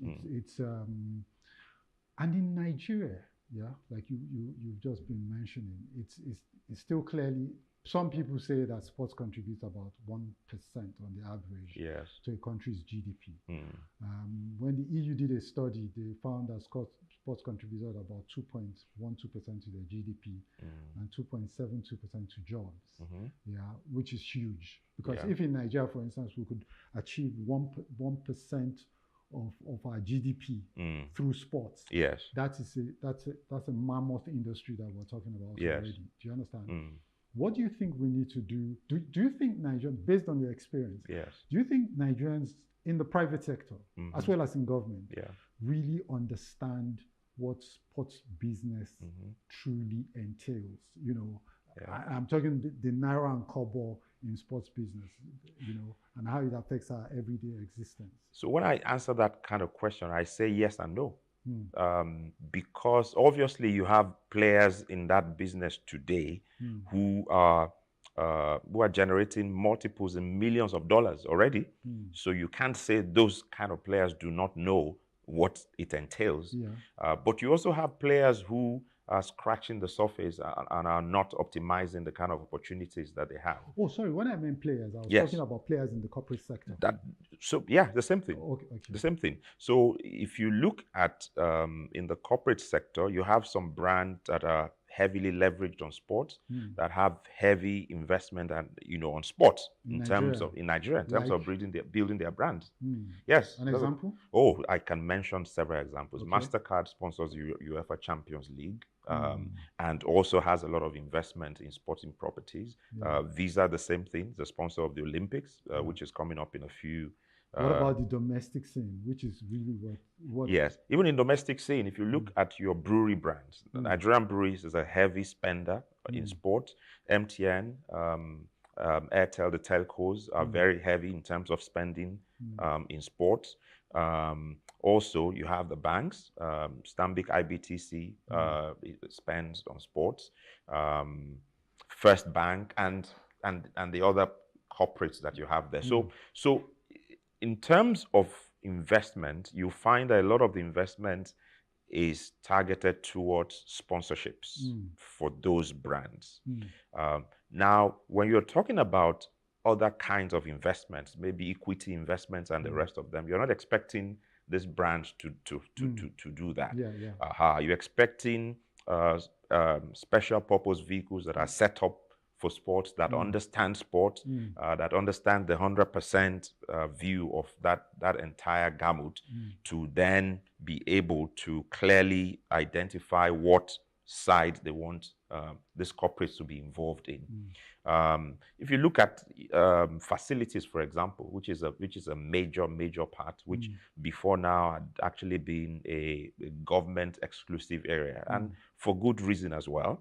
But you're beginning to see private enterprises, looking to build their own facilities, which would then be open to multiples of users, sports and entertainment.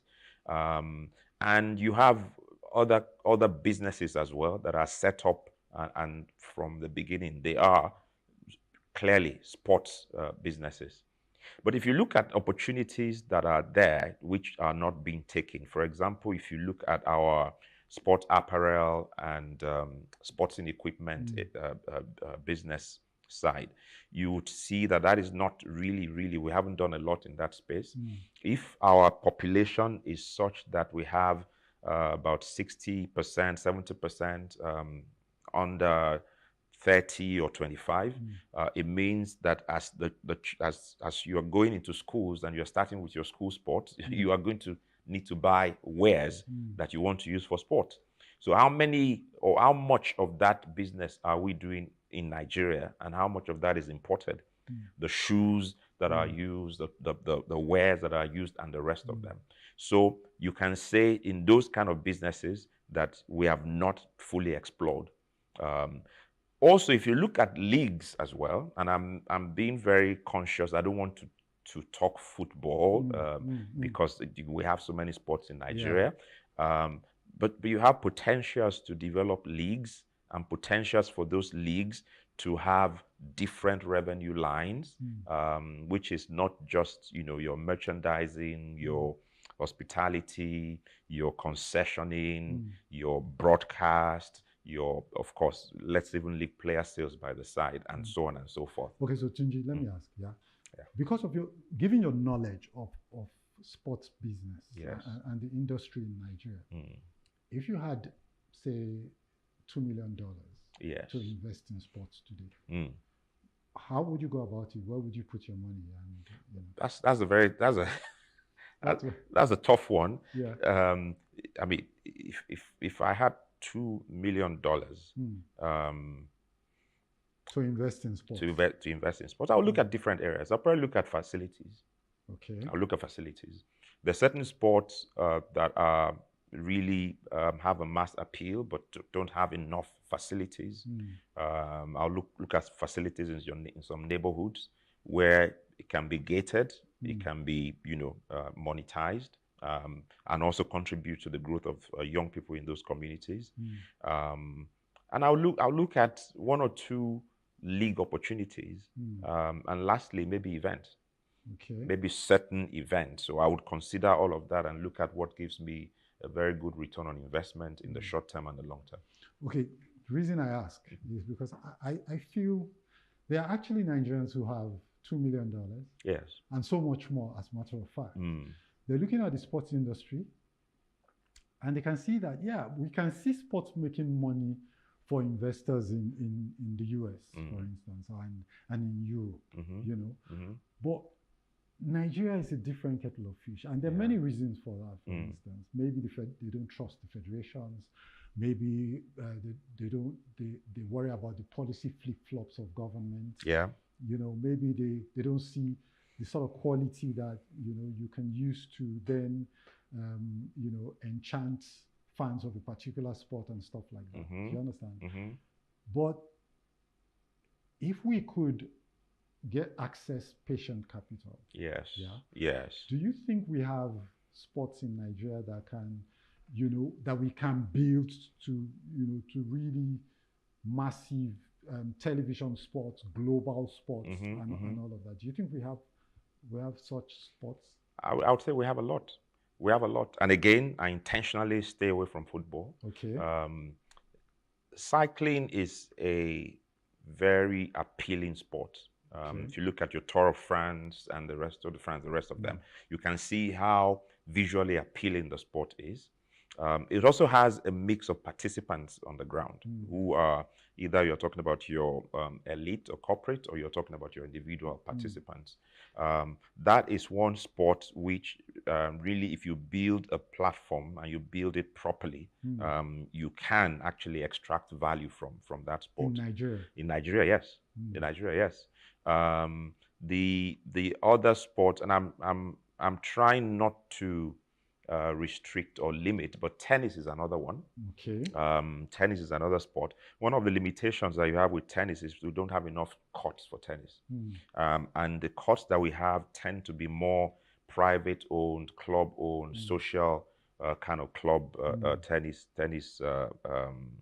locations. And if we have enough of those, then we're able to take a good number of young players into that sport, and then whether we take them through the academy route, which tends to be expensive, or the collegiate route, we're able to have a mass number that you can begin to look at a good turnover from. I've named 3.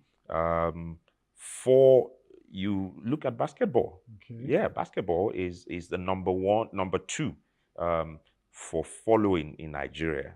Certainly after football, from a mass following point of view, basketball has a lot of cues that have to do with young people in terms of culture and all of that. So that is another sport that is potentially you can develop. And the good thing again is that you have different formats for basketball. You don't have to do the classic format.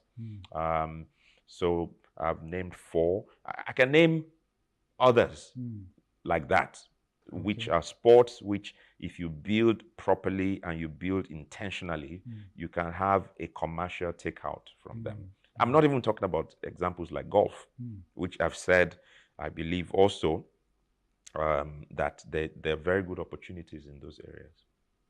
Okay. When I look at sports, I look at it maybe a bit more from the perspective of where's the money really? If you're building a sports property. Yes. Yeah. Let's take India, for instance. India started a league in 2008. As of this year, television, media rights only account for $1.2 billion. Yeah. Yeah. Because broadcast is big business. That's where the big money is. Yeah. So I'm looking at sports that have broad appeal. And the thing with broadcast is, many times we complain about how our stadiums are empty and all of that. And that's a real problem, because you don't want to watch a sport and then you see the stands are empty. There's no energy, there's no life, do you understand? So once you can feel the stands, the viewer on television is looking at you and saying, this thing is really catching on in this country.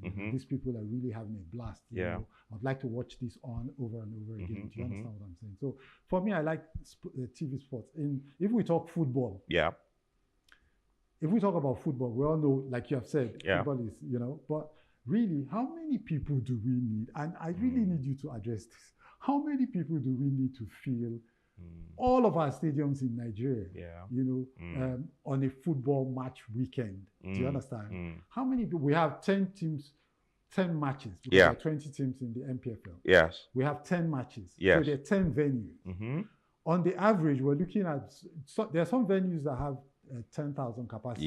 Yes. 20,000. On the average, we're probably looking at 20,000 capacity across 10 stadiums. And that's 200,000 people. That's all you need in Nigeria.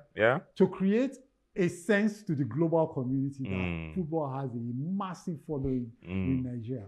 Why don't we get these fans to the stadium too? What are the clubs doing wrong? What are the administrators themselves doing wrong? If we want to clarify first, if you watch some of the matches in our league, you will find the stadia full. Those ones in the north especially. Those ones in the north especially. You find maybe the AIMBA sometimes would also be, yeah. So what has happened is that in those areas, football has grown into like a culture, and part of the culture is that they follow the team, they follow the club, and therefore they go out to watch. Now, do they pay? That's another question to answer, because you can say that really a true fan is not just a fan who follows, but a fan who supports with this, yeah, exactly, no matter how small it is. But I think that the job that needs to be done is that the clubs need to cultivate those fans.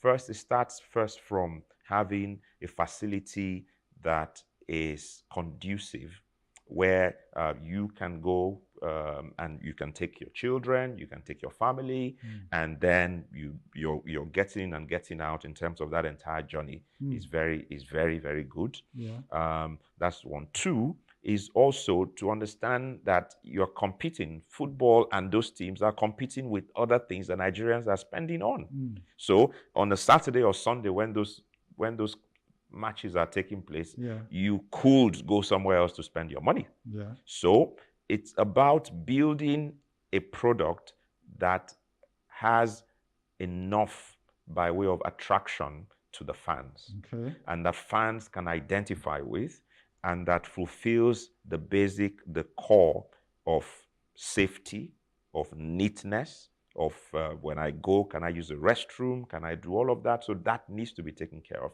But more importantly is that clubs also need to invest in marketing, because if you're building this kind of brands, you need to build them on certain scopes and focuses, so that when you're building that and you're appealing to your fan base, there's a reason why your fan is coming to watch the match. Is it because of the players? Is it because of the style of play? Yeah. Is it because of the camaraderie and the what you have in the stadium? So there must be a reason why fans are coming to watch. Yes, and you would hope that the older clubs who actually have a larger fan base over the years are able to milk that than the newer clubs. But that is not necessarily so, because I think that they're leaving that engagement to chance. They're not doing anything about it. I know, I agree. And I think that when we were younger, going to the stadium was a huge deal. Do you understand? You go. I remember when I was in UI, we would go to Liberty Stadium, like we used to call it then. We'll go, and if you don't get to the stadium by 12, you can forget about getting into the stadium on time. Yeah.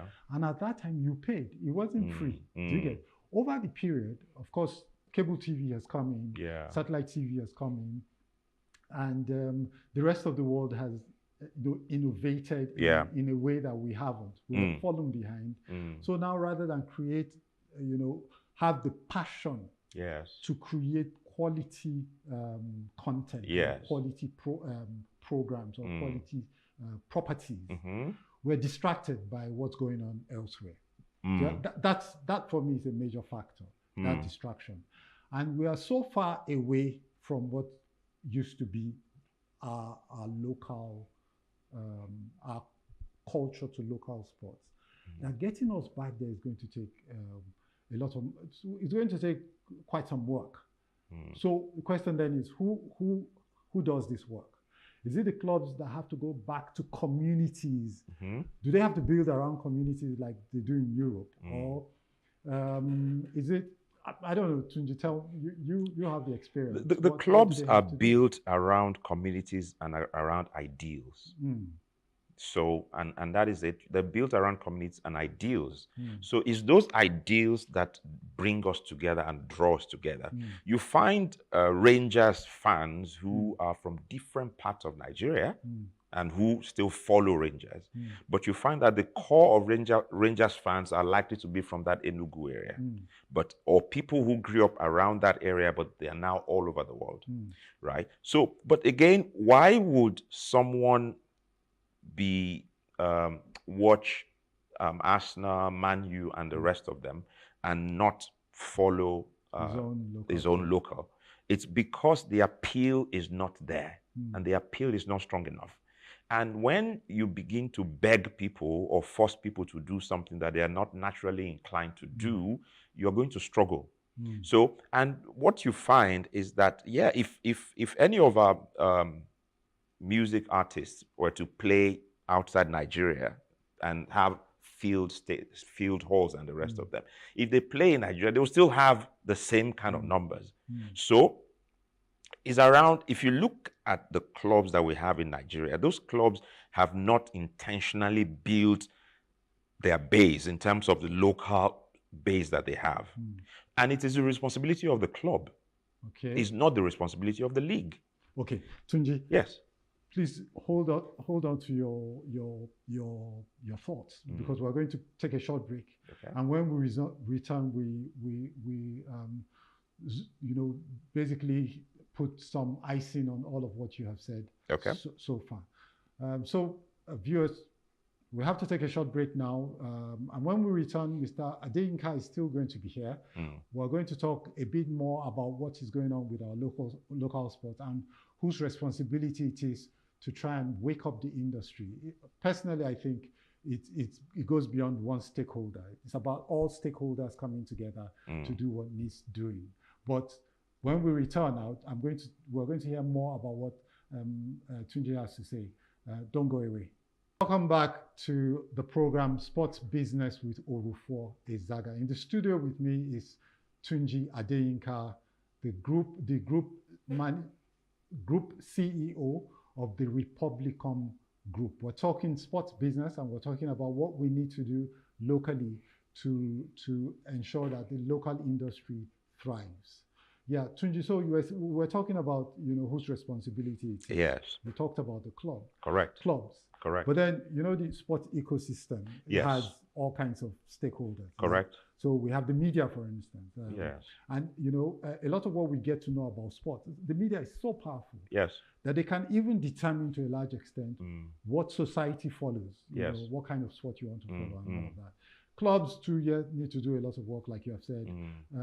You need to build your communities. Yes. The sense I get is that most clubs in Nigeria today don't even realize that they have communities that they have to cater to. Do you understand? Yes. Somebody posted something that happened in a match in the UK over the weekend about when it was halftime, the club was celebrating members of the community whose birthdays it was, and, stuff like that, right? And then, of course, that the government they run clubs. Yes. They don't see it as business, and the managers are friends of some governor or the other. So the problem runs really deep. Yes, it does. But on top of everything, for me, is the fact that I do not see the passion that it would take to build, to build exemplary products, right? Yeah. In the business sphere, for instance, if you're not completely devoted to something, you cannot create something extraordinary. That passion is completely missing from our industry. And for as long as that is the case, where you see an Eyimba person or a Bendel Insurance person wearing an Arsenal jersey, we're in trouble. So where do we find the passion from? So the question I ask is the question of motivation, right? So who is responsible for building this business and this brand, this club brand and this club business? It's not stakeholders. It is the owners of the club. Really? Yes. If you look at a club where you have shareholders, where you have stakeholders, the shareholders are putting money into that club. That club needs to return, right? For the investor, the club needs to grow. It needs to grow a fan base, because that is where the revenue comes from, sustainable revenue comes from. It needs to grow its brand by way of awareness, likability, and the rest of them. It needs to grow its appeal, and that is where the entire business comes from. Why would a journalist help you to do that? The thing is that the owner of the brand must orchestrate and then invite the stakeholders.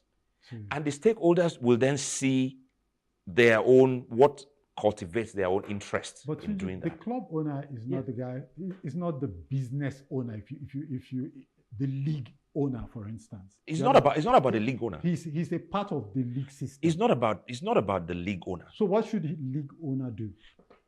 The league owner, or the managers of the league. The managers of the league, at the minimum, are providing the, you have the organization and the platform. So you have an organization. This is what the organization is. The organization is called this so league. This is what we have by way of access to TV. This is what we have by way of access to commercial opportunities and the rest of them. The officials and officiating will take place. Everything will be covered by TV. The basics of that match will take place, right? We will provide an environment for that to take place. But so the product called the league is the responsibility of the league managers. Yeah. The product called the club is the responsibility of the club owners.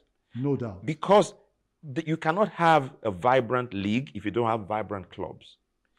Club brands make up strong club brands, make up strong league brands. Strong brands for clubs are made up by players, officials, a system that works, and then when we're playing, there's a certain organization in terms of, because our home matches, for example, is within our grounds. That's where we can maximize our revenues. But if the owners do not have a motivation, if the owners are not going to live or die based on how well they've built the club, no, the club is not going to be built. Okay, so let's look at the local scene. Yes. What you have said is what the private clubs are doing. Yes. The Sporting Lagos, Yes. the Remo Stars, Yes. and Doma United. Yes. And so more private clubs are about to join the league, Yes. which is a good thing, which should be a good thing. Yes.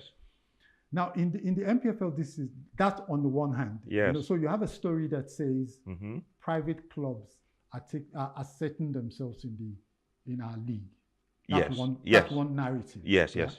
Okay, so you have another narrative that says in 2024, 6 clubs are competing for the title with 6 rounds of games to go. Yes. 6 clubs. Yeah. Fine, which is good. Involved in these 6 clubs Yeah.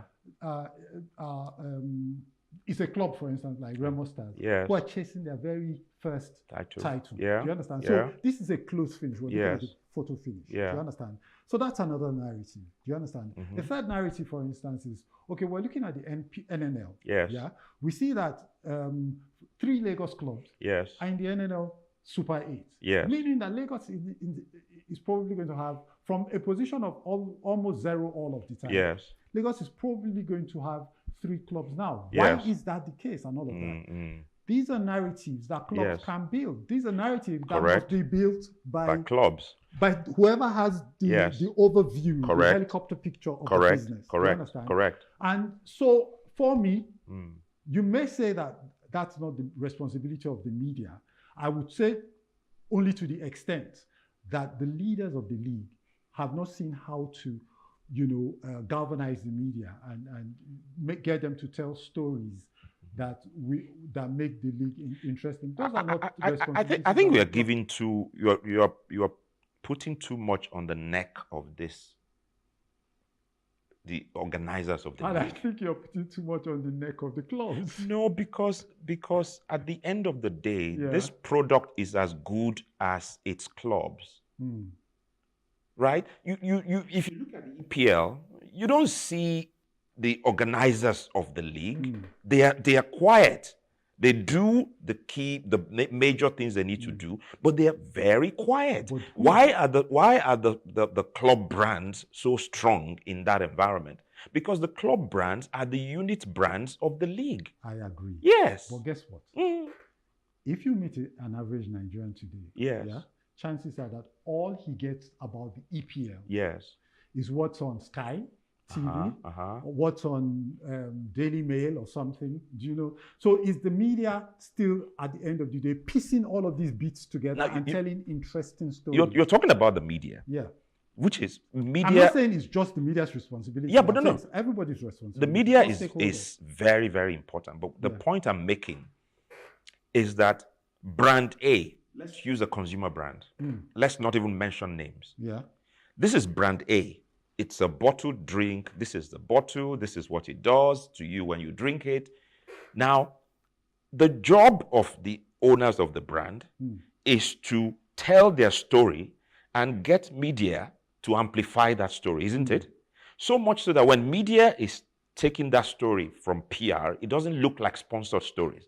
It looks like stories that media is actively no, but that's promoting. not how the media works. No. What I'm saying to you is that media is not just going to sit down and start writing stories that have not been intentionally put out there or intentionally even orchestrated from who the club is. If, for example, if you have clubs that are having social engagements in their communities, let's say this club is going to schools and they're teaching health and education and fitness in schools, don't you, the media is going to go there and say, wow, this is what this club is doing. 100%. Exactly. So, but if you're not doing, what are we covering? What are we saying? But who does, well, so we can go on about this. Yes. Yeah, because I think that, look, if you're a young media guy, yes, you want to make a name for yourself. Yeah, and this is what the young content creators in Nigeria are doing today, by the way. Yes. And they're pushing the MPFL. You know, they're really doing a good job of pushing on social media, the young content creators. They create stories themselves. They go into these clubs. They talk about specific players. Yes. You know, they talk about results. They talk about, you know, things that are happening that are good and things that are happening. Do you understand? They're creating content and they're doing very well. Yeah. So my point is, our media here in Nigeria, you know, they publish all of these things, foreign news and all of that. Not because the clubs reached out to them, because they copied from some international journal and pasted it. Because there's interest from their readership base, and that interest, and if there's no interest, if from the local reader, I want to read about what is happening in Enugu. I want to read about what's happening in Calabar, where these clubs are, where the Nigerian clubs are. But there must be something happening. Okay. So Tunji, let me try and close this conversation. Yeah. Because like you have just said, you know, there's so much to the sports industry that you cannot, you know, realistically expect to explain or to cover everything in weeks and months, not to talk about 45 minutes. Correct. Yeah?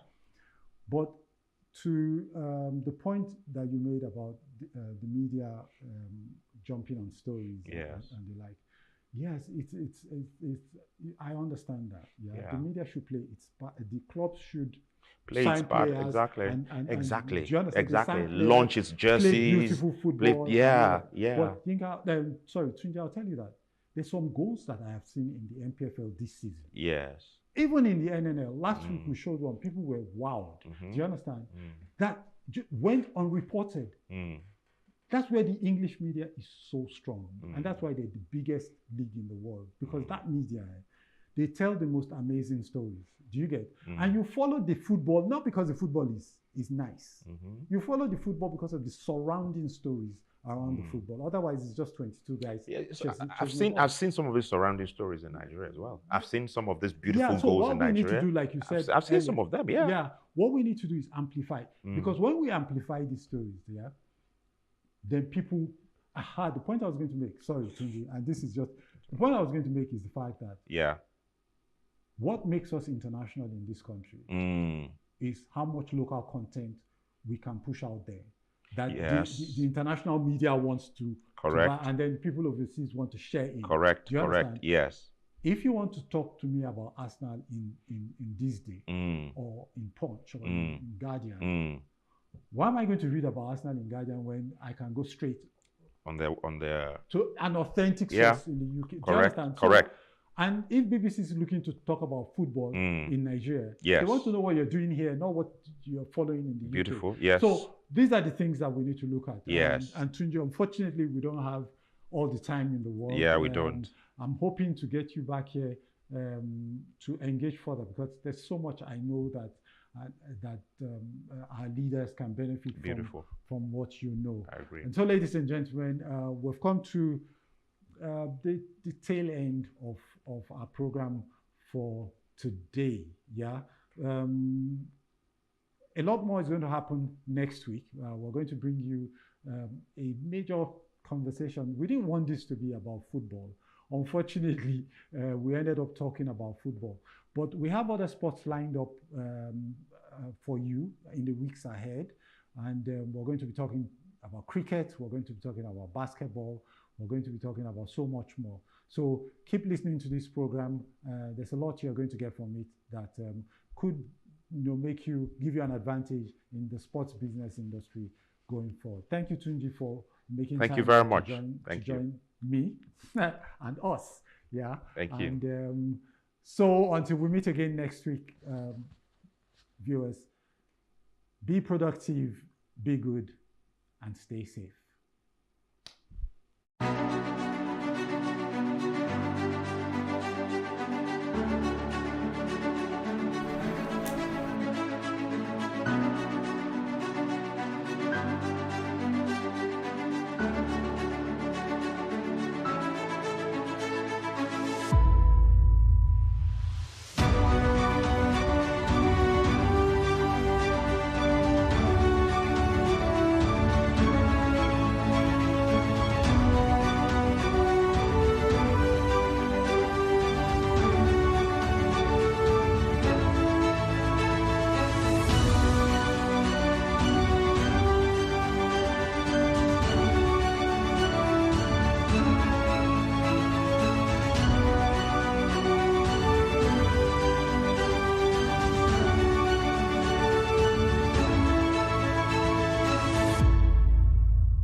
Black entrepreneurs face significant challenges when starting and growing businesses.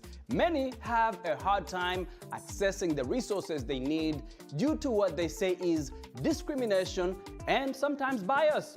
However, some successful business Black entrepreneurs have found ways to overcome these obstacles. The Black Startup Series is a new documentary series about successful Black-owned business founders in America. It is produced by Ethiopian-American filmmaker Net Araya, who is currently screening the series to audiences in colleges around the country. He joins me to talk about the series and the importance of financial literacy in Black communities. Let's take a look. Well, Jackson, I'm ready to showcase a new film and financial literacy tour called the Black Startup Series. And it's a 3-part documentary series that spotlights startup stories of successful Black-owned business founders.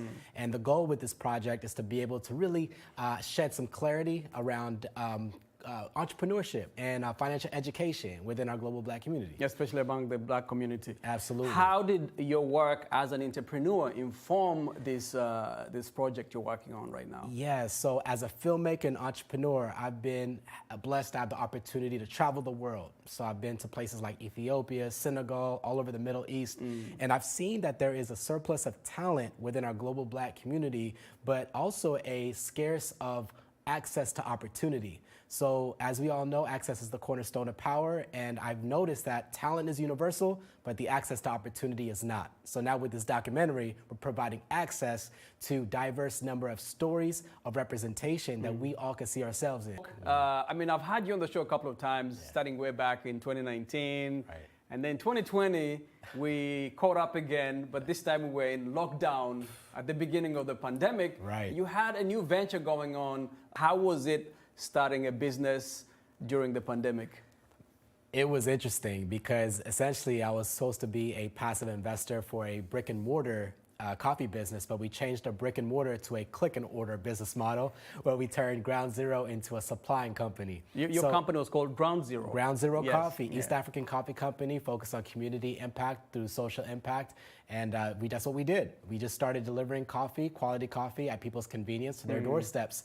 And it transitioned into being a big supply company where we supply Walmart now. We're in the Walmart marketplace to different hotels, coffee shops, and now it's able to fund and fuel a lot of my community-based initiatives. In 2019, when we first connected, you had a documentary you were working on Why don't you remind our listeners what that was about? Yeah, we go way back, Jackson. When I first started in 2019 with that new documentary, it was focused on mental health within our global Black community and ways that we can be able to destigmatize mental health and be a little more comfortable talking about the silent issues that often go on inside all of us. So I went through a lot of opportunities where I was touring, sharing the film, increasing conversation awareness around mental health, and it led me now to a new project where we're now focused on entrepreneurship within our global Black community. Right, and we'll get to that, but then you started your coffee business. We went through the pandemic. It's almost 2.5 years now. How are things looking for you?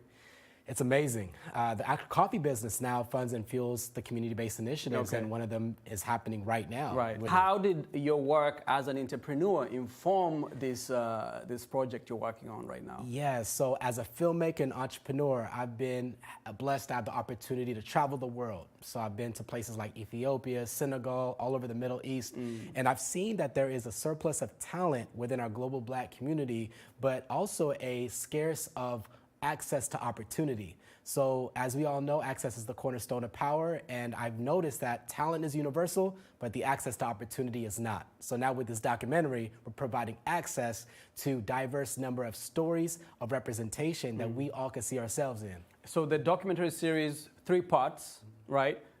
It tells the stories of Black entrepreneurs, is that correct? Yes. What are some of the things that you want people to learn from? What is the message, the overarching message in this series? Yeah, I want to help aspiring entrepreneurs become successful business owners. That's one aspect. And then I also want to be able to shed light and awareness about some amazing Black-owned businesses and connect them with investors. Something interesting that I came across during my studies is that $83 trillion is invested in venture capital and private equity, but only less than 1.3% is invested in women and people of color. Total. Less than 1.3% wow. is invested in women and people of color. That's a very small figure. Right. So how do we increase that? That's what we're here to talk about, and those are the major questions I'm wrestling with. So the goal is, with this Film and Financial Literacy Tour, to focus on ways that we can make opportunities and capital more accessible within our global Black community and make entrepreneurship more attainable. So these are the type of conversations that's listed in the documentary that we want to spark within our community. So what is the gap? Why is there less money going towards Black entrepreneurs? Is it because they don't know how to access these resources? Is it because the owners of these resources are not willing to invest in these Black businesses? You know, it's important that we focus on Black-owned business, not as charity, but as lucrative business opportunities for investors to really invest and grow significant profit. So I think there's an educational, there's a bit of educational gap within Black-owned businesses, because I don't think we have the access to education resources as we need to. We're good at starting business because I think we're very entrepreneurial at spirit, but scaling has its own different challenges, right? And scaling requires a significant amount of knowledge base and resources in order to kind of improve the business and bring awareness to investors, for them to really identify opportunities that really can profit. And in this series, you feature some entrepreneurs, Black entrepreneurs. What did they tell you is the thing that made them get ahead of the game? Black persistence, at its core. I met so many people within this documentary, and they were telling me their story of how persistent they were and consistent they were in being able to attain great business success. So these individuals were people that were very curious, that were relentlessly resourceful, and they really were able to overcome so many challenges to get to where they are. And they have been on Vogue, they've been in New York Times, these people were in the Met Gala, doing some incredible things. So I'm really inspired and excited for the world to see it. Did you see yourself in some of their stories? I did. Even my story with Ground Zero Coffee, and being able to really relate to their story of being persistent, especially when you hear no's all the time. And I tell people all the time that, one yes can change the trajectory of your life. But the question is, how many no's are you willing to go through to get to that one yes that will change your life? And these people are people that are relentless to get to that one yes. They've gotten so many no's, but that one yes has been the thing that has actually given them access to... Absolutely. And most importantly, they said yes to themselves. They were able to see the greatness in themselves before they were able to amount to great things. I like and that's what I want the film, that's what I want a lot of people to see within the film, that these are amazing people and you can see yourself in them, but it's important that we say yes to ourselves, our own ideas, our own entrepreneurship business concepts, and really step out and make it happen. Aside from access to resources, what would you say is the thing or some of the factors that impede Black entrepreneurship?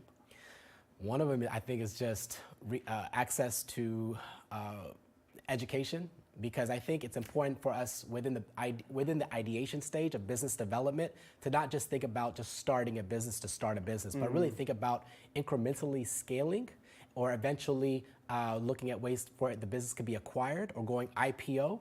A lot of these have gatekeepers, you know, and it's important that we understand that how we can get access to the information early within the ideation stage of business development, so that we can be a little more strategic and sustainable as a business and community.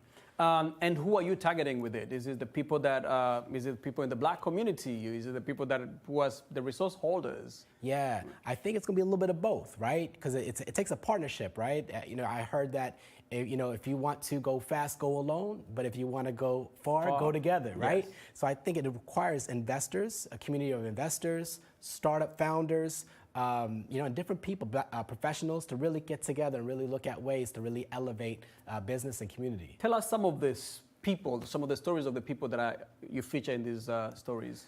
Well, the first one is Paola Mate. She's a Haitian American entrepreneur that came from Haiti to America, and she was based in New Jersey, then moved to New York. She was managing many different restaurants and decided she wanted to launch her own luxury head wrap brand. And from there, now she's been able to transition to Austin. She has a storefront, beautiful store, and she does so many different things. She does workshops for young Black women, like head wrap workshops, and she's doing some exciting things. Another one is Kobla Tate, CEO and co-founder of Break the Box, which is a home ownership empowerment program helping Black professionals get into home ownership. And then the last person is JP, and JP has his own company called JP's Pancake Company. He launched the first gourmet pancake food truck in Austin, Texas. Wow. So these are stellar, successful entrepreneurs in 3 different industries that are dominating the game right now. What are some of the tips that you can give, financial literacy tips, so, you know, financial tips to people who have aspirations to be entrepreneurs? I think one of the first things that I've learned that's helped me within my financial literacy journey was to see my life as a business and to understand that you are the CEO of your life. And the way you manage your life is the way you'll manage your business. So if you understand how to really manage and budget, and I think budget has its own negative connotation within our community because we think it's full of restrictions and self-deprivation, but it's not about self-deprivation. It's about self-awareness. So because you, at the end of the day, you put your money where your values are. Right? And where your values are is where you're going to go in life. So I think having a budget and looking at where you get your income, where you get your expenses, where you spend your money on, really is very telling of kind of like the relation that you have with finances. So I think creating a budget, having a good mindset about a budget, it doesn't have to be restrictive, it can actually be empowering. Second thing I would say, financial discipline. What good is financial literacy if you don't have financial discipline, right? So financial discipline is important, right? We need to really be disciplined, and if you need You can't just keep spending and spending. You can't keep spending, right? And with that, garner some accountability, you know? Get with people that are around the same level, or a bit ahead of you, so that you can be able to get a network. And we all know that, you know, your network is your net worth. So I think accountability, financial discipline, and creating a budget, understanding that you need to manage your life first before you start managing business, I think that's a huge tip. What is the first step to being an entrepreneur? Is it having an idea? Is it acquiring the resources to start the business? Is it a self-belief? Where does one gain that confidence to say, let me do this, I want to do this? Yeah, I've heard long ago, and I was actually reading this in a book. To start a business, it takes more courage than knowledge. To scale a business takes more knowledge than courage. So I think for entrepreneurs, it starts with our creativity. It starts with our entrepreneurial spirit. It starts with us being able to see a need, a void, and being willing to step in within that gap to really super serve our audience. So I think that's the huge step. Having that courage and understanding that you're going to fail, but your altitude of success is actually dependent on your relationship with failure. So if you have a healthy relationship with failure and you can understand that it's not about being perfect, it's just about being willing. Failing is okay. Failing is okay.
I was just calm. I just kept calm, like, okay, let's see what's going to happen next. And they were there that night till at about 11 or 12 late in the night. And then they brought a bus. So they packed all of us. The bus was empty, like they had removed everything inside the bus. They made us sit. We sat in the bus and we drove. So we drove for a couple of hours. I can't remember how many hours, but like close to 7 hours. So on daybreak, I saw where we got to was like a house, very big house, gated, fenced and all that. And they just dropped us there and turned back. So I was surprised, like, So for the first time, and I had to ask the 4 ladies, the 3 other ladies that we left together, please, do you guys really know where exactly we are going to? Like, this whole thing is really looking blurry to me and I don't understand anything anymore. And they're like, even them too, they are even confused though. And to crown it up, they asked us not to talk to each other. They asked us not to say anything to each other. I don't understand. So I just looked everywhere and saw that, okay, there are batches and batches of people seated at different corners. Okay, so I really need to ask questions. So at that point, one Alhaji came out, like he's one in charge of that house, and then he did say, okay, let's look for something to eat. All through this while we are not eating, and he said we should fix something to eat, and they made one spaghetti that didn't have salt, and it was so very funny, like. So I just summoned courage. I went to meet the Alhaji. I said, please, sir, I need you to just be open and tell me what exactly is going on. Where am I, first of all? He said, Duruku. I said, where is Duruku? He now said, how do I expect him to be able to explain that? That Duruku, that is what he knows, this place is Duruku. I said, okay, do you know where exactly I'm going to? Or do you know the person that brought me here? He was like, maybe Libya you they go. I said, Libya. I said, I'm not going to Libya. He said, I still say you be Johnny just come. Like, he said, you don't reach here. The only thing now for you make you they go the place where then they carry you, they go say, then go come carry you tomorrow night. And he refused to say anything afterwards. So I went to sit down and relayed what he said to the other ladies. And everybody became very, very, very, like, upset and curious, like, okay, let's even find out. So just at that time, there was a lady in the particular room that had like 5 big bags, Ghana must go bags, big ones. So she said she was going back to Kano, that she stays in Kano. She sells gold and clothes. She speaks Yoruba. So she was explaining to one of the ladies. So that was the first instance where I started hearing information. And I just didn't want to believe. Honestly, I didn't believe at that point that maybe that is what we are in. But what she explained to the lady was that we are either being transported to Libya for prostitution or Italy. And then the lady said, she told her that no, the person that took us said we are going to Malaysia. And the lady now laughed and said that is what they will tell you, and that this is her 5th time going through this route. That was the same way she was deceived, but she ran away and was able to find someone who helped her, and eventually that was the person she got married to, and now they are doing like a legal business. She goes there, buys stuff, and goes back to Kano to go sell. So I said, no, it cannot be possible. Like, we all agreed that it cannot be possible, because that was not what they told us. Looking at what the first guy told us, what the magician guy told us, what the lady told us, that it cannot be possible, that maybe hers is a different kind of connection.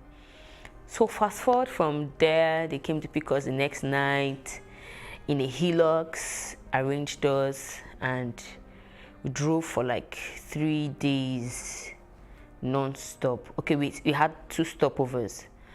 The first stopover was in a very cold, white place. Like, I have never seen that kind of cold in my life before.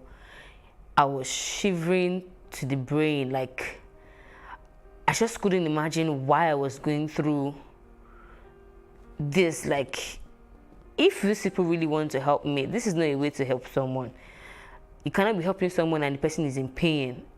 So, but I couldn't really say much because I was already in it. So we drove for days, and on the third day where we stopped was really looking like, I didn't know what to call the place.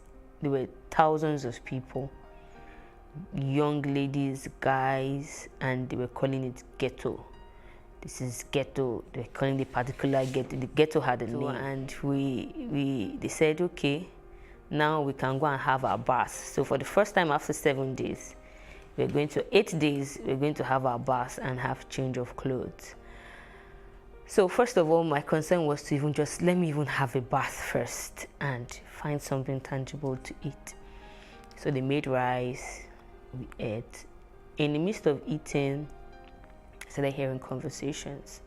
So I said, okay, since they said we should not talk to anybody, no problem. I'm going to find out everything I need to find out, and if possible, go back from here. So during conversations, I heard people saying, they will tell you everything possible, that here it is Libya they're taking you to. You either go and work as a housemaid, or you go and work in connection house, all manner of things. And at that point, it really dawned on me that what that lady had said earlier was very true. So the other 3 ladies, 2 of them now came to meet me when I was sitting down. I like, see what I am hearing. I said, okay, even me too. I heard the same thing. And they're like, are we sure we want to continue this journey? So at that point, I was really upset with myself not to have verified whatever information I got. I started crying. I was in pain. Like, why will I be going through this? Like, no. Even if, for crying out loud, this is not help. This is like putting me in a pit where I can't talk, I can't communicate. Now there is no communication, nothing. So I looked around. We were there till the next day, and then there was this particular guy, Mohammed, that was giving out clothes, was calling out names and all. So I walked up to him and said, please, at this junction, I don't think I want to continue this journey. Can you help me? I want to go back home. And then he said, that what I just asked is very dangerous. That if it was yesterday when I came that I said that it would have been, maybe you can manage or think of how to go about it. That already the person that I'm being taken to knows I'm here. Whatever makes me not get to her, he has to be the one to pay for me. I'm like, pay for me as how? He said, somebody paid for you to be brought to her, and pay transit, they pay additional money just to be sure that the person is being carried along. And I was like, okay, so how much does it cost to get up to this point? And if I'm to go back from here, I can actually call them, tell them I don't want to continue this journey and I want to go back home. He said it's either of 2 things. It's either you get home or you don't get home. They might tell you to go. They'll either kidnap you and sell you to a place where you'll never be able to come out from, or they might even kill you. That he would advise me to just go and face my fate, but I should pray that whoever I'm going to go and meet is not a bad person. And I asked that, why did he say so? He said he cannot say anything more. That I'm here, and the only way forward is to move forward. I was like, okay. I was broken. I couldn't even tell the other ladies what he had said. I summoned courage to eventually see. So that night, they put us in a hilux. We're about 36 or 32 of us. And they made us sit in rows in the hilux. So we drove for like 3 days. We had a couple of stopovers, but I was really choked up because I was seated back in the hilux. So everybody's weight was resting on me, and it was hell for me. I couldn't breathe at some point. My legs were dead. I couldn't move. Even when we stopped, I took like minutes. Most of us took like minutes to even be able to stand up. And I was like, no. But even if I were to travel by road, he did say it was going to be at some point. At least by now, the traveling by road should have stopped. And that was so I remembered what the other guy said at the where we were, that there's no flight, anything. They deceived you. Everything they told you was just to cajole you to decide to go, that there is no flight anywhere. You're going by road to wherever you're going to. So at that point, I was just concerned with one thing, which is surviving and coming back home at all cost.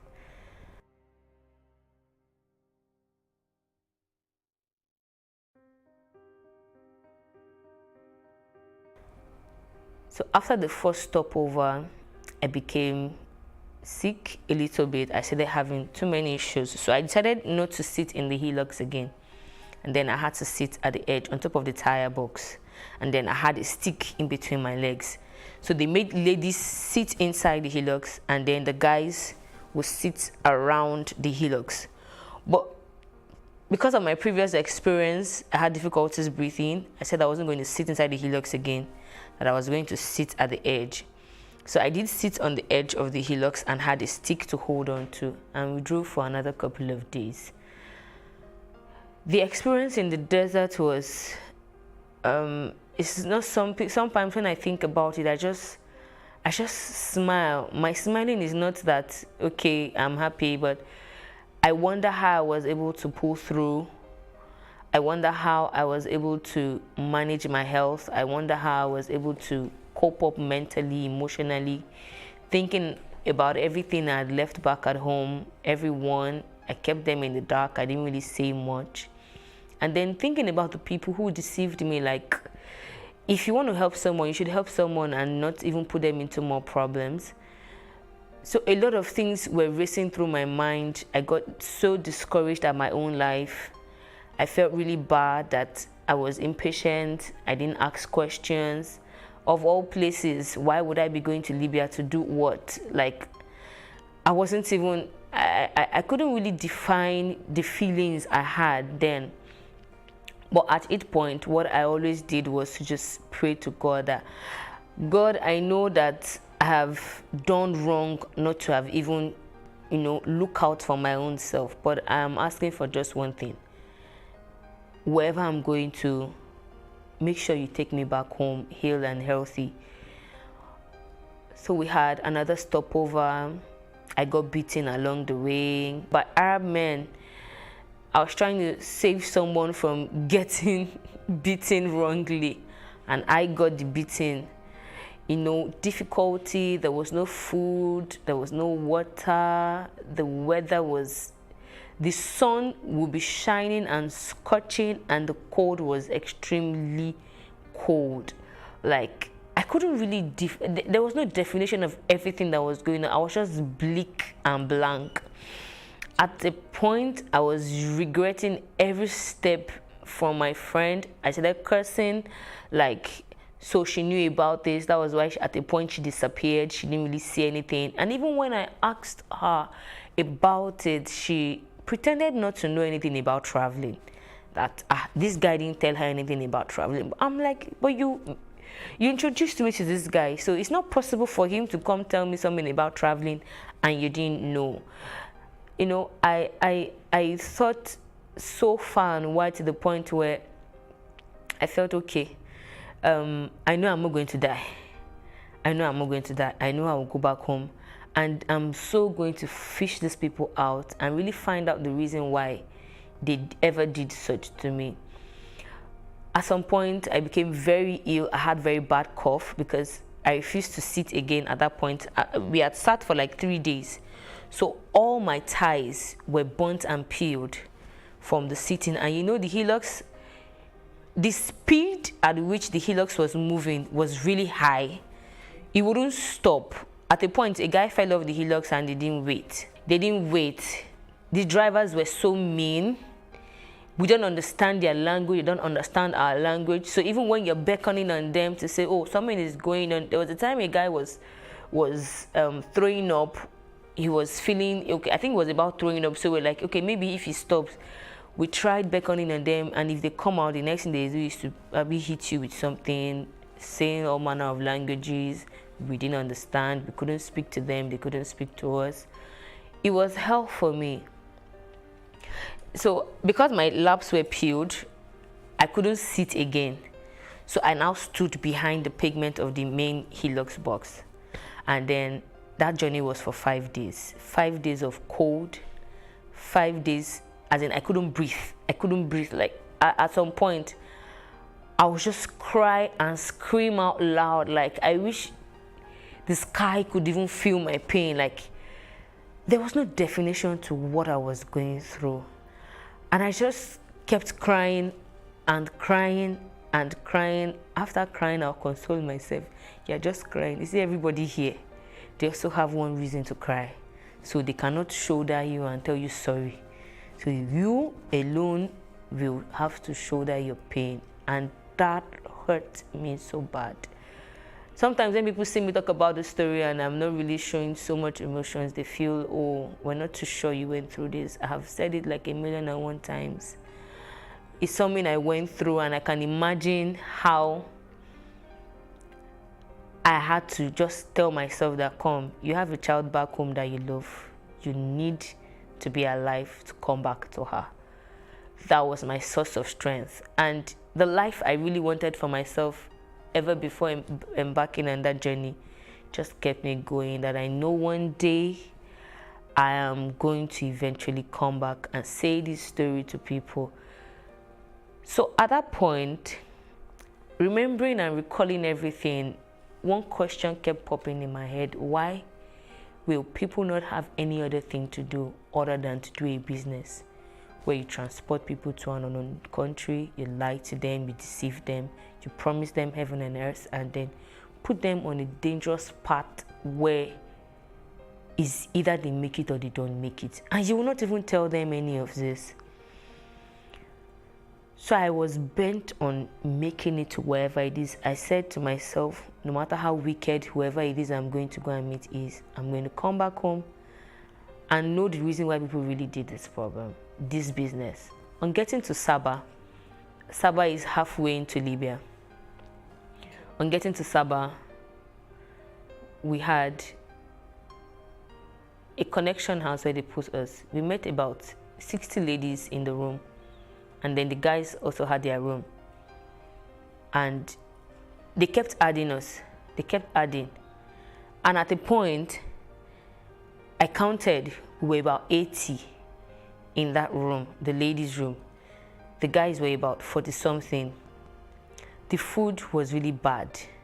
You know, having to make banku. Now, this is not even the original banku. This is the banku made with flour. Having to make flour like fufu. And then maybe they'll serve like 20 plates down. And then everybody will now line up. By the time you're eating, it's as though you're eating stone, you're swallowing stone. The soup was so watery that you won't even, you're not. The very first day I was asking myself, like, I know I had challenges back at home, but my challenges were not so bad that I couldn't even eat a good meal. Like, this is not a meal. So the first day we had that in the night. The next day we had rice, very small portion of, the rice was dried. You can imagine when you boil rice and then you open it, you put it in a plate and you just open it down. And because the weather is very cold, so anything you don't keep properly dries up. So by the time you're eating the rice and like, it's like you're eating rubber. So at some point we just sit there crying out that no, this is not life. This is not, why are we having to go through this? I would cry every night. I would beg God that please, can I just vanish from here? Okay, at the point I was begging for death to come because it wasn't funny. It wasn't funny. And within ourselves, some girls were like, they were really radical about it, and they were like, no, we need to tell them, it's either they change the way they are doing this food, or maybe we should even take up the cooking by ourselves. So I thought of it. I was like, okay, that's true.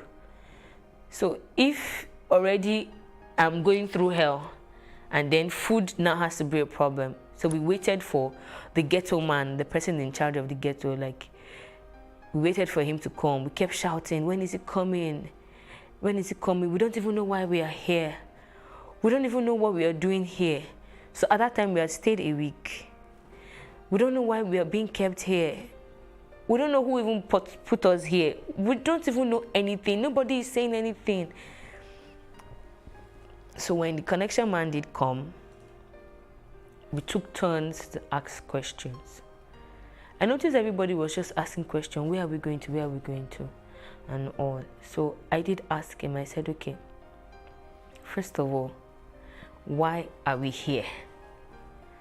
Do you have an answer, or do you know the reason why we are here? And then he said, you are here because you're being transported to your burger. And then we now asked, what is the meaning of a burger? He said a burger is a person that paid for you to be transported from Nigeria. So we're like, is that the reason why we are being given bad food? Like when you're given something to swallow and it's already hurting your throat, like practically almost everybody had sore throats from that banku. And it was like, okay, he doesn't know anything about the way the food was being prepared, but that this place is just a transit, and the reason why we are here is because the road is bad, there is war, and they cannot transport us.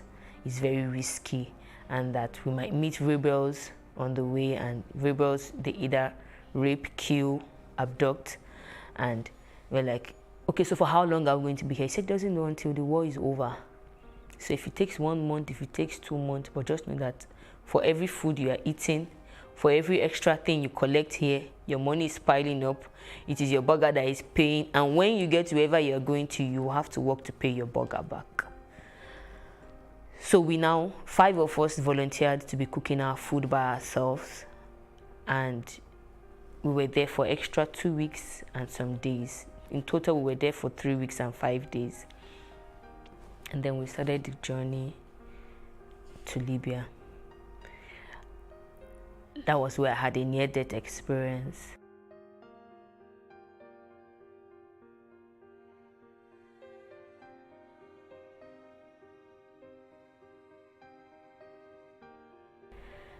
So we were somewhere, we were kept in a particular house where they locked us. There was no light, nothing. And then we were pressed. We had traveled, we had drove for like 2 days, and they put us there. So, but before we entered, we were already beckoning on this people that we want to ease, we want to ease. They didn't even want to listen. They were just pushing us like, how can you people just be pushing somebody like animals? We don't even know where we're going. Like, this is very unthinkable. So I held that urine. For good 2 days. So the next morning when they came, you now see them begging that, please, we want to wee. So the man was, arrogantly, he was talking, and he went to get a gallon, like this aluminum gallon. We now looked at it that, how a guy can pee in this, but how can a lady pee in this? And from the descriptions he was giving us, he meant that we shouldn't allow the pee to spill on the floor. So we said, okay, all the guys should pee first and the ladies would take turns to pee, which was what happened. And somehow pee actually spilled.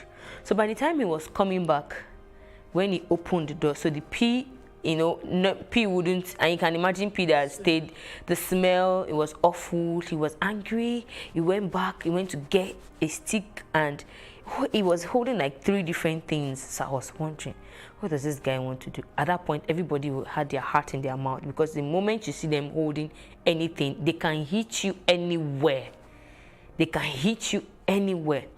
So he was now asking who spilled pee on the floor. They were pointing to the wrong person. So I was just watching initially. They were pointing to and he was going to start beating her. So I was not like trying to say, no, she wasn't the one. You see, when that spring landed on my head, this spring they use in water closet. Very strong and thick. And all I knew that was going on was that I was screaming at the top of my voice with both hands on my head, because it actually hit me on my head. And when I gave birth, like 8 months, when I was 8 months pregnant, I fell in the bathtub and had a slit on my head from the tiles in the bathroom. So sometimes that part of the head still hurts. So when he hit that spring on my head, it was exactly on that spot, and he did it like 3 times. He kept hitting the spring on me. I remember crying till I didn't know what was going on. And you know, for the first time, when they say people have transition, I always wonder. I knew I was just lost somewhere. I knew something was going on to my body. I didn't know where I was. I didn't know what. I was just blank. But I could hear myself crying. I could hear myself crying, and I was just crying, as in, you know, bitter tears. You cry bitter tears, and you just have to still be the one to tell yourself, you have to stop. So by the time I woke up, the other ladies were like, you need to see the way they were rejoicing, because they said they didn't believe I was going to still come back to life. That, yeah, the head was actually bleeding at that point. Like, and at that point when I woke up, they had cleaned it, they had tried everything. I remember when they were pouring water on me. I remember when somebody was tapping me and everything, and I was like, they started explaining what actually happened. That the moment he hit that spring on my head the second time, I started screaming, and they noticed I was bleeding, and I cried, and I just went mute. And they were telling him that she's not talking, and the man just told them, bara, bara, bara, bara, and they went away. He said they were praying, they were begging God that this girl must not die. She has been like a source of strength to us. If she dies here, what is going to happen and all that. It actually took me 4 to 5 hours before I woke up. And at that point, I had lost strength, I had lost everything. So there was a lady we met in that place that had a phone. So that was the first time I had to beg her. I'm sure it was because as a result of what had happened, she did not allow any other person use her phone. They would normally not allow you use their phones. So I couldn't even tell my mom what I was going through, because there's no how she would hear my voice like that and not panic. And I know the kind of mother I have. So I called my boss that I had worked with in the FRSC and told him, this is what has happened to me. And I don't even know where. Yeah, we were in Trauna at that time. And he said, but why didn't you say anything before leaving? And then I told him that they told us not to say anything. The moment they say don't say anything, you should have known it was trafficking. I know that you're naive and you do not know anything, but you should have told me. Because he was now like a father to me. Even after I had stopped working with the FRSC then, he was like a father to me. Said he was going to try his best to see what he can do, but that still being on transit, there is probably little or nothing he can do at that point. So I'm sure he tried calling back, because the lady kept cutting a particular call. I wouldn't know, and I didn't want to disturb her. So at that point, I really cried. I cried. That was the only thing I could do. I just cried. Like, I have never suffered like this in my life before. Even if I'm to suffer anything, it shouldn't be suffering from a decision to have a better life. So long and short was, we got into Libya, and they kept hiding us. They lay us in hillocks, cover us with tarpaulin, you know, hiding, running, making sure you're not seen, number of choking, you have to be there, sometimes 3 hours, 2 hours. You won't be able to breathe. You can practically feel life leaving you. You're sniffing each other's air, and you know, in the midst of all of this, some people will be fighting and quarreling and beating themselves. You know, I just couldn't imagine why. And even in that, some people decided they wanted to go do this thing, like they wanted to travel this way. I didn't know anything like this existed. I didn't know anything of such even happens. Finding myself in it was like the biggest dream I never wished to have again.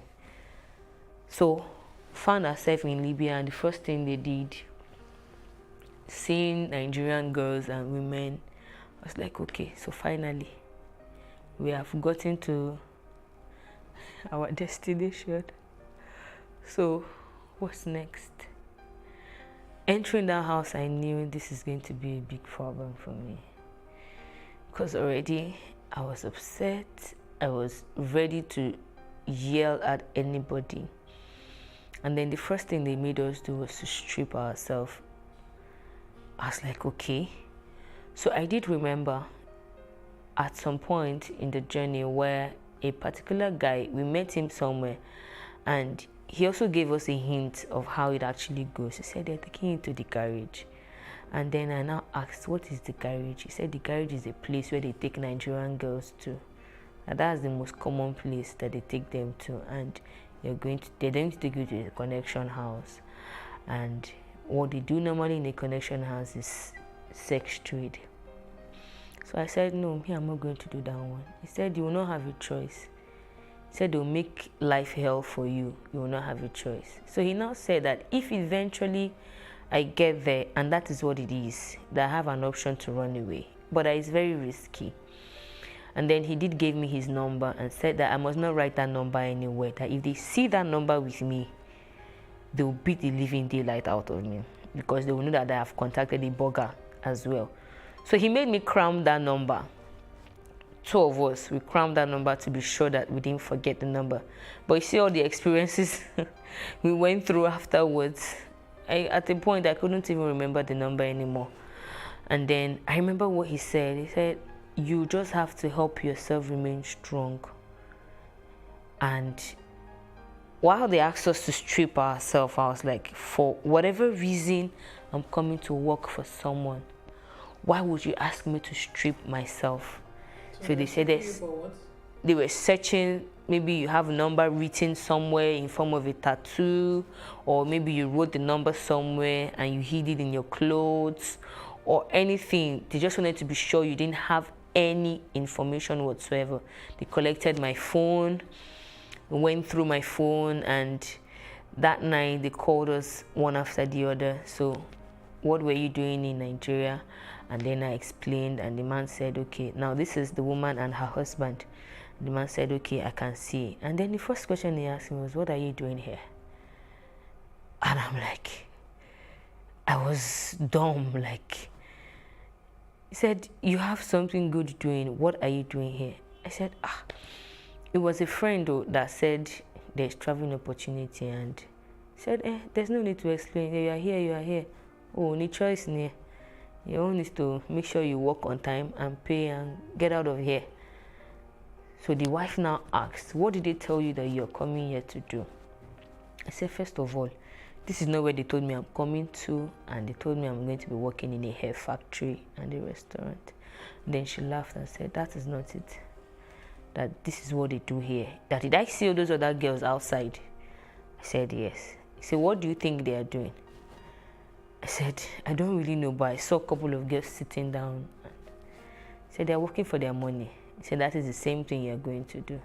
And I was like, I don't understand. He said, yes, that's the same thing you're going to do.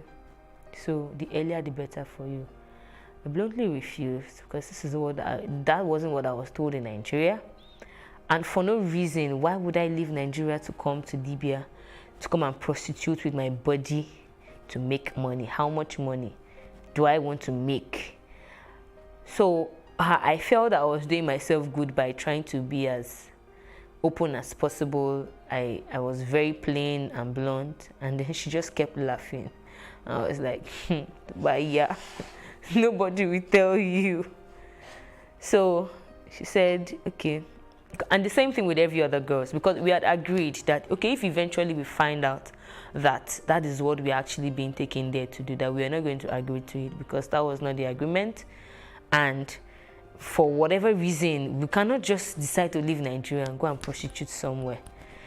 So she was like, she knows that girls that they just bring from Nigeria are very stubborn, that she will give us 3 days to go and decide. But in that 3 days, we should be watching at the other girls to see how they actually go about what they do. And the first day went by, second day went by. I vowed to myself, I said, nowhere in heaven's name will I live this kind of a life. Like, it was so absurd. I was grieved, I was bitter, I was angry, all manner of words, because looking at all the experience in the journey, I almost died, and then all for what? To come here and come and use my body to work to pay someone. I'm like, it didn't make sense. I cried every minute I remembered. And on the third day, she did call us to ask us if we were ready. I told her that she has to look for another job for me. And then she said, okay, since I don't want to take it easy, since I don't want to take it the easy way, that they'll show me how they also go the hard way. So that night, we didn't even know what she meant. That night, a girl was brought in, and we watched more than 5 people beat that girl black and blue. Wow. She had also refused the connection house where she was taken to. She had also refused to do the same connection house job. It was actually a burger that brought her, but they took her somewhere else. So they said she was being stubborn where she is, or where she was, and then they brought her back to the burger. Madam, come and take your girl, give us back our money. She said she know they work. They beat that girl to stupor. They beat her to the point where I sat where I was and I told myself, I said it out, like, these people are not humans. Like, why? On seeing the way they beat that lady, I was like, so I will also come to this point where they will have to beat me to say, yes, I will do it. I said, I would rather die. Because at the point when they beat her, she was like, okay, Mashi, I will do it, I will work, I will do it. I was like, so this is what I will go through. So for some reasons, I didn't know, they took the other 3 ladies out of where I was. It was now left with only me in that house that came together.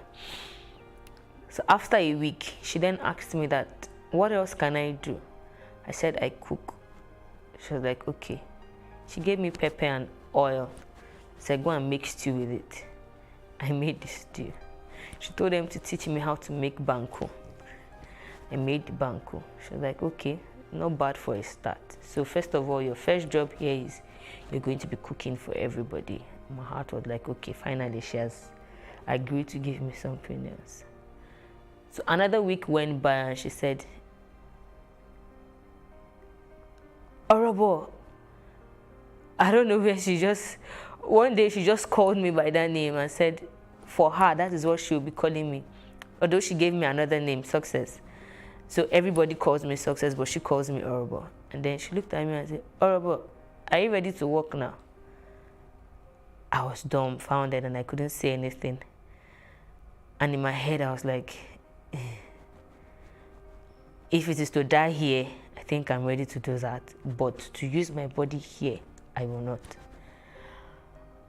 So 3 weeks went down. And all of these weeks, nobody even came in one day to say, this person, how she be, who she be, and all. So after the 3rd week, a man came in, a matured Nigerian man, a Yoruba man. He came in and did ask to take me home. And at first she refused, that she wasn't going to let him take me home, but he begged and all of that. So when we got home, he sat me down and said, I didn't bring you here to come and sleep with you. I brought you here to teach you one lesson that will help you if you must live where you are. He said he noticed the way I was being questioned, the way I was being bullied and all that, that is the way the woman does. And that I'm even still seeing the better side of her, that she's a really, really hard person. And when she's ready to go hard, she goes all the way. He said, you see where you are, there's no shortcut. There is no way out other than for you to actually make money, pay them before you leave. And if you are not even careful, you'll be done paying them, you will not know, you'll still be there playing a fool, working for them. Say you have to be smart. I see that you are innocent, but then yet you are smart. So I need you to wake up that smart instinct in you and know what to do to live there as soon as possible. He said he was going to be going to Italy in 3 weeks. From that time, that was the reason why the woman refused to give me to him initially, because normally that is the way some men will come there, take girls, and they run away with them, and they don't eventually get their money. So he said, but he's going to teach me how to make it fast. That if I work with my body to pay them, they'll split that money in two. But if I'm doing something extra to pay them, they would record the money just the way it is. Say, for example, I sleep with someone and the man pays me 5,000 naira. They're not recording 5,000 naira. They're recording 2,500. But if maybe I sell something or I save up money and I give them that same 5,000 naira cash at hand, they'll record the 5,000 naira for me. So the best for me is to think of something I can start doing to get extra money, which is begging. So when these guys come, I have to beg them for extra penny. Or if they ask for anything beyond what I'm supposed to give them, like in normal duty, then I should ask for extra cash. Those extra cash are the extra stipends I'm supposed to be saving up to give them. I cried my ass out that night. So he said, you see, she's even giving you grace. He said, it's because she likes you. That this woman, she's naturally not the patient type, and the moment you're proving hard, she'll go hard with you and you'll give up. So the earlier the better for you. But I felt that he should just reach out to me and teach me something that would help me.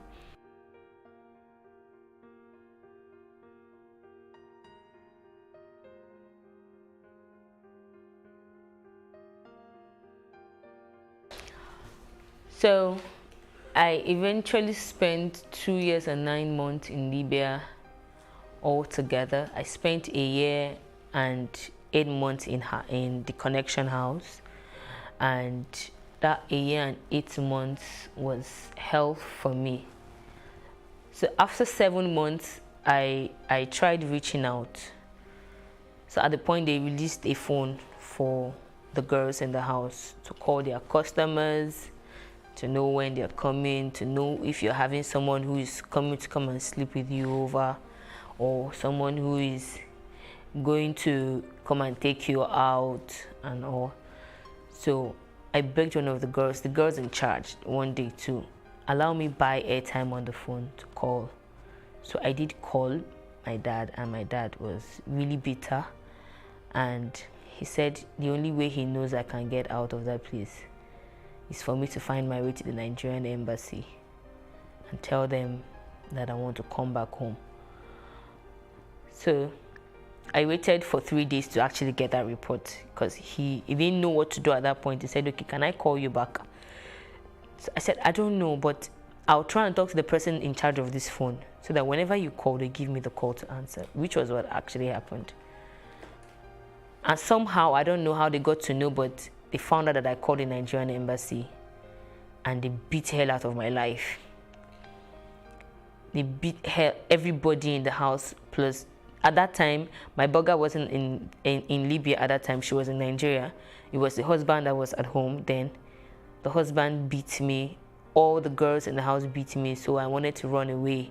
Oh, I'm trying to be smart and this and that. After all, they knew that from the very first day I came, the woman was calling me a virus because she knows that I'm kind of smart. I will try to play smart. So from that time, they locked me out from phone. They stopped allowing me go out. It was I can't start recounting experiences, day-to-day activities, how I felt. At some point, I would just practically pray that, God, please, when I sleep this night, don't allow me wake up in the morning. I slept very late, and I'm always the first to wake up. So after a while, I started gaining confidence, like, no, even if I foolishly allowed myself into this, I should be able to still bring myself out of it. So I changed my attitude and started being very smart. I called up as much information as I could. I got to, I became very nice. I always learned lessons, and, I was trying my possible best to see beyond the problem I was in and was already thinking of a way out. So I had a couple of guys who would just naturally like me, and they would tell me, you see, when you're ready to leave this place. Some guys went as far as asking, okay, madam, how much is this girl's money? Let's pay. She would intentionally double the money and make them run away. So when she did that the first time, the second time, I just knew that, okay, so this woman is actually being wicked. But not to worry, I'm actually still going to live here. So when it was about 1 year and 5 months, I sat down one day and calculated how much I had paid, minus all the subtraction. If you do anything, she'll beat you and subtract your money. Maybe 50 dinars, maybe 100. If you quarrel with anybody, maybe 200 dinars. If you fight, maybe 500 dinars and all. So by the time I calculated and I saw that the money had gotten up to like 5,000 dinars, which was actually what that man told me. He said normally it's supposed to be 2,500 dinars, but burgers are always wicked. They want to collect even double of that. So sometimes you have to pay up to like 5,000 to 6,000 dinars before they will let you go. And some will still not let you go, except you fight for your freedom. So when I calculated, and I had calculated about 7,000 dinars, I was like, okay, I think my time here is up. And then I started asking for freedom. She initially refused and said that I was not done paying her. So I said, okay. So in 2016, when she was going to come to Nigeria in September, she gave me freedom in August. That was 1 year and 8 months.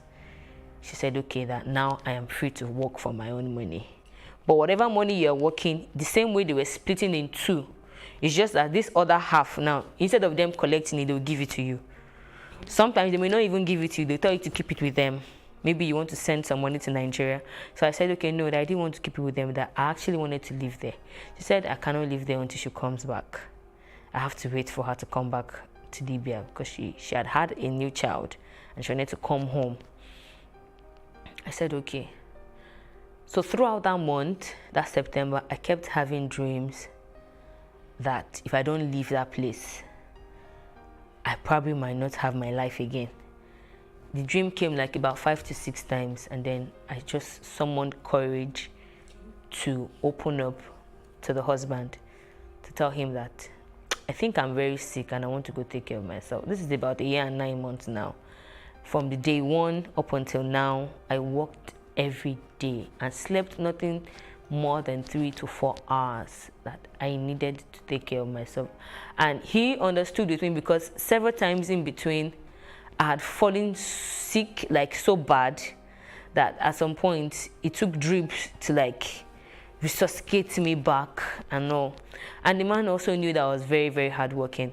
Like at the point, he would always tell the wife, stop beating this girl. Like, you need to stop, even if you're beating every other person, but you see this one, stop beating her. And the next thing is, she will say, oh, okay, so now you're sleeping with my husband. My husband is fighting for you. This, that. I know you are hardworking, but you must be sleeping with my husband for him to be fighting me to stop beating you. And then she will intensify whatever thing she was doing. So, but I kept bearing them up. At that point, I made up my mind. So there's this Ghanaian guy who had already told me that whenever I'm ready, that he had an apartment he doesn't really stay in, that he goes to the village to work. Sometimes he doesn't come home 2-3 months, that he could give his space up for me to stay there, take care of myself. So when I did mention to him that I wanted to go and that I was sick, he did say, okay, that I should call the wife and tell her, which I did. And then she was like, so I cannot wait for her to come back. I told her that no, I can't wait, that I'm very, very sick and I needed to go take care of myself. She said, okay, I should hand over the account to the husband and I can leave, which I did. That was in October 2016. I did that in October 2016. In November, sorry, that was November 2016. I did that in November 2016. I had barely stayed a month in the new house where I was staying. I'd stayed a month. and I was taking treatment, eating well and all that. And I heard she came back. She did actually call me to come and cook for her, but I refused going. And then on the 2nd of January in 2017, there was a massacre in the garage. The massacre was bloody. I think they were counting 300 bodies and they were still counting as at the time we got the news. The bombing and from where I was, it's not so far a distance, it's a bit far. We could hear the bombs, we could hear the gunshots. Part of the things we face like every day, you don't sleep, like gunshots. There are some bombs that you practically feel like the house is going to be uprooted from the ground. There was a day that we were running and a stray bullet passed by my side, brushed my leg. Like, I don't know how I escaped. I don't know how I escaped, but you know, it was just God that was just protecting me all through. And at that point in January, when that massacre happened, like 6 girls in that house actually died. And for me, I felt, oh, this is God just saving me. I guess this is what God was talking to me about when I kept seeing those dreams, and I made up my mind I was going to just go back home.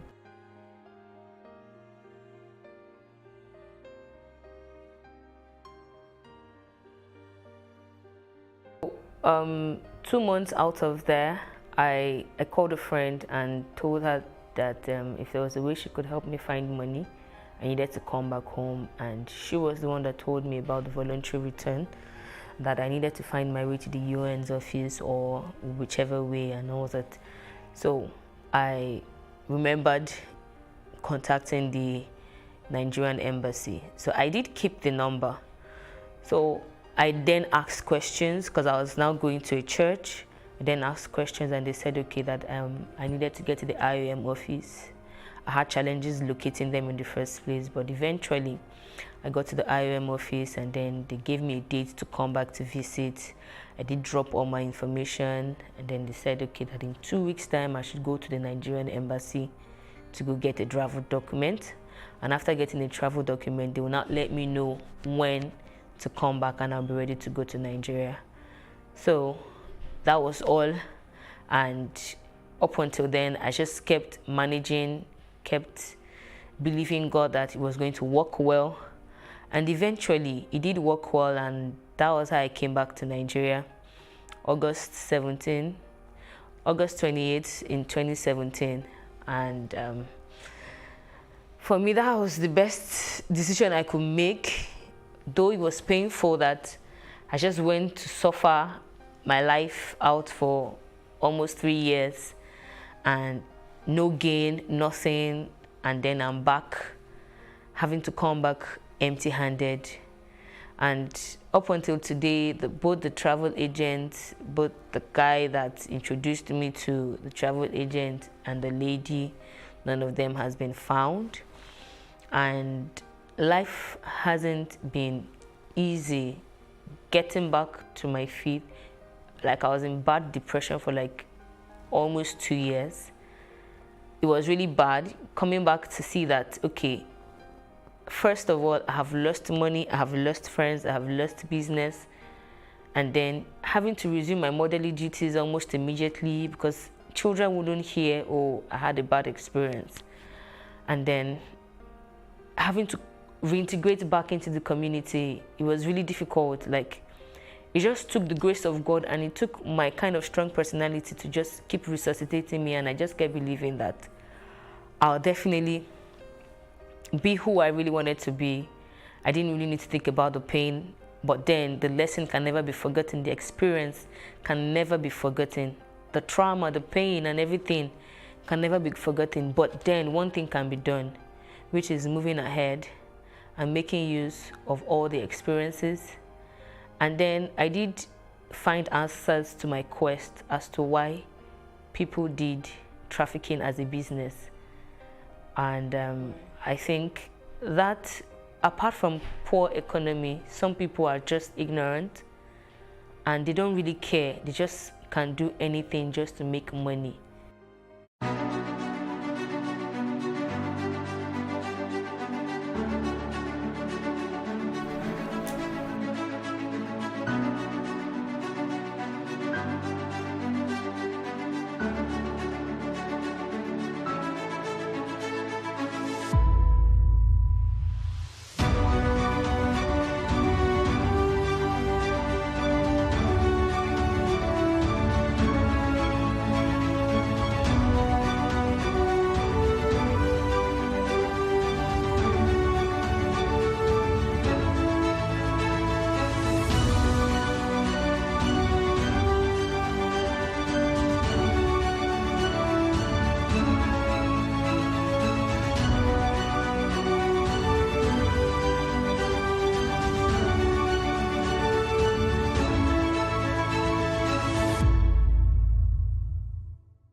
I love to dance. My dream is to be impactful to humanity, and dance is connecting me to that dream. So I don't see dancing as just movement of the body. I see dancing as an amazingly powerful tool. Dance is the oldest form of communication. Before we are able to speak, we move first. Dance can speak to us, dance can nurture us, dance can empower us, dance can make us fit and healthy, dance can make us happy, dance can reduce stress level, depression rates, dance can stop you from even committing suicide because it's an art form of expression. And when you get to express, you are able to live. When I look at dance, it's just a cloak I can wear to connect to humanity, to be a better person. Like some people ask me, so if you know the dance, what you want to do? I go do dance again. And I come from the family that only celebrates children because mommy is lawyer. We are like stifled in that pressure of what our family dictates that success is. And for me, you don't do that to a cafe. Don't say I can't be great as a shoemaker. I will prove to you that shoemaker, and in fact, I'm going to make shoe for Queen of England. I read book well. I love book well. And I dey pass. So it's not a second class option for me. So being great at it doesn't mean I'm the best at it, but I'll do the best with what I have, with what I know. So there has been a lot of trial and error, but there was more of trials that worked than errors that didn't.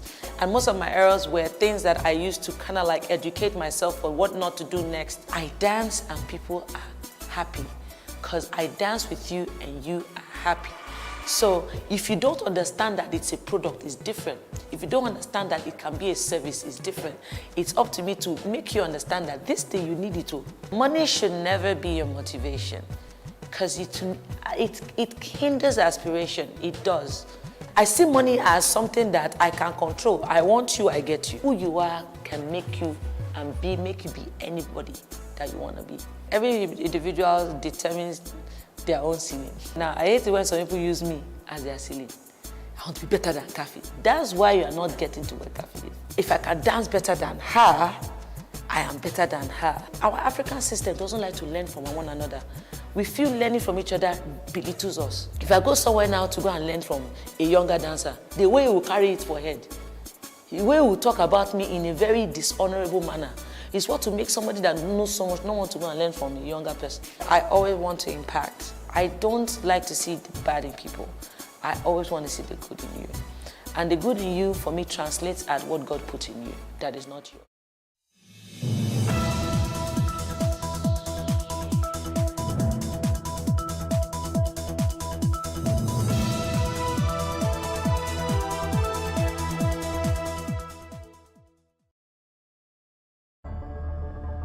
It's a nation forged from the ruins of a fallen empire. A once poor country that in the early 2000s rose to become an economic success story. And whose leader, Recep Tayyip Erdogan, inspired hope. He came to power saying he respected democracy. Yet during his nearly two-decade rule, Erdogan has repeatedly attacked one of democracy's bedrock principles: freedom of the press. So we started to see a crackdown on media. It's resulted in fines, arrests, trials, and imprisonment for journalists who question the government. There's no space for freedom of expression and free media in Turkey. Many of Turkey's citizens have seen their lives changed during Erdogan's years in power. Their views reveal a highly polarized nation, divided by belief, by politics, and ethnicity. A nation where the mainstream media is controlled by the government, where dissent is suppressed, and democracy is under siege.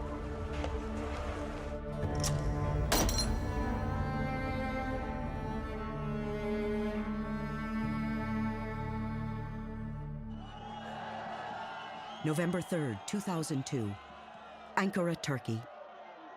Outside the Justice and Development Party headquarters, a crowd celebrates a stunning landslide victory in Turkey's national election. The party, known as the AKP, is the first with Islamist roots to win full control of the government in the nation's history. Its leader, a charismatic 48-year-old former mayor of Istanbul, Recep Tayyip Erdogan. His victory speech brims with confidence. Demokrasinin daha sağlıklı çalışması için oy verdiniz. Sizler yönetemeyen bir demokrasiden yöneten bir demokrasiye geçiş için oy verdiniz. Erdogan had formed the AKP only a year earlier. But Turkey's voters were ready for change. Erdogan's election victory in 2002 followed a decade of immense political and economic instability in Turkey. The country suffered from triple-digit inflation in the 1990s, as well as cases of corruption that were aired out by the country's free press at the time. So the electorate was sick and tired of what looked like unending political crises, economic crises, and Erdogan's victory promised to bring in a breath of fresh air. Erdogan's AKP platform proposed a series of democratic reforms, among them pledging to ease up on the news media, which had long been subject to government censorship. Turkey seemed poised for a new era. There really was a lot of optimism in terms of issues that could be talked about, of what could be discussed on television, in the news, on the radio, even in the streets. The AKP victory was especially welcomed in Kasimpasa, the working-class neighborhood in Istanbul where Erdogan grew up. It was then, and still is, an enclave where immigrants and conservative Turks from poor rural areas settle, hoping to find work and build a better life. For many here, that life centers around their Muslim faith. Among them, 90-year-old hotel owner Ismail Demircan, on his way to the local mosque where he worships, as he's done 5 times a day for over 30 years. Beneath the dome of the mosque, in the direction of Mecca, Ismail prays, steadfast in his commitment to his God, his country, and his president.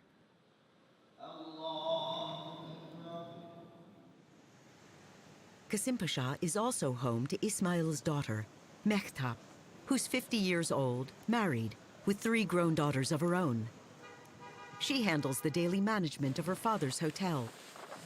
Nearly 2 decades later, she remembers what election night 2002 meant for pious Muslims.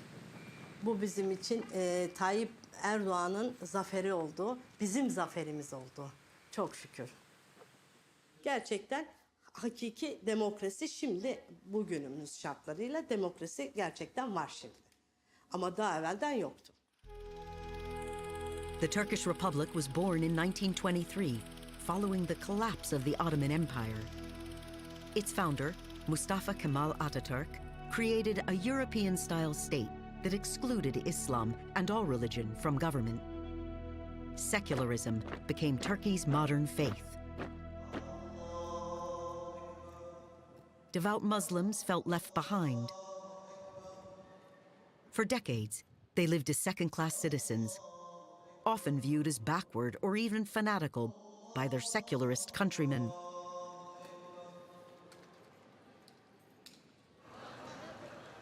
During the 1980s, women wearing the hijab, a headscarf expressing their faith, were banned from schools, government buildings, and college campuses.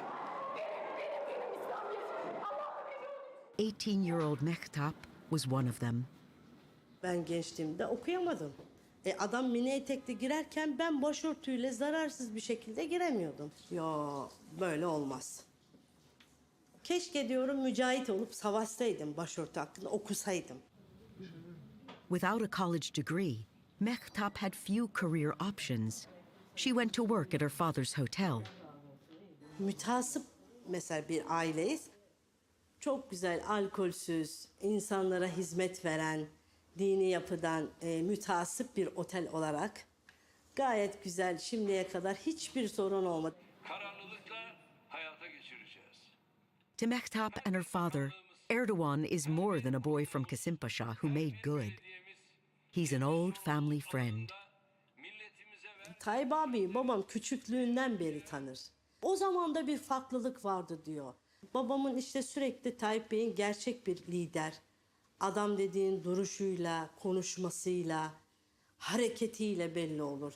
Adam dünyaya res çekti diyor. Mesela çok hoşuna gidiyor. Onunla gurur duyuyor. Babam yani diyor ki Atatürk'ten sonra gelmiş geçmiş en büyük lider diyor. In rising to the country's highest office, the unapologetically religious Erdogan placed Islam at the heart of public life, solidifying his stature among the faithful. Tayyip Bey geldikten sonra zaten demokrasi geldi. Allah yer gök razı olsun. Gerçekten memnunuz. Her şeyinden memnunuz. Erdogan's appeal wasn't based solely on religion. During his first term in power, he gave millions of Turks, including the poor and disadvantaged, a bigger slice of the country's economic pie. He's lifted so many people out of poverty that I think he has therefore created a base of adoring worshippers who simply love him.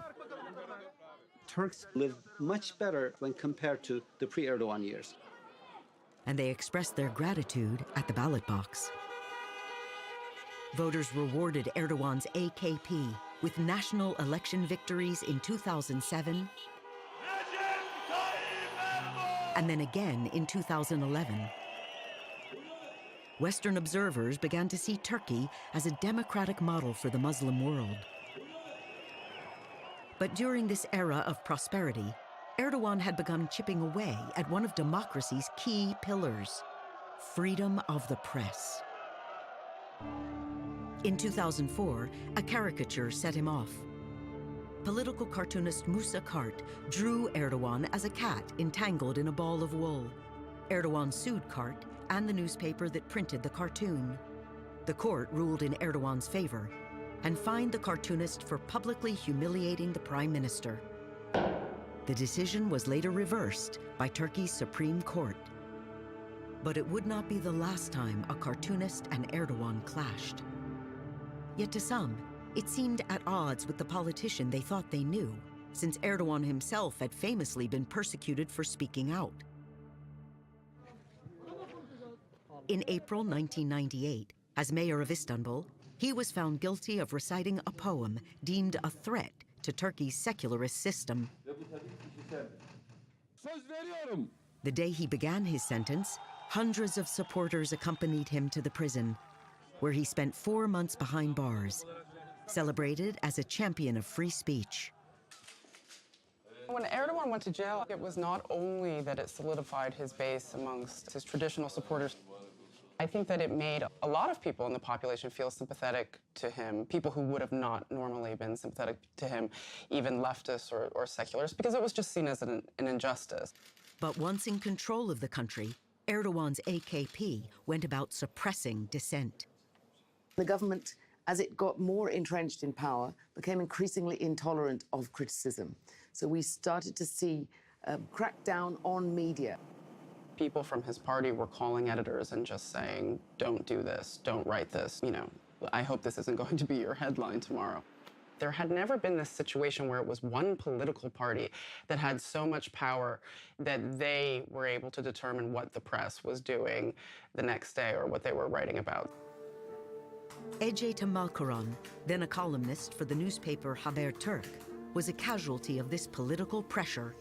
She was fired after criticizing a government ban against reporting the accidental killing by the Turkish Air Force of over 30 Kurdish villagers, many of them children. So the entire media was silent about the incident for over 24 hours. That made me angry. So I wrote 2 columns about the silence and why the silence was there. And the columns were directed at Mr. Erdogan. And I was the first political columnist fired from her job in the mainstream media because of political reasons. And then on, it happened so fast. The entire media was silenced. The media silence would later grow deafening. Away from Turkey's urban centers, in the country's rural areas, religious beliefs and conservative values hold sway. Mehmet Çelik lives in the village of Karubasha, 260 miles southwest of Istanbul. The region's known for its olive groves and the olive oil that's made Turkey one of the top 5 producers in the world. Mehmet sees farming as his life's work. Ben çiftçi olmak için doğmuşum diyebilirim. Zor bir mücadele. Tecrübeyle öğrenilen bir mücadele. Bunun herhangi bir okulu veya kısa yolu yok. For many in the region, farming is a family affair. Mehmet's father, Mustafa, is in his late 50s and often helps his son in the fields. Mehmet is 34, married with a 2-year-old daughter. He's been an AKP supporter since his teens. The party's agricultural policies provide loans and subsidies to help farmers like him boost production and increase their income. Çiftçi tarımda desteklenmeli. Bu açıdan bizim için önemli. Tarlaların, zeytinliklerin sürüm sırasında bize mazot desteği veriliyor. Tarlaların ekim sırasında gübre desteği veriliyor. According to Mehmet, government programs during the 1990s, prior to the AKP taking power, were not much help to farmers. 90'lı yılları çok iyi biliriz. Lakin yüzü astarını geçiyordu. Verilen paraya dosya yaptırması bir dert. Onun prosedürünü yerine getirmesi çok zordu. Çok fazla yerden onayla alman gerekiyordu. Ve verilen para bu uğraşmaya değer miydi? Altogether, the Çelik family owns 98 acres of land, devoting about 24 acres to growing a variety of crops. O tatil, pazar, cuma bilmez. Hastalık bilmez. Bayram ve izin günü bilmez. İzni olmayan tek meslek. In late summer, Mehmet works with his father harvesting corn to produce silage or feed for his dairy cows. He bought his harvester with the help of an AKP government loan program. Dışarıdan başka bir arkadaşım makinesini kiralayarak yaptırıyordu. Sonra gittim bankaya başvurdum ve bana banka bu makineyi alabileceğini ve çok cüzi miktarlarda taksitlerle 5 sene içinde ödeyebileceğimi söyledi. Ve 5 yılın sonunda makine cebime kalıyor. Though he's far from the center of power, Mehmet keeps a close watch on Turkish politics. Ben genelde hep karşıt kanalları izlemeyi seviyorum. Açıkçası çünkü karşındakinin ne düşündüğünü onun gözüyle bakman lazım. Yalnız bu karşıtlık derken bunun düzeyli ve seviyeli olması gerekir. Bu karşıtlık itibarsızlaştırma çabalarına girmemesi gerekir. He says freedom of the press is fine in principle, but insists there are limits to what journalists can write or say. Basın özgürlüğü deyip ülkenin liderini de itibarsızlaştırmamak gerekiyor. Herhangi bir terörist vesaire suçlu ülkenin milli güvenliğine tehdit unsuruysa bu çabalar, itibarsızlaştırma çabaları, algı yaratma vesaire tarzı şeyler de bence gayet suçtur. Türkiye'de işte basın deyip istediğini yapacağın anlamına gelmiyor.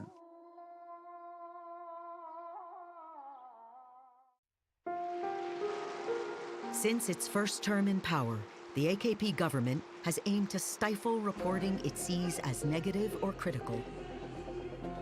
But it doesn't just target individual journalists. When the opposition newspaper, Hurriyet, reported on an AKP corruption scandal, the government retaliated, fining the paper's owners, Doğan Media, $2.5 billion for supposed tax evasion. Nearly bankrupted, the company had to sell 2 papers to an Erdogan ally. So the tax investigations against Doğan Group really sent a signal that you shouldn't cross us, really, and that there would be new red lines that they would enforce. Erdogan had punished one disloyal media outlet. But that was just the beginning. Later, he would prove his domination of the entire mainstream press.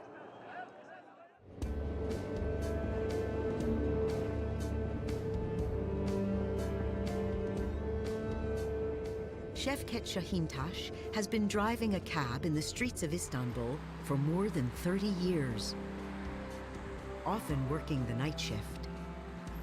But no matter the hour, he finds his passengers are eager to talk politics. Genelde hangi partili ve ekonominin durumunu nasıl buluyorsun? Eğer AK Parti seçmeni ise ülkenin iyi olduğunu anlatmaya çalışıyor bana. CHP seçmeni ise aslında eskiden her şeyin daha iyi olduğunu, işte ülkenin iyiye gitmediğini anlatmaya çalışır. Şevket has long had doubts about Erdogan and the AKP. Erdoğan'ı hiçbir zaman desteklemedim. 2002'de geldiklerinde gerçekten üzülmüştüm. Çünkü din söylemiyle gelen bir partinin bir ülkeyi daha iyi hale getirebileceğine asla inanmadım. Hala da inanmıyorum. His skepticism peaked in May 2013. That's when a government plan to build a shopping mall in Istanbul's popular Gezi Park drew a small group of protesters that grew and grew. They were, people from opposite factions of politics. The most colorful, carnivalesque protest you could ever see. And they wanted to tell the political power that they are not going to be enemies to each other, saying that we want to keep our solidarity. We don't want to give in to the polarization that is forced upon us by this political power. An amateur photographer, Şevket was drawn to what was unfolding at Gezi Park. He took a week off work to document it. Sesinin çıkmadığını düşünen bir kitle, kendisini vatandaş gibi görmediğini düşündüğü bir insana ben de varım eylemiydi belki de.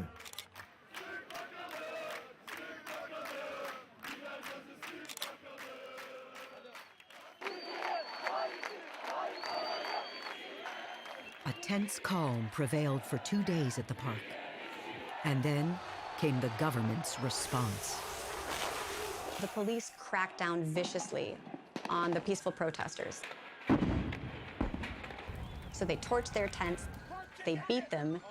Images are taken on camera phones, they're spread through the internet very quickly, and within a few days, you have uprisings in 80 out of 81 provinces in Turkey. What Erdogan sees this as, rightly so, is the first real challenge against his power.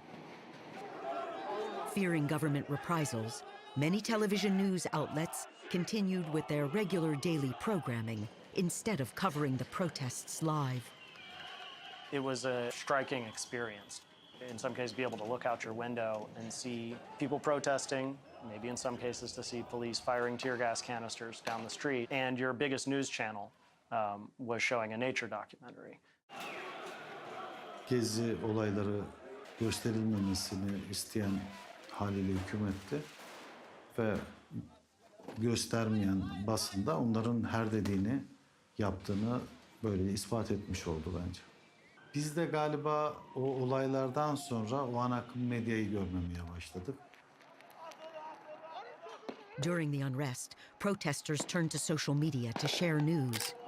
Şevket kept his camera focused on the turmoil.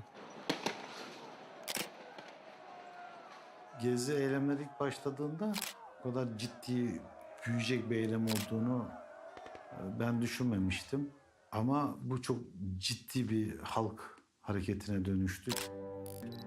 The Gezi Park protests marked the birth of a grassroots anti-AKP movement defending the right to free expression. Gezi Parkı benim için gerçekten çok önemliydi. Benim gibi düşünen bir sürü insan olduğunu görmek, hayata benim gibi bakan bir sürü insan olduğunu görmek beni çok mutlu etmişti. Artık daha fazla dinleneceğimizi, bundan sonra her şeyin eskisi gibi olmayacağını düşündüm ve çok da umut ettiğim kadar da iyi gitmedik. Since the Gezi Park protest, there has been a very sharp polarization of society under the AKP. There's a sense that you're either with the AKP or you're not. That polarization has heightened social and political tensions in the country. Since the mid-1980s, the Turkish army has fought the militant Kurdish group PKK, which seeks to establish an independent state in a region that includes southeast Turkey. The conflict has killed over 40,000 civilians and wounded untold numbers more. One opposition newspaper, Özgür Gündem, had for years reported on Kurdish issues, and because of it, was a target of the Erdogan government. Terör propagandası, işte örgüt gazetesi, işte bölücü gazete, hain gazete, bu tarz argümanlarla çok taşlandı bu gazete. Ama aslında zaten yani yapması gereken şey yapmıştı gazete. Zozan Butun is a 26-year-old Kurd who grew up reading Özgür Gündem in southeastern Turkey. She now works in an Istanbul bookstore. Kürtlerin bir sesi yok aslında. Bizim de sesimiz vardı, bizim de acılarımız, bizim de çığlıklarımız vardı, bizim de realitelerimiz vardı ve bu realiteler diğer basınlarda yer almıyordu. Haliyle Özgür Gündem bunlara ses oldu. Kürt basın tarihinde çok önemli bir yere sahip. Starting on May 3rd, 2016, International Press Freedom Day, Özgür Gündem launched a freedom of expression campaign. Its purpose, to protest the relentless government pressure and defend freedom of the press. More than 50 journalists and activists volunteered to serve as guest editors for a day in support of the newspaper. But soon, the Erdogan government cracked down, investigating and arresting volunteers, jailing some, and accusing them of spreading terrorist propaganda. Protesters denounced the censorship. Trials were set for the fall of 2016. But then came July 15th. Tonight, we are monitoring that military coup underway in Turkey. A faction in the military decided Erdogan had to go. The control of Turkey seemed up for grabs. Burada ilk kez çoluk çocukla birlikte Bodrum'a gitmiştik. Bodrum dönüşünde işte bir anda geceleyin bir anda bir uçak gürültüsüyle aynı Allah'ım dedim ne oluyor? Dünyanın sonu geldi herhalde. With his hold on power threatened, Erdogan turned to social media, urging his supporters to take to the streets against the enemy. They did, with a fury. Amid the roar of F-16s overhead and bombs exploding, came haunting sounds issuing from the mosques. A prayer known as a sela. It's a certain prayer that we do after death, like, death of someone. That night, calling people to resist a coup through prayers was something completely unprecedented, and it was the clear sign that this country will be more Islamized from this day on. Within 12 hours, the coup attempt was broken. More than 250 people died. Thousands were injured. Bu Fethullahçı terör örgütünün attığı adım karşılığını bulmuştur. Erdogan accused a former political ally of masterminding the attempted coup, and he declared a state of emergency that suspended rights and freedoms, giving him absolute power. The government purged some 130,000 civil servants, professors, lawyers, and police officials. 170 news outlets were shut down. Journalists were accused of terrorism, arrested and detained. Among them were reporters at Cumhuriyet, Turkey's leading opposition newspaper. Charged with aiding a terrorist organization, many spent months in jail awaiting trial. Sketch artists captured the drama in court. The Cumhuriyet trial as a whole is an entirely bogus and outrageous trial where journalists for this liberal secularist newspaper were basically described as terrorists. And the sentences they got were all about aiding terrorist organizations, but no evidence to support this outrageous charge. 4 years later, the failed coup is history. Yet the Erdogan government continues to police what citizens see, hear, or read. In today's Turkey, online media have become more dominant and influential. And that's why the last battlegrounds for the government is the internet. And that's why they're keen to control information flow on social media platforms and on the internet. Türkiye'de ve Türkiye'den daha kötü olan demokrasi olarak ülkelerde internetin çok büyük bir kurtarıcı olduğunu inanıyorum. Gazeteler satın alındı, televizyonlar satın alındı ama internetin sayesinde halk gerçekleri ve kendi okumak istedikleri, takip etmek istedikleri insanları takip edebilme imkanına kavuştular. The Turkish government has been brazen in restricting digital media, blocking access to sites like Facebook, YouTube, and Twitter, and arresting users, including journalists, for posting comments it alleges are critical or in support of terrorism. No one has been beyond the government's reach, including some well-known figures like Attila Taş. Every day I'm coming here, I'm giving my fingerprints, and now I'm free for one day. Yeah, that's the free Turkey, man. That's the free Turkey. A former singer turned popular online personality, Taş has a history of tweeting criticism of the government. After the failed coup, he was arrested and faced over 3 years in prison, charged with aiding a terrorist organization. He spent nearly a year behind bars, awaiting trial.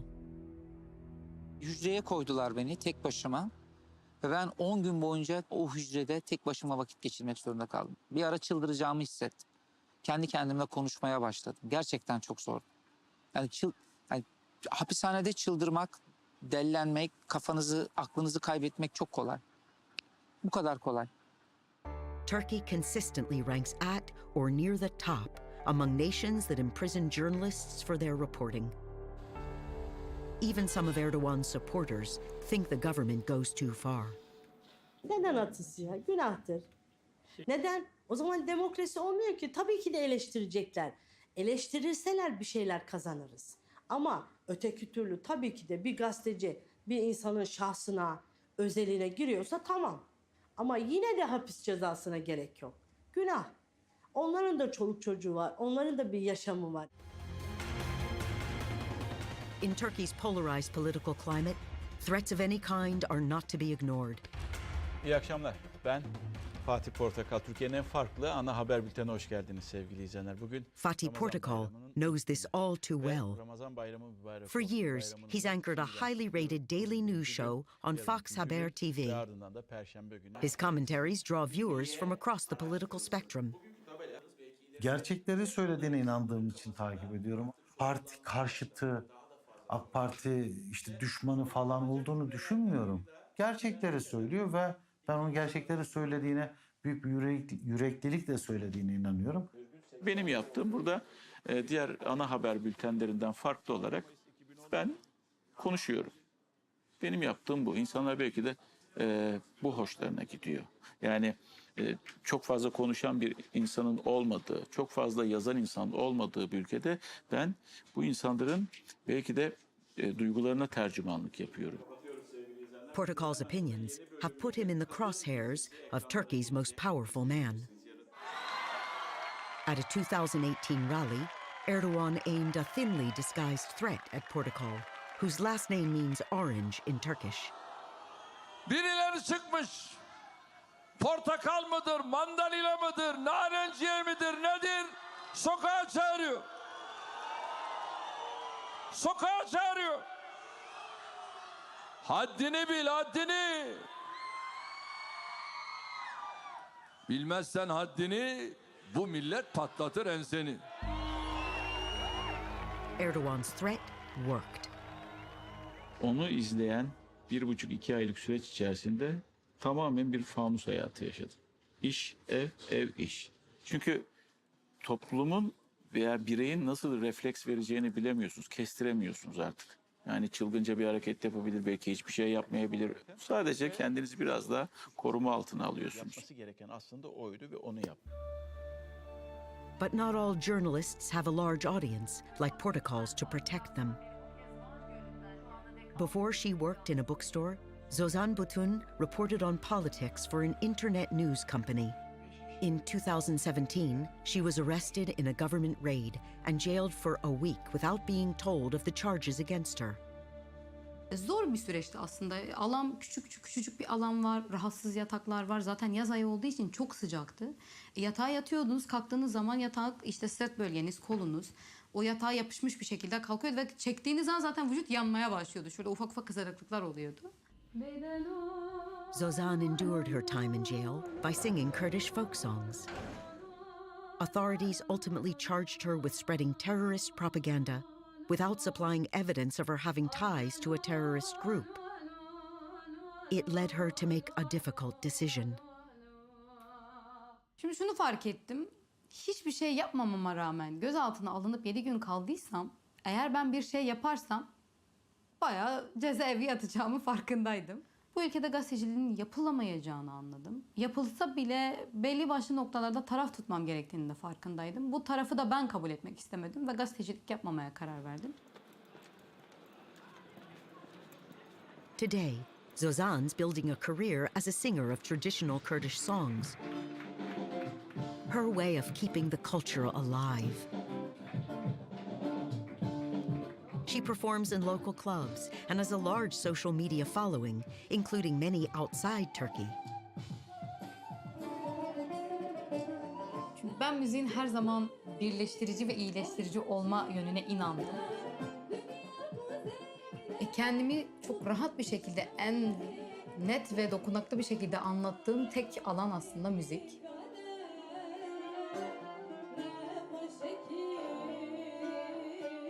Yet while Zozan's free to sing, she's still confined.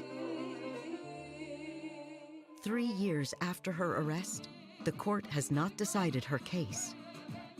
She's banned from leaving the country, keeping her from accepting offers to perform in Europe. Bu benim çok zoruma gitmişti zaten. Bir şey oluyor, gidemiyorsun. Sadece ülke sınırları içerisinde dolaştırılan bir açık cezaevi gibi düşünüyorum. Bu da aslında kısmi esaret oluyor. Evet, bu Türkiye'den, işte İstanbul'dan Van'a gidebiliyorum veya İstanbul'dan başka bir şehre gidebiliyorum ama Türkiye'den çıkıp bambaşka bir ülkeye gidemiyorum. Biraz böyle aslında bir zincir var, o zincir sadece ülke sınırları içerisine kadar genişletilmiş. Onun dışına gittiğin zaman o oradan seni tutup çekiyor. Gel sen buraya, gidemezsin.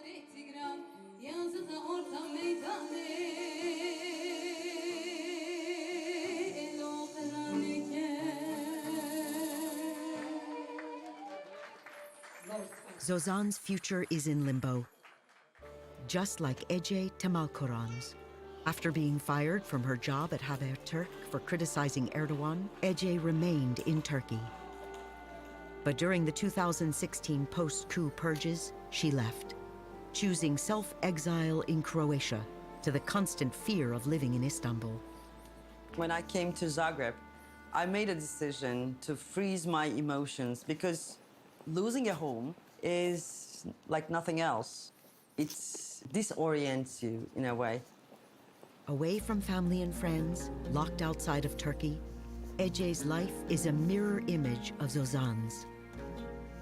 Oppressive regimes imprison you in several ways. They imprison some people and they cannot, go out of the actual prison. But then they create another bigger prison in the country that you cannot leave the country. And I am kind of imprisoned outside Turkey and I cannot go back to my home country. Turkey's media landscape grows increasingly dark. Some journalists have fled to the internet and social media, the last open spaces for public debate and free speech. But the digital realm may not be a haven for long. The Erdogan government has tightened internet censorship, passing a new law that controls social media with fines and the removal of content it considers offensive. It also requires social media companies to maintain offices and store user data inside Turkey, which raises privacy concerns. The scope of the law is unprecedented. Everyone knows about the struggle for freedom of expression and free media in Turkey, but the magnitude of the problems we have here is not known by many. Over 243,000 websites are currently blocked from Turkey, and over 150,000 news articles or URL addresses are currently blocked. Over 12,000 blocking decisions are issued every year, and over 1,500 Twitter accounts are blocked from Turkey. This is the country we live in. What's to become of a nation whose government prosecutes those who speak out? Those who ask questions and refuse to remain silent. Press freedom is enshrined in Turkey's constitution, though there have always been limits. In the nation's history, civil and military leaders have exploited those limits, punishing journalists for allegedly endangering national security or for supporting terrorism.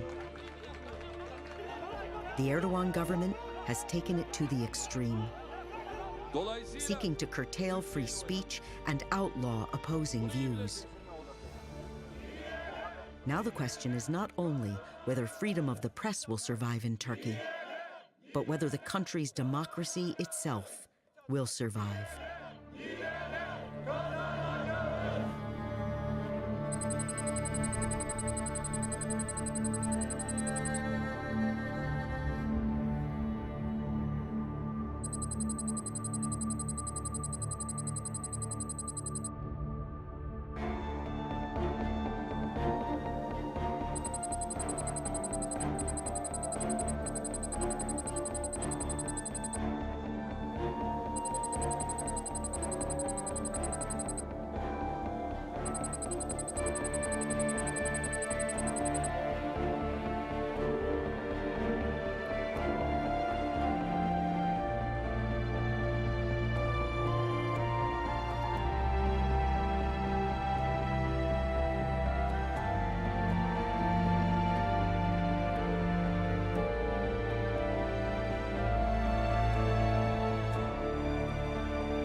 I left Nigeria back as far as 2012, and it was a very funny story.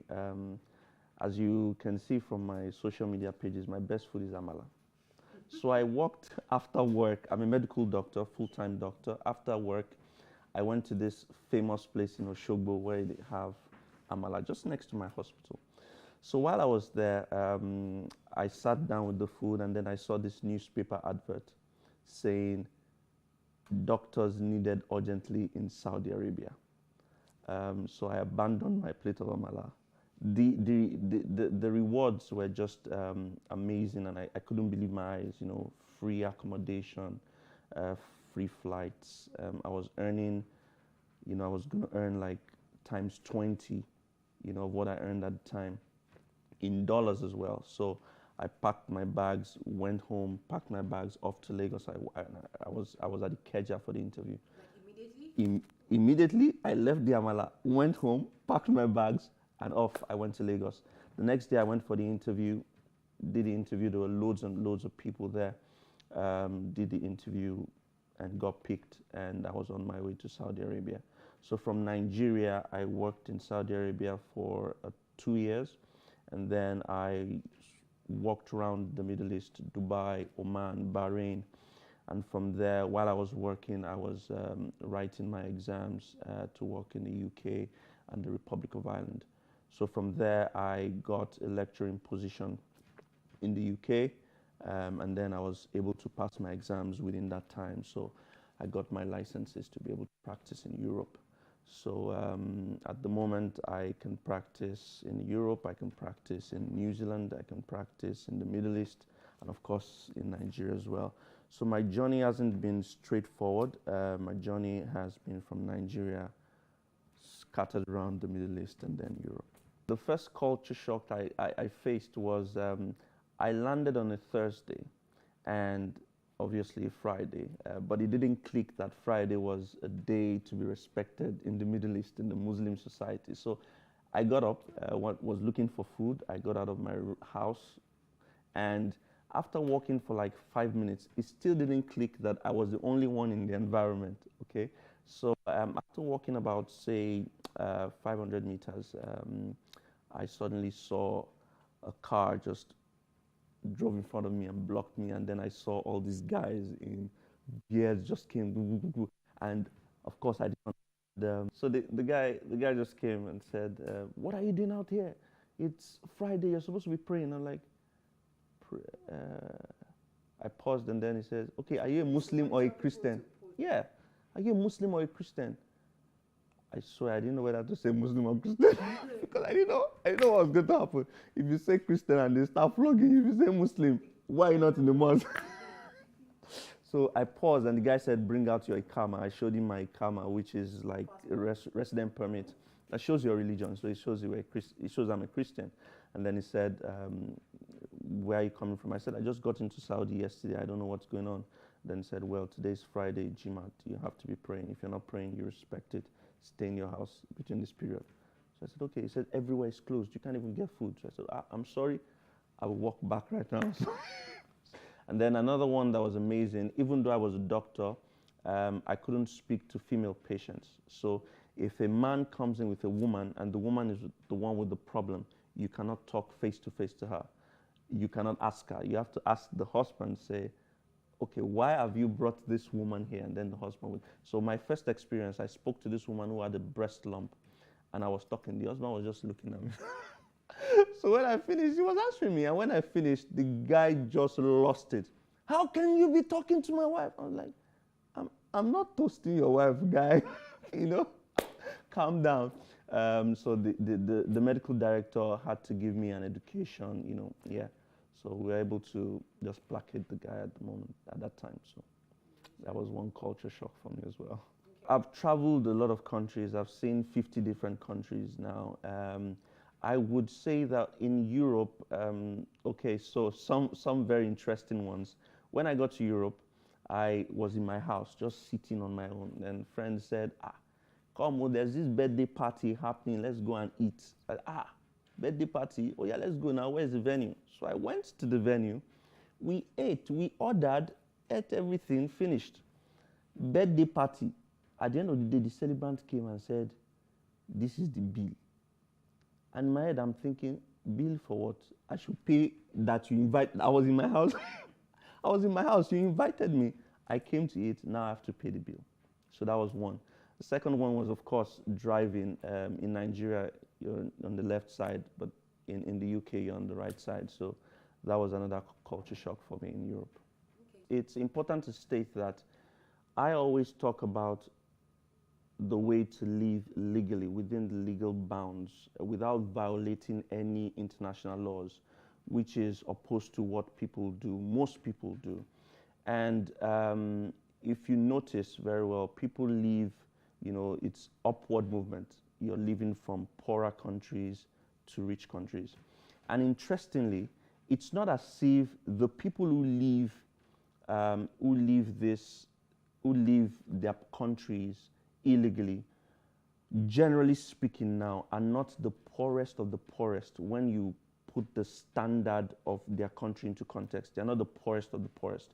But because they're looking for better opportunities, they're looking for a place where they will get, you know, larger finances, a better standard of living, education, good access to health. That's why they're leaving. So they don't care how they do it, so long as the promises, you know, they've been given good promises, then they just take that pathway. I always use my social media handles on Instagram, on YouTube, Waka Waka Doctor, to tell people of the legal ways.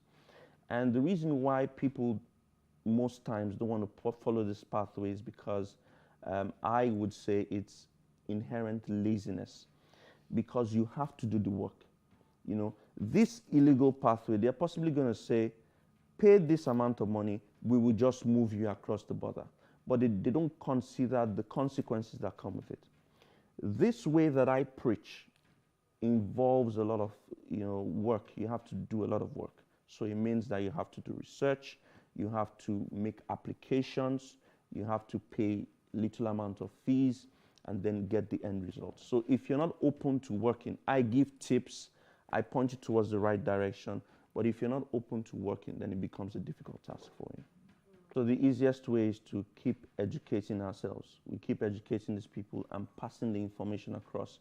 And I mean, this is one thing I'm doing now, and it's one thing I've been doing for the last 18 months, using Instagram, Twitter, YouTube to pass the information across.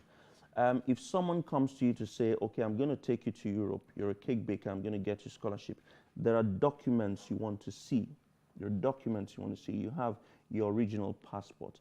Have you submitted a statement of motivation or a letter of intent? Do you have a visa? Have you submitted documents to help you get an original visa? Do you have a work permit? Have you seen an original work permit? Have you called your employers over there to confirm that I have a real job and I'm coming to resume? So that again brings me to my first point, that people are mentally lazy. They don't want to do the work. Because when someone gives you documents and say, oh, this is your document, we're going abroad, you should say, give it to me. Let me confirm if it's real. Let me confirm if it's original. If it's a work permit, I'm going to call my employers to see if this job is real. If it's a school admission, I'm going to ring up the school to find out if it's real. I told you behind the cameras, I said, people have this mentality that, you know, things work outside just the way it works in this country. It's wrong. If you pick up the phone and call an admissions office, they will talk to you. If you pick up the phone and call an employer, they will talk to you, just looking for information. And if the information is real, they definitely get it. So, like I said, the first way to help with spread of information, help curb this is spread of information, educating people, and that's what I've been doing for the last 18 months using my social media platforms. Nothing good comes extremely easy, okay? You have to be patient. I tweet sometimes, I say that, I say, when you travel abroad, your life changes, you know, your skin becomes fresh, your smile is different, okay? There's peace of mind, you know, things come to you easily. You can actually actualize your dreams. You can live out your dreams right in front of you because there's a system that supports that. So my advice is, when you go abroad, be patient, keep working hard, don't stop, don't relax, you know, have a vision, write it down, allow your eyes see that vision, you know, consume it, and continue to work towards it. It's simply as basic as that. That would be my advice. Save, and always call home, because one of the downsides to going abroad is that it can be boring sometimes. And that's why you should call friends. Don't cut people off. Call friends. You know, always call home if you miss home. Like, I'm home now because I missed Amala. I missed all those things, so I came home. So yeah, that's my advice. Keep working. Keep your head down. Of course, keep your connections back home so that you can always come back to them. This is a huge subject. It's a huge subject, and it's not something I can share in 1-2 minutes. So I'm going to say that the first thing you want to do is open an Instagram account if you don't have an Instagram account, and look for me, Waka Waka Doctor, because I give tips. Now, there are job boards across Europe, across Asia. You cannot streamline your choices and say that, oh, I just want to be in Canada, I just want to go to the US, I just want to go to the UK. There are 195 different countries in the world, so you have to say that I'm open to any one of them. And most of these countries have job boards, okay? Websites, different websites, where you can submit your applications. You go through rigorous interviews, you submit documents.